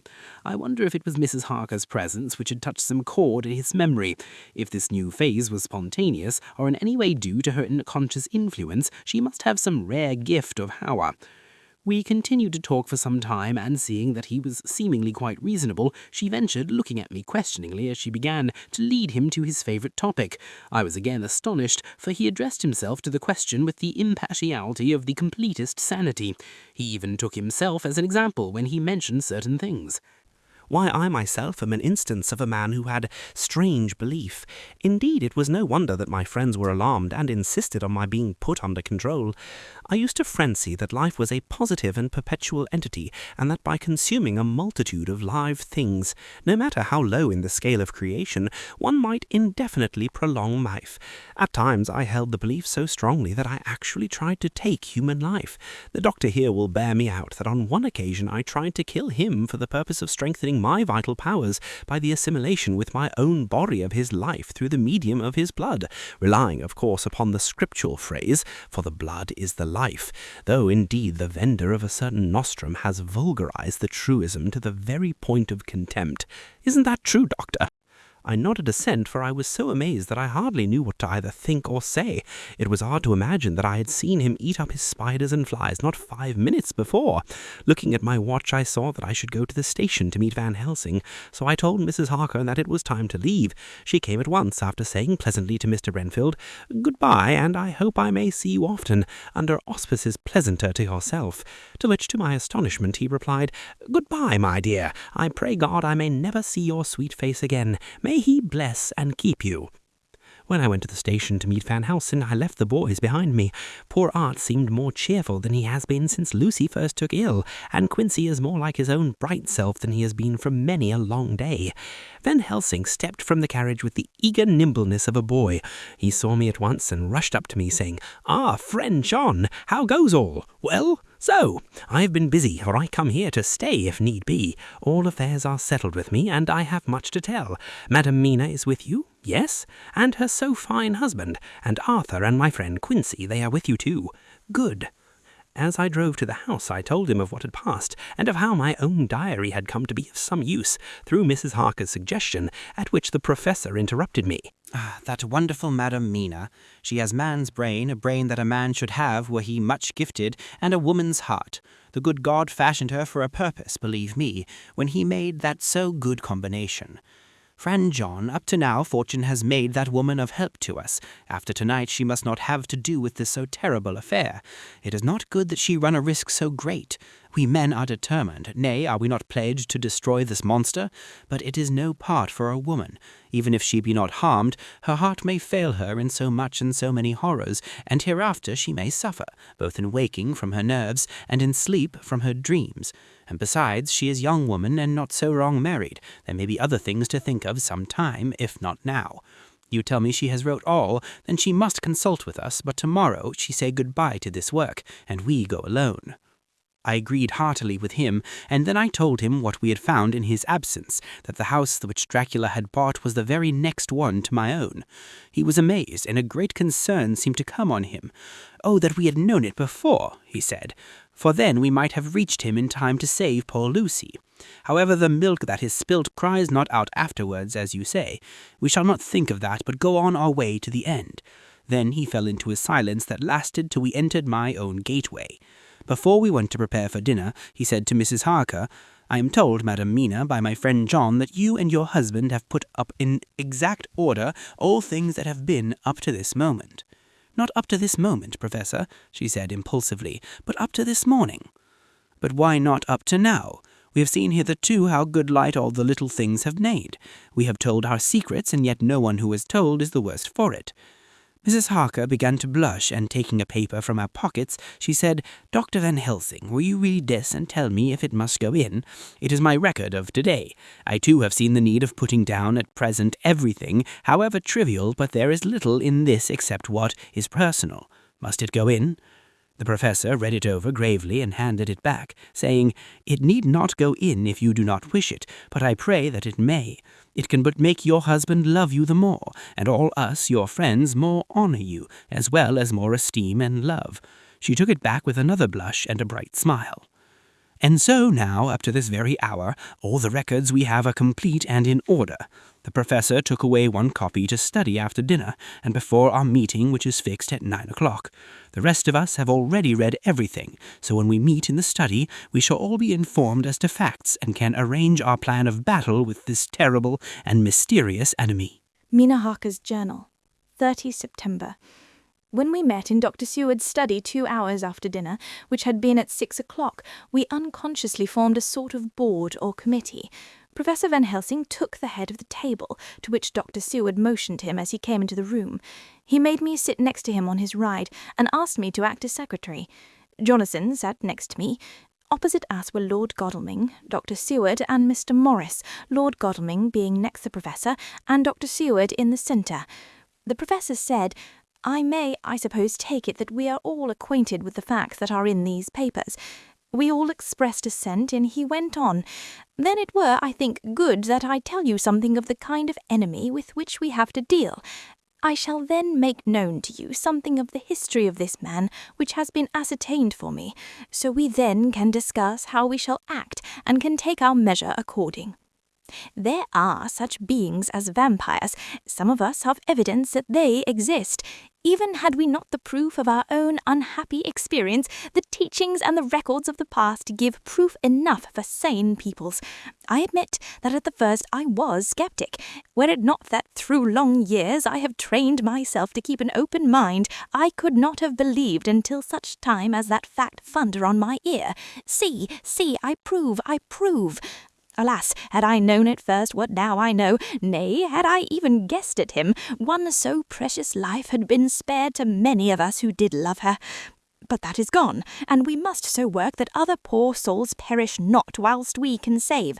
The Nosferatu do not die like the bee when he sting once. He is only stronger, and being stronger have yet more power to work evil. This vampire which is amongst us is of himself so strong in person as 20 men. He is of cunning more than mortal, for his cunning be the growth of ages. He hath still the aids of necromancy, which is, as his etymology implies, the divination by the dead. And all the dead that he can come nigh to you are for him at command. He is brute, and more than brute. He is devil in callous, and the heart of him is not. He can, within his range, direct the elements, the storm, the fog, the thunder. He can command all the meaner things, the rat and the owl and the bat, the moth and the fox and the wolf. He can grow and become small, and he can at times vanish and come unknown.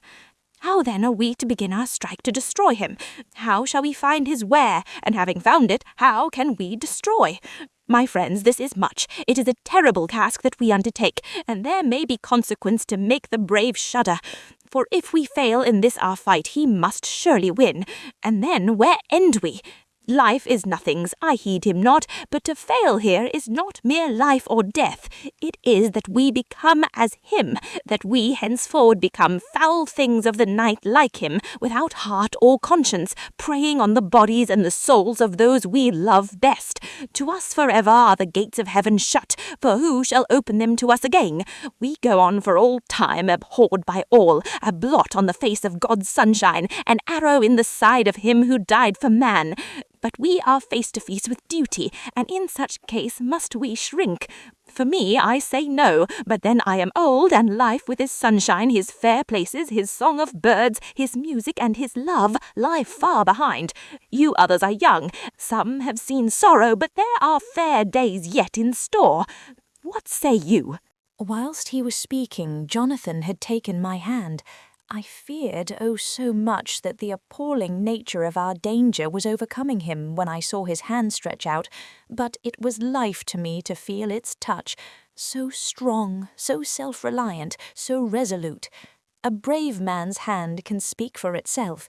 It does not even need a woman's love to hear its music. When the professor had done speaking, my husband looked in my eyes, and I in his. There was no need for speaking between us. "I answer for Mina and myself," he said. "Count me in, Professor," said Mr. Quincy Morris, laconically as usual. "I am with you," said Lord Godalming, "for Lucy's sake, if for no other reason." Dr. Seward simply nodded. The professor stood up, and after laying his golden crucifix on the table, held out his hand on either side. I took his right hand and Lord Godalming his left. Jonathan held my right with his left and stretched across to Mr. Morris. So, as we all took hands, our solemn compact was made. I felt my heart icy cold, but it did not even occur to me to draw back. We resumed our places, and Dr. Van Helsing went on with a sort of cheerfulness which showed that the serious work had begun. It was to be taken as gravely and in as businesslike a way as any other transaction of life. "Well, you know what we have to contend against, but we too are not without strength. We have on our side power of combination, a power denied to the vampire kind. We have sources of science. We are free to act and think, and the hours of the day and the night are ours equally. In fact, so far as our powers extend, they are unfettered, and we are free to use them. We have self-devotion in a cause, and an end to achieve which is not a selfish one. These things are much. Now, let us see how far the general powers arrayed against us are restrict, and how the individual cannot. In fine, let us consider the limitations of the vampire in general, and of this one in particular. All we have to go upon are traditions and superstitions. These do not at the first appear much, when the matter is one of life and death, nay, of more than either life or death. Yet must we be satisfied in the first place, because we have to be, no other means is at our control, and secondly, because after all these things, tradition and superstition are everything. Does not the belief in vampires rest for others, though not, alas, for us, on them? A year ago, which of us would have received such a possibility in the midst of our scientific, sceptical, matter-of-fact 19th century? We even scouted a belief that we saw justified under our very eyes. Take it, then, that the vampire and the belief in his limitations and his cure rest for the moment on the same base. For, let me tell you, he is known everywhere that men have been.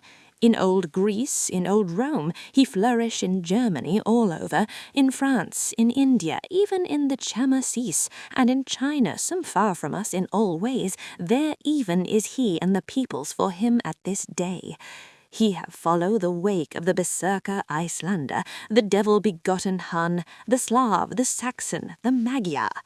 So far, then, we have all we may act upon, and let me tell you that very much of the beliefs are justified by what we have seen in our own so unhappy experience. The vampire live on, and cannot die by mere passing of the time. He can flourish when that he can fatten on the blood of the living. Even more, we have seen amongst us that he can even grow younger, but his vital faculties grow strenuous, and seem as though they refresh themselves when his special pabulum is plenty. But he cannot flourish without this diet. He eat not as others. Even friend Jonathan, who lived with him for weeks, did never see him eat, never. He throws no shadow, he make in the mirror no reflect, as again Jonathan observe. He has the strength of many in his hand, witness again Jonathan when he shut the door against the walls, and when he help him from the diligence too. He can transform himself to wolf, as we gather from the ship's arrival in Whitby, when he tear open the dog. He can be as bat, as Madame Mina saw him on the window at Whitby, and as friend John saw him fly from this so near house, and as my friend Quincy saw him at the window of Miss Lucy. He can come and mist which he create. That noble ship's captain proved him of this, but from what we know, the distance he can make this mist is limited, and it can only be round himself. He come on moonlight rays as elemental dust, as again Jonathan saw those sisters in the castle of Dracula. He becomes so small we ourselves saw Miss Lucy, ere she was at peace, slip through a hairbreadth space at the tomb door. He can, when once he find his way, come out from anything or into anything, no matter how close it be bound or even fused up with fire, solder you call it. He can see in the dark, no small power this, in a world which is one half shut from the light. Ah, but hear me through. He can do all these things, yet he is not free. Nay, he is even more prisoner than the slave of the galley, than the madman in his cell. He cannot go where he lists. He who is not of nature has yet to obey some of nature's laws, why we know not. He may not enter anywhere at the first, unless there be some one of the household who bid him to come, though afterwards he can come as he please. His power ceases, as does that of all evil things, at the coming of the day. Only at certain times can he have limited freedom.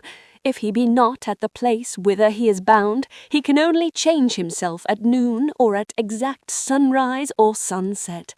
These things we are told, and in this record of ours we have proof by inference. Thus, whereas he can do as he will within his limit, when he have his earth home, his coffin home, his hell home, the place unhallowed, as we saw when he went to the grave of the suicide at Whitby, still at other time he can only change when the time come.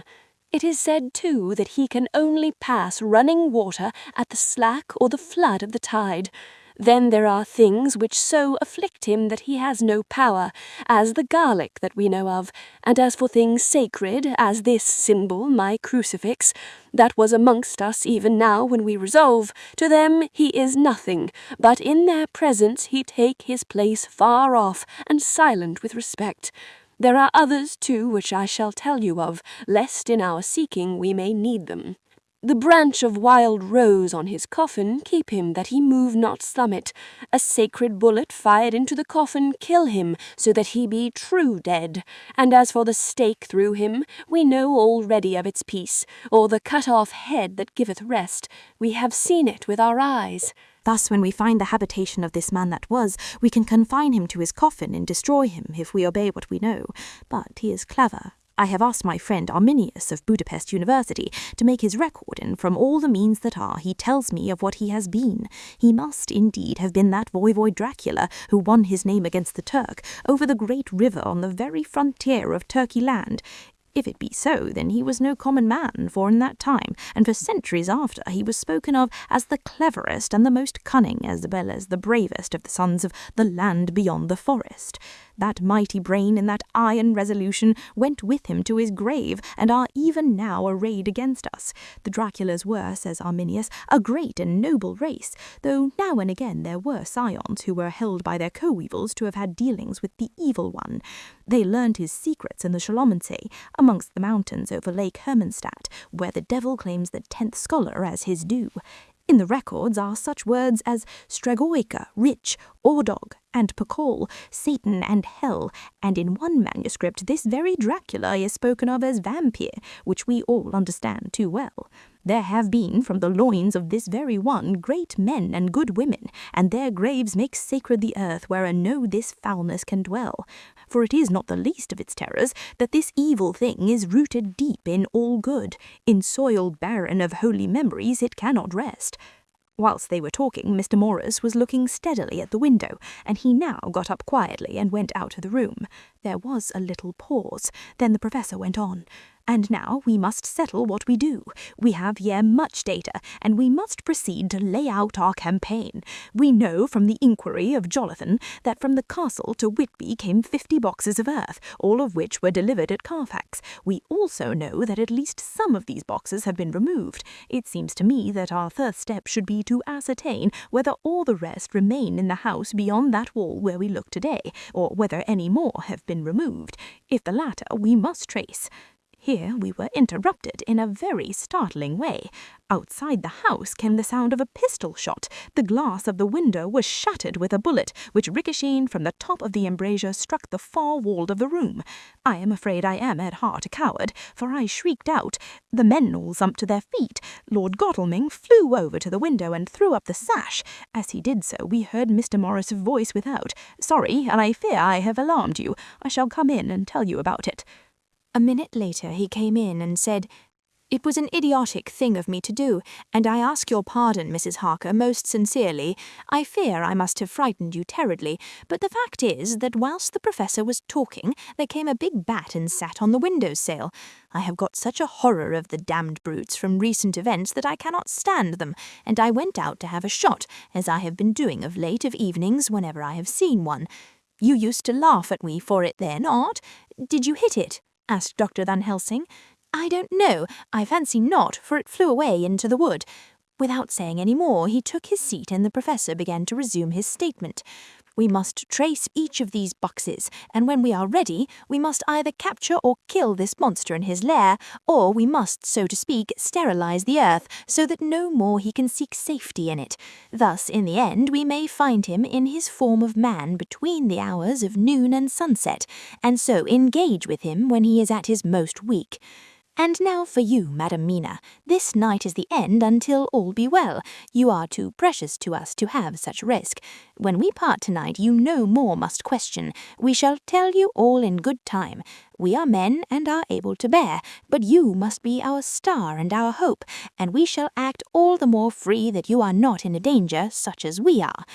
All the men, even Jonathan, seemed relieved, but it did not seem to me good that they should brave danger and perhaps lessen their safety, strength being the best safety, to care of me. But their minds were made up, and though it was a bitter pill for me to swallow, I could say nothing save to accept their chivalrous care of me. Mr. Morris resumed the discussion. "As there is no time to lose, I vote we have a look at his house right now. Time is everything with him, and swift action on our part may save another victim." I own that my heart began to fail me when the time for action came so close, but I did not say anything, for I had a greater fear that if I appeared as a drag or a hindrance to their work, they might even leave me out of their counsels altogether. They have now gone off to Carfax, with means to get into the house.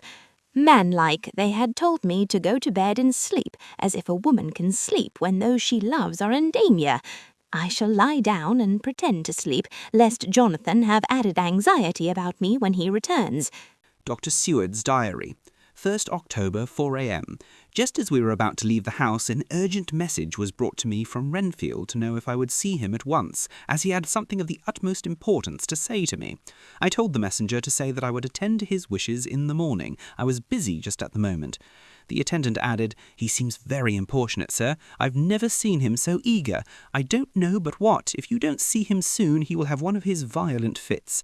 I knew the man would not have said this without some cause, so I said, "All right, I'll go now," and I asked the others to wait a few minutes for me, as I had to go and see my patient. "Take me with you, friend John," said the Professor. "His case in your diary interests me much, and it had bearing, too, now and again on our case. I should much like to see him, and especial when his mind is disturbed." "May I come also?" asked Lord Godalming. "Me too," said Quincey Morris. "May I come?" said Harker. I nodded, and we all went down the passage together.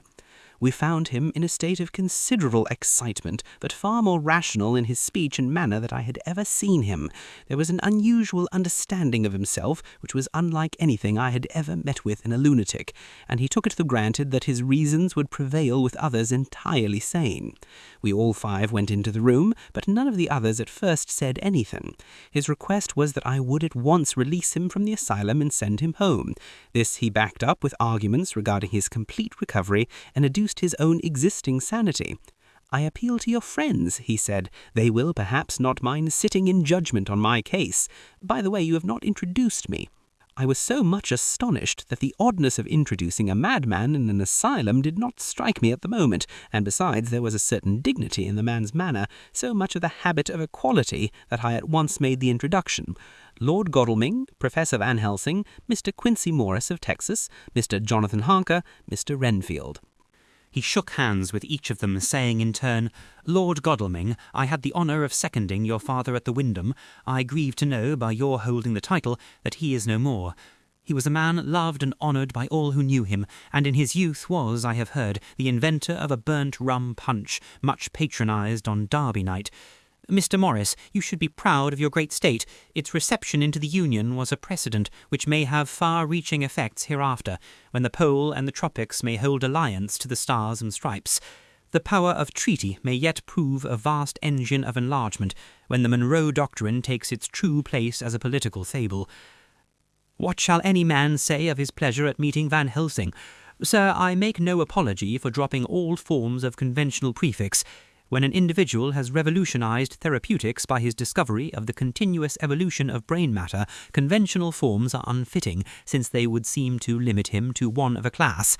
You, gentlemen, who by nationality, by heredity, or by the possession of natural gifts are fitted to hold your respective places in the moving world, I take to witness that I am as sane as at least the majority of men who are in full possession of their liberties, and I am sure that you, Dr. Seward, humanitarian and medico-jurist as well as scientist, will deem it a moral duty to deal with me as one to be considered as under exceptional circumstances."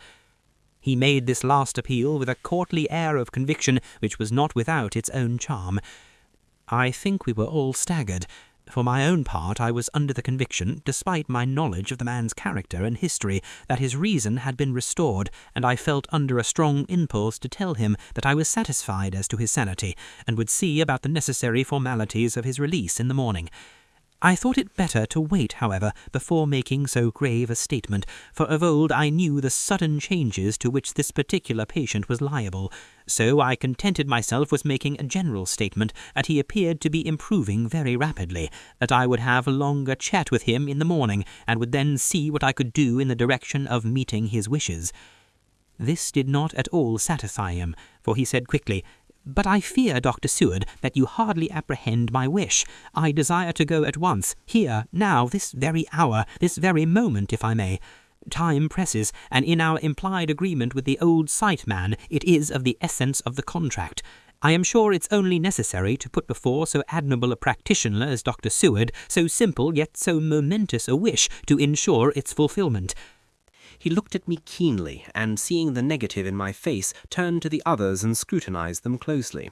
Not meeting any sufficient response, he went on, "Is it possible that I have erred in my supposition?" "You have," I said, frankly, but at the same time, as I felt, brutally. There was a considerable pause, and then he said slowly, "Then I suppose I must only shift my ground of request. Let me ask for this concession, boon, privilege, what you will. I am content to implore in such a case, not on personal grounds, but for the sake of others. I am not at liberty to give you the whole of my reasons, but you may, I assure you, take it from me that they are good ones, sound and unselfish, and spring from the highest sense of duty. Could you look, sir, into my heart, you would approve to the full the sentiments which animate me. Nay, more, you would count me amongst the best and truest of your friends."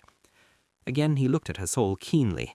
I had a growing conviction that this sudden change of his entire intellectual method was but yet another phase of his madness, and so determined to let him go on a little longer, knowing from experience that he would, like all lunatics, give himself away in the end. Van Helsing was gazing at him with a look of utmost intensity, his bushy eyebrows almost meeting with the fixed concentration of his look. He said to Renfield in a tone which did not surprise me at the time, but only when I thought of it afterwards, for it was as of one addressing an equal, "Can you not tell frankly your real reason for wishing to be free tonight? I will undertake that if you will satisfy even me, a stranger, without prejudice and with the habit of keeping an open mind, Dr. Seward will give you, at his own risk and on his own responsibility, the privilege you seek." He shook his head sadly, and with a look of poignant regret on his face. The Professor went on, "Come, sir, bethink yourself. You claim the privilege of reason in the highest degree, since you seek to impress us with your complete reasonableness. You do this, whose sanity we have reason to doubt, since you are not yet released from medical treatment for this very defect.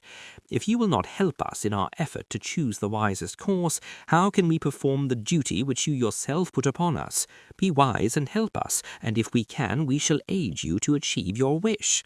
He still shook his head as he said, "Dr. Van Helsing, I have nothing to say. Your argument is complete, and if I were free to speak, I should not hesitate a moment. But I am not my own master in the matter. I can only ask you to trust me. If I am refused, the responsibility does not rest with me." I thought it was now time to end the scene, which was becoming too comically grave, so I went towards the door, simply saying, "Come, my friends, we have work to do. Good night." As, however, I got near the door, a new change came over the patient. He moved towards me so quickly that for the moment I feared that he was about to make another homicidal attack. My fears, however, were groundless, for he held up his two hands imploringly and made his petition in a moving manner. As he saw that the very excess of his emotion was militating against him, by restoring us more to our old relations, he became still more demonstrative. I glanced at Van Helsing and saw my conviction reflected in his eyes, so I became a little more fixed in my manner, if not more stern, and motioned to him that his efforts were unavailing. I had previously seen something of the same constantly growing excitement in him when he had to make some request of which at the time he had thought much, such for instance as when he wanted a cat, and I was prepared to see the lapse into the same sullen acquiescence on this occasion. My expectation was not realized, for when he found that his appeal would not be successful, he got into quite a frantic condition. He threw himself on his knees and held up his hands, wringing them in plaintive supplication, and poured forth a torrent of entreaty with the tears rolling down his cheeks and his whole face in form expressive of the deepest emotion. "Let me entreat you, Dr. Seward, oh, let me implore you to let me out of this house at once. Send me away how you will and where you will. Send keepers with me with whips and chains. Let them take me in a strait waistcoat, manacled and leg-ironed, even to jail. But let me go out of this. You don't know what you do by keeping me here. I am speaking from the depths of my heart, of my very soul. You don't know whom you wrong or how, and I may not tell. Woe is me, I may not tell. By all you hold sacred, by all you hold dear, by your love that is lost, by a hope that lives, for the sake of the Almighty, take me out of this and save my soul from guilt. Can't you hear me, man? Can't you understand? Will you never learn? Don't you know that I am sane and earnest now, that I am no lunatic in a mad fit, but a sane man fighting for his soul?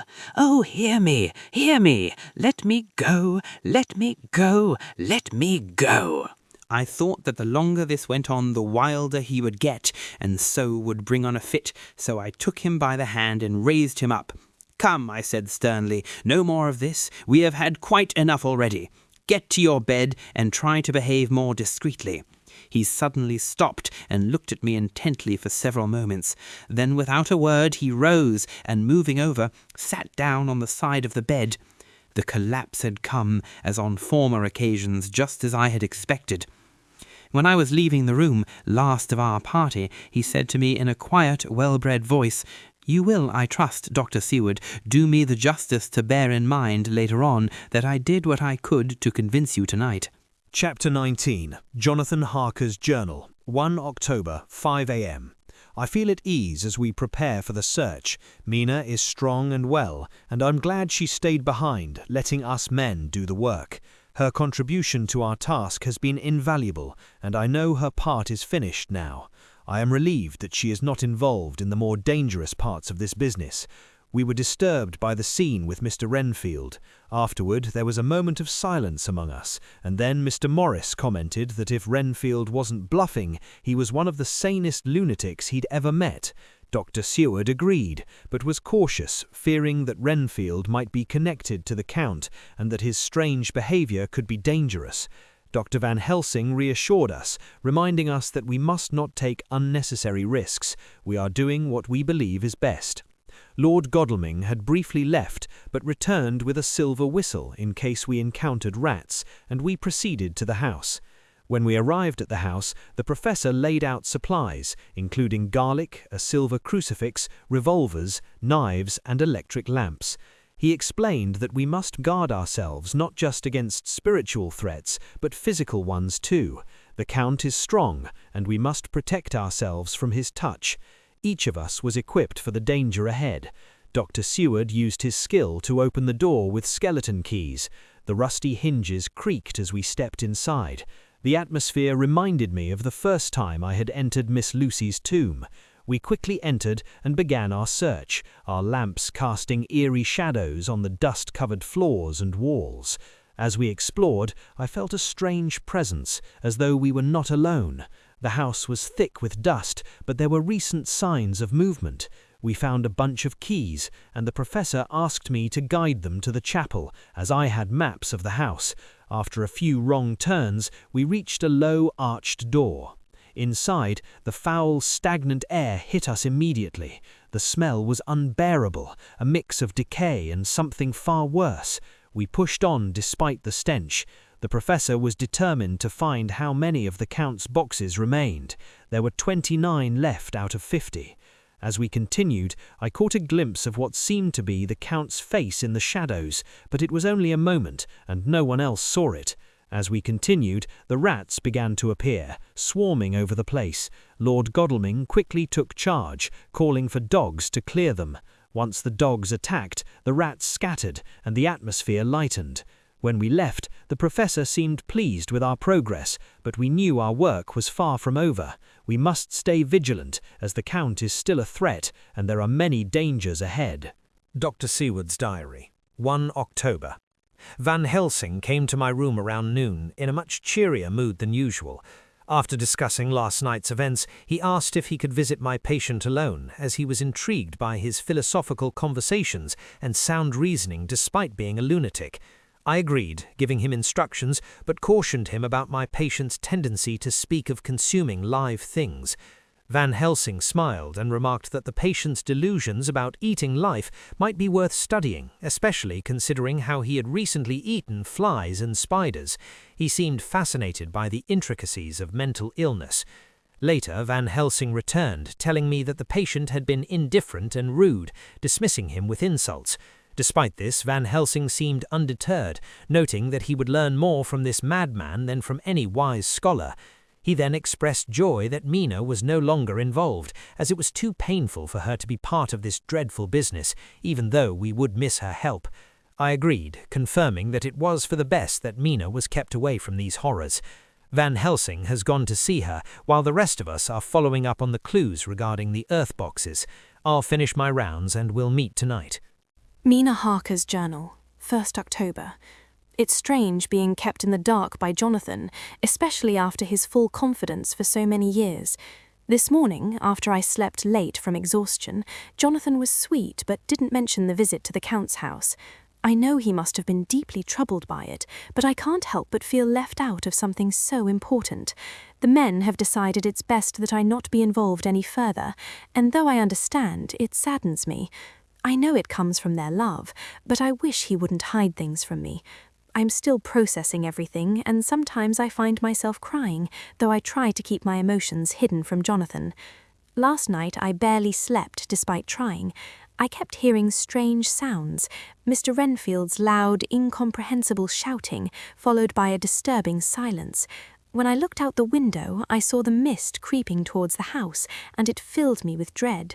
I must have fallen asleep eventually, because I had a peculiar dream about Jonathan and the Count.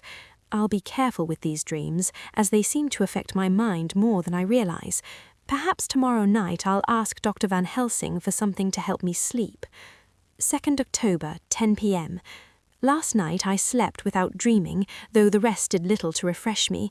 I felt weak and spiritless today. In the afternoon, Mr. Renfield asked to see me. He was so gentle, and it moved me deeply when he kissed my hand. I'm trying not to show my emotions, but it's difficult. Jonathan and the others returned home tired. I did my best to cheer them up, and in doing so, I felt a little better. After dinner, they all went to smoke together, but I sensed they wanted to talk about the day's events. I could see Jonathan had something important on his mind. Before they left, I asked Dr. Seward for a mild opiate to help me sleep. He kindly gave it to me, and now I'm waiting for sleep, though I fear I may have been unwise in taking it. Still, I hope it brings rest. Chapter 20. Jonathan Harker's Journal. 1 October evening.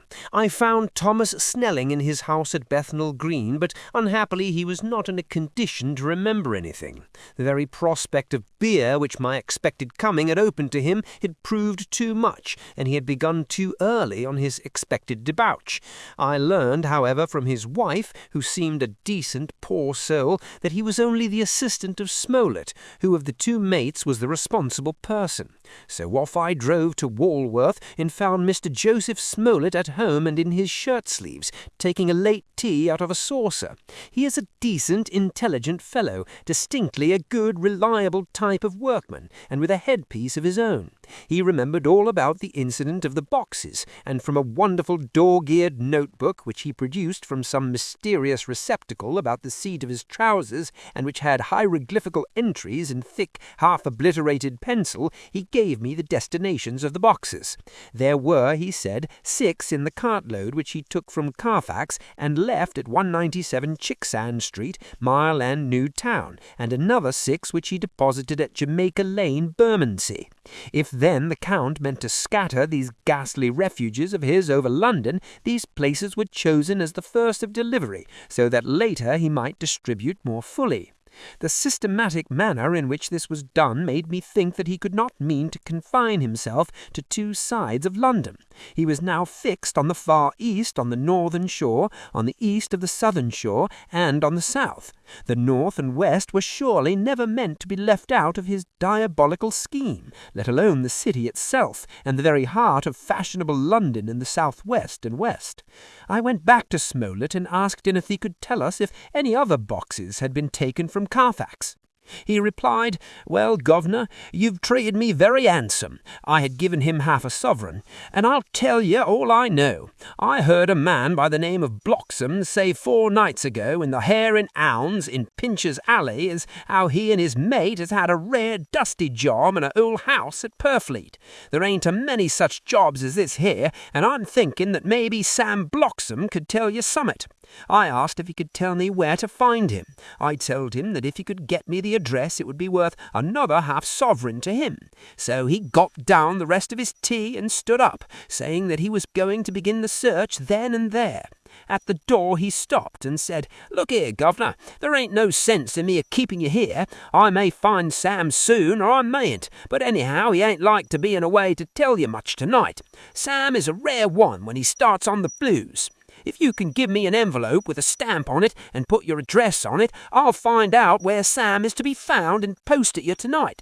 But you'd better be up and arter him soon in the morning. Never mind the booze the night afore." This was all practical, so one of the children went off with a penny to buy an envelope and a sheet of paper, and to keep the change. When she came back, I addressed the envelope and stamped it, and when Smollett had again faithfully promised to post the address when found, I took my way to home. We're on the track, anyhow. I am tired tonight, and I want to sleep. Nina is fast asleep and looks a little too pale. Her eyes look as though she had been crying. Poor dear, I've no doubt it frits her to be kept in the dark, and it may make her doubly anxious about me and the others, but it is best as it is. It is better to be disappointed and worried in such a way now than to have her nerve broken. The doctors were quite right to insist on her being kept out of this dreadful business. I must be firm, for on me this particular burden of silence must rest. I shall not ever enter on the subject with her under any circumstances. Indeed, it may not be a hard task after all, for she herself has become reticent on the subject, and has not spoken of the Count or his doings ever since we'd told her of our decision. 2 October evening. A long and trying and exciting day. By the first post I got my directed envelope with a dirty scrap of paper enclosed, on which was written with a carpenter's pencil in a sprawling hand, "Sam Bloxham, Corcoran's, 4 Porter's Court, Bartell Street, Walworth. Ask for the Depite." I got the letter in bed and rose without waking Mina. She looked heavy and sleepy and pale, and far from well. I determined not to wake her, but that when I should return from this new search, I would arrange for her going back to Exeter. I think she would be happier in our own home with her daily tasks to interest her than in being here amongst us and in ignorance. I only saw Dr. Seward for a moment and told him where I was off to, promising to come back and tell the rest so soon as I should have found out anything. I drove to Walworth and found, with some difficulty, Potter's Court. Mr. Smollett's spelling misled me, as I asked for Poter's Court instead of Potter's Court. However, when I had found the court, I had no difficulty in discovering Corcoran's lodging-house. When I asked the man who came to the door for the depite, he shook his head and said, "I don't know him. There ain't no such a person here. I never heard of him in all my bloomin' days. Don't believe there ain't nobody of that kind living here or anywheres." I took out Smollett's letter, and as I read it, it seemed to me that the lesson of the spelling of the name of the court might guide me. "What are you?" I asked. "I'm the deputy," he answered. I saw at once that I was on the right track. Phonetic spelling had again misled me. A half-crown tip put the deputy's knowledge at my disposal, and I learned that Mr. Bloxam, who had slept off the remains of his beer on the previous night at Corcoran's, had left for his work at Poplar at 5 o'clock that morning. He could not tell me where the place of work was situated, but he had a vague idea that it was some kind of a new-fangled warehouse, and with this slender clue I had to start for Poplar. It was 12 o'clock before I got any satisfactory hint of such a building, and this I got at a coffee shop where some workmen were having their dinner.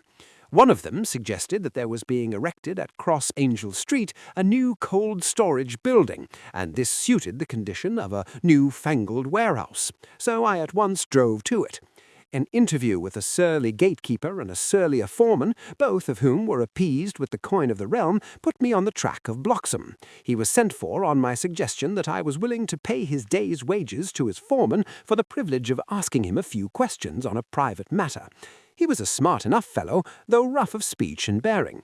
When I had promised him to pay for his information and given him in earnest, he told me that he had made 2 journeys between Carfax and a house in Piccadilly, and had taken from this house to the latter 9 great boxes, main every ones, with a horse and a cart hired by him for this purpose. I asked him if he could tell me the number of the house in Piccadilly, to which he replied, "Well, governor, I forgets the number, but it was only a few door from a big white church or something of the kind, not long built. It was a dusty old house, too, though nothing to the dustiness of the house we took the blooming boxes from." "How did you get in if both houses were empty?"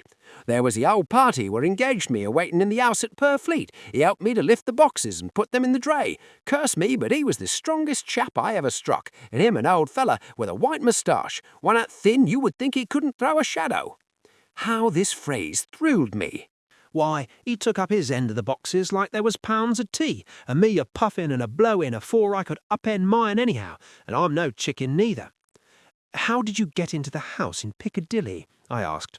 "He was there too. He must have started off and got there afore me, for when I rung of the bell, he came and opened the door hisself and helped me carry the boxes into the hole." "The whole 9?" I asked. "Yes, there was 5 in the first load and 4 in the second. It was main dry work, and I don't so well remember how I got home." I interrupted him. "Were the boxes left in the hall?" "Yes, it was a big hole, and there was nothing else in it." I made one more attempt to further matters. "You didn't have any key?" "Never used no key nor nothing. The old gent, he opened the door hisself and shut it again when I drove off. I don't remember the last time, that was the beer." "And you can't remember the number of the house?" "No, sir, but you needn't have no difficulty about that. It's a high one with a stone front with a bow on it, and I steps up to the door. I know them steps, having had to carry the boxes up with 3 loafers what come round to earn a cuppa. The old gent give 'em shillings, and they, seeing they got so much, they wanted more, but he took one of them by the shoulder and was like to throw him down the steps, till the lot of them went away cussing." I thought that with this description I could find the house, so, having paid my friend for his information, I started off for Piccadilly. I had gained a new, painful experience. The Count could, it was evident, handle the earth boxes himself. If so, time was precious, for now that he had achieved a certain amount of distribution, he could, choosing his own time, complete the task unobserved. At Piccadilly Circus I discharged my cab and walked westward. Beyond the Junior Constitutional I came across the house described, and was satisfied that this was the next of the lairs arranged by Dracula. The house looked as though it had been long untenanted. The windows were encrusted with dust and the shutters were up. All the framework was black with time, and from the iron the paint had mostly scaled away. It was evident that up to lately there had been a large notice board in front of the balcony. It had, however, been roughly torn away, the uprights which had supported it still remaining. Behind the rails of the balcony I saw there were some loose boards whose raw edges looked white. I would have given a good deal to have been able to see the notice board intact, as it would perhaps have given some clue to the ownership of the house. I remembered my experience of the investigation and purchase of Carfax, and I could not but feel that if I could find the former owner, there might be some means discovered of gaining access to the house. There was, at present, nothing to be learned from the Piccadilly side, and nothing could be done, so I went around to the back to see if anything could be gathered from this quarter. The mews were active, the Piccadilly houses being mostly in occupation. I asked one or two of the grooms and helpers whom I saw around if they could tell me anything about the empty house. One of them said that he heard it had lately been taken, but he couldn't say from whom. He told me, however, that up to very lately there had been a notice board of "For Sale" up, and that perhaps Mitchell, Sons and Candy, the house agents, could tell me something, as he thought he remembered seeing the name of that firm on the board. I did not wish to seem too eager, or to let my informant know or guess too much, so, thanking him in the usual manner, I strolled away. It was now growing dusk, and the autumn night was closing in, so I did not lose any time. Having learned the address of Mitchell, Sons and Candy from a directory at the Berkeley, I was soon at their office in Sackville Street. The gentleman who saw me was particularly suave in manner, but uncommunicative in equal proportion. Having once told me that the Piccadilly house, which throughout our interview he called a mansion, was sold, he considered my business as concluded. When I asked who had purchased it, he opened his eyes a thought wider, and paused a few seconds before replying, "It is sold, sir."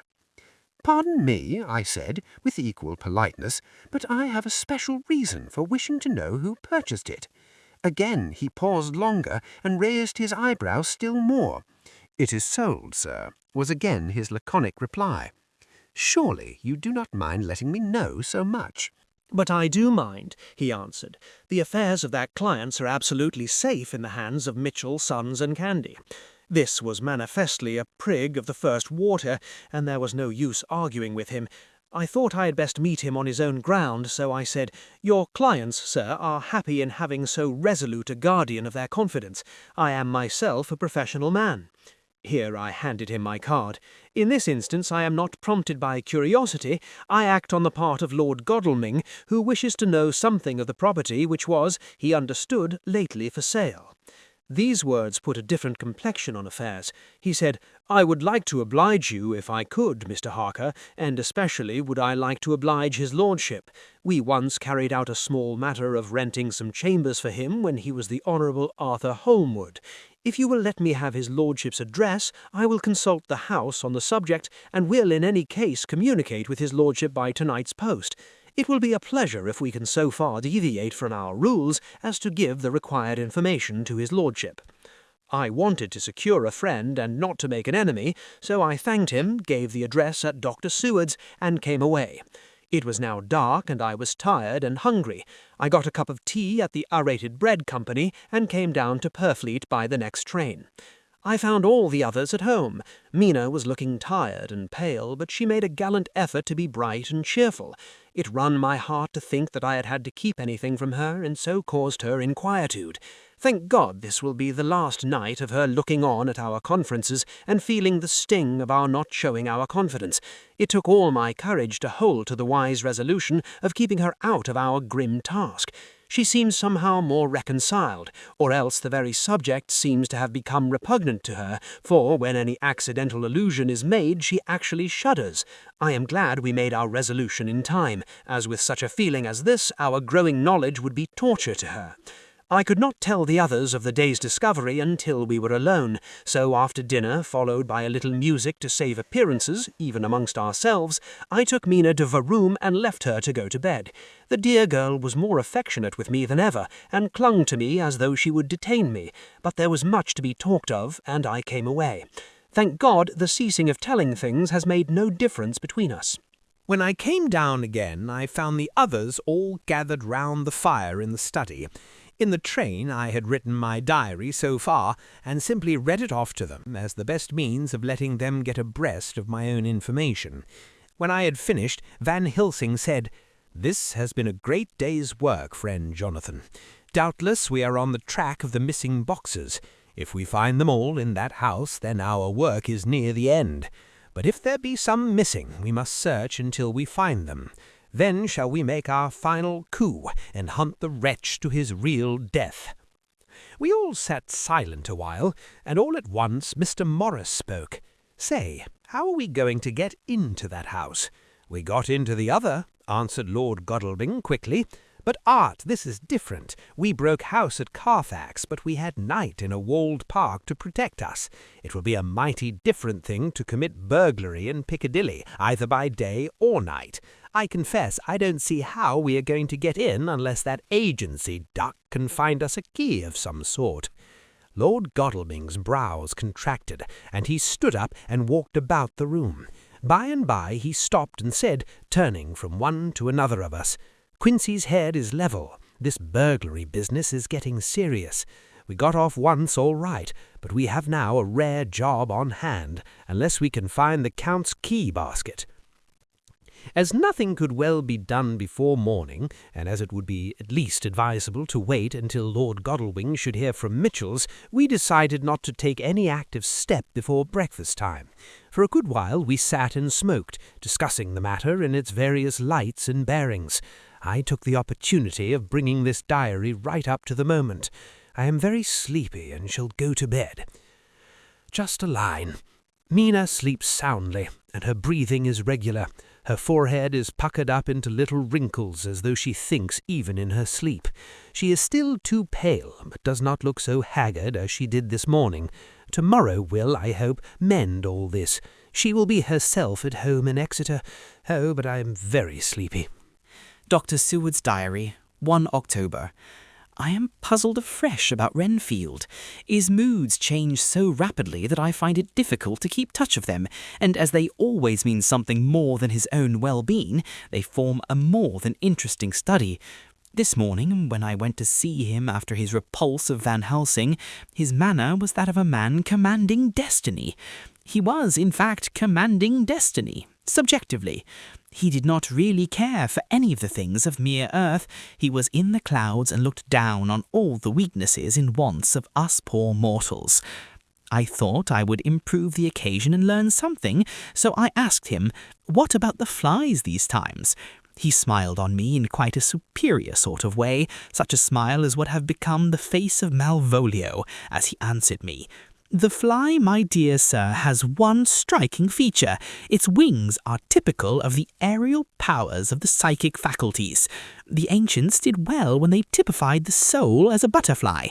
I thought I would push his analogy to its utmost logically, so I said quickly, "Oh, it is a soul you are after now, is it?" His madness foiled his reason, and a puzzled look spread over his face, as, shaking his head with a decision which I had but seldom seen in him, he said, oh no, I want no souls. Life is all I want." Here he brightened up. "I am pretty indifferent about it at present. Life is all right. I have all I want. You must get a new patient, doctor, if you wish to study zoophagy." This puzzled me a little, so I drew him on. "Then you command life. You are a god, I suppose?" He smiled with an ineffably benign superiority. "Oh no, far be it from me to arrogate to myself the attributes of the deity. I am not even concerned in his specially spiritual doings. If I may state my intellectual position, I am, so far as concerns things purely terrestrial, somewhat in the position which Enoch occupied spiritually." This was a poser to me. I could not at the moment recall Enoch's appositeness, so I had to ask a simple question, though I felt that by so doing I was lowering myself in the eyes of the lunatic. And why with Enoch? Because he walked with God. I could not see the analogy, but did not like to admit it, so I harked back to what he had denied. So, you don't care about life, and you don't want souls. Why not? I put my question quickly and somewhat sternly, on purpose to disconcert him. The effort succeeded. For an instant he unconsciously relapsed into his old servile manner, bent low before me, and actually fawned upon me as he replied, "I don't want any souls, indeed, I don't. I couldn't use them if I had them. They would be no manner of use to me. I couldn't eat them, or—" He suddenly stopped, and the old cunning look spread over his face, like a wind sweep on the surface of the water. "And, Doctor, as to life, what is it after all? When you've got all you require, and you know that you will never want, that is all. I have friends, good friends, like you, Dr. Seward." This was said with a leer of inexpressible cunning. "I know that I shall never lack the means of life." I think that through the cloudiness of his insanity he saw some antagonism in me, for he at once fell back on the last refuge of such as he, a dogged silence. After a short time I saw that for the present it was useless to speak to him. He was sulky, and so I came away. Later in the day he sent for me. Ordinarily I would not have come without special reason, but just at present I am so interested in him that I would gladly make an effort. Besides, I am glad to have anything to help pass the time. Harker is out, following up clues, and so are Lord Godalming and Quincy. Van Helsing sits in my study poring over the record prepared by the Harkers. He seems to think that by accurate knowledge of all details he will light up on some clue. He does not wish to be disturbed in the work without cause. I would have taken him with me to see the patient, only I thought that after his last repulse he might not care to go again. There was also another reason. Renfield might not speak so freely before a third person as when he and I were alone. I found him sitting in the middle of the floor on his stool, a pose which is generally indicative of some mental energy on his part. When I came in, he said at once, as though the question had been waiting on his lips, "What about souls?" It was evident then that my surmise had been correct. Unconscious cerebration was doing its work, even with the lunatic. I determined to have the matter out. "What about them yourself?" I asked. He did not reply for a moment, but looked all around him and up and down, as though he expected to find some inspiration for an answer. "I don't want any souls," he said in a feeble, apologetic way. The matter seemed preying on his mind, and so I determined to use it, to be cruel, only to be kind.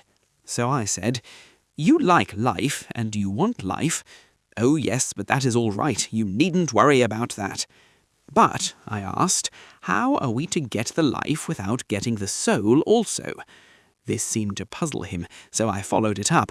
"A nice time you'll have some time when you are flying out here, with the souls of thousands of flies and spiders and birds and cats buzzing and twittering and moaning all around you. You've got their lives, you know, and you must put up with their souls." Something seemed to affect his imagination, for he put his fingers to his ears and shut his eyes, screwing them up tightly just as a small boy does when his face is being soaped. There was something pathetic in it that touched me. It also gave me a lesson, for it seemed that before me was a child, only a child, though the features were worn and the stubble on the jaws was white. It was evident that he was undergoing some process of mental disturbance, and knowing how his past moods had interpreted things seemingly foreign to himself, I thought I would enter into his mind as well as I could and go with him. The first step was to restore confidence, so I asked him, speaking pretty loud so that he would hear me through his closed ears, "Would you like some sugar to get your flies around again?" He seemed to wake up all at once and shook his head. With a laugh he replied, "Not much. Flies are poor things after all." After a pause he added, "But I don't want their souls buzzing round me all the same." "Or spiders," I went on. "Blow spiders. What's the use of spiders? There isn't anything in them to eat, or—" He stopped suddenly, as though reminded of a forbidden topic. So, I thought to myself, this is the second time he has suddenly stopped at the word drink. What does it mean? Renfield seemed himself aware of having made a lapse, for he hurried on as though to distract my attention from it. I don't take any stock at all in such matters, rats and mice and such small deer, as Shakespeare has it. Chicken feed of the larder, they might be called. I'm past all that sort of nonsense. You might as well ask a man to eat molecules with a pair of chopsticks as to try to interest me about the less carnivora, when I know of what is before me. I see, I said. You want big things that you can make your teeth meet in. How would you like to breakfast on an elephant? What ridiculous nonsense you are talking. He was getting too wide awake, so I thought I would press him hard. I wonder, I said reflectively, what an elephant's soul is like. The effect I desired was obtained, for he at once fell from his high horse and became a child again. I don't want an elephant's soul, or any soul at all, he said. For a few moments he sat despondently. Suddenly he jumped to his feet, with his eyes blazing and all the signs of intense cerebral excitement. To hell with you and your souls. Why do you plague me about souls? Haven't I got enough to worry and pain to distract me already without thinking of souls? He looked so hostile that I thought he was in for another homicidal fit, so I blew my whistle. The instant, however, that I did so, he became calm and said apologetically, "Forgive me, doctor. I forgot myself. You do not need any help.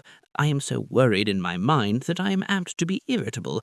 If you only knew the problem I have to face and that I am working out, you would pity and tolerate and pardon me. Pray do not put me in a strait waistcoat. I want to think, and I cannot think freely when my body is confined. I am sure you will understand." He had evidently self-control, so when the attendants came, I told them not to mind, and they withdrew. Renfield watched them go. When the door was closed, he said with considerable dignity and sweetness, "Dr. Seward, you have been very considerate towards me. Believe me that I am very, very grateful to you." I thought it well to leave him in this mood, and so I came away. There is certainly something to ponder over in this man's state. Several points seem to make what the American interviewer calls a story, if one could only get them in proper order. Here they are. Will not mention drinking, fears the thought of being burdened with the soul of anything, has no dread of wanting life in the future, despises the meaner forms of life altogether, though he dreads being haunted by their souls. Logically, all these things point one way. He has assurance of some kind that he will acquire some higher life. He dreads the consequence, the burden of a soul. Then it is a human life he looks to, and the assurance— Merciful God, the Count has been to him, and there is some new scheme of terror afoot. Later, I went after my round to Van Helsing and told him my suspicion. He grew very grave, and after thinking the matter over for a while, asked me to take him to Renfield. I did so. As we came to the door, we heard the lunatic within singing gaily, as he used to do in the time which now seems so long ago. When we entered, we saw with amazement that he had spread out his sugar as of old. The flies, lethargic with the autumn, were beginning to buzz into the room. We tried to make him talk of the subject of our previous conversation, but he would not attend. He went on with his singing just as though we had not been present. He had got a scrap of paper and was folding it into a notebook. We had to come away as ignorant as we went in. His is a curious case indeed. We must watch him tonight. Letter, Mitchell, Sons, and Candy to Lord Godalming. 1 October. My lord, we are at all times only too happy to meet your wishes. We beg, with regard to the desire of your lordship expressed by Mr. Harker on your behalf, to supply the following information concerning the sale and purchase of number 347 Piccadilly. The original vendors are the executors of the late Mr. Archibald Winter Suffield. The purchaser is a foreign nobleman, Count de Ville, who effected the purchase himself, paying the purchase money in notes over the counter, if your lordship will pardon us using so vulgar an expression. Beyond this, we know nothing whatever of him. We are, my lord, your lordship's humble servants, Mitchell, Sons, and Candy. Dr. Seward's Diary, 2nd October. I placed a man in the corridor last night and told him to make an accurate note of any sound he might hear from Renfield's room, and gave him instructions that if there should be anything strange he was to call me. After dinner, when we had all gathered round the fire in the study, Mrs. Harker having gone to bed, we discussed the attempts and discoveries of the day. Harker was the only one who had any result, and we are in great hopes that his clue may be an important one. Before going to bed, I went round to the patient's room and looked in through the observation trap. He was sleeping soundly. His heart rose and fell with regular respiration. This morning, the man on duty reported to me that a little after midnight he was restless and kept saying his prayers somewhat loudly. I asked him if that was all. He replied that it was all he heard. There was something about his manner so suspicious that I asked him point-blank if he had been asleep. He denied sleep, but admitted to having dozed for a while. It is too bad that men cannot be trusted unless they are watched. Today, Harker is out following up his clue, and Art and Quincy are looking after horses. Godalming thinks that it will be well to have horses always in readiness, for when we get the information which we seek, there will be no time to lose. We must sterilize all the imported earth between sunrise and sunset. We shall thus catch the Count at his weakest and without a refuge to fly to. Van Helsing is off to the British Museum looking up some authorities on ancient medicine.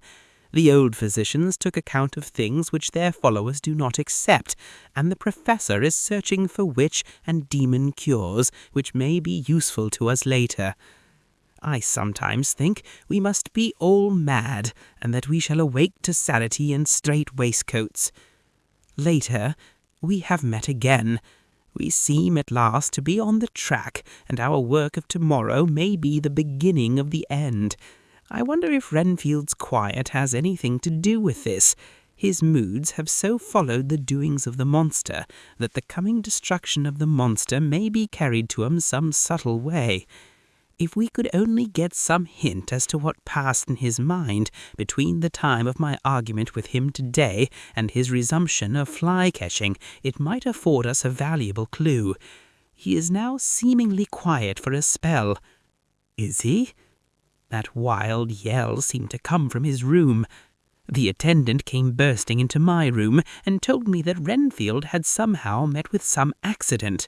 He had heard him yell, and when he went to him, found him lying on his face on the floor, all covered with blood. I must go at once. Chapter 21. Dr. Seward's Diary. 3rd October. Let me put down with exactness all that happened, as well as I can remember since last I made an entry. Not a detail that I can recall must be forgotten. In all calmness I must proceed. When I came to Renfield's room, I found him lying on the floor on his left side in a glittering pool of blood. When I went to move him, it became at once apparent that he had received some terrible injuries. There seemed none of the unity of purpose between the parts of the body which marks even lethargic sanity. As the face was exposed, I could see that it was horribly bruised, as though it had been beaten against the floor. Indeed, it was from the face wounds that the pool of blood originated. The attendant who was kneeling beside the body said to me as we turned him over, "I think his back is broken. See, both his right arm and leg and the whole side of his face are paralyzed." How such a thing could have happened puzzled the attendant beyond measure. He seemed quite bewildered, and his brows were gathered in as he said, "I can't understand the two things. He could mark his face like that by beating his own head on the floor. I saw a young woman do it once at the Eversfield Asylum before anyone could lay hands on her, and I suppose he might have broken his neck by falling out of bed if he got in an awkward kink. But for the life of me I can't imagine how the two things occurred. If his back was broken, he couldn't beat his head, and if his face was like that before the fall out of bed, there would be marks of it. I said to him, "Go to Dr. Van Helsing and ask him to kindly come here at once. I want him without an instant's delay." The man ran off, and within a few minutes the professor, in his dressing gown and slippers, appeared. When he saw Renfield on the ground, he looked keenly at him a moment, and then turned to me. I think he recognized my thought in my eyes, for he said, very quietly, manifestly for the ears of the attendant, "Ah, a sad accident. He will need very careful watching and much attention. I shall stay with you myself, but I shall first dress myself. If you will remain, I shall in a few minutes join you." The patient was now breathing stertorously, and it was easy to see that he had suffered some terrible injury. Van Helsing returned with extraordinary celerity, bearing with him a surgical case. He had evidently been thinking and had his mind made up, for almost before he looked at the patient, he whispered to me, "Send the attendant away. We must be alone with him when he becomes conscious after the operation." I said, "I think that will do now, Simmons. We have done all that we can at present. You had better go your round, and Dr. Van Helsing will operate. Let me know instantly if there be anything unusual anywhere." The man withdrew, and we went into a strict examination of the patient. The wounds of the face were superficial. The real injury was a depressed fracture of the skull, extending right up through the motor area. The professor thought a moment and said, "We must reduce the pressure and get back to normal conditions as far as can be. The rapidity of the suffusion shows the terrible nature of his injury. The whole motor area seems affected. The suffusion of the brain will increase quickly, so we must trephine at once, or it may be too late." As he was speaking, there was a soft tapping at the door. I went over and opened it, and found in the corridor without Arthur and Quincy in pyjamas and slippers. The former spoke. "I heard your man call up Dr. Van Helsing and tell him of an accident, so I woke Quincy, or rather called for him, as he was not asleep. Things are moving too quickly and too strangely for sound sleep for any of us these times. I've been thinking that tomorrow night we'll not see things as they have been. We'll have to look back and forward a little more than we have done. May we come in?" I nodded and held the door open till they had entered, then I closed it again. When Quincy saw the attitude and state of the patient and noted the horrible pool on the floor, he said softly, "My God, what has happened to him? Poor, poor devil." I told him briefly and added that we expected he would recover consciousness after the operation for a short time at all events. He went at once and sat down at the edge of the bed with Godalming beside him. We all watched in patience. "We shall wait," said Van Helsing, "just long enough to fix the best spot for trephining, so that we may most quickly and perfectly remove the blood clot, for it is evident that the hemorrhage is increasing." The minutes during which we waited passed with fearful slowness. I had a horrible sinking in my heart, and from Van Helsing's face I gathered that he felt some fear or apprehension as to what was to come. I dreaded the words Renfield might speak. I was positively afraid to think, but the conviction of what was coming was on me, as I have read of men who have heard the death watch. The poor man's breathing came in uncertain gasps. Each instant he seemed as though he would open his eyes and speak, but then would follow a prolonged stertorous breath, and he would relapse into a more fixed insensibility. Inured as I was to sick beds and death, this suspense grew and grew upon me. I could almost hear the beating of my own heart, and the blood surging through my temples sounded like blows from a hammer. The silence finally became agonizing. I looked at my companions, one after another, and saw from their flushed faces and damp brows that they were enduring equal torture. There was a nervous suspense over us all, as though overhead some dread bell would peal out powerfully when we should least expect it. At last there came a time when it was evident that the patient was sinking fast. He might die at any moment. I looked up at the professor and caught his eyes fixed on mine. His face was sternly set as he spoke. "There is no time to lose. His words may be worth many lives.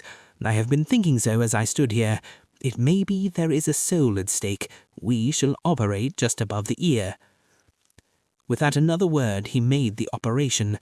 For a few moments the breathing continued to be stertorous. Then there came a breath so prolonged that it seemed as though it would tear open his chest. Suddenly his eyes opened and became fixed in a wild, helpless stare. This was continued for a few moments, then it was softened into a glad surprise, and from his lips came a sigh of relief. He moved convulsively, and as he did so said, "I'll be quiet, Doctor. Tell them to take off the street waistcoat. I have had a terrible dream, and it has left me so weak that I cannot move. What's wrong with my face? It feels all swollen, and it smarts dreadfully." He tried to turn his head, but even with the effort his eyes seemed to grow glassy again, so I gently put it back. Then Van Helsing said, in a quiet, grave tone, "Tell us your dream, Mr. Renfield." As he heard the voice, his face brightened through its mutilation, and he said, "That is Dr. Van Helsing. How good it is of you to be here. Give me some water. My lips are dry, and I shall try to tell you. I dreamed—" He stopped and seemed fainting. I called quietly to Quincy, "The brandy, it is in my study. Quick!" He flew and returned with a glass, the decanter of brandy, and a carafe of water. We moistened the parched lips, and the patient quickly revived. It seemed, however, that his poor injured brain had been working in the interval, for when he was quite conscious he looked at me piercingly with an agonized confusion which I shall never forget, and said, "I must not deceive myself. It was no dream, but all a grim reality." And then his eyes roved round the room. As they caught sight of the two figures sitting patiently on the edge of the bed, he went on, "If I were not sure already, I would know from them." For an instant his eyes closed, not with pain or sleep, but voluntarily, as though he were bringing all his faculties to bear. When he opened them, he said hurriedly, and with more energy than he had yet displayed, "Quick, doctor, quick! I am dying! I feel that I have but a few minutes, and then I must go back to death, or worse! Wet my lips again with brandy. I had something that I must say before I die, or before my poor crushed brain dies anyhow. Thank you. It was that night after you left me when I implored you to let me go away. I couldn't speak then, for I felt my tongue was tied, but I was as sane then, except in that way, as I am now. I was in an agony of despair for a long time after you left me. It seemed hours. Then there came a sudden peace to me. My brain seemed to become cool again, and I realized where I was. I heard the dogs bark behind our house, but not where he was." As he spoke, Van Helsing's eyes never blinked, but his hand came out and met mine and gripped it hard. He did not, however, betray himself. He nodded slightly and said, "Go on," in a low voice.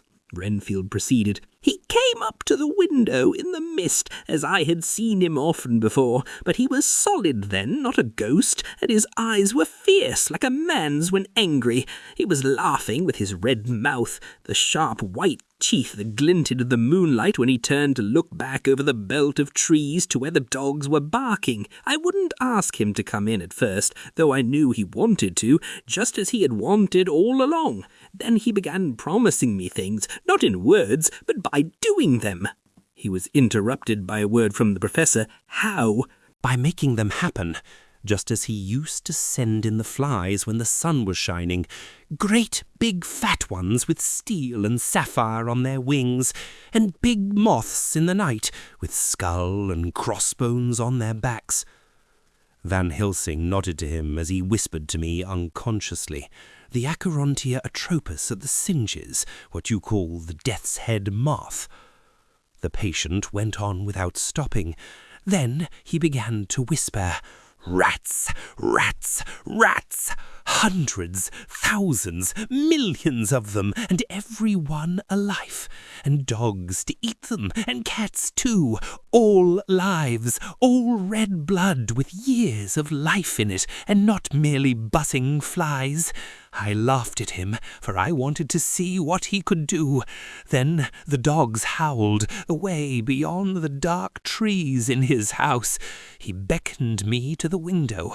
I got up and looked out, and and he raised his hands and seemed to call out without using any words.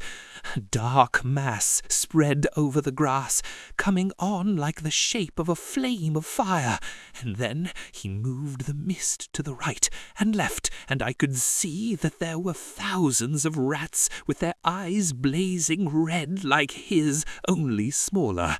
He held up his hand, and they all stopped, and I thought he seemed to be saying, "All these lives will I give you, I, and many more and greater through countless ages, if you will fall down and worship me." And then a red cloud, like the colour of blood, seemed to close over my eyes, and before I knew what I was doing, I found myself opening the sash and saying to him, "Come in, Lord and Master." The rats were all gone, but he slid into the room through the sash, though it was only open an inch wide, just as the moon herself has often come in through the tiniest crack and has stood before me in all her size and splendour. His voice was weaker, so I moistened his lips with the brandy again, and he continued. But it seemed as though his memory had gone on working in the interval, for his story was further advanced. I was about to call him back to the point, but Van Helsing whispered to me, "Let him go on. Do not interrupt him. He cannot go back, and maybe could not proceed at all if once he lost the thread of his thought." He proceeded. All day I waited to hear from him, but he did not send me anything, not even a blowfly, and when the moon got up, I was pretty angry with him. When he did slide in through the window, though it was shut, and did not even knock, I got mad with him. He sneered at me, and his white face looked out of the mist with his red eyes gleaming, and he went on as though he owned the whole place, and I was no one. He didn't even smell the same as he went by me. I couldn't hold him. I thought that somehow Mrs. Harker had come into the room. The two men sitting on the bed stood up and came over, standing behind him so that he could not see them, but where they could hear better. They were both silent, but the Professor started and quivered. His face, however, grew grimmer and sterner still. Renfield went on without noticing. "When Mrs. Harker came in to see me this afternoon, she wasn't the same. It was like tea after the teapot has been watered." Here we all moved, but no one said a word. He went on, "I didn't know that she was here till she spoke, and she didn't look the same. I don't care for the pale people. I like them with lots of blood in them, and hers all seemed to have run out. I didn't think of it at the time, but when she went away I began to think, and it made me mad to know that he had been taking the life out of her. I could feel that the rest quivered, as I did, but we remained otherwise still. So when he came tonight, I was ready for him. I saw the mist stealing in, and I grabbed it tight. I had heard that madmen have unnatural strength, and as I knew I was a madman, at times anyhow, I resolved to use my power. Aye, and he felt it too, for he had to come out of the mist to struggle with me. I held tight, and I thought I was going to win, for I didn't mean him to take any more of her life, till I saw his eyes. They burned into me, and my strength became like water. He slipped through it, and when I tried to cling to him, he raised me up and flung me down. There was a red cloud before me and a noise like thunder, and the mist seemed to steal away under the door. His voice was becoming fainter, and his breath more stertorous. Van Helsing stood up instinctively. "We know the worst now. He is here, and we know his purpose. It may not be too late. Let us be armed, the same as we were the other night. But lose no time. There is not an instant to spare." There was no need to put our fear, nay, our conviction into words. We shared them in common. We all hurried and took from our rooms the same things that we had when we entered the Count's house. The Professor had his ready, and as we met in the corridor, he pointed to them significantly as he said, "They never leave me, and they shall not till this unhappy business is over. Be wise also, my friends. It is no common enemy that we deal with. Alas, alas, that dear Madam Mina should suffer." He stopped, his voice was breaking, and I do not know if rage or terror predominated in my own heart.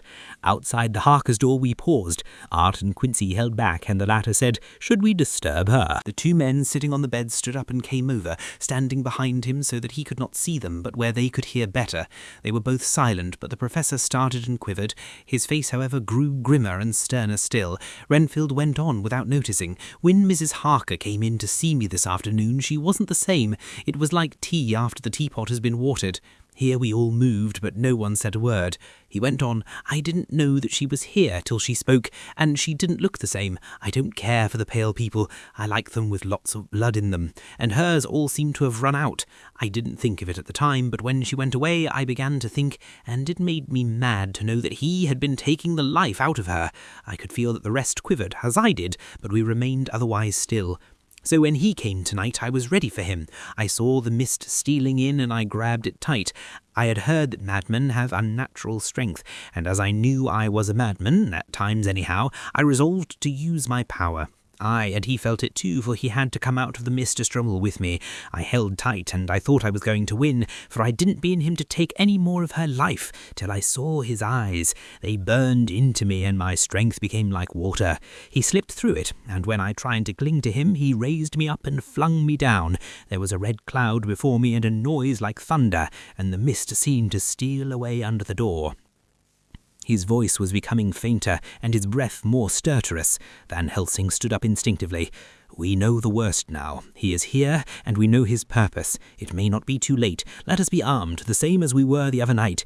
But lose no time. There is not an instant to spare. There was no need to put our fear, nay, our conviction into words. We shared them in common. We all hurried and took from our rooms the same things that we had when we entered the Count's house. The Professor had his ready, and as we met in the corridor, he pointed to them significantly as he said, They never leave me, and they shall not till this unhappy business is over. Be wise also, my friends. It is no common enemy that we deal with. Alas, alas, that dear Madam Mina should suffer. He stopped, his voice was breaking, and I do not know if rage or terror predominated in my own heart. Outside the Harker's door we paused. Art and Quincy held back, and the latter said, Should we disturb her? We must, said Van Helsing grimly. If the door be locked, I shall break it in. May it not frighten her terribly? It is unusual to break into a lady's room. Van Helsing said solemnly, You are always right, but this is life and death. All chambers are alike to the doctor, and even were they not, they are all as one to me tonight. Friend John, when I turn the handle, if the door does not open, do you put your shoulder down and shove, and you too, my friends. Now. He turned the handle as he spoke, but the door did not yield. We threw ourselves against it. With a crash it burst open, and we almost fell headlong into the room. The Professor did actually fall, and I saw across him as he gathered himself up from hands and knees. What I saw appalled me. I felt my hair rise like bristles on the back of my neck, and my heart seemed to stand still. The moonlight was so bright it threw the thick yellow blind. The room was light enough to see. On the bed beside the window lay Jonathan Harker, his face flushed and breathing heavily as though in a stupor. Kneeling on the near edge of the bed, facing outwards, was the white-clad figure of his wife. By her side stood a tall, thin man, clad in black. His face was turned from us, but the instant we saw, we all recognized the Count in every way, even to the scar on his forehead. With his left hand he held both Mrs. Harker's hands, keeping them away with her arms at full tension. His right hand gripped her by the back of the neck, forcing her face down on his bosom. A white nightdress was smeared with blood, and a thin stream trickled down the man's bare chest, which was shown by his torn open dress. The attitude of the two had a terrible resemblance to a child forcing a kitten's nose into a saucer of milk to compel it to drink. As we burst into the room, the Count turned his face, and the hellish look that I had heard described seemed to leap into it. His eyes flamed red with devilish passion. The great nostrils of the white aquiline nose opened wide and quivered at the edge, and the white sharp teeth behind the full lips of the blood-dripping mouth clamped together like those of a wild beast. With a wrench which threw his victim back upon the bed as though hurled from a height, he turned and sprang at us. But by this time the Professor had gained his feet and was hurling toward him the envelope which contained the sacred wafer. The Count suddenly stopped, just as poor Lucy had done outside the tomb, and cowered back. Further and further back he cowered, as we, lifting our crucifixes, advanced. The moonlight suddenly failed as a great black cloud sailed across the sky, and when the gaslight sprang up under Quincy's match, we saw nothing but a faint vapour. This, as we looked, trailed under the door, which, with the recoil from its bursting open, had swung back to its old position. Van Helsing, Art, and I moved forward to Mrs. Harker, though by this time had drawn her breath and with it had given a scream so wild, so ear-piercing, so despairing that it seems to me now that it will ring in my ears till my dying day. For a few seconds she lay in her helpless attitude in disarray. Her face was ghastly, with a pallor which was accentuated by the blood which smeared her lips and cheeks and chin. From her throat trickled a thin stream of blood. Her eyes were mad with terror. Then she put before her face her poor crushed hands, which bore on their whiteness the red mark of the Count's terrible grip, and from behind them came a low, desolate wail which made the terrible scream seem only the quick expression of an endless grief. Van Helsing stepped forward and drew the coverlet gently over her body, whilst Art, after looking at her face for an instant despairingly, ran out of the room. Van Helsing whispered to me, "Jonathan is in a stupor such as we know the vampire can produce. We can do nothing with poor Madam Mina for a few moments till she recovers herself. I must wake him." He dipped the end of a towel in cold water and with it began to flick him on the face, his wife all the while holding her face between her hands and sobbing in a way that was heartbreaking to hear. I raised the blind and looked out of the window. There was much moonshine, and as I looked I could see Quincy Morris run across the lawn and hide himself in the shadow of a great yew tree. It puzzled me to think why he was doing this, but at the instant I heard Harker's quick exclamation as he woke to partial consciousness and turned to the bed. On his face, as there might well be, was a look of wild amazement. He seemed dazed for a few seconds, and then full consciousness seemed to burst upon him all at once, and he started up. His wife was aroused by the quick movement, and turned to him with her arms stretched out, as though to embrace him. Instantly, however, she drew them in again, and putting her elbows together, held her hands before her face, and shuddered till the bed beneath her shook. "In God's name, what does this mean?" Harker cried out. "Dr. Seward, Dr. Van Helsing, what is it? What has happened? What is wrong? Mina, ear, what is it? What does that blood mean? My God, has it come to this?" And raising himself to his knees, he beat his hands wildly together. "Good God, help us! Help her! Oh, help her!" With a quick movement, he jumped from bed and began to pull on his clothes, all the man in him awake at the need for instant exertion. "What has happened? Tell me all about it," he cried without pausing. "Dr. Van Helsing, you love Mina, I know. Oh, do something to save her. It cannot have gone too far yet. Guard her while I look for him." His wife, through her terror and horror and distress, some sure danger to him, instantly forgetting her own grief, she seized hold of him and cried out, "No, no, Jonathan, you must not leave me. I have suffered enough tonight, God knows, without the dread of his harming you. You must stay with me, stay with these friends who will watch over you." Her expression became frantic as she spoke, and he, yielding to her, she pulled him down, sitting on the bedside, and clung to him fiercely. Van Helsing and I tried to calm them both. The professor held up his golden crucifix and said with wonderful calmness, "Do not fear, my dear. We are here, and whilst this is close to you, no foul thing can approach. You are safe but right, and we must be calm and take counsel together." She shuddered and was silent, holding down her head on her husband's breast. When she raised it, his white night robe was stained with blood where her lips had touched, and with a thin open wound in the neck had sent forth drops. The instant she saw it, she drew back with a low wail, and whispered amidst choking sobs, "Unclean, unclean! I must touch him or kiss him no more. Oh, that it should be that I am now his worst enemy, and whom he may have most cause to fear." To this he spoke out resolutely. "Nonsense, Mina. It is a shame to me to hear such a word. I would not hear it of you, and I shall not hear it from you. May God judge me by my deserts, and punish me with more bitter suffering than even this hour, if by any act or will of mine anything ever come between us." He put out his arms and folded her to his breast, and for a while she lay there sobbing. He looked at us over her bowed head with eyes that blinked damply above his quivering nostrils. His mouth was set as steel. After a while her sobs became less frequent and more faint, and then he said to me, speaking with a studied calmness which I felt tried his nervous power to the utmost, "And now, Dr. Seward, tell me all about it. Too well I know the broad fact. Tell me all that has been." I told him exactly what had happened, and he listened with seeming impassiveness, but his nostrils twitched and his eyes blazed as I told how the ruthless hands of the Count had held his wife in that terrible and horrid position, with her mouth to the open wound in his breast. It interested me, even at that moment, to see that whilst the face of white-set passion worked convulsively over the bowed head, the hands tenderly and lovingly stroked the ruffled hair. Just as I had finished, Quincy and Godalming knocked at the door. They entered in obedience to our summons. Van Helsing looked at me questioningly. I understood him to mean if we were to take advantage of their coming to divert, if possible, the thoughts of the unhappy husband and wife from each other and from themselves. So, on nodding acquiescence to him, he asked them what they had seen or done, to which Lord Godalming answered, "I could not see him anywhere in the passage, or in any of our rooms. I looked in the study, but, though he had been there, he had gone. He had, however—" He stopped suddenly, looking at the poor drooping figure on the bed. Van Helsing said gravely, "Go on, friend Arthur. We want here no more concealments. Our hope now is in knowing all. Tell freely." So Art went on. He had been there, and though it could only have been for a few seconds, he made rare hay of the place.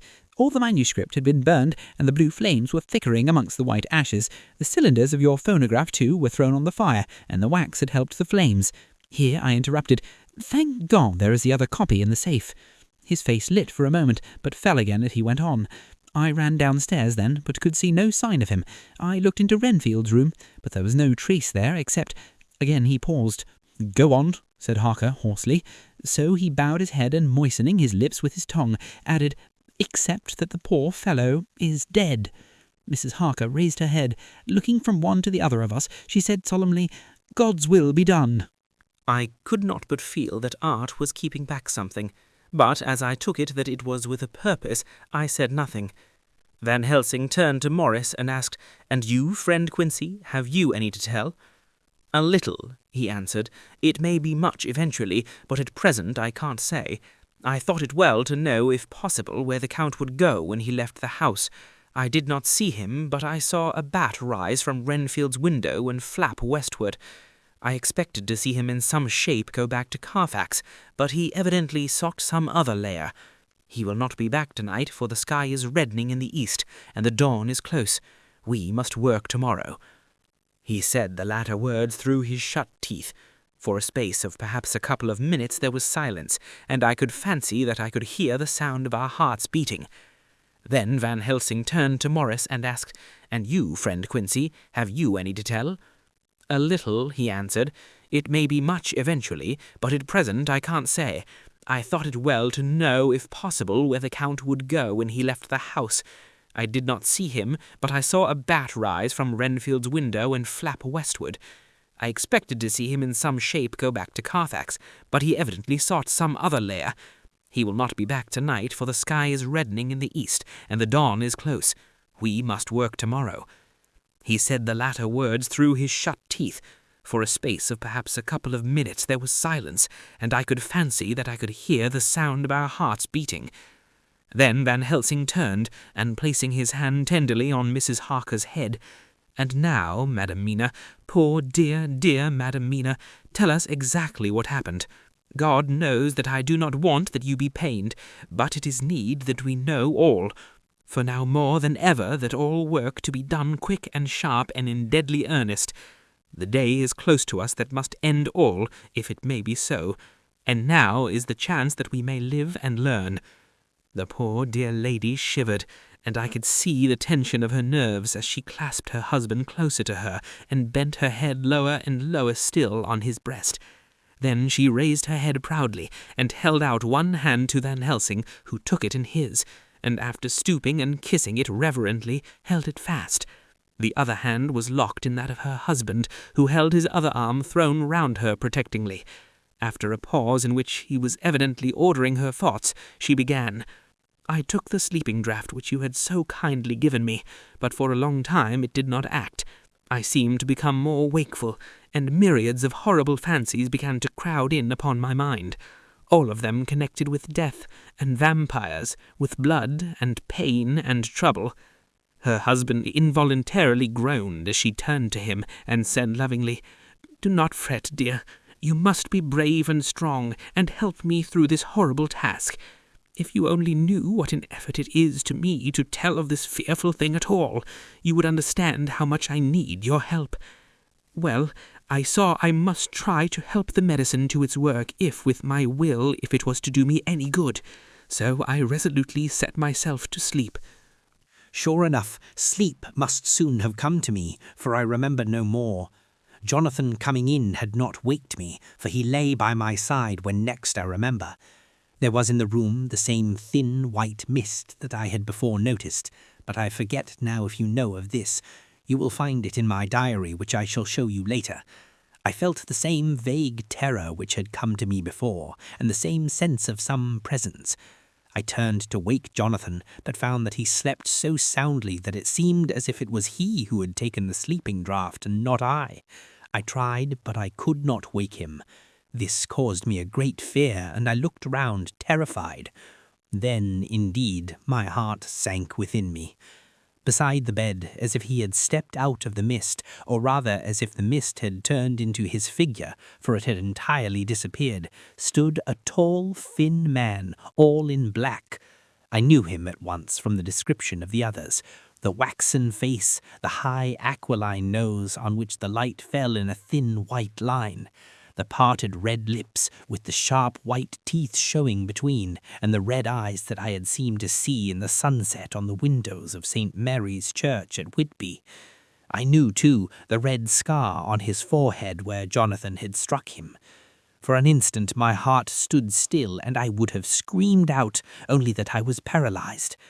In the pause he spoke in a sort of keen, cutting whisper, pointing as he spoke to Jonathan. "Silence!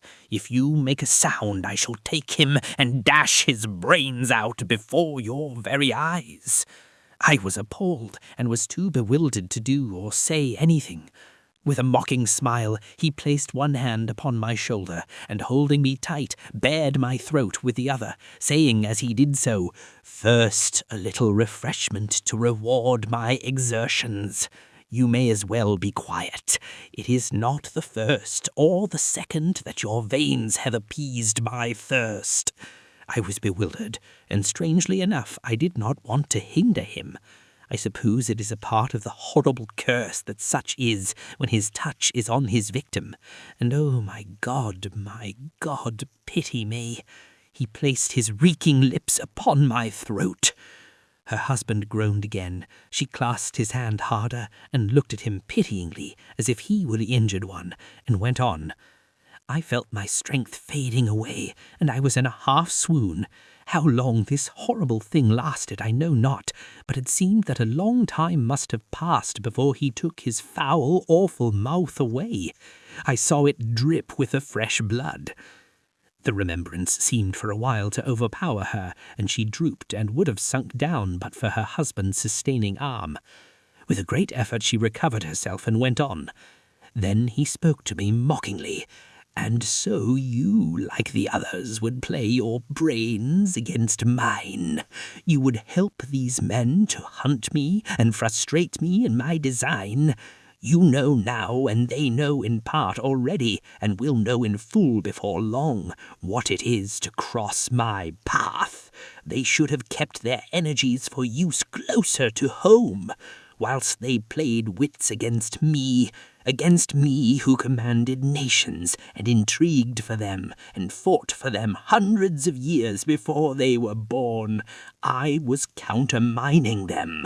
And you, their best beloved one, are now to me flesh of my flesh, blood of my blood, kin of my kin, my bountiful winepress for a while, and shall be later on my companion and my helper. You shall be avenged in turn, for not one of them shall minister to your needs. But as yet you are to be punished for what you have done. You have aided in thwarting me. Now you shall come to my call. When my brain says come to you, you shall cross land or sea to do my bidding, and to that end this." With that, he pulled open his shirt, and with his long, sharp nails opened a vein in his breast.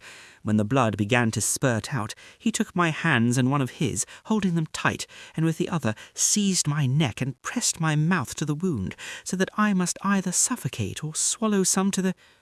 Oh, my God, what have I done? What have I done to deserve such a fate? I, who have tried to walk in meekness and righteousness all my days. God pity me, look down on a poor soul in worse than mortal peril, and in mercy pity those to whom she is dear. Then she began to rub her lips as though to cleanse them from pollution. As she was telling her terrible story, the eastern sky began to quicken, and everything became more and more clear. Harker was still and quiet, but over his face, as the awful narrative went on, came a grey look which deepened and deepened in the morning light, till when the thirst-red streak of the coming dawn shot up, the flesh stood darkly out against the whitening hair. We have arranged that one of us is to stay within call of the unhappy pair till we can meet together and arrange about taking action. Of this I am sure. The sun rises today on no more miserable house in all the great round of its Dingley course. Chapter 22. Jonathan Harker's Journal, 3rd October. I must write. If I don't, I fear I will lose my sanity. It is now 6 o'clock, and in half an hour we are to meet in the study to eat, as Dr. Van Helsing and Dr. Seward believe we cannot work properly without nourishment. How we need strength for what lies ahead today. My heart feels heavy with the weight of what we must do. Poor Mina, with tears streaming down her face, told me that only through trial and pain will our faith be tested. How right she is, yet my heart is filled with dread as I wonder what end awaits us. After Van Helsing and Seward returned from seeing poor Renfield, we gathered to discuss our next move. They told us that Renfield was found dead, his neck broken. The attendant heard loud voices, and Renfield cried out, "God! God! God!" before falling. When asked about the voices, the attendant was unsure, but he swore he heard God spoken. Seward was reluctant to go into further details, but agreed that an inquest would give a conclusion of death by misadventure. Mina, though deeply troubled, said we must be open with her, no matter how painful. She insisted that no secrets remain between us. She promised that if she found any trace of harm in herself, she would die to save others. Van Helsing was horrified at her words, but he spoke with such conviction. You must not die, not by your own hand. You must live, fight, and stay with us until this evil is gone. Mina, though pale and frail, showed great courage. I will live, she said. If God will allow me, I will endure this horror. We began to discuss our plan. Van Helsing had already anticipated our moves. The plan was to visit Carfax and destroy the earth boxes, but he warned the Count may not know we can sterilize his lairs with the power of the host, and he would likely not have anticipated us finding his hiding places. Mina, for her part, took comfort in the idea of having something to focus on and offered to keep the records as before. But there was urgency in the air. I could feel it. Van Helsing, ever the planner, suggested we break into the house in Piccadilly with the help of a locksmith.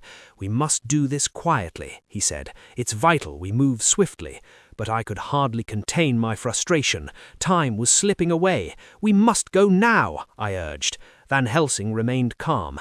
No, Jonathan, wait. He will be asleep. We have time. We must not act in haste. Mina, though distressed, agreed. We must stick together. This is our last hope. After breakfast, we prepared for the task ahead. Van Helsing placed the sacred waver on Mina's forehead, but it burned her. She screamed in agony, and we all feared for her. She cried out, "Unclean! Unclean! I must bear this mark until the judgment day." Van Helsing spoke gravely. "We will bear this cross with you, and when the time comes, this mark shall be lifted." We left for Carfax to carry out the task. The house stood silent, its neglect almost mocking our fears. Yet inside we found the earth boxes, just as we had seen them before. Van Helsing, with solemn care, placed the host on each box and sealed them, sanctifying them. We had made progress, but one box was missing. The work was not done. We had to move forward to find the missing box and destroy the Count's hold on this place. Time was running out, but I still clung to the hope that together we could defeat this evil. Chapter 23. Dr. Seward's Diary. 3rd October. The time seemed terribly long whilst we were waiting for the coming of Godalming and Quincey Morris. The Professor tried to keep our minds active by using them all the time. I could see his beneficent purpose by the side glances which he threw from time to time at Harker. The poor fellow is overwhelmed in a misery that is appalling to see. Last night he was a frank, happy-looking man, with strong, youthful face, full of energy and with dark brown hair. Today he's a drawn, haggard old man whose white hair matches well with the hollow, burning eyes and grief-written lines of his face. His energy is still intact. In fact, he is like a living flame. This may yet be his salvation, for if all go well it will tide him over the despairing period. He will then, in a kind of way, wake again to the realities of life. Poor fellow, I thought my own trouble was bad enough, but his... The Professor knows this well enough, and is doing his best to keep his mind active. What he has been saying was, under the circumstances, of absorbing interest. So well as I can remember, here it is. I have studied over and over again since they came into my hands all the papers relating to this monster, and the more I have studied, the greater seems the necessity to utterly stamp him out. All through there are signs of his advance, not only of his power, but of his knowledge of it.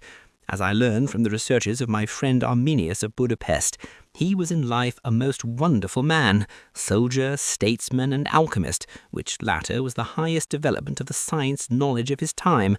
He had a mighty brain, a learning beyond compare, and a heart that knew no fear and no remorse.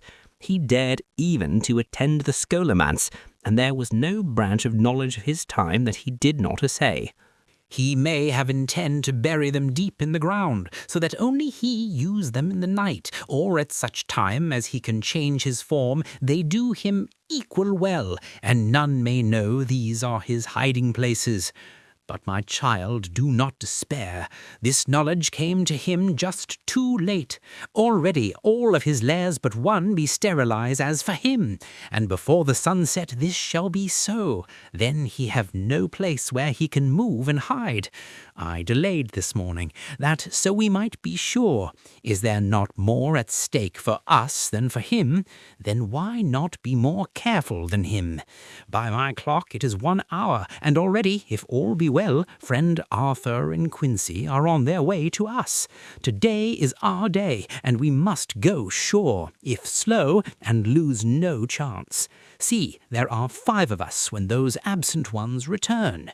Whilst we were speaking, we were startled by a knock at the hall door, the double postman's knock of the telegraph boy. We all moved out to the hall with one impulse, and Van Helsing, holding up his hand to us to keep silence, stepped to the door and opened it. The boy handed in a dispatch. The Professor closed the door again, and after looking at the direction, opened it and read aloud. Look out for D. He has just now, 12:45, come from Carfax hurriedly and hastened toward the south. He seems to be going the round and may want to see you. Mina. There was a pause broken by Jonathan Harker's voice. Now, God be thanked, we shall soon meet. Van Helsing turned to him quickly and said, God will act in his own way and time. Do not fear and do not rejoice as yet, for what we wish for at the moment may be our own undoings. I care for nothing now, he answered hotly, except to wipe out this brute from the face of creation. I would sell my soul to do it. Oh, hush, hush, my child, said Van Helsing. God does not purchase souls in this wise, and the devil, though he may purchase, does not keep faith. But God is merciful and just, and knows your pain and your devotion to that dear Madam Mina. Think you how her pain would be doubled did she but hear your wild words? Do not fear any of us. We are all devoted to this cause, and today shall see the end. The time is coming for action. Today this vampire is limit to the powers of man. Until sunset he may not change. It will take him time to arrive here. See, it is 20 minutes past 1, and there are yet some times before he can hither come. Be he never so quick. What we must hope for is that my Lord Arthur and Quincy arrive first. About half an hour after we had received Mrs. Harker's telegram, there came a quiet, resolute knock at the hall door. It was just an ordinary knock, such as is given hourly by thousands of gentlemen, but it made the Professor's heart and mine beat loudly. We looked at each other, and together moved out into the hall. We each held ready to use our various armaments, the spiritual in the left hand, the mortal in the right. Van Helsing pulled back the latch, and holding the door half open, stood back, having both hands ready for action. The gladness of our hearts must have shone upon our faces when, on the step close to the door, we saw Lord Godalming and Quincey Morris. They came quickly in and closed the door behind them, the former saying, as they moved along the hall, "It is all right. We found both places, 6 boxes in each, and we destroyed them all." "Destroyed?" asked the Professor. "For him." We were silent for a minute, and then Quincey said, "There's nothing to do but to wait here. If, however, he doesn't turn up by 5 o'clock, we must start off, for it won't do to leave Mrs. Harker alone after sunset." "He will be here before long now," said Van Helsing, who had been consulting his book. "Nota bene, in Madame's telegram he went south from Carfax. That means he went across the river, and he could only do so at slack of tide, which should be something before 1 o'clock. That he went south has a meaning for us. He is as yet only suspicious, and he went from Carfax first to the place where he would suspect interference least. You must have been at Bermondsey only a short time before him. That he is not here already shows that he went to Mile End next. This took him some time, for he would then have to be carried over the river in some way. Believe me, my friends, we shall not have long to wait now. We should have ready some plan of attack, so that we may throw away no chance. Hush, there is no time now. Have all your arms. Be ready." He held up a warning hand as he spoke, for we all could hear a key softly inserted in the lock of the hall door. I could not but admire, even at such a moment, the way in which a dominant spirit inserted itself. In all our hunting parties and adventures in different parts of the world, Quincey Morris had always been the one to arrange the plan of action, and Arthur and I had been accustomed to obey him implicitly. Now the old habit seemed to be renewed instinctively. With a swift glance around the room, he at once laid out our plan of attack, and without speaking a word, with a gesture, placed us each in position. Harker and I were just behind the door, so that when it was opened the Professor could guard it, whilst we two stepped between the incomer and the door. Godalming behind and Quincey in front stood just out of sight, ready to move in front of the window. We waited in a suspense that made the seconds pass with nightmare slowness. The slow, careful steps came along the hall. The Count was evidently prepared for some surprise. At least he feared it. Suddenly, with a single bound, he leapt into the room, winning a way past us before any of us could raise a hand to stay him. There was something so panther-like in the movement, something so unhuman that it seemed to sober us all from the shock of his coming. The first act was Harker, who, with a quick movement, threw himself before the door leading into the room in the front of the house. As the Count saw us, a horrible sort of snarl passed over his face, showing the eye-teeth long and pointed, but the evil smile as quickly passed into a cold stare of lion-like disdain. His expression again changed, as with a single impulse we all advanced upon him. It was a pity that we had not some better organized plan of attack, for even at the moment I wondered what we were to do. I did not myself know whether our lethal weapons would avail us anything. Harker evidently meant to try the matter, for he had ready his great kukri knife and made a fierce and sudden tat at him. The blow was a powerful one. Only the diabolical quickness of the Count's leap back saved him. A second less and the trenchant blade had shorn through his heart. As it was, the point just cut the cloth of his coat, making a wide gap, whence a bundle of banknotes and a stream of gold fell out. The expression of the Count's face was so hellish that for a moment I feared for Harker, though I saw him throw the terrible knife aloft again for another stroke. Instinctively, I moved forward with a mighty protective impulse, holding the crucifix and wafer in my left hand. I felt a mighty power fly along my arm, and it was without surprise that I saw the monster cower back before a similar movement made by each one of us. It would be impossible to describe the expression of hate and baffled malignity, of anger and hellish rage which came over the Count's face. His waxen hue became greenish yellow yellow by the contrast of his burning eyes, and the red scar on the forehead showed on the pallid skin like a palpitating wound. The next instant, with a sinuous dive, he swept under Harker's arm ere his blow could fall, and grasping a handful of the gold from the floor, dashed across the room, threw himself at the window. Amid the crash and glitter of the falling glass, I could hear the ting of the gold as some of the sovereigns fell on the flagging. We ran over and saw him spring unhurt from the ground. He, rushing up the steps, crossed the flagged yard and pushed open the stable door. There he turned and spoke to us. "You think to baffle me, you with your pale faces all in a row like sheep in a butcher's. You shall be sorry yet, each one of you. You think you have left me without a place to rest, but I have more. My revenge is just begun. I spread it over centuries, and time is on my side. Your girls that you all love are mine already, and through them you and others shall yet be mine, my creatures, to do my bidding and to be my jackals when I want to feed. Bah!" With a contemptuous sneer, he passed quickly through the door, and we heard the rusty bolt creak as he faceted behind him. A door beyond opened and shut. The first of us to speak was the professor. Realizing the difficulty of following him through the stable, we moved toward the hall. "We have learned something, much. Notwithstanding his brave words, he fears us. He fears time, he fears want, for if not, why he hurry so? His very tone betray him, or my ears deceive. Why take that money? You follow quick, you are hunters of the wild beast and understand it so. For me, I make sure that nothing here may be of use to him, if so that he returns." As he spoke, he put the money remaining in his pocket, took the title deeds in the bundle as Harker had left them, and swept the remaining things into the open fireplace, where he set fire to them with a match. Godalming and Morris had rushed out into the yard, and Harker had lowered himself from the window to follow the Count. He had, however, bolted the stable door, and by the time they had forced it open there was no sign of him. Van Helsing and I tried to make inquiry at the back of the house, but the mews was deserted, and no one had seen him depart. It was now late in the afternoon, and sunset was not far off. We had to recognize that our game was up. With heavy hearts we agreed with the professor when he said, "Let us go back to Madam Mina. Poor, poor, dear Madam Mina. All we can do just now is done, and we can there, at least, protect her. But we need not despair. There is but one more earth box, and we must try to find it. When that is done, all may yet be well." I could see that he spoke as bravely as he could to comfort Harker. The poor fellow was quite broken down. Now and again he gave a low groan which he could not suppress. He was thinking of his wife. As she spoke, I could see her husband's face darken and draw together, as though the passion in him was shriveling his being to its core. Instinctively, the clasp on his wife's hand grew closer, till his knuckles looked white.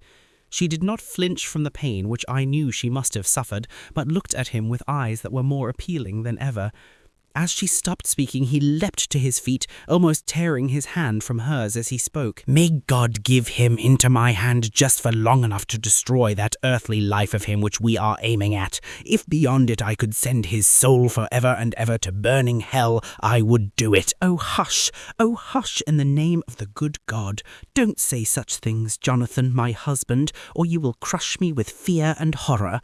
Just think, my dear, I have been thinking all this long, long day of it, that perhaps some day I too may need such pity, and that some other like you and with equal cause for anger may deny it to me.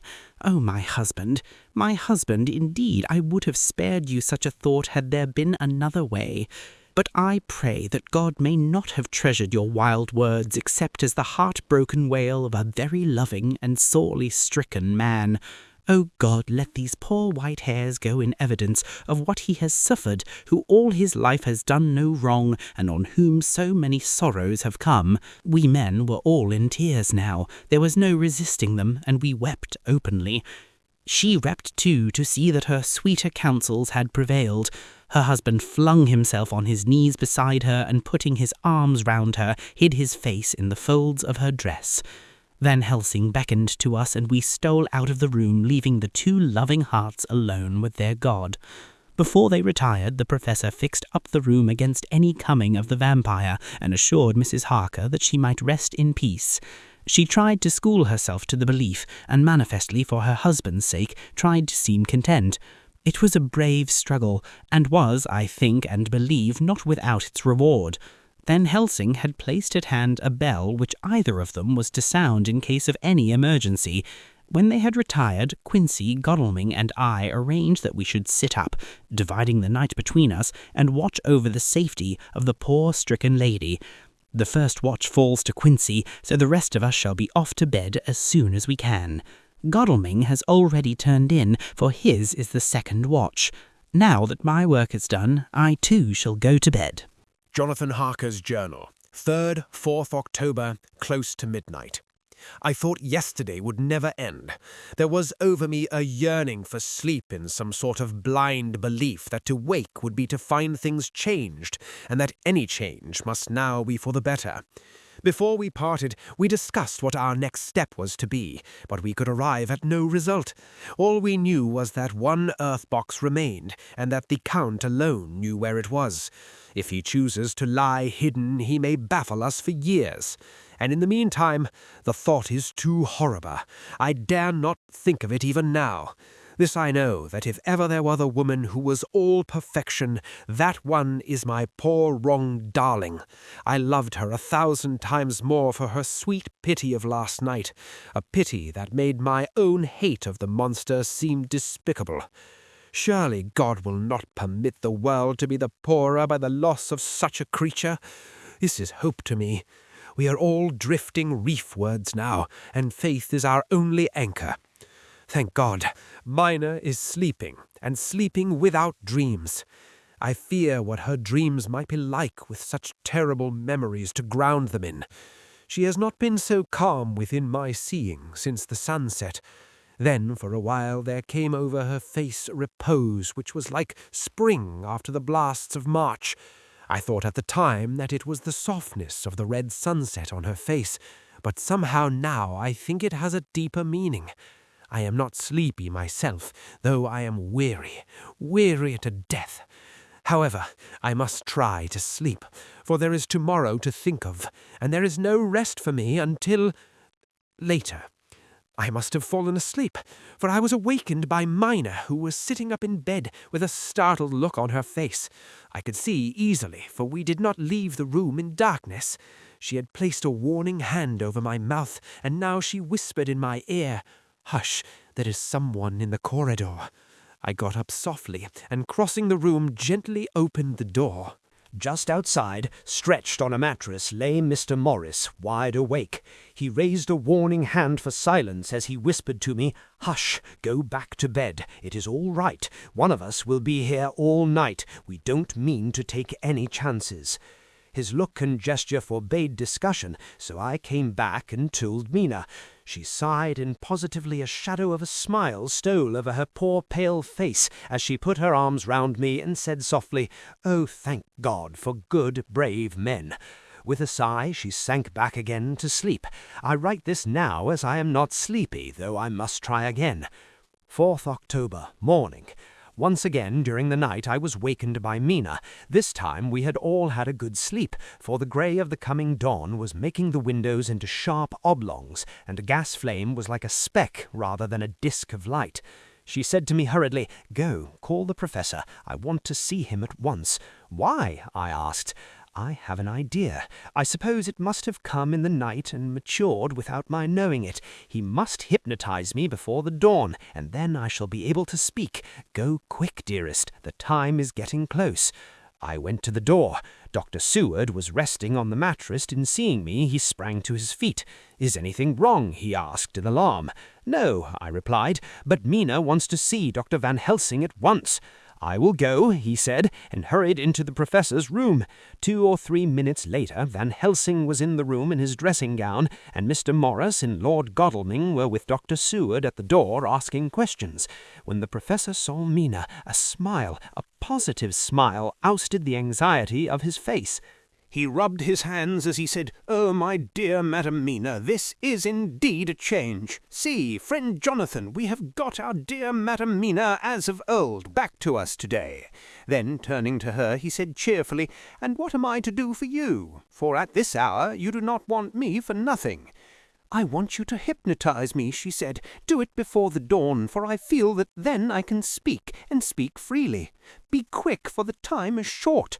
Without a word he motioned her to sit up in bed. Looking fixedly at her, he commenced to make passes in front of her, from over the top of her head downward, with each hand in turn. Mina gazed at him fixedly for a few minutes, during which my own heart beat like a trip-hammer, for I felt that some crisis was at hand. Gradually her eyes closed, and she sat stock-still. Only by the gentle heaving of her bosom could one know that she was alive. The professor made a few more passes and then stopped, and I could see that his forehead was covered with great beads of perspiration. Mina opened her eyes, but she did not seem the same woman. There was a far-away look in her eyes, and her voice had a sad dreaminess which was new to me. Raising his hand to impose silence, the professor motioned to me to bring the others in. They came on tiptoe, closing the door behind them, and stood at the foot of the bed, looking on. Mina appeared not to see them. The stillness was broken by Van Helsing's voice, speaking in a low, level tone which would not break the current of her thoughts. "Where are you?" The answer came in a neutral way. "I do not know. Sleep has no place it can call its own." For several minutes there was silence. Mina sat rigid, and the professor stood staring at her fixedly. The rest of us hardly dared to breathe. The room was growing lighter. Without taking his eyes from Mina's face, Dr. Van Helsing motioned to me to pull up the blind. I did so, and the day seemed just upon us. A red streak shot up, and a rosy light seemed to diffuse itself through the room. On the instant the professor spoke again. "Where are you?" The answer came dreamily, but with intention. It were as though she were interpreting something. I have heard her use the same tone when reading her shorthand notes. "I do not know. It is all strange to me." "What do you see?" "I can see nothing. It is all dark." "What do you hear?" I could detect the strain in the professor's patient voice. "The lapping of water. It is gurgling by, and little waves leap. I can hear them on the outside." "Then you are on a ship." We all looked at each other, trying to glean something, each from the other. We were afraid to think. The answer came quick. "Oh, yes. What else do you hear?" "The sound of men stamping overhead as they run about. There is the creaking of a chain, and the loud tinkle as the check of the capstan falls into the ratchet." "What are you doing?" "I am still. Oh, so still. It is like death." The voice faded away into a deep breath as of one sleeping, and the open eyes closed again. By this time the sun had risen, and we were all in the full light of day. Dr. Van Helsing placed his hands on Mina's shoulders and laid her head down softly on her pillow. She lay like a sleeping child for a few moments, and then with a long sigh awoke and stared in wonder to see us all around her.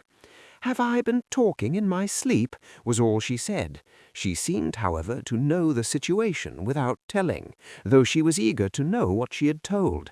The professor repeated the conversation, and she said, "Then there is not a moment to lose. It may not be yet too late." Mr. Morris and Lord Godalming started for the door, but the professor's calm voice called them back.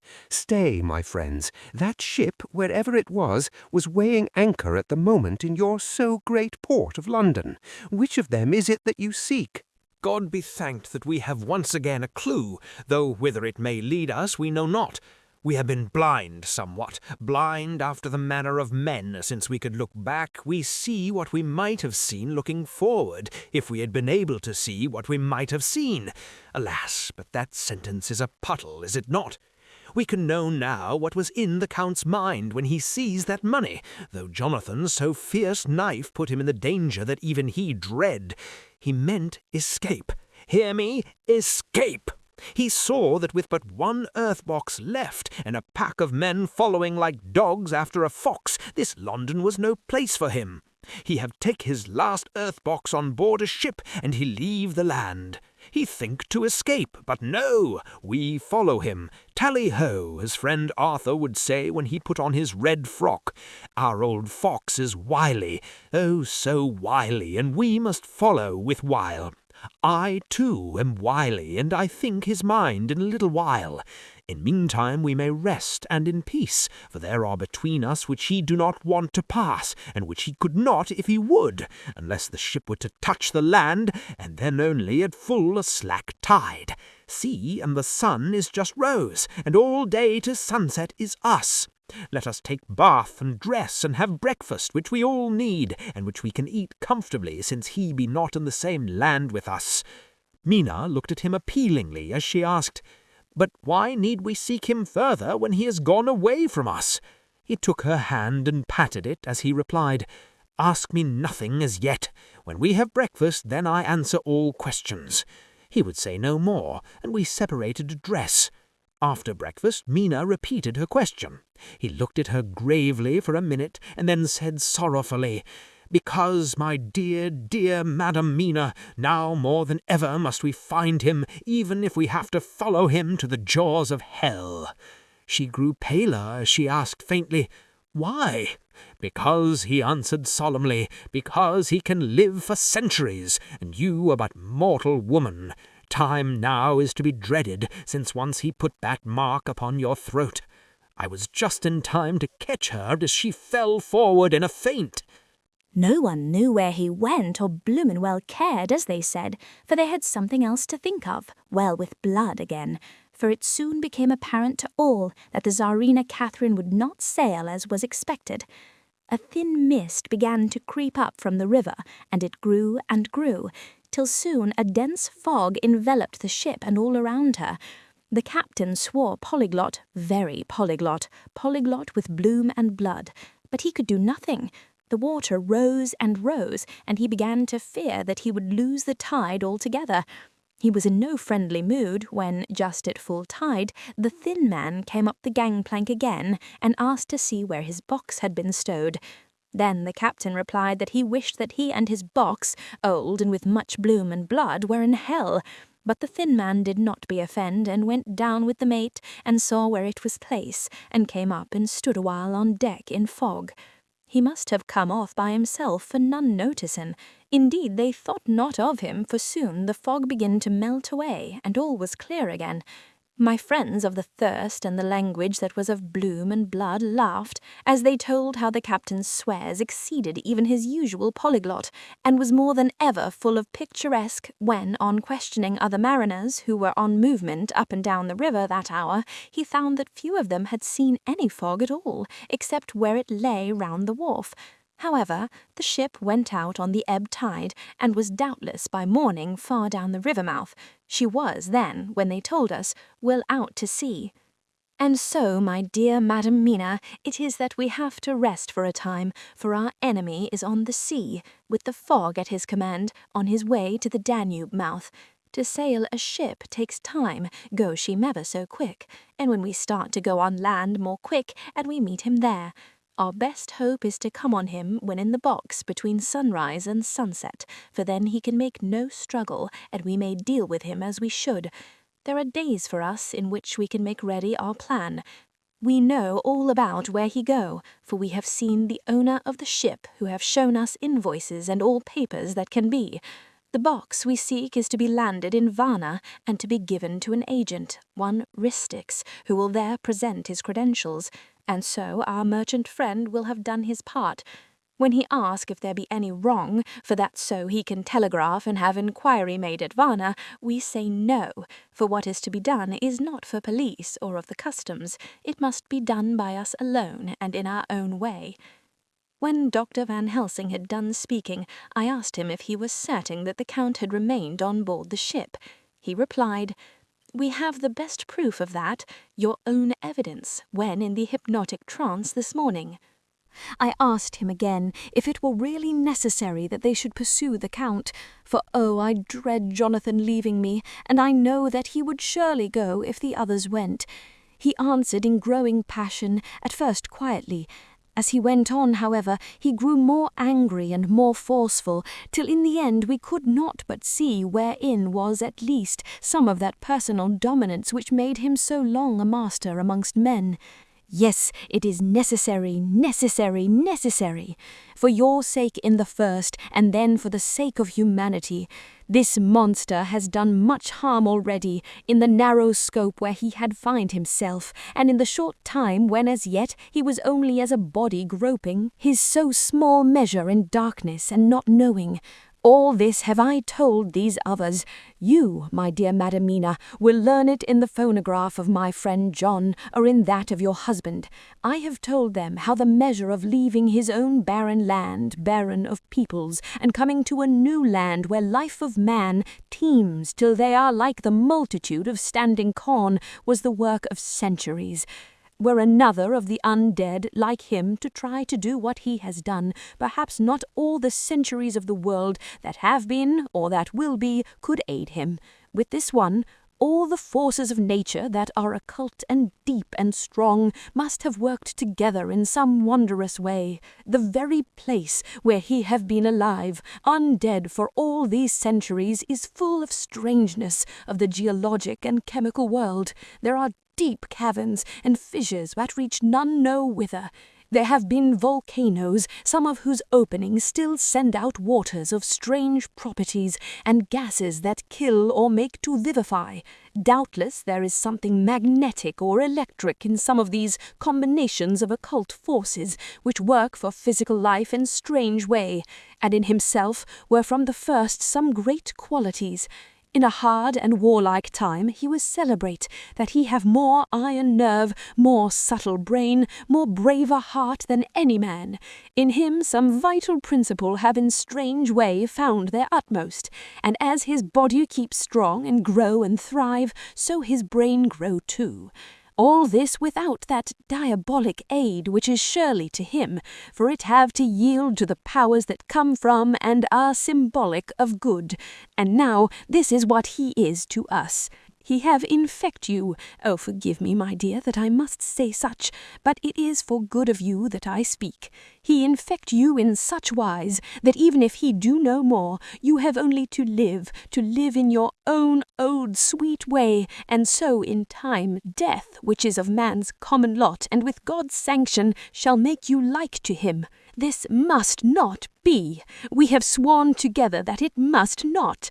Thus are we ministers of God's own wish, that the world and men for whom his Son die will not be given over to monsters, whose very existence would defame him. He have allowed us to redeem one soul already, and we go out as the old Knights of the Cross to redeem more. Chapter 24. Dr. Seward's Phonograph Diary. Spoken by Van Helsing. This to Jonathan Harker. You are to stay with your dear Madame Mina. We shall go to make our search, if I can call it so. For it is not search, but knowing, and we seek confirmation only. But do you stay and take care of her today. This is your best and most holiest office. This day nothing can find him here. Let me tell you that, so you will know what we four know already, for I have tell them. He, our enemy, have gone away. He have gone back to his castle in Transylvania. I know it so well as if a great hand of fire wrought it on the wall. He have prepared for this in some way, and that last earth box was ready to ship somewheres. For this he took the money. For this he hurry at the last, lest we catch him before the sun go down. It was his last hope, save that he might hide in the tomb that he think poor Miss Lucy, being, as he thought, like him, keep open to him. But there was not of time. When that fail, he make straight for his last resource, his last earthwork, I might say, did I wish double entendre. He is clever, oh so clever. He know that his game here was finish, and so he decide he go back home. He find ship going by the route he came, and he go in it. We go off now to find what ship and whither bound. When we have discovered that, we come back and tell you all. Then we will comfort you and poor Madame Mina with new hope, for it will be hope when you think it over, that all is not lost. This very creature that we pursue, he take hundreds of years to get so far as London, and yet in one day, when we know of the disposal of him, we drive him out. He is finite, though he is powerful to do much harm, and suffers not as we do. But we are strong, each in our purpose, and we are all more strong together. Take heart afresh, dear husband of Madame Mina. This battle is but begun, and in the end we shall win, so sure as that God sit on high to watch over his children. Therefore be of much comfort till we return. Van Helsing. Jonathan Harker's Journal, 4th October. When I read to Mina Van Helsing's message in the phonograph, the poor girl brightened up considerably. Already, the certainty that the Count is out of the country has given her comfort, and comfort is strength to her.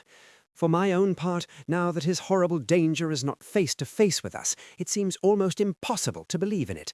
Even my own terrible experiences in Castle Dracula seem like a long-forgotten dream. Here, in the crisp autumn air, in the bright sunlight. Alas, how can I disbelieve? In the midst of my thought, my eye fell on the red scar on my poor darling's white forehead. Whilst that lasts, there can be no disbelief. Mina and I fear to be idle, so we have been over all the diaries again and again. Somehow, although the realities seem greater each time, the pain and the fear seem less. There is something of a guiding purpose manifest throughout, which is comforting. Mina says that perhaps we are the instruments of ultimate good. It may be. I shall try to think as she does. We have never spoken to each other yet of the future. It is better to wait till we see the Professor and the others after their investigations. The day is running by more quickly than I ever thought a day could run for me again. It is now 3 o'clock. Mina Harker's Journal, 5 October, 5 p.m. Our meeting for report. Present Professor Van Helsing, Lord Godalming, Dr. Seward, Mr. Quincy Morris, Jonathan Harker, Mina Harker. Dr. Van Helsing described what steps were taking during the day to discover on what boat and whither bound Count Dracula made his escape.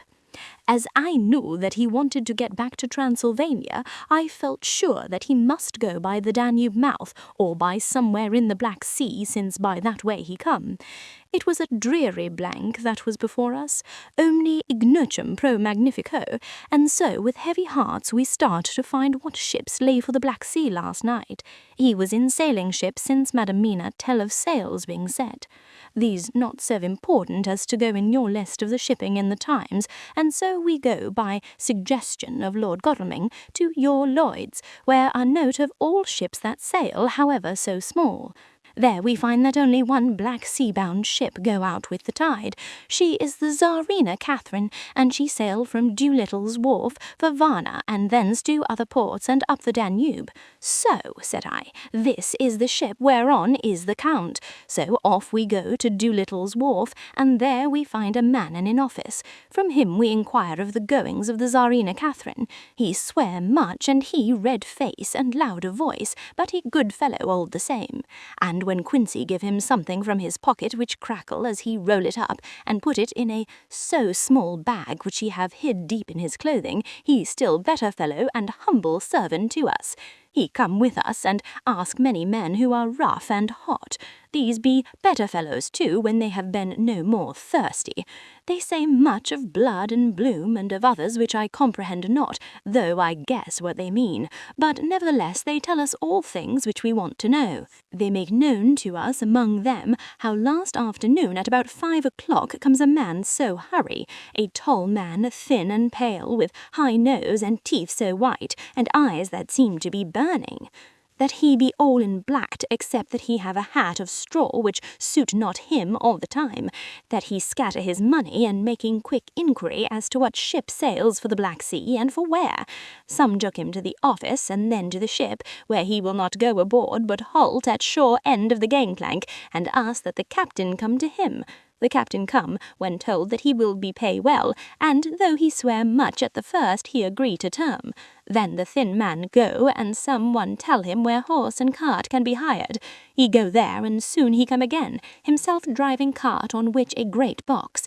This he himself lift down, though it take several to put it on truck for the ship. He give much talk to captain as to how and where his box is to be placed, but the captain like it not, and swear at him in many tongues, and tell him that he doesn't want no Frenchmen with bloom upon them, and also with blood, in his ship with blood on her also. And so, after asking where he might purchase ship forms, he departed. Like them we shall travel towards the sunrise, and like them if we fall in good cause. He paused, and I said, But will not the Count take his rebuff wisely? Since he has been driven from England, will he not avoid it, as a tiger does the village from which he has been hunted? Aha, he said, your simile of the tiger good for me, and I shall adopt him. Your man-eater, as they of India call the tiger, who has once tasted blood of the human, cared no more for the other prey, but prowl unceasing till he get him. This that we hunt from our village is a tiger too, a man-eater, and he never ceased to prowl. Nay, in himself he is not one to retire and stay afar.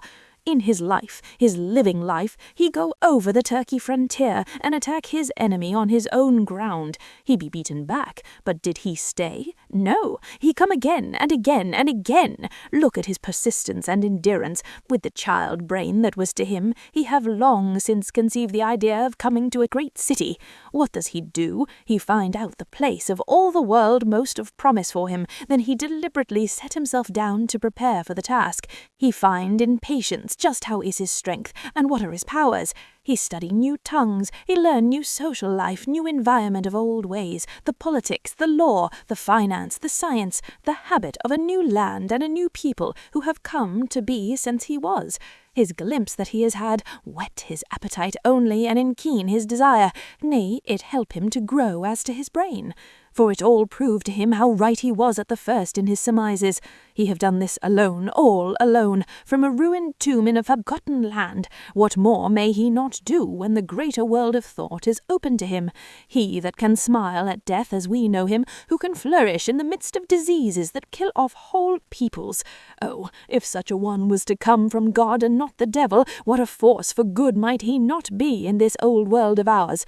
But we are pledged to set the world free. Our toil must be in silence, and our efforts all in secret, for in this enlightened age, when men believe not even what they see, the doubting of wise men would be his greatest strength. It would be at once his sheath and his armour and his weapons to destroy us, his enemies, who are willing to peril even our unsouls for the safety of one we love, for the good of mankind, and for the honour and glory of God.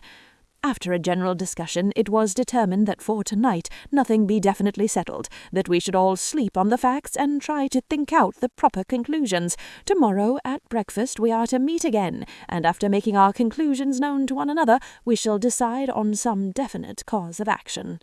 I feel a wonderful peace and rest tonight. It is as if some haunting presence were removed from me. Perhaps my surmise was not finished, could not be, for I caught sight in the mirror of the red mark upon my forehead, and I knew that I was still unclean. Dr. Seward's diary, 5th October. We all arose early, and I think that sleep did much for each and all of us. When we met at early breakfast, there was more general cheerfulness than any of us had ever experienced again. It is really wonderful how much resilience there is in human nature. Let any obstructing cause, no matter what, be removed in any way, even by death, and we fly back to first principles of hope and enjoyment. More than once, as we sat around the table, my eyes opened in wonder whether the whole of the past days had not been a dream. It was only when I caught sight of the red blotch on Mrs. Harker's forehead that I was brought back to reality. Even now, when I am gravely revolving the matter, it is almost impossible to realize that the cause of all our trouble is still existent. Even Mrs. Harker seems to lose sight of her trouble for whole spells. It is only now and again, when something recalls it to her mind, that she thinks of her terrible scar. We are to meet here in my study in half an hour and decide on her course of action. I see only one immediate difficulty. I know it by instinct rather than reason. We shall all have to speak frankly, and yet I fear that in some mysterious way poor Mrs. Harker's tongue is tied. I know that she forms conclusions of her own, and from all that has been, I can guess how brilliant and how true they must be. But she will not, or cannot, give them utterance. I have mentioned this to Van Helsing, and he and I are to talk it over when we are alone. I suppose it is some of that horrid poison which has got into her veins, beginning to work. The Count had his own purposes when he gave her what Van Helsing called the vampire's baptism of blood.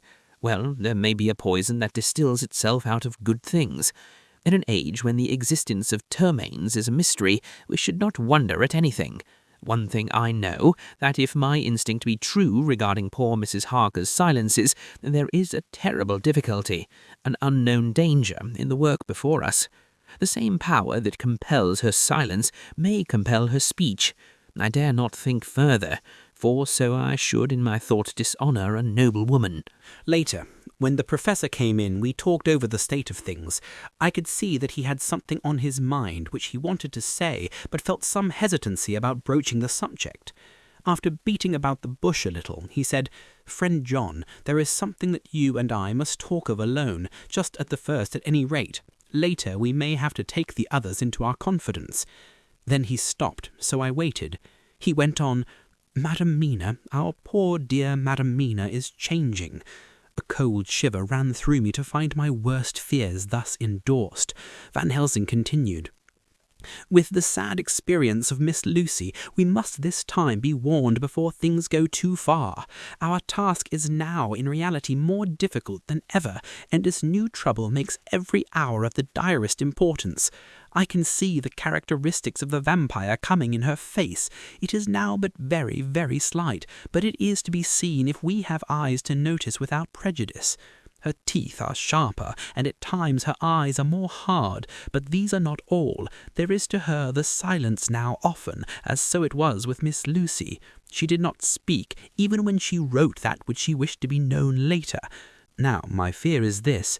If it be that she can by our hypnotic trance tell what the Count see and hear, is it not more true that he who have hypnotized her first, and you have drink of her very blood and make her drink of his, should, if he will, compel her mind to disclose to him that which she know?"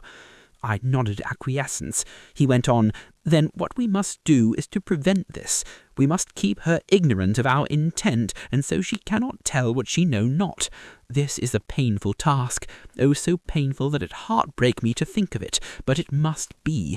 When today we meet, I must tell her that for reason which we will not to speak, she must not more be of our counsel, but be simply guarded by us." He wiped his forehead, which had broken out in profuse perspiration at the thought of the pain which he might have to inflict upon the poor soul already so tortured. I knew that it would be some sort of comfort to him if I told him that I also had come to the same conclusion, for at any rate it would take away the pain of doubt. I told him, and the effect was as I expected. It is now close to the time of our general gathering. Van Helsing has gone away to prepare for the meeting, and his painful part of it. I really believe his purpose is to be able to pray alone. Later, at the very outset of our meeting, a great personal relief was experienced by both Van Helsing and myself. Mrs. Harker had sent a message by her husband to say that she would not join us at present, as she thought it better that we should be free to discuss our movements without her presence to embarrass us.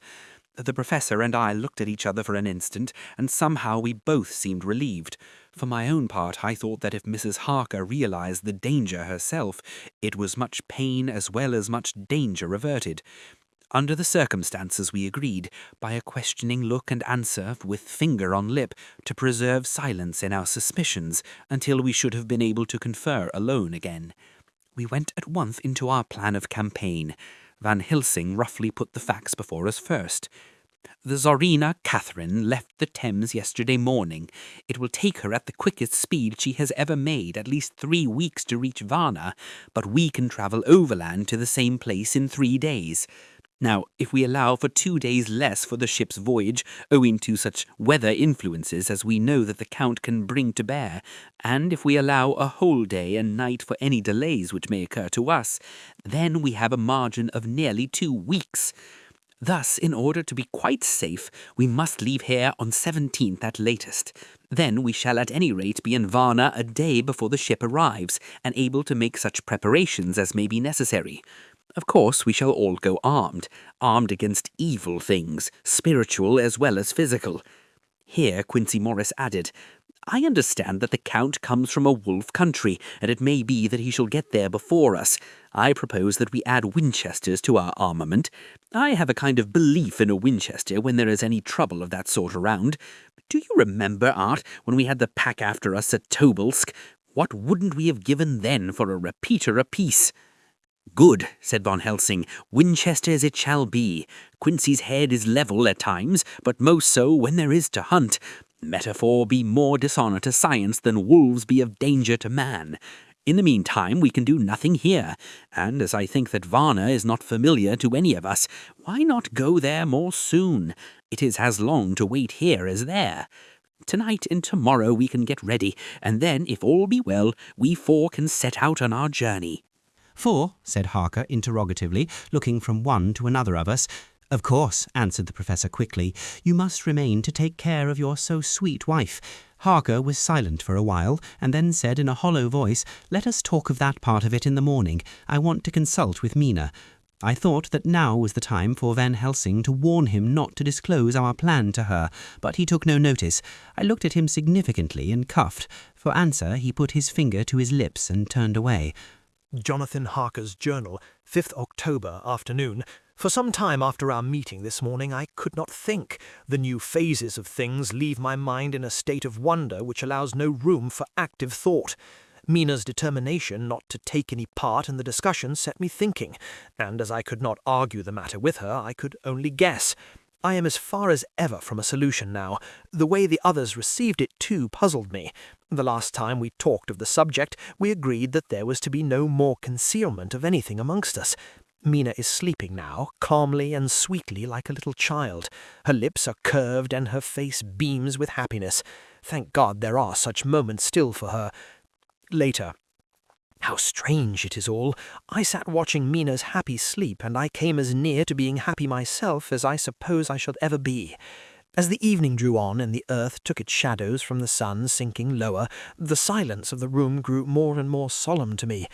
All at once Mina opened her eyes and, looking at me tenderly, said, Jonathan, I want you to promise me something on your word of honour, a promise made to me, but made holily in God's hearing, and not to be broken, though I should go down on my knees and implore you with bitter tears. Quick, you must make it to me at once. Mina, I said, a promise like that I cannot make at once. I may have no right to make it. But, dear one, she said with such spiritual intensity that her eyes were like pole stars, it is I who wish it, and it is not for myself.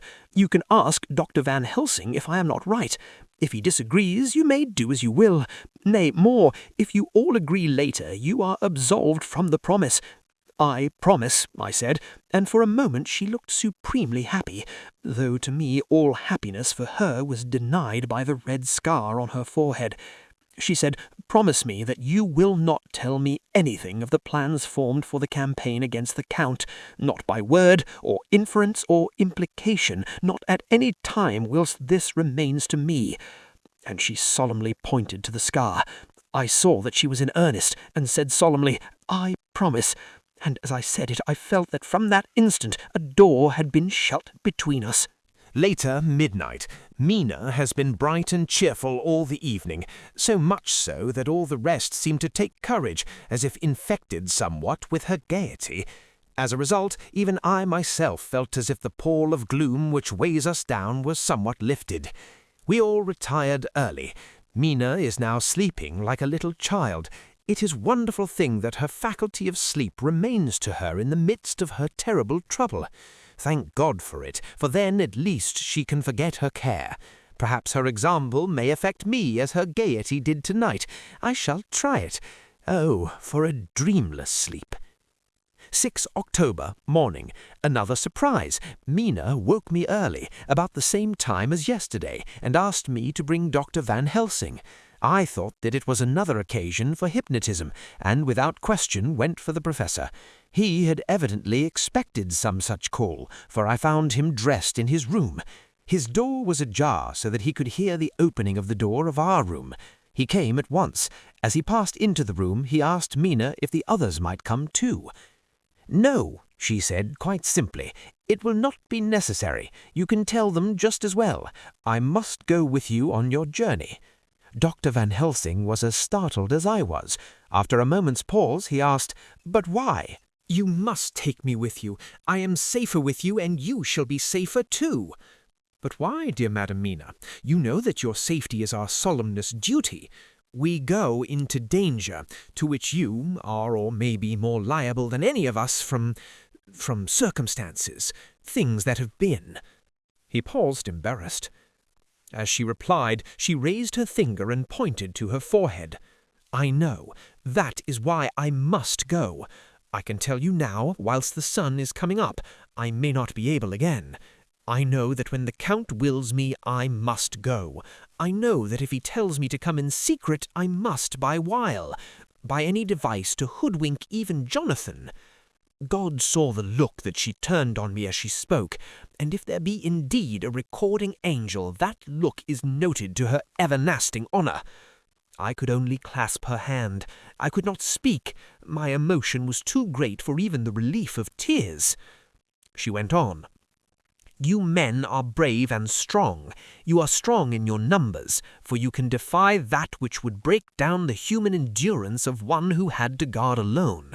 Besides, I may be of service, since you can hypnotize me, and so learn that which even I myself do not know." Dr. Van Helsing said gravely, "Madam Mina, you are, as always, most wise. You shall with us come, and together we shall do that which we go forth to achieve." When he had spoken, Mina's long spell of silence made me look at her. She had fallen back on her pillow asleep. She did not even wake when I had pulled up the blind and let in the sunlight which flooded the room.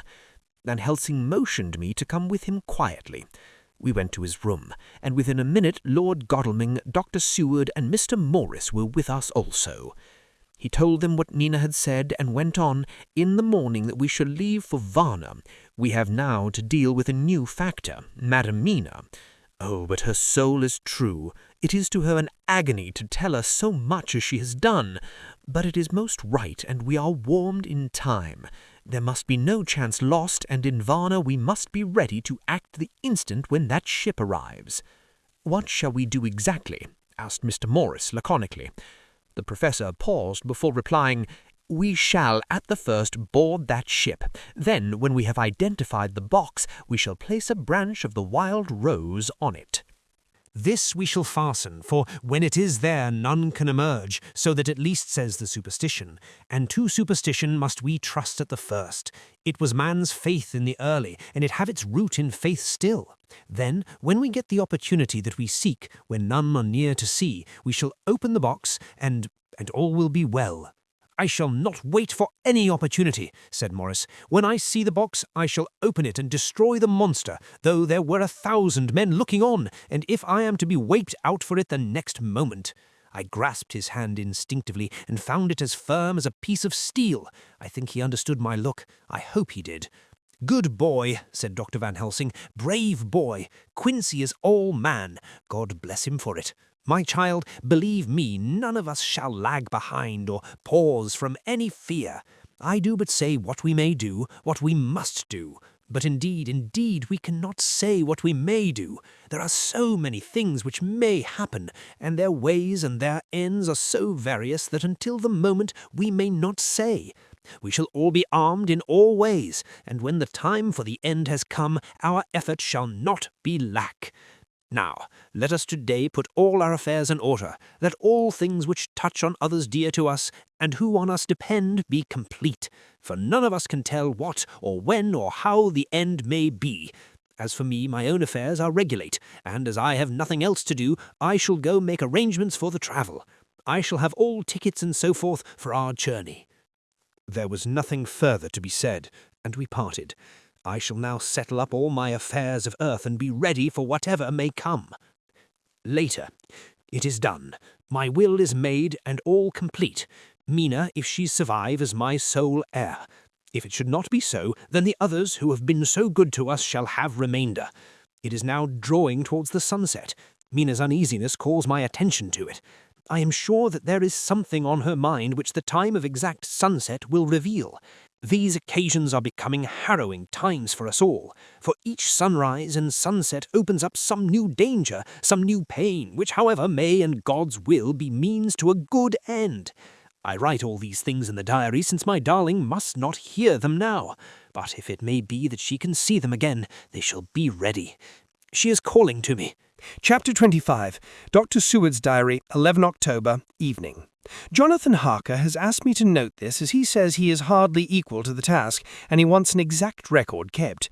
I think that none of us were surprised when we were asked to see Mrs. Harker a little before the time of sunset.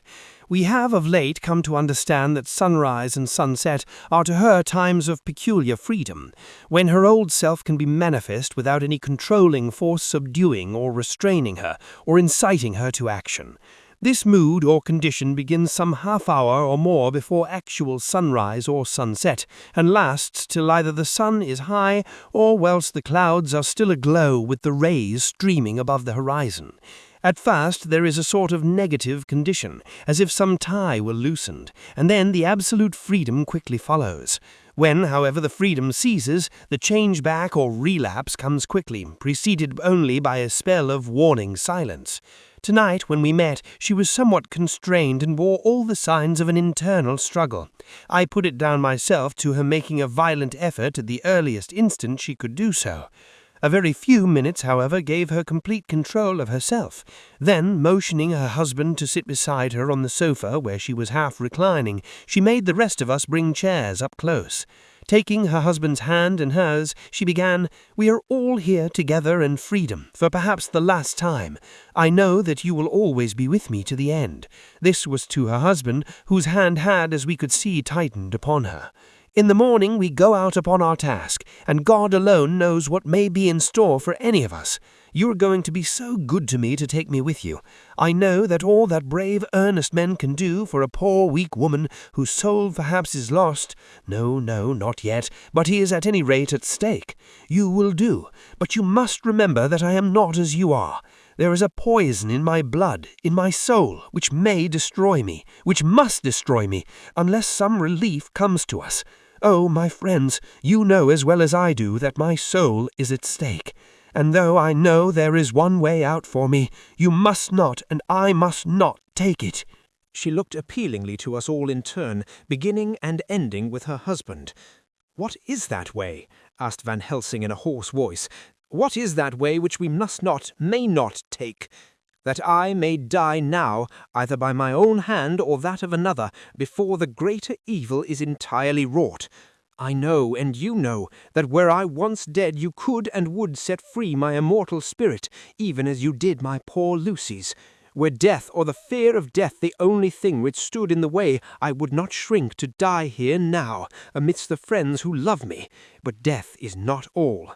I cannot believe that to die in such a case, when there is hope before us and a bitter task to be done, is God's will. Therefore, I, on my part, give up here the certainty of eternal rest, and go out into the dark, where may be the blackest things that the world or the netherworld holds." We were all silent, for we knew instinctively that this was only a prelude. The faces of the others were set, and Harker's grew ashen grey.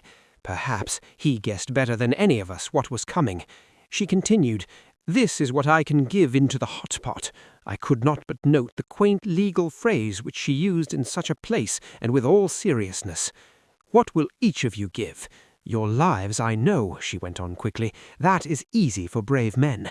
Your lives are God's, and you can give them back to him. But what will you give to me?" She looked again questioningly, but this time avoided her husband's face.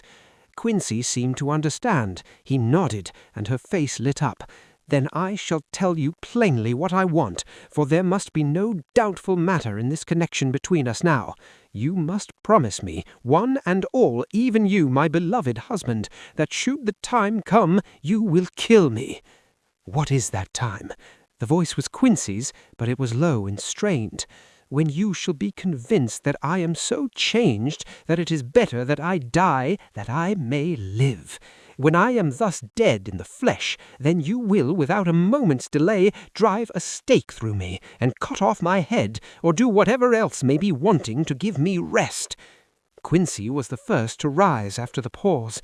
He knelt down before her, and taking her hand in his, said solemnly, "I'm only a rough fellow, who hasn't perhaps lived as a man should to win such a distinction, but I swear to you by all that I hold sacred and dear, that should the time ever come, I shall not flinch from the duty that you have set us. And I promise you, too, that I shall make all certain, for if I am only doubtful, I shall take it that the time has come." "My true friend," was all she could say amid her fast-falling tears, as bending over she kissed his hand. "I swear the same, my dear Madam Mina," said Van Helsing. "And I," said Lord Godalming, each of them in turn kneeling to her to take the oath. I followed myself. Then her husband turned to her one-eyed, and with a greenish pallor which subdued the snowy whiteness of his hair, and asked, "And must I, too, make such a promise, O my wife?" "You too, my dearest," she said, with infinite yearning of pity in her voice and eyes. "You must not shrink. You are nearest and dearest and all the world to me. Our souls are knit into one for all life and all time. Think, dear, that there have been times when brave men have killed their wives and their womenkind to keep them from falling into the hands of the enemy. Their hands did not falter any the more because those that they loved implored them to slay them. It is men's duty towards those whom they love in such times of sore trial. And, oh, my dear, if it is to be that I must meet death at any hand, let it be at the hand of him that loves me best. Dr. Van Helsing, I have not forgotten your mercy in poor Lucy's case to him who loved—" She stopped with a flying blush and changed her phrase. "To him who had best right to give her peace.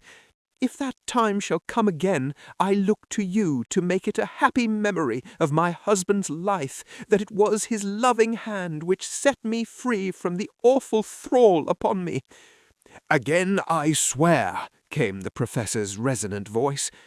Mrs. Harker smiled, positively smiled, as with a sigh of relief she leaned back and said, "And now one word of warning, a warning which you must never forget.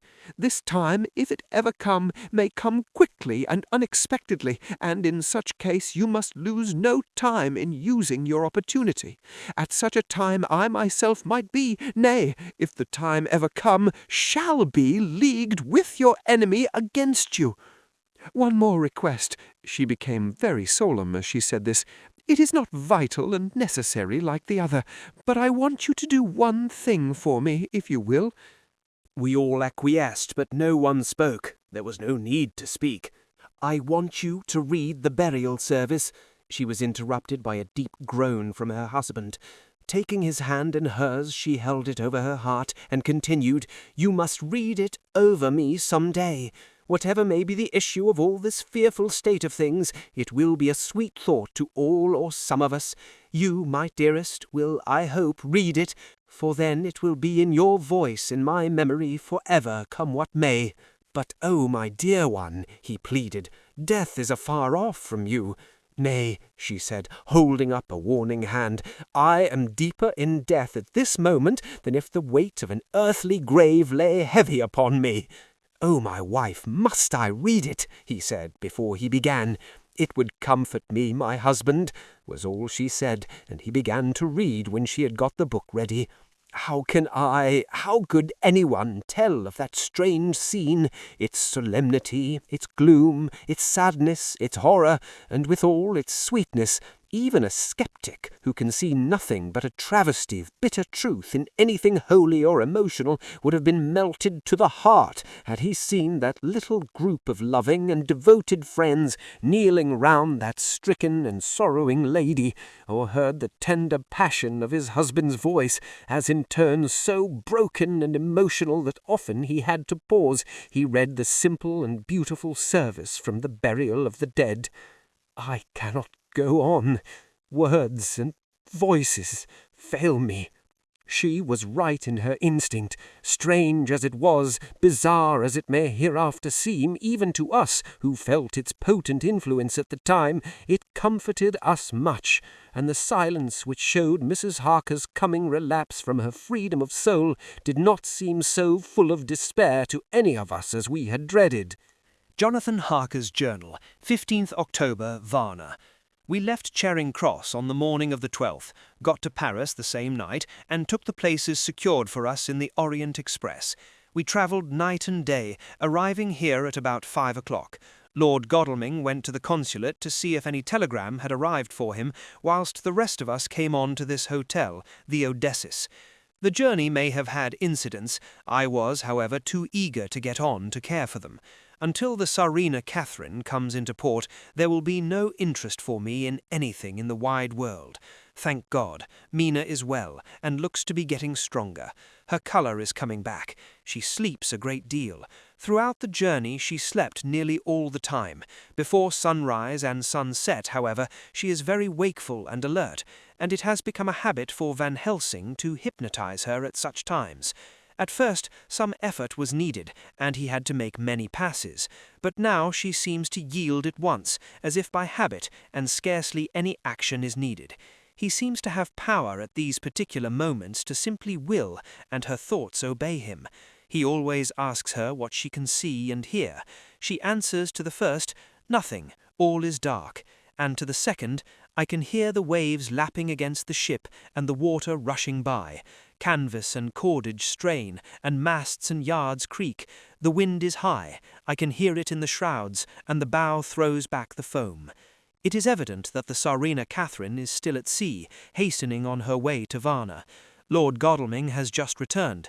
He had 4 telegrams, one each day since we started, and all to the same effect, that the Tsarina Catherine had not been reported to Lloyd's from anywhere. He had arranged before leaving London that his agent should send him every day a telegram saying if the ship had been reported. He was to have a message even if she were not reported, so that he might be sure that there was a watch being kept at the other end of the wire. We had dinner and went to bed early. Tomorrow we are to see the Vice-Consul, and to arrange, if we can, about getting on board the ship as soon as she arrives.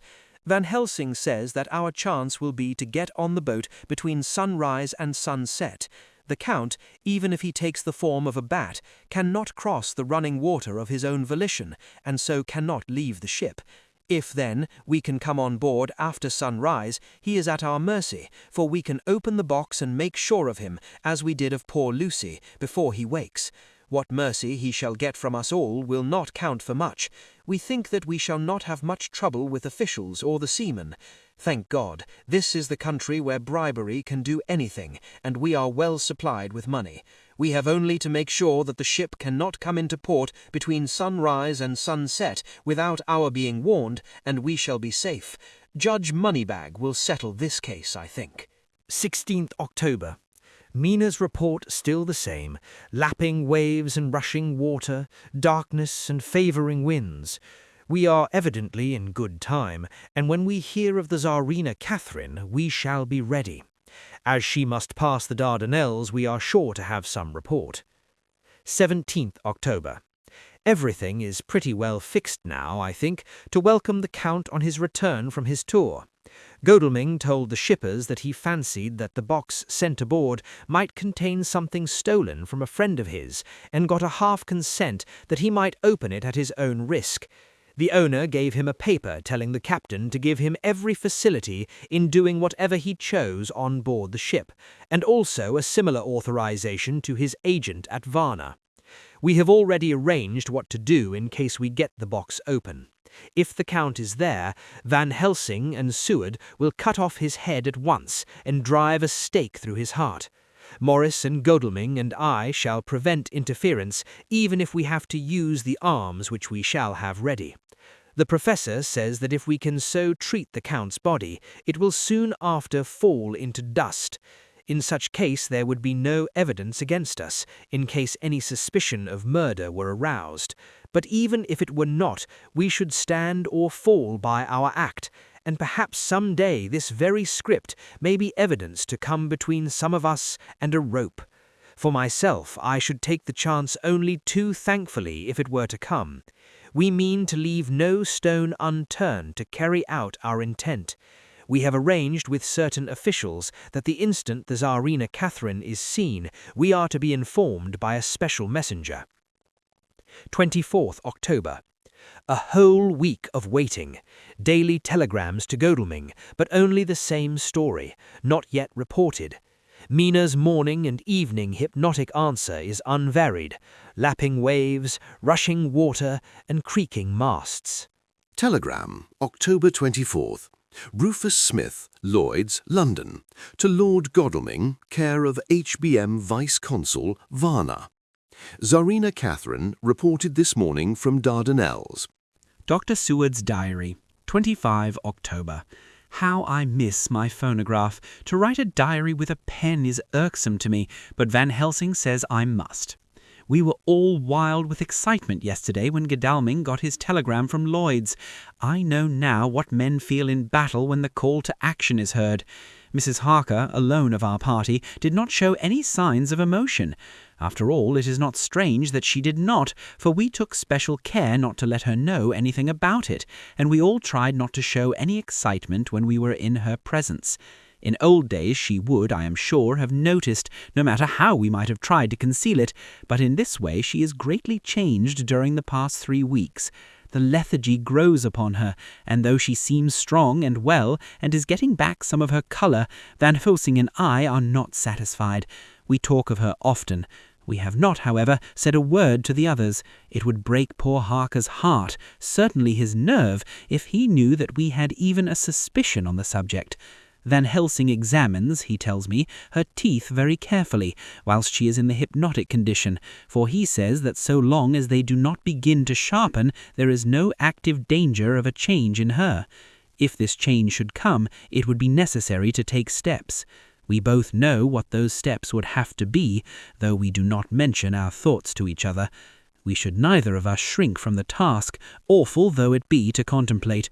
Euthanasia is an excellent and a comforting word. I am grateful to whoever invented it. It is only about 24 hours' sail from the Dardanelles to here, at the rate that Tsarina Catherine has come from London. She should therefore arrive some time in the morning, but as she cannot possibly get in before noon, we are all about to retire early. We shall get up at 1 o'clock so as to be ready. 25 October, noon. No news yet of the ship's arrival. Mrs. Harker's hypnotic report this morning was the same as usual, so it is possible that we may get news at any moment. We men are all in a fever of excitement, except Harker, who is calm. His hands are cold as ice, and an hour ago I found him wetting the edge of the great Gurkha knife which he now always carries with him. It will be a bad lookout for the Count if the edge of that kukri ever touches his throat, driven by that stern, ice-cold hand. Van Helsing and I were a little alarmed about Mrs. Harker today. About noon she got into a sort of lethargy which we did not like. Although we kept silence to the others, we were neither of us happy about it. She had been restless all the morning, so that we were at first glad to know that she was sleeping. When, however, her husband mentioned casually that she was sleeping so soundly that he could not wake her, we went to her room to see for ourselves. She was breathing naturally and looked so well and peaceful that we agreed that the sleep was better for her than anything else. Poor girl, she has so much to forget that it is no wonder that sleep, if it brings oblivion to her, does her good. Later, our opinion was justified, for when, after a refreshing sleep of some hours, she woke up, she seemed brighter and better than she had been for days. At sunset she made the usual hypnotic report.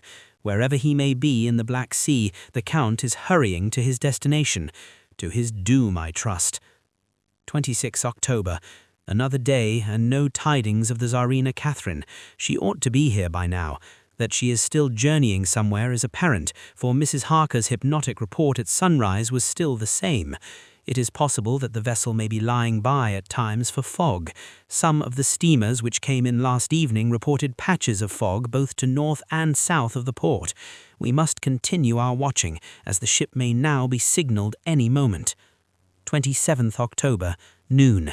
Most strange. No news yet of the ship we wait for. Mrs. Harker reported last night and this morning as usual, lapping waves and rushing water, though she added that the waves were very faint. The telegrams from London have been the same, no further report. Van Helsing is terribly anxious and told me just now that he fears the Count is escaping us. He added significantly, "I did not like that lethargy of Madame Mina's. Souls and memories can do strange things during trance." I was about to ask him more, but Harker just then came in, and he held up a warning hand. We must try tonight at sunset to make her speak more fully when in her hypnotic state. 28th October. Telegram. Rufus Smith, London, to Lord Godalming, care HBM Vice-Consul, Varna. Tsarina Catherine reported entering Galatz at 1 o'clock today. Dr. Seward's diary. 28th October. When the telegram came announcing the arrival in Galatz, I do not think it was such a shock as might have been expected. True, we did not know whence or how or when the bolt would come, but I think we all expected that something strange would happen. The day of arrival at Varna made us individually satisfied that things would not be just as we had expected. We only waited to learn where the change would occur. Nonetheless, however, it was a surprise. I suppose that nature works on such a hopeful basis that we believe against ourselves that things will be as they ought to be, not as we should know that they will be. Transcendentalism is a beacon to the angels, even if it be a will-o'-the-wisp to man. Van Helsing raised his hand over his head for a moment, as though in remonstrance with the Almighty, but he said not a word, and in a few seconds stood up with his face sternly set. Lord Godalming grew very pale and sat breathing heavily. I was myself half stunned and looked in wonder at one after another. Quincy Morris tightened his belt with that quick movement which I knew so well. In our old wandering days it meant action. Mrs. Harker grew ghastly white, so that the scar on her forehead seemed to burn, but she folded her hands meekly and looked up in prayer. Harker smiled, actually smiled, the dark, bitter smile of one who is without hope, but at the same time his action belied his words, for his hands instinctively sought the hilt of the great kukri knife and rested there. "When does the next train start for Galatz?" said Van Helsing to us generally. "At 6:30 tomorrow morning." We all started, for the answer came from Mrs. Harker. "How on earth do you know?" said Art. "You forget, or perhaps you do not know, though Jonathan does, and so does Dr. Van Helsing, that I am the train fiend. At home in Exeter, I always used to make up the timetables so as to be helpful to my husband. I found it so useful sometimes that I always make a study of the timetables now. I knew that if anything were to take us to Castle Dracula, we should go by Galatz, or at any rate through Bucharest, so I learned the times very carefully. Unhappily, there are not many to learn, as the only train tomorrow leaves, as I say." "Wonderful woman," murmured the Professor. "Can't we get a special?" asked Lord Godalming. Van Helsing shook his head. "I fear not. This land is very different from yours or mine. Even if we did have a special, it would probably not arrive as soon as our regular train. Moreover, we have something to prepare. We must think. Now, let us organize. You, friend Arthur, go to the train and get the tickets and arrange that all be ready for us to go in the morning. Do you, friend Jonathan, go to the agent of the ship and get from him letters to the agent in Galatz with authority to make a search of the ship just as it was here. Quincy Morris, you see the vice-consul and get his aid with his fellow in Galatz and all he can do to make our way smooth so that no times be lost when over the Danube. John will stay with Madam Mina and me, and we shall consult. For so, if time be long, you may be delayed, and it will not matter when the sun set, since I am here with Madam to make report. And I, said Mrs. Harker brightly, and more like her old self than she had been for many a long day, shall try to be of use in all ways, and shall think and write for you as I used to do. Something is shifting from me in some strange way, and I feel freer than I have been of late. The three younger men looked happier at the moment as they seemed to realize the significance of her words. But Van Helsing and I, turning to each other, met each a grave and troubled glance. We said nothing at the time, however. When the three men had gone out to their tasks, Van Helsing asked Mrs. Harker to look up the copy of the diaries and find him the part of Harker's journal at the castle. She went away to get it. When the door was shut upon her, he said to me, "We mean the same. Speak out." Here is some change. It is a hope that makes me sick, for it may deceive us. Quite so. Do you know why I asked her to get the manuscript? No, said I, unless it was to get an opportunity of seeing me alone. You are in part right, friend John, but only in part. I want to tell you something, and oh, my friend, I am taking a terrible risk, but I believe it is right. In the moment when Madam Mina said those words that arrest both our understanding, an inspiration came to me. In the trance of 3 days ago, the Count sent her his spirit to read her mind, or more like he took her to see him in his earth box in the ship with water rushing, just as it go free at rise and set of sun. He learned then that we are here, for she have more to tell in her open life with eyes to see, ears to hear, than he, shut as he is in his coffin box. Now he make his most effort to escape us. At present he want her not. He is sure with his so great knowledge that she will come at his call, but he cut her off, take her, as he can do, out of his own power, that so she come not to him.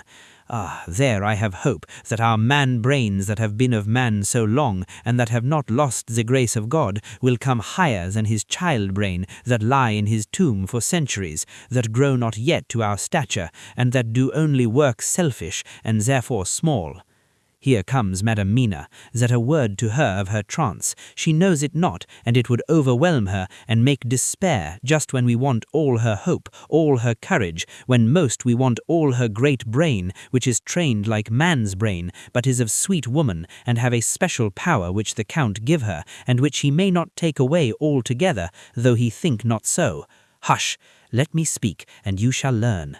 Oh, John, my friend, we are in awful straits. I fear as I never feared before. We can only trust the good God. Silence, here she comes. I thought that the professor was going to break down and have hysterics, just as he had when Lucy died, but with a great effort he controlled himself and was at perfect nervous poise when Mrs. Harker tripped into the room, bright and happy-looking, and in the doing of work, seemingly forgetful of her misery. As she came in, she handed a number of sheets of typewriting to Van Helsing. He looked over them gravely, his face brightening up as he read. Then, holding the pages between his finger and thumb, he said, "Friend John, to you with so much experience already, and you too, dear Madam Mina, that are young, here is a lesson. Do not fear ever to think. A half-thought has been buzzing often in my brain, but I fear to let him loose his wings. Here now, with more knowledge, I go back to where that half-thought come from, and I find that he be no half-thought at all. That be a whole thought, though so young that he is not yet strong to use his little wings. Nay, like the ugly duck of my friend Hans Andersen, he be no duck thought at all, but a big swan thought that sail nobly on big wings when the time come for him to try them. See, I read here what Jonathan have written. That other of his race, who in a later age again and again brought his forces over the great river into Turkey land, who when he was beaten back came again and again and again, though he had to come alone from the bloody field where his troops were being slaughtered, since he knew that he alone could ultimately triumph. What does this tell us? Not much? No. The Count's child thought see nothing, therefore he speaks so free. Your man thought see nothing, my man thought see nothing, till just now. No, but there comes another word from someone who speak without thought, because she too know not what it mean, what it might mean. Just as there are elements which rest, yet when in nature's course they move on their way and they touch, the poof, and there comes a flash of light, heaven-wide, that blind and kill and destroy some, but that show up all earth below for leagues and leagues. Is it not so? Well, I shall explain. To begin, have you ever studied the philosophy of crime? Yes and no. You, John, yes, for it is a study of insanity. You, no, Madam Mina, for crime touch you not but once. Still your mind works through, and argues not a particulari ad universale. There is this peculiarity in criminals. It is so constant, in all countries and at all times, that even police, who know not much from philosophy, come to know it empirically, that is, to be empiric. The criminal always work at one crime, that is the true criminal, who seems predestinate to crime, and who will of none other. This criminal has not full man-brain. He is clever and cunning and resourceful, but he be not of man's stature as to brain. He be of child-brain in much. Now this criminal of ours is predestinate to crime also. He too have child-brain, and it is of the child to do what he have done. The little bird, the little fish, the little animal learn not by principle, but empirically. And when he learn to do, then there is to him the ground to start from to do more. Dos pusto, said Archimedes, give me a fulcrum, and I shall move the world. To do once is the fulcrum whereby child-brain become man-brain, and until he have the purpose to do more, he continue to do the same again every time, just as he have done before. Oh, my dear, I see that your eyes are opened, and that to you the lightning flash show all the leagues. For Mrs. Harker began to clap her hands, and her eyes sparkled. He went on. Now you shall speak. Tell us, two dry men of science, what you see with those so bright eyes. He took her hand and held it whilst he spoke. His finger and thumb closed on her pulse, as I thought instinctively and unconsciously as she spoke. The Count is a criminal, and a criminal type. Nordo and Lombroso would so classify him, and qua criminal he is of an imperfectly formed mind. Thus, in a difficulty he has to seek resource in habit. His past is a clue, and the one page of it that we know, and that from his own lips, tells that once before, when in what Mr. Morris would call a tight place, he went back to his own country from the land he had tried to invade, and thence, without losing purpose, prepared himself for a new effort. He came again better equipped for his work, and won. So he came to London to invade a new land. He was beaten, and when all hope of success was lost, and his existence in danger, he fled back over the sea to his home, just as formerly he had fled back over the Danube from Turkey-land. Good, good. Oh, you so clever lady, said Van Helsing enthusiastically, as he stooped and kissed her hand. A moment later he said to me, as calmly as though we had been having a sick-room consultation, 72 only, and in all this excitement I have hope. Turning to her again, he said with keen expectation, but go on, there is more to tell if you will. Be not afraid. John and I know. I do in any case, and shall tell you if you are right. Speak without fear. I will try to, but you will forgive me if I seem too egotistical. Nay, fear not, you must be egotist, for it is of you that we think.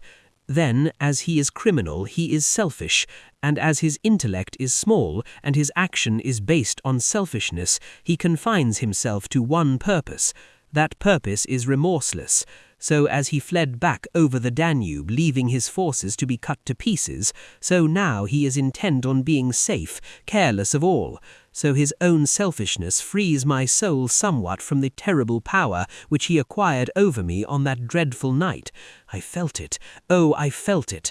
Thank God for his great mercy. My soul is freer than it has been since that awful hour, and all that haunts me is a fear lest in some trance or dream he may have used my knowledge for his ends. The professor stood up. He has so used your mind, and by it he has left us here in Varna, whilst the ship that carried him rushed through enveloping fog up to Galatz, where doubtless he had made preparation for escaping from us. But his child mind only saw so far, and it may be that as ever is in God's providence, the very thing that the evil-doer most reckoned on for his selfish good turns out to be his chiefest harm. The hunter is taken in his own snare, as the great psalmist says, For now that he think he is free from every trace of us all, and that he has escaped us with so many hours to him, then his selfish child brain will whisper him to sleep. He think, too, that as he cut himself off from knowing your mind, there can be no knowledge of him to you. There is where he fail. That terrible baptism of blood which he give you makes you free to go to him in spirit, as you have as yet done in your times of freedom, when the sun rise and set. At such times you go by my volition, and not by his, and this power to good of you and others you have won from your suffering at his hands. This is now all more precious that he know it not, and to guard himself have even cut himself off from his knowledge of our where. We, however, are not selfish, and we believe that God is with us through all this blackness, and these many dark hours. We shall follow him, and we shall not flinch, even if we peril ourselves that we become like him. Friend John, this has been a great hour, and it have done much to advance us on our way. You must be scribe and write him all down, so that when the others return from their work, you can give it to them, then they shall know as we do. And so I have written it whilst we wait their return, and Mrs. Harker has written with the typewriter, all since she brought the MS to us. Chapter 26. Dr. Seward's Diary. 29 October. I write this in the train from Varna to Galatz. Last night we gathered just before sunset, each of us having done all we could. We are prepared for the journey ahead and the work waiting for us in Galatz. Mrs. Harker, with Van Helsing's help, prepared for another hypnotic session. This time it took longer to get her into the trance. She gave a cryptic response. She felt as if the ship was nearing land, hearing men's voices and the sounds of oars, a gunshot in the distance, and the creaking of ropes. She paused, as if lifting something heavy, and then suddenly she asked if anyone wanted tea. Van Helsing and I exchanged a knowing look. We understood the Count was close to shore. Van Helsing explained that if Dracula didn't get ashore before dawn, we could catch him.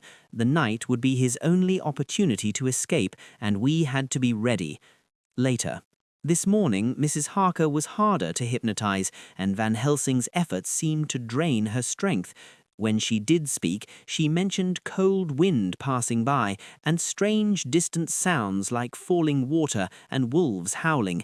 Then she shuddered violently and could not remember anything when she woke up. She seemed drained, but mentally sharp, pondering over what she had said in silence. 30 October, 7 a.m.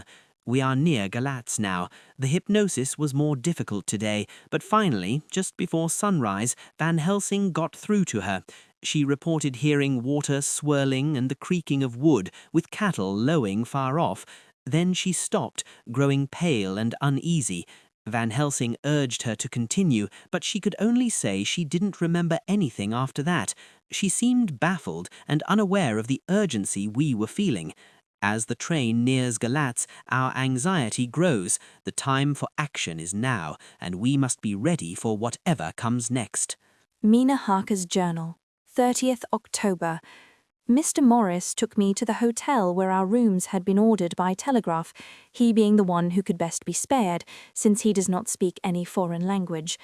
The forces were distributed much as they had been at Varna, except that Lord Godalming went to the vice-consul, as his rank might serve as an immediate guarantee of some sort to the official, we being in extreme hurry.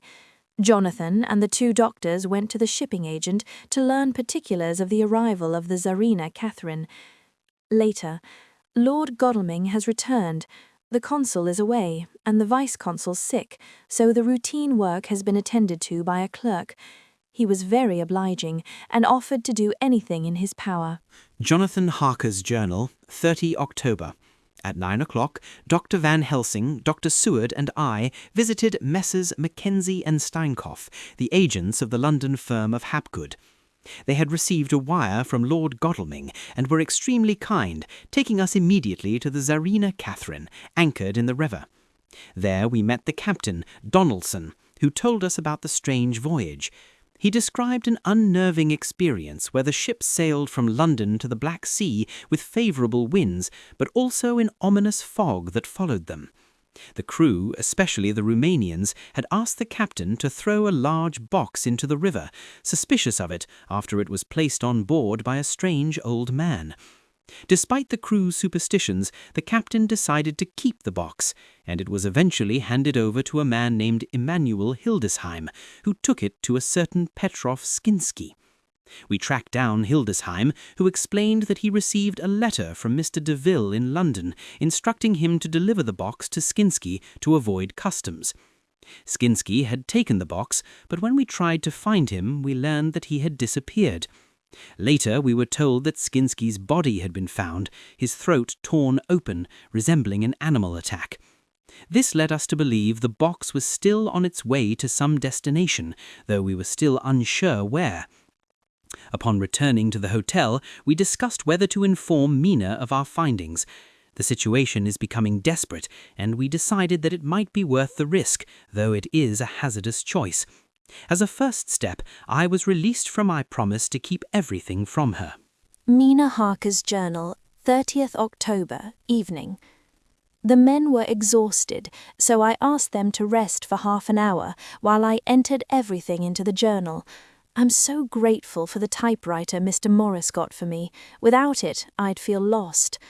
Jonathan lies on the sofa, barely breathing, his body in collapse. He looks so pained, and I wish I could help. I've asked Dr. Van Helsing for all the papers I haven't seen yet. While the others rest, I'll go over them carefully and try to come to a conclusion. I believe I've made a discovery and will present it to the group. Every minute counts. Mina Harker's memorandum. I've concluded that Count Dracula's problem is getting back to his castle. He needs someone to carry him, as he cannot move freely in his box during the day. By road, too many obstacles, such as people and customs officers, that could lead to discovery. By rail, there's no one to manage the box, and it could be delayed, which would be disastrous. By water, this is the safest option, but with danger. He's powerless during the day on water, and if the vessel is wrecked, he'd be lost. I now believe the Count's journey has been through water. After departing London, he must have used the river to move undetected. I suspect the box travelled through the Pruth or Sereth rivers. The Sereth in particular is close to Dracula's castle. Mina's journal continued. After reading this, Jonathan kissed me, and the others praised me for my discovery. Van Helsing said our enemy is at his weakest now, and if we can catch him during the day on water, our task will be over. Plans were quickly made. Lord Godalming will get a steam launch. Mr. Morris will follow on horseback along the bank. Dr. Seward and Mr. Morris brought rifles, knowing the Count may have his own protections. Dr. Van Helsing then offered to take me into the heart of the enemy's country, where we would try to reach Dracula's castle. Jonathan was torn, but understood the necessity of it. Later, after a tense and emotional farewell to Jonathan, the men worked quickly, preparing for the journey. Lord Godalming and Jonathan's steam launch is ready, and Dr. Seward and Mr. Morris have horses. Professor Van Helsing and I are set to leave for Veresti, with maps and arms to protect us. I must face whatever comes, though the cold and snow are growing stronger. Jonathan Harker's journal, 30 October night. We are on a steam launch heading up the river with Lord Godalming at the helm. He's an experienced sailor, and we've decided that Mina's guess was correct. The Count likely took the Sereth River and the Bistritza, as it's the best route to his castle. We're making good speed even in the dark. I can't sleep, though, with the danger hanging over Mina. Mr. Morris and Dr. Seward are riding along the right bank to monitor the river's progress and avoid suspicion. They're ready to join us if needed. This journey feels like an adventure, though the cold and darkness add to the fear of the unknown. 31st October. We're still travelling, and the day has come. Godalming is resting while I stay on watch. The morning is bitterly cold, and we've passed a few boats, but none of them had a package matching the size of the one we seek.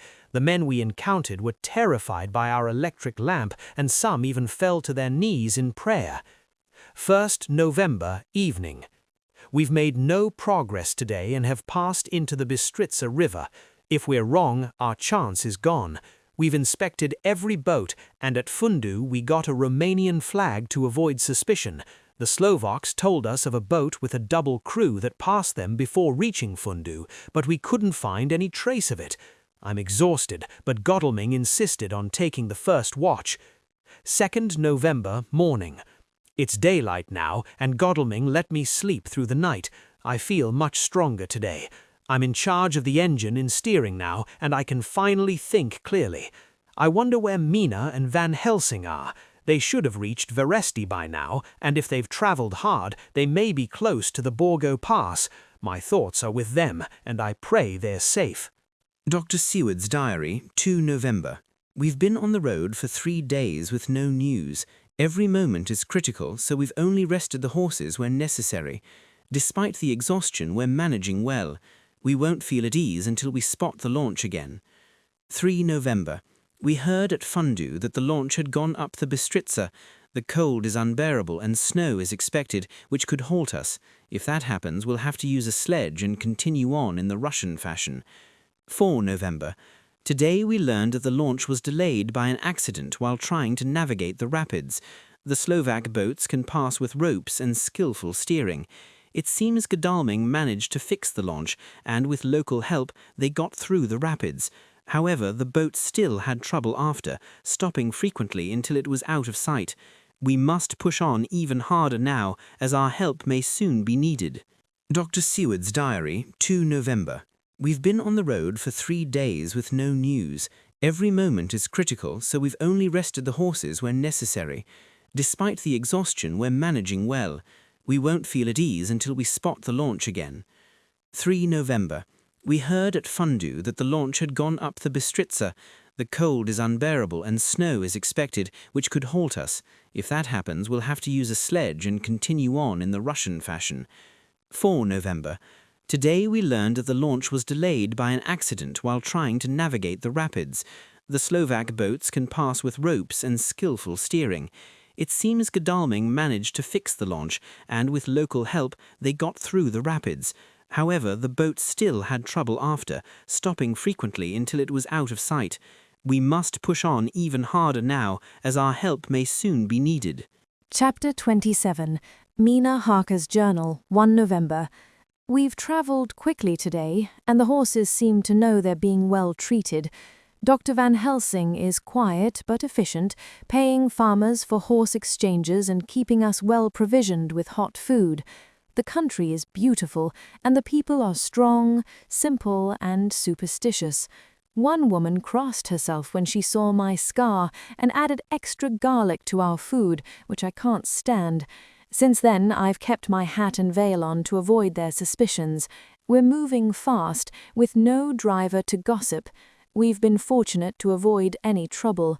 The professor seems tireless, though he made me sleep for a while.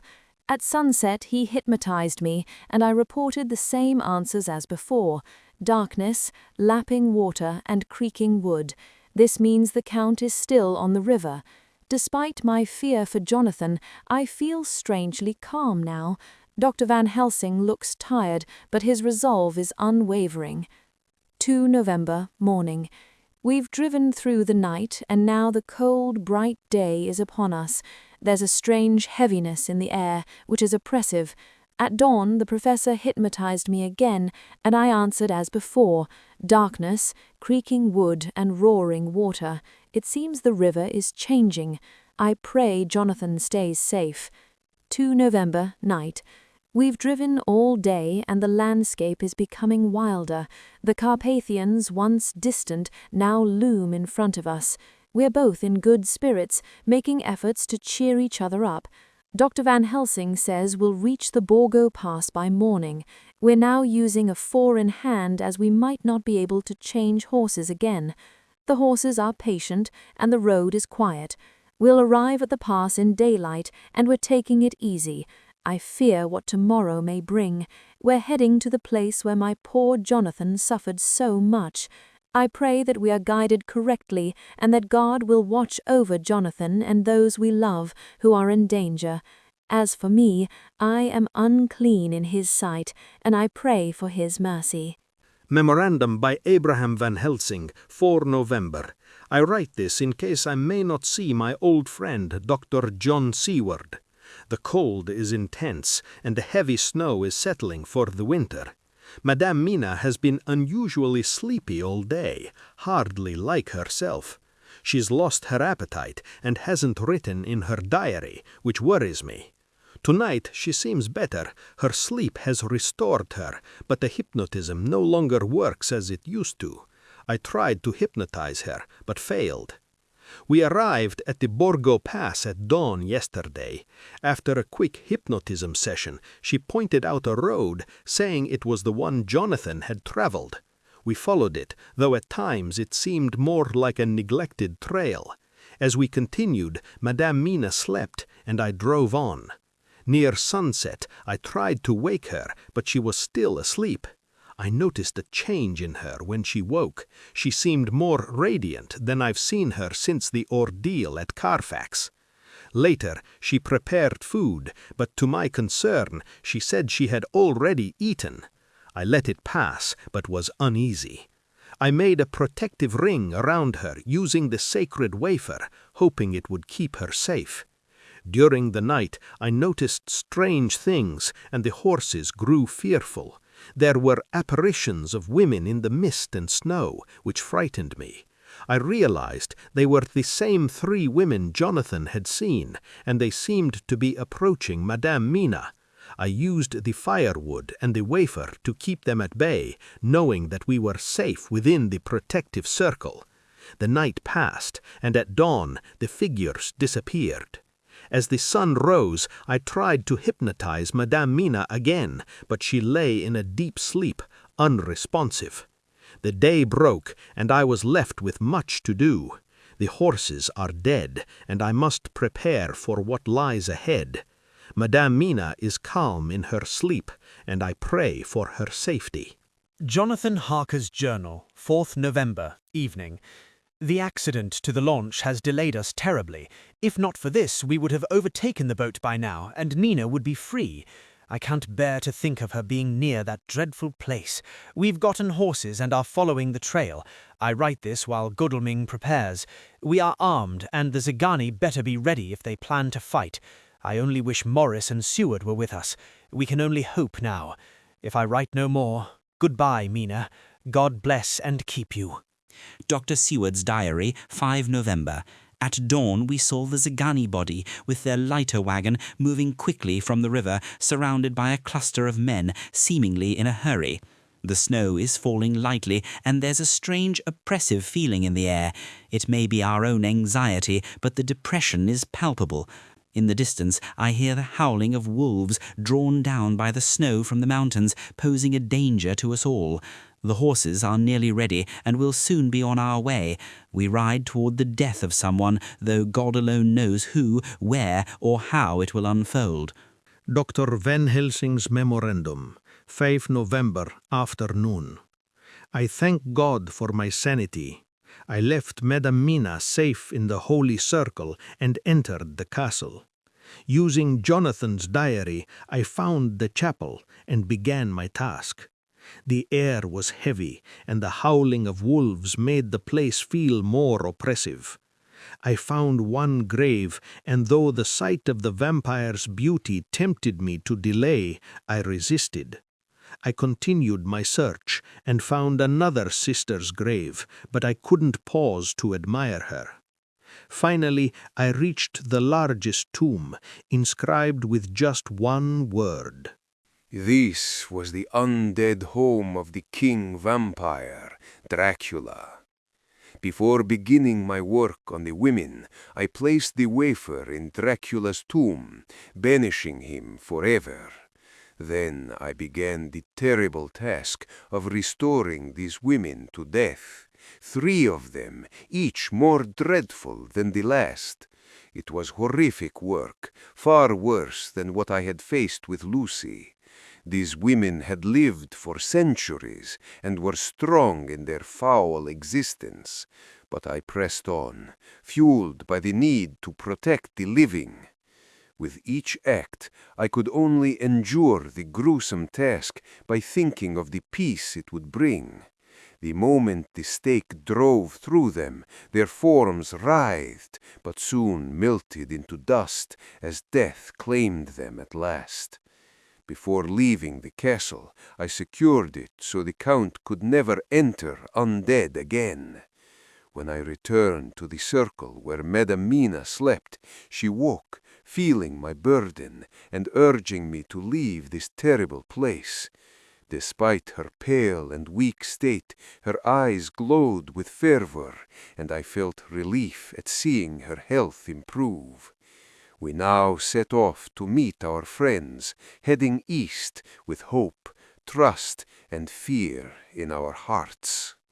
Diary of Mina Harker, 6th November. We began our journey east, towards where I knew Jonathan was coming. The path was steep downhill, but we couldn't rush, as we had heavy furs and provisions with us. The snow was falling heavily, and there was no sign of life around us. After a mile, we stopped to rest, and from there I could see Dracula's castle high on a precipice. The howling of wolves echoed in the distance, and the professor seemed concerned, searching for a safe spot. He found a shelter, a natural hollow between rocks, where we took refuge. The professor had me rest while he scanned the horizon. Then he called me over. Through his glasses I saw a group of mounted men and a cart with a large chest. My heart raced, for I knew the end was near. The professor quickly set up a defensive circle around us, and we waited, watching as the men hurried toward the sunset. After some time, we saw Jonathan and the others following the cart. The gypsies seemed unaware of our presence. When they were within range, Jonathan and the others charged forward, confronting the gypsies, who drew their weapons. A violent struggle ensued, and Jonathan, with incredible strength, reached the cart and pried open the chest. Inside, Dracula lay pale and motionless. As the sun sank, Jonathan's knife plunged into Dracula's throat, and Mr. Morris's bowie knife struck his heart. Before our eyes, Dracula's body crumbled into dust. The gypsies, terrified by the events, fled. Jonathan and the others gathered around Mr. Morris, who was gravely wounded. With his last strength, he smiled, telling us that it was worth dying for, knowing the curse had passed.